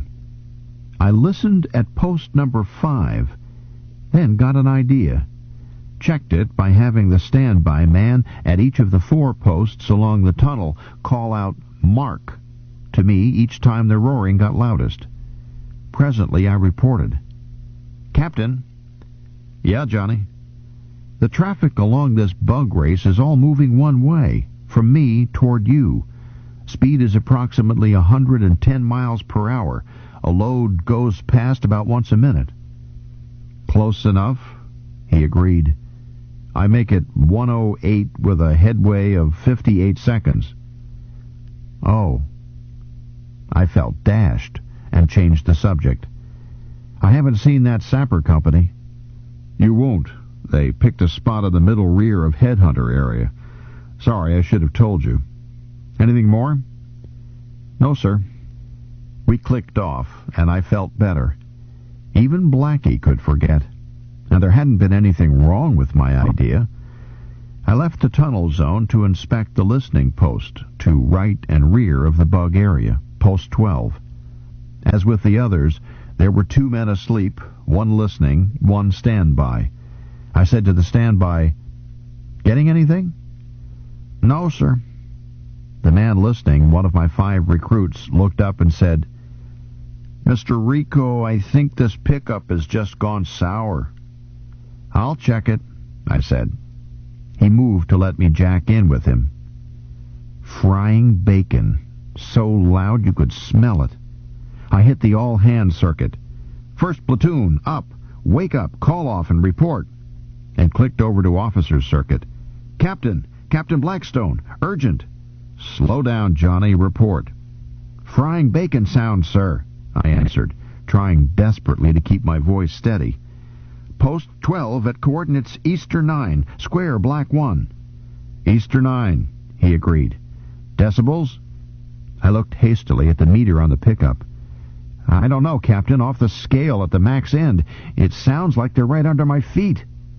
"Good," he applauded, and I wondered how he could feel that way. "Best news we've had today. Now listen, son, get your lads awake." "They are, sir." "Very well. Pull back 2 listeners. Have them spot check around post 12. Try to figure out where the bugs are going to break out. And stay away from that spot. Understand me?" "I hear you, sir," I said carefully. "But I do not understand." He sighed. "Johnny, you'll turn my hair gray yet.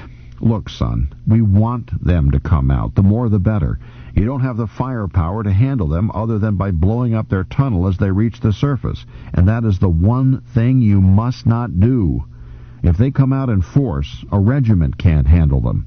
But that's just what the general wants, and he's got a brigade of heavy weapons in orbit waiting for it. So you spot that breakthrough, fall back, and keep it under observation. If you're lucky enough to have a major breakthrough in your area, your reconnaissance will be patched through all the way to the top. So stay lucky and stay alive. Got it?" "Yes, sir. Spot the breakthrough, fall back, and avoid contact. Observe and report."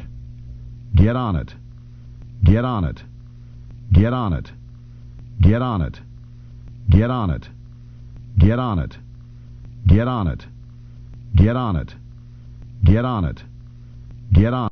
I pulled back listeners 9 and 10 from the middle stretch of Bug Boulevard and had them close in on coordinates Easter 9 from right and left, stopping every half-mile to listen for frying bacon.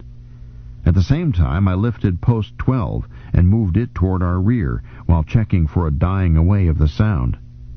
In the meantime, my platoon sergeant was regrouping the platoon in the forward area, between the bug settlement and the crater, all but 12 men who were ground listening. Since we were under orders not to attack, we both worried over the prospect of having the platoon spread too widely for mutual support.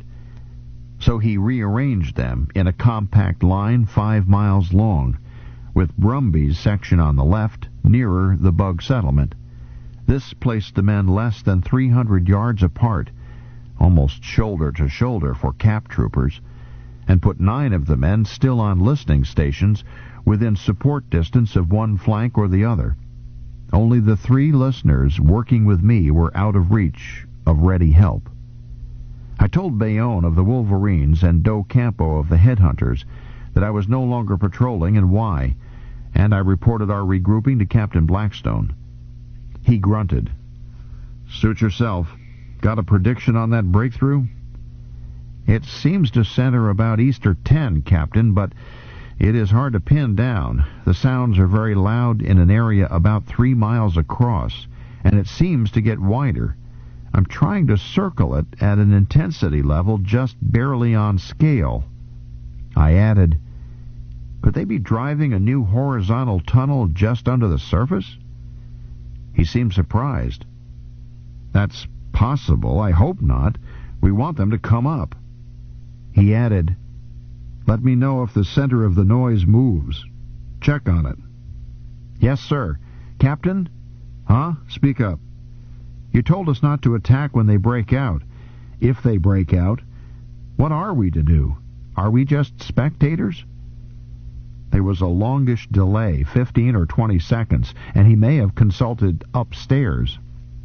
At last, he said, "Mr. Rico, you are not to attack at or near Easter 10.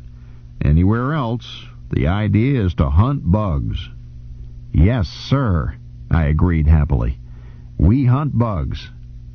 "Johnny," he said sharply, "if you go hunting metals instead of bugs, and I find out, you're going to have a mighty sad-looking Form 31. "Captain," I said earnestly, "I don't ever want to win a medal. The idea is to hunt bugs." "Right. Now quit bothering me." I called my platoon sergeant, explained the new limits under which we would work, told him to pass the word along and make sure that each man's suit was freshly charged, air and power. "We've just finished that, sir. I suggest that we relieve the men with you." He named 3 reliefs. That was reasonable, as my ground listeners had had no time to recharge, but the reliefs he named were all scouts.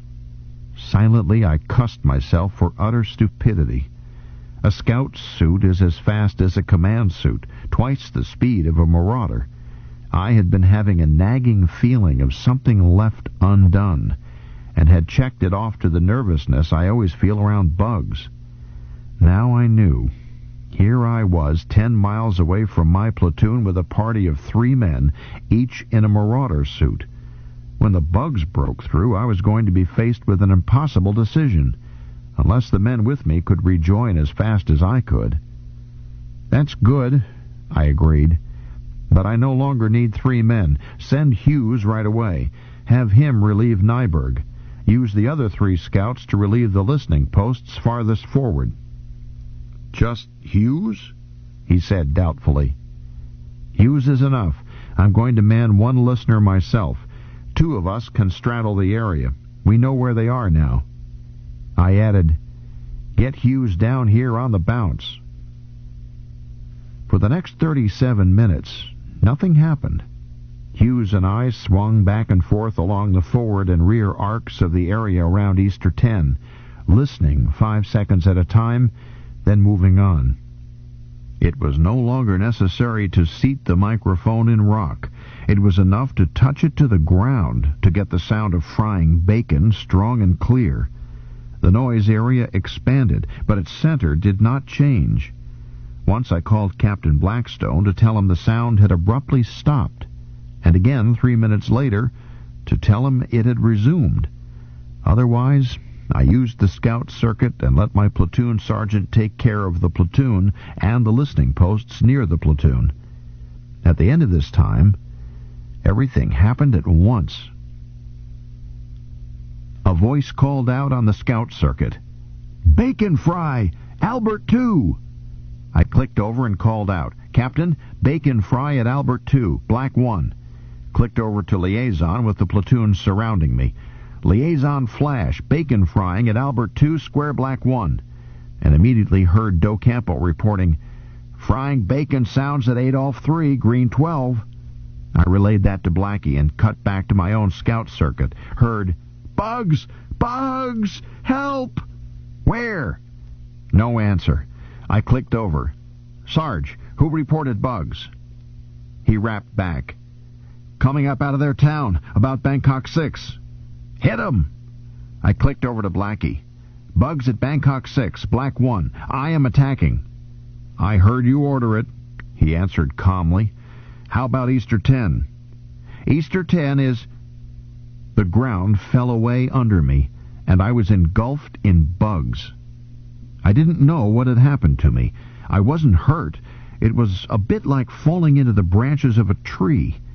But those branches were alive and kept jostling me while my gyros complained and tried to keep me upright. I fell 10 or 15 feet, deep enough to be out of the daylight.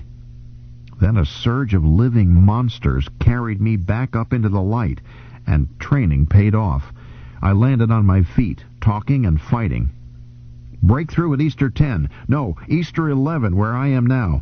Big hole, and they're pouring up. Hundreds. More than that. I had a flamer in each hand and was burning them down as I reported. Get out of there, Johnny. Wilco. And I started to jump. And stopped.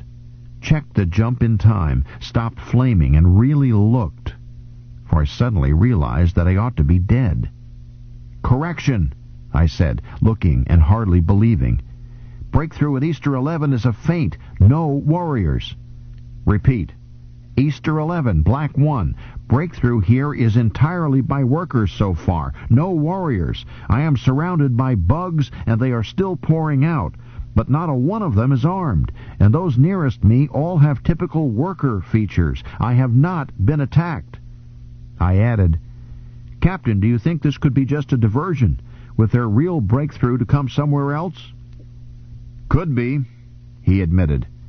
Your report is patched through right to division, so let them do the thinking. Stir around and check what you've reported. Don't assume that they are all workers. You may find out the hard way. Right, Captain. I jumped high and wide, intending to get outside that mass of harmless but loathsome monsters. That rocky plain was covered with crawly black shapes in all directions. I overrode my jet controls and increased the jump, calling out, Hughes, report. Bugs, Mr. Rico, zillions of them. I'm a-burning them down. Hughes, take a close look at those bugs. Any of them fighting back? Aren't they all workers? I hit the ground and bounced again. He went on. Hey, you're right, sir. How did you know? Rejoin your squad, Hughes. I clicked over. Captain, several thousand bugs have exited near here from an undetermined number of holes. I have not been attacked. Repeat, I have not been attacked at all. If there are any warriors among them, they must be holding their fire and using workers as camouflage. He did not answer. There was an extremely brilliant flash far off to my left, followed at once by one just like it, but farther away to my right front. Automatically, I noted time and bearings. Captain Blackstone, answer. At the top of my jump, I tried to pick out his beacon, but that horizon was cluttered by low hills in square black 2. I clicked over and called out, Sarge, can you relay to the captain for me? At that very instant, my platoon sergeant's beacon blinked out. I headed on that bearing as fast as I could push my suit. I had not been watching my display closely. My platoon sergeant had the platoon, and I had been busy, first with ground listening, and most lately with a few hundred bugs. I had suppressed all but the non-comms beacons to allow me to see better. I studied the skeleton display, picked out Brumby and Kunha, their squad leaders and section chasers. Kunha, where's the platoon sergeant? He's reconnoitering at hole, sir. Tell him I'm on my way, rejoining. I shifted circuits without waiting. First platoon blackguards to second platoon. Answer. What do you want? Lieutenant Koreshin growled. I can't raise the captain. You won't. He's out. Dead? No, but he's lost power, so he's out. Oh, then your company, Commander? All right. So what? Do you want help? No. No, sir.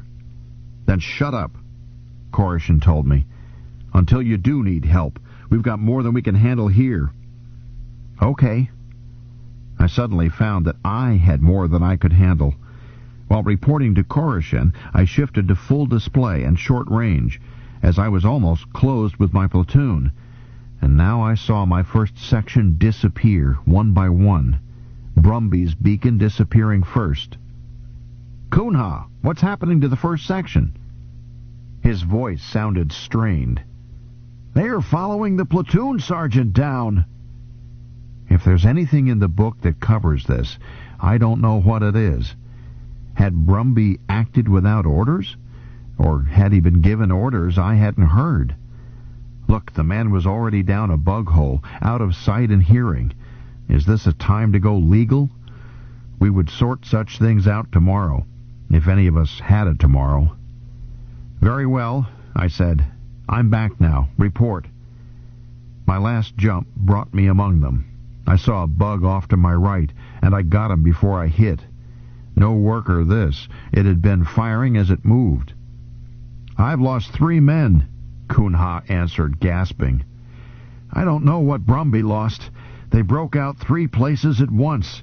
That's when we took the casualties. But we're mopping them. A tremendous shock wave slammed me just as I bounced again, slapped me sideways. 3 minutes, 37 seconds. Call it 30 miles. Was that our sappers putting down their corks? First section, brace yourselves for another shock wave.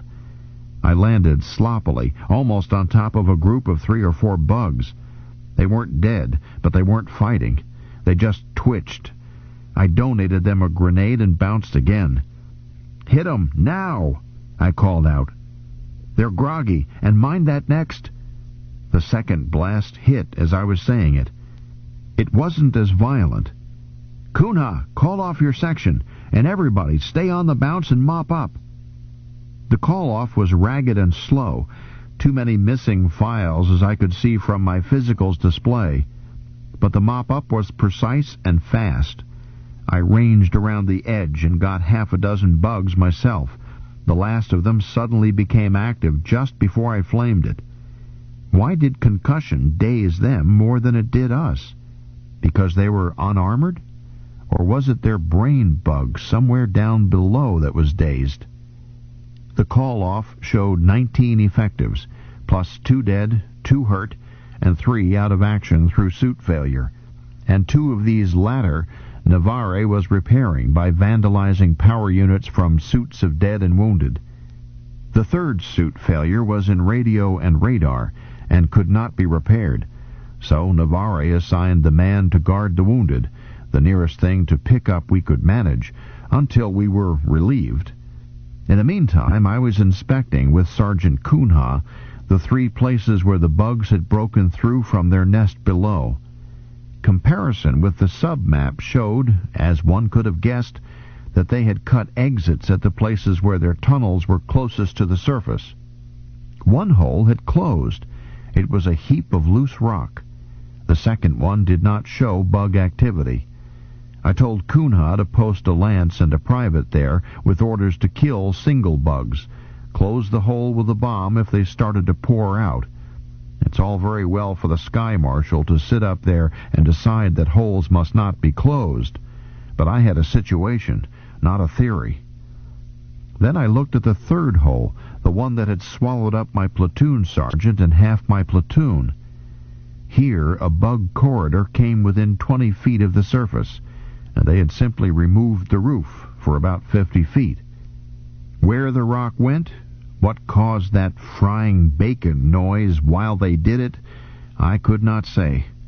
The rocky roof was gone, and the sides of the hole were sloped and grooved. The map showed what must have happened. The other 2 holes came up from small side tunnels. This tunnel was part of their main labyrinth, so the other 2 had been diversions, and their main attack had come from here. Can those bugs see through solid rock? Nothing was in sight down that hole, neither bug nor human. Kunha pointed out the direction the second section had gone. It had been 7 minutes and 40 seconds since the platoon sergeant had gone down, slightly over 7 since Brumby had gone after him. I peered into the darkness, gulped, and swallowed my stomach. "Sergeant, take charge of your section," I said, trying to make it sound cheerful. "If you need help, call Lieutenant Koreshin." "Orders, sir?" "None, unless some come down from above.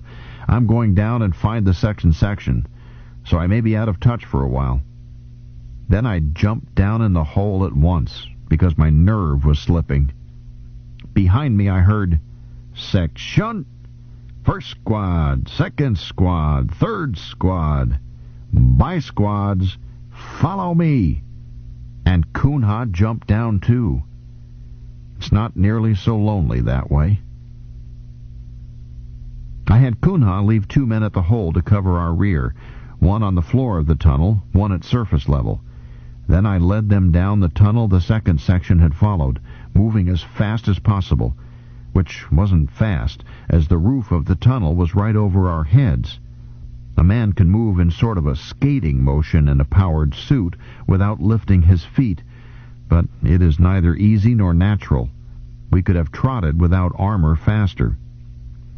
Snoopers were needed at once, whereupon we confirmed something that had been theorized. Bugs see by infrared. That dark tunnel was well lighted when seen by snoopers. So far it had no special features, simply glazed rock walls arching over a smooth, level floor.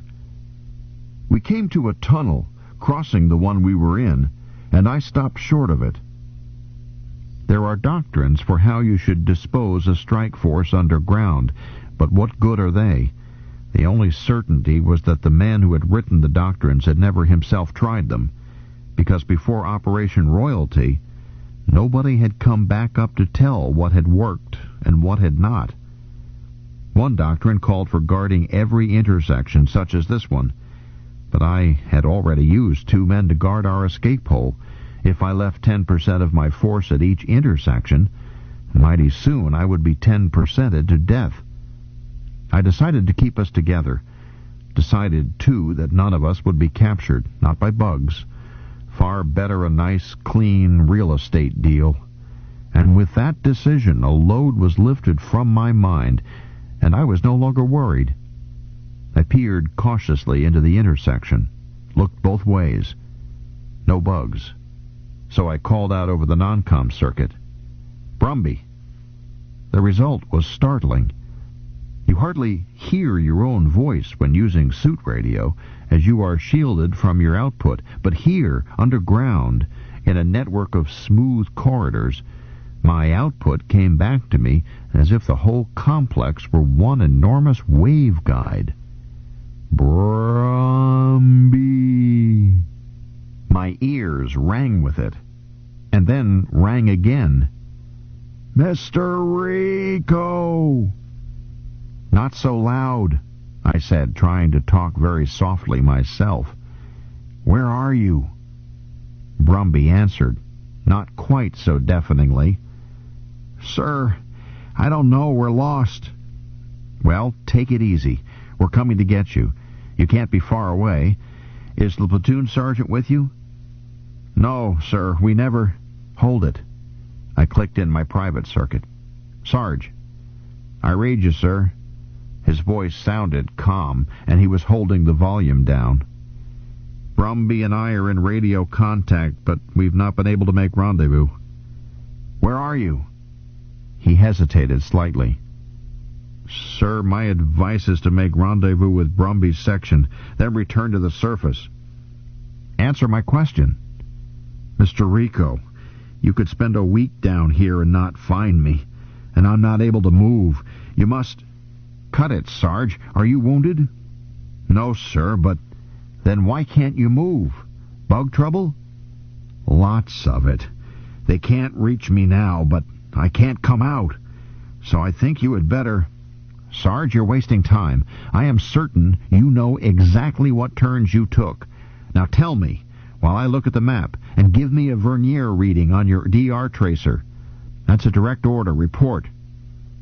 He did so, precisely and concisely. I switched on my headlamp, flipped up the snoopers, and followed it on the map. All right, I said presently. You're almost directly under us and 2 levels down. And I know what turns to take. We'll be there as soon as we pick up the second section. Hang on. I clicked over. Brumby? Here, sir. When you came to the first tunnel intersection, did you go right, left, or straight ahead? Straight ahead, sir. Okay. Kunha, bring him along. Brumby, have you got bug trouble? Not now, sir, but that's how we got lost. We tangled with a bunch of them.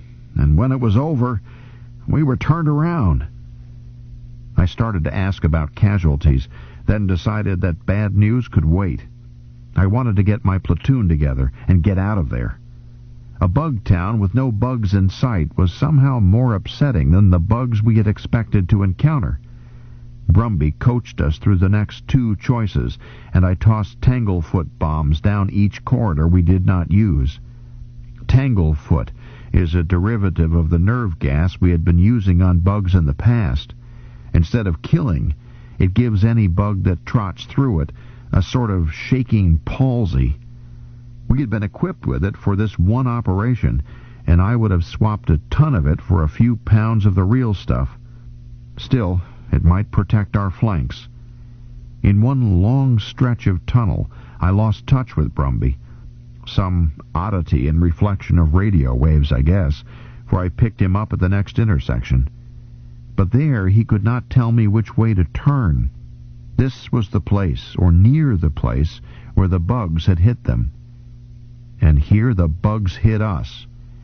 I don't know where they came from. One instant everything was quiet. Then I heard a cry of, "Bugs! Bugs!" from back of me in the column.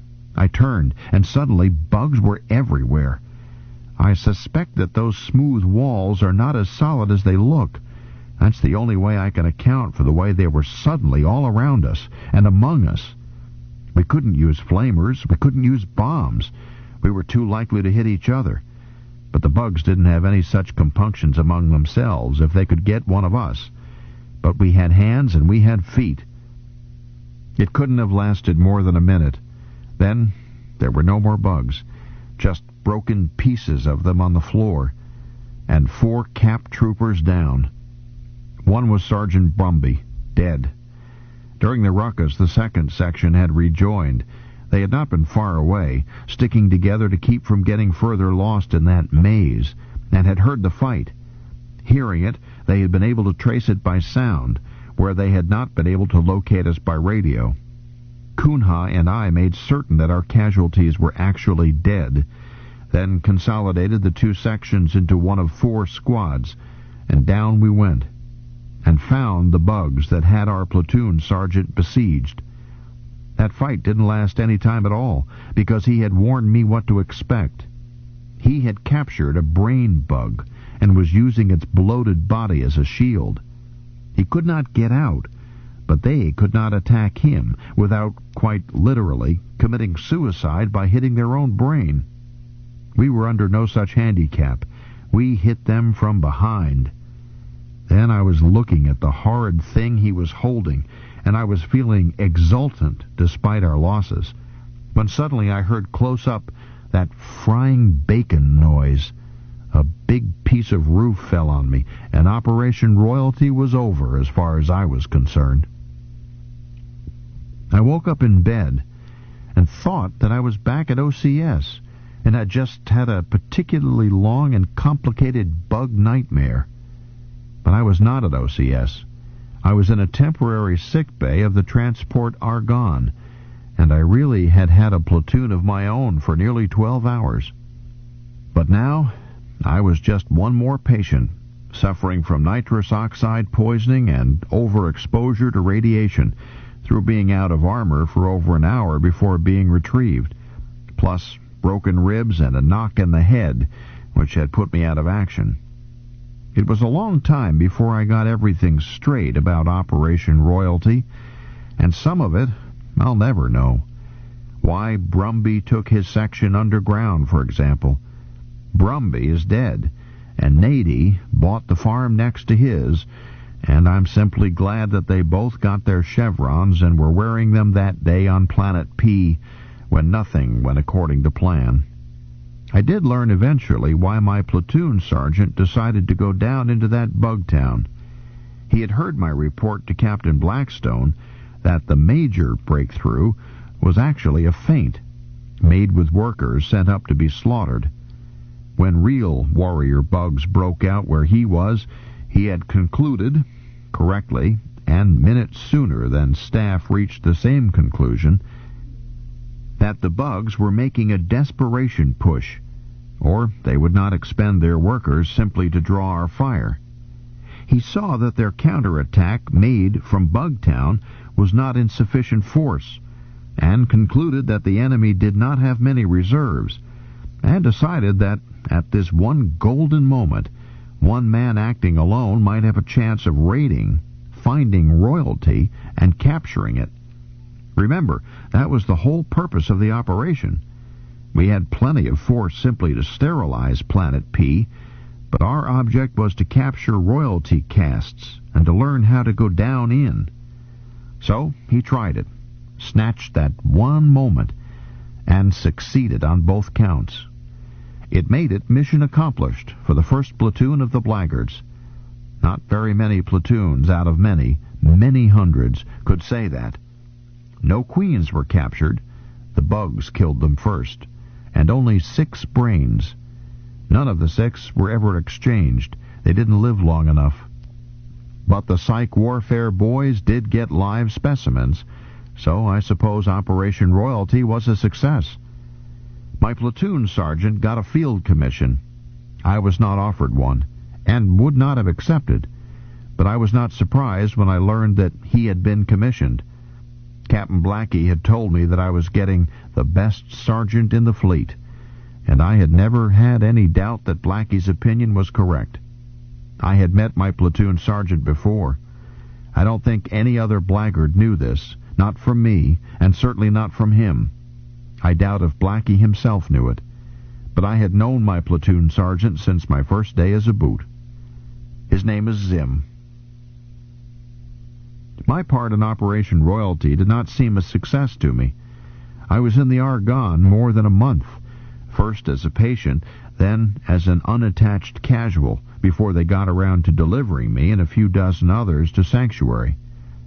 It gave me too much time to think, mostly about casualties, and what a generally messed up job I had made out of my one short time on the ground as platoon leader. I knew I hadn't kept everything juggled the way the lieutenant used to. Why, I hadn't even managed to get wounded still swinging. I had let a chunk of rock fall on me.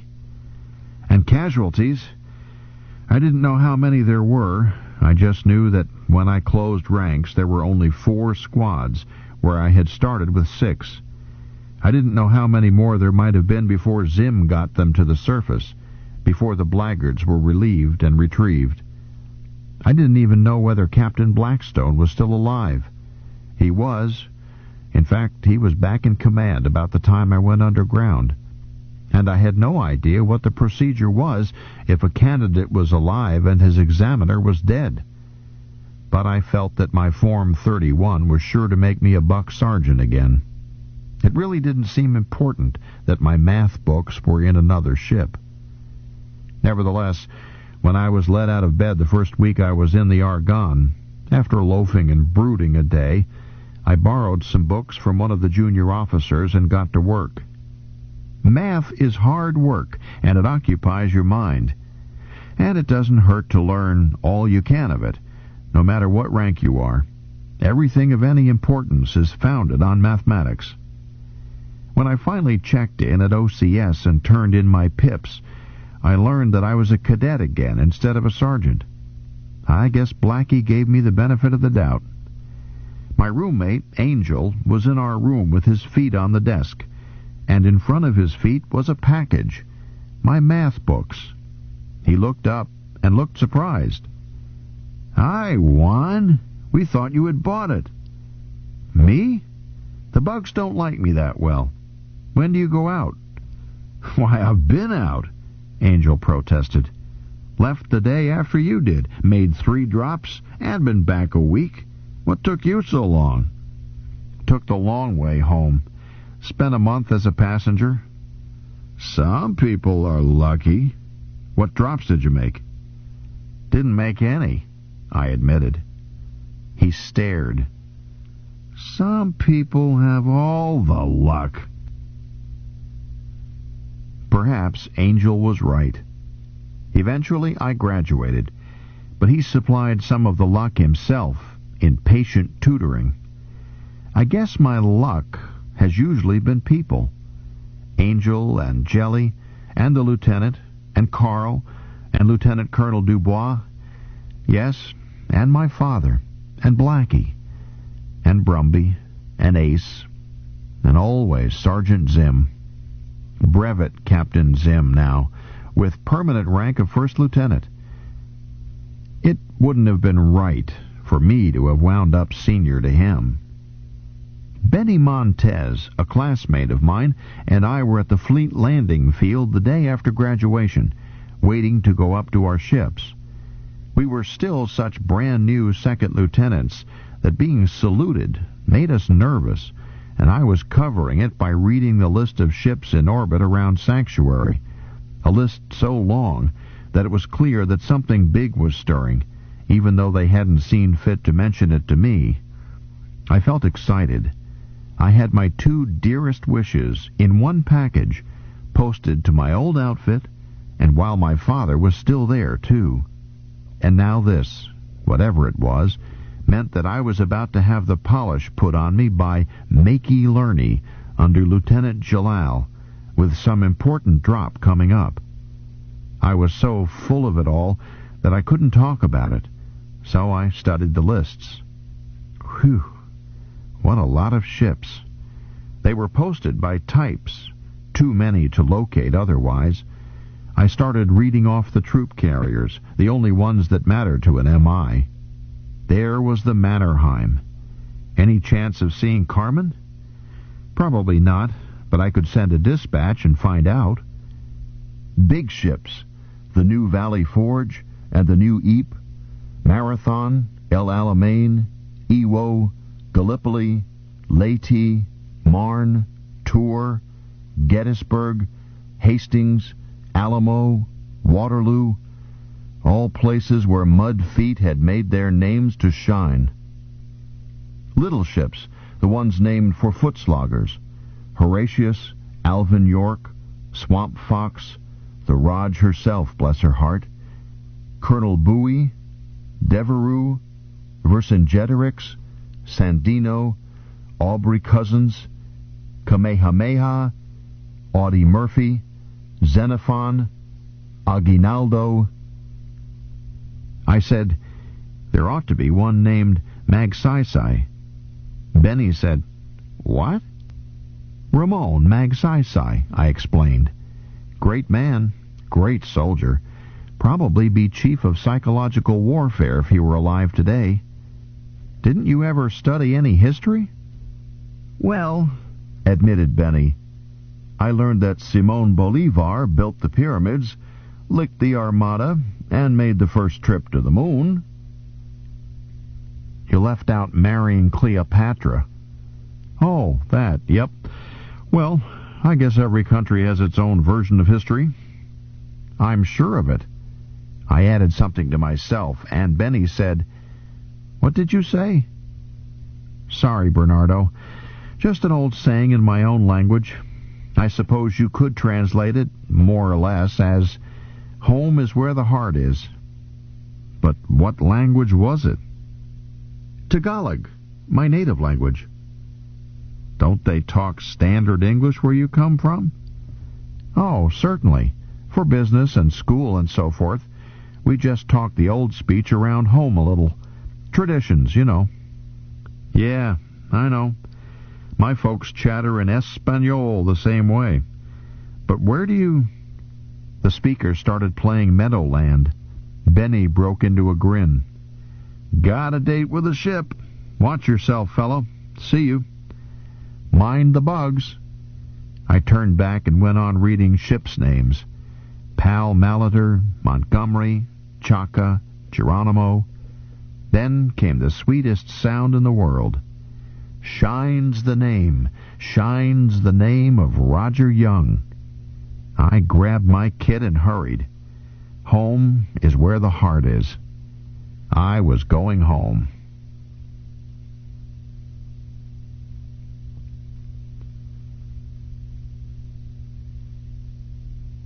Chapter 14.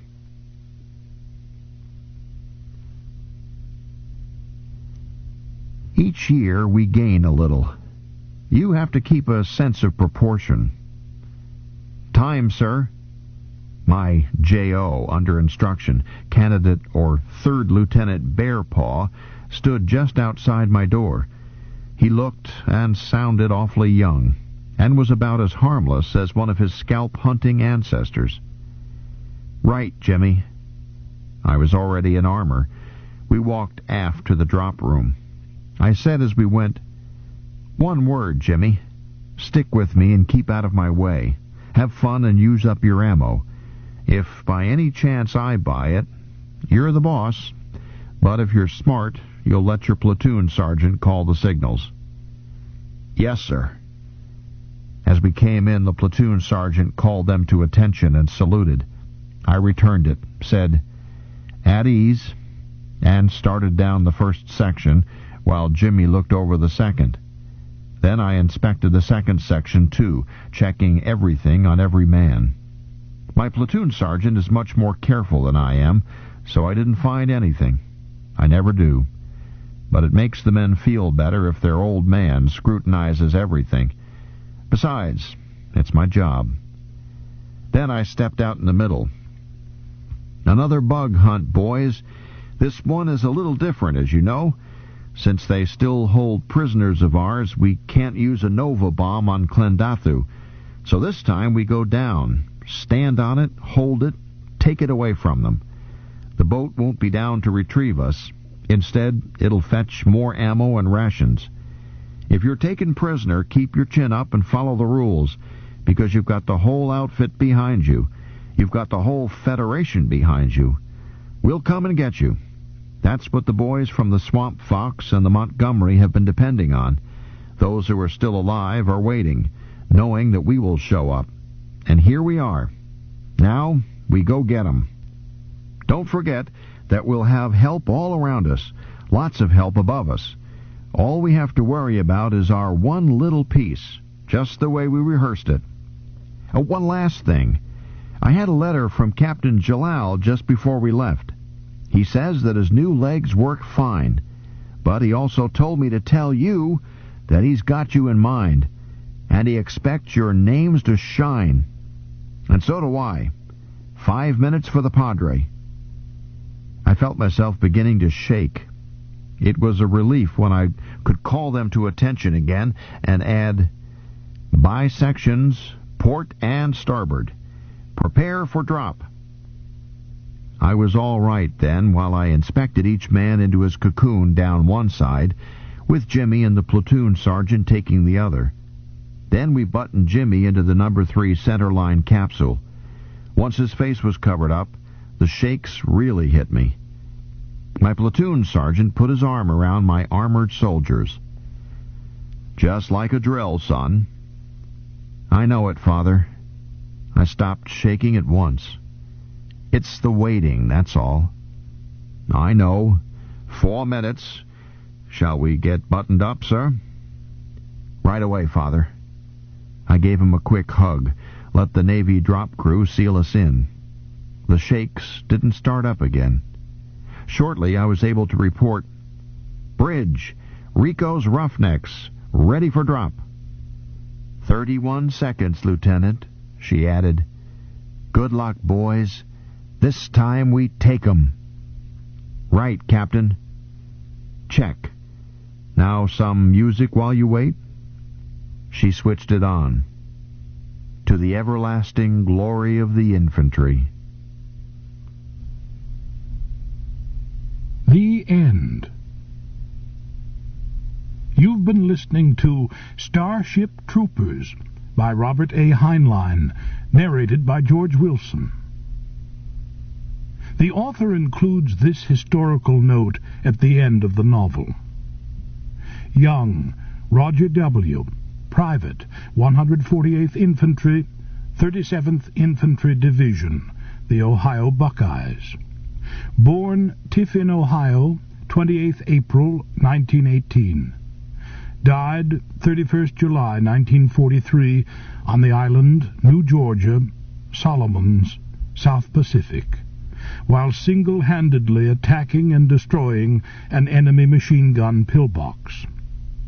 His platoon had been pinned down by intense fire from this pillbox. Private Young was wounded in the first burst. He crawled toward the pillbox, was wounded a second time, but continued to advance, firing his rifle as he did so. He closed on the pillbox, attacked and destroyed it with hand grenades, but in so doing he was wounded a third time and killed. His bold and gallant action in the face of overwhelming odds enabled his teammates to escape without loss. He was awarded posthumously the Medal of Honor. If you've enjoyed this book, Recorded Books recommends The Moon is a Harsh Mistress, also by Robert Heinlein and narrated by George Wilson. You'll find a wide selection of titles, including bestsellers, mysteries, classics, histories, and more, in the Recorded Books catalog. So to order another recorded book, or for a copy of our latest listing, call us toll-free nationwide at 1-800-638-1304.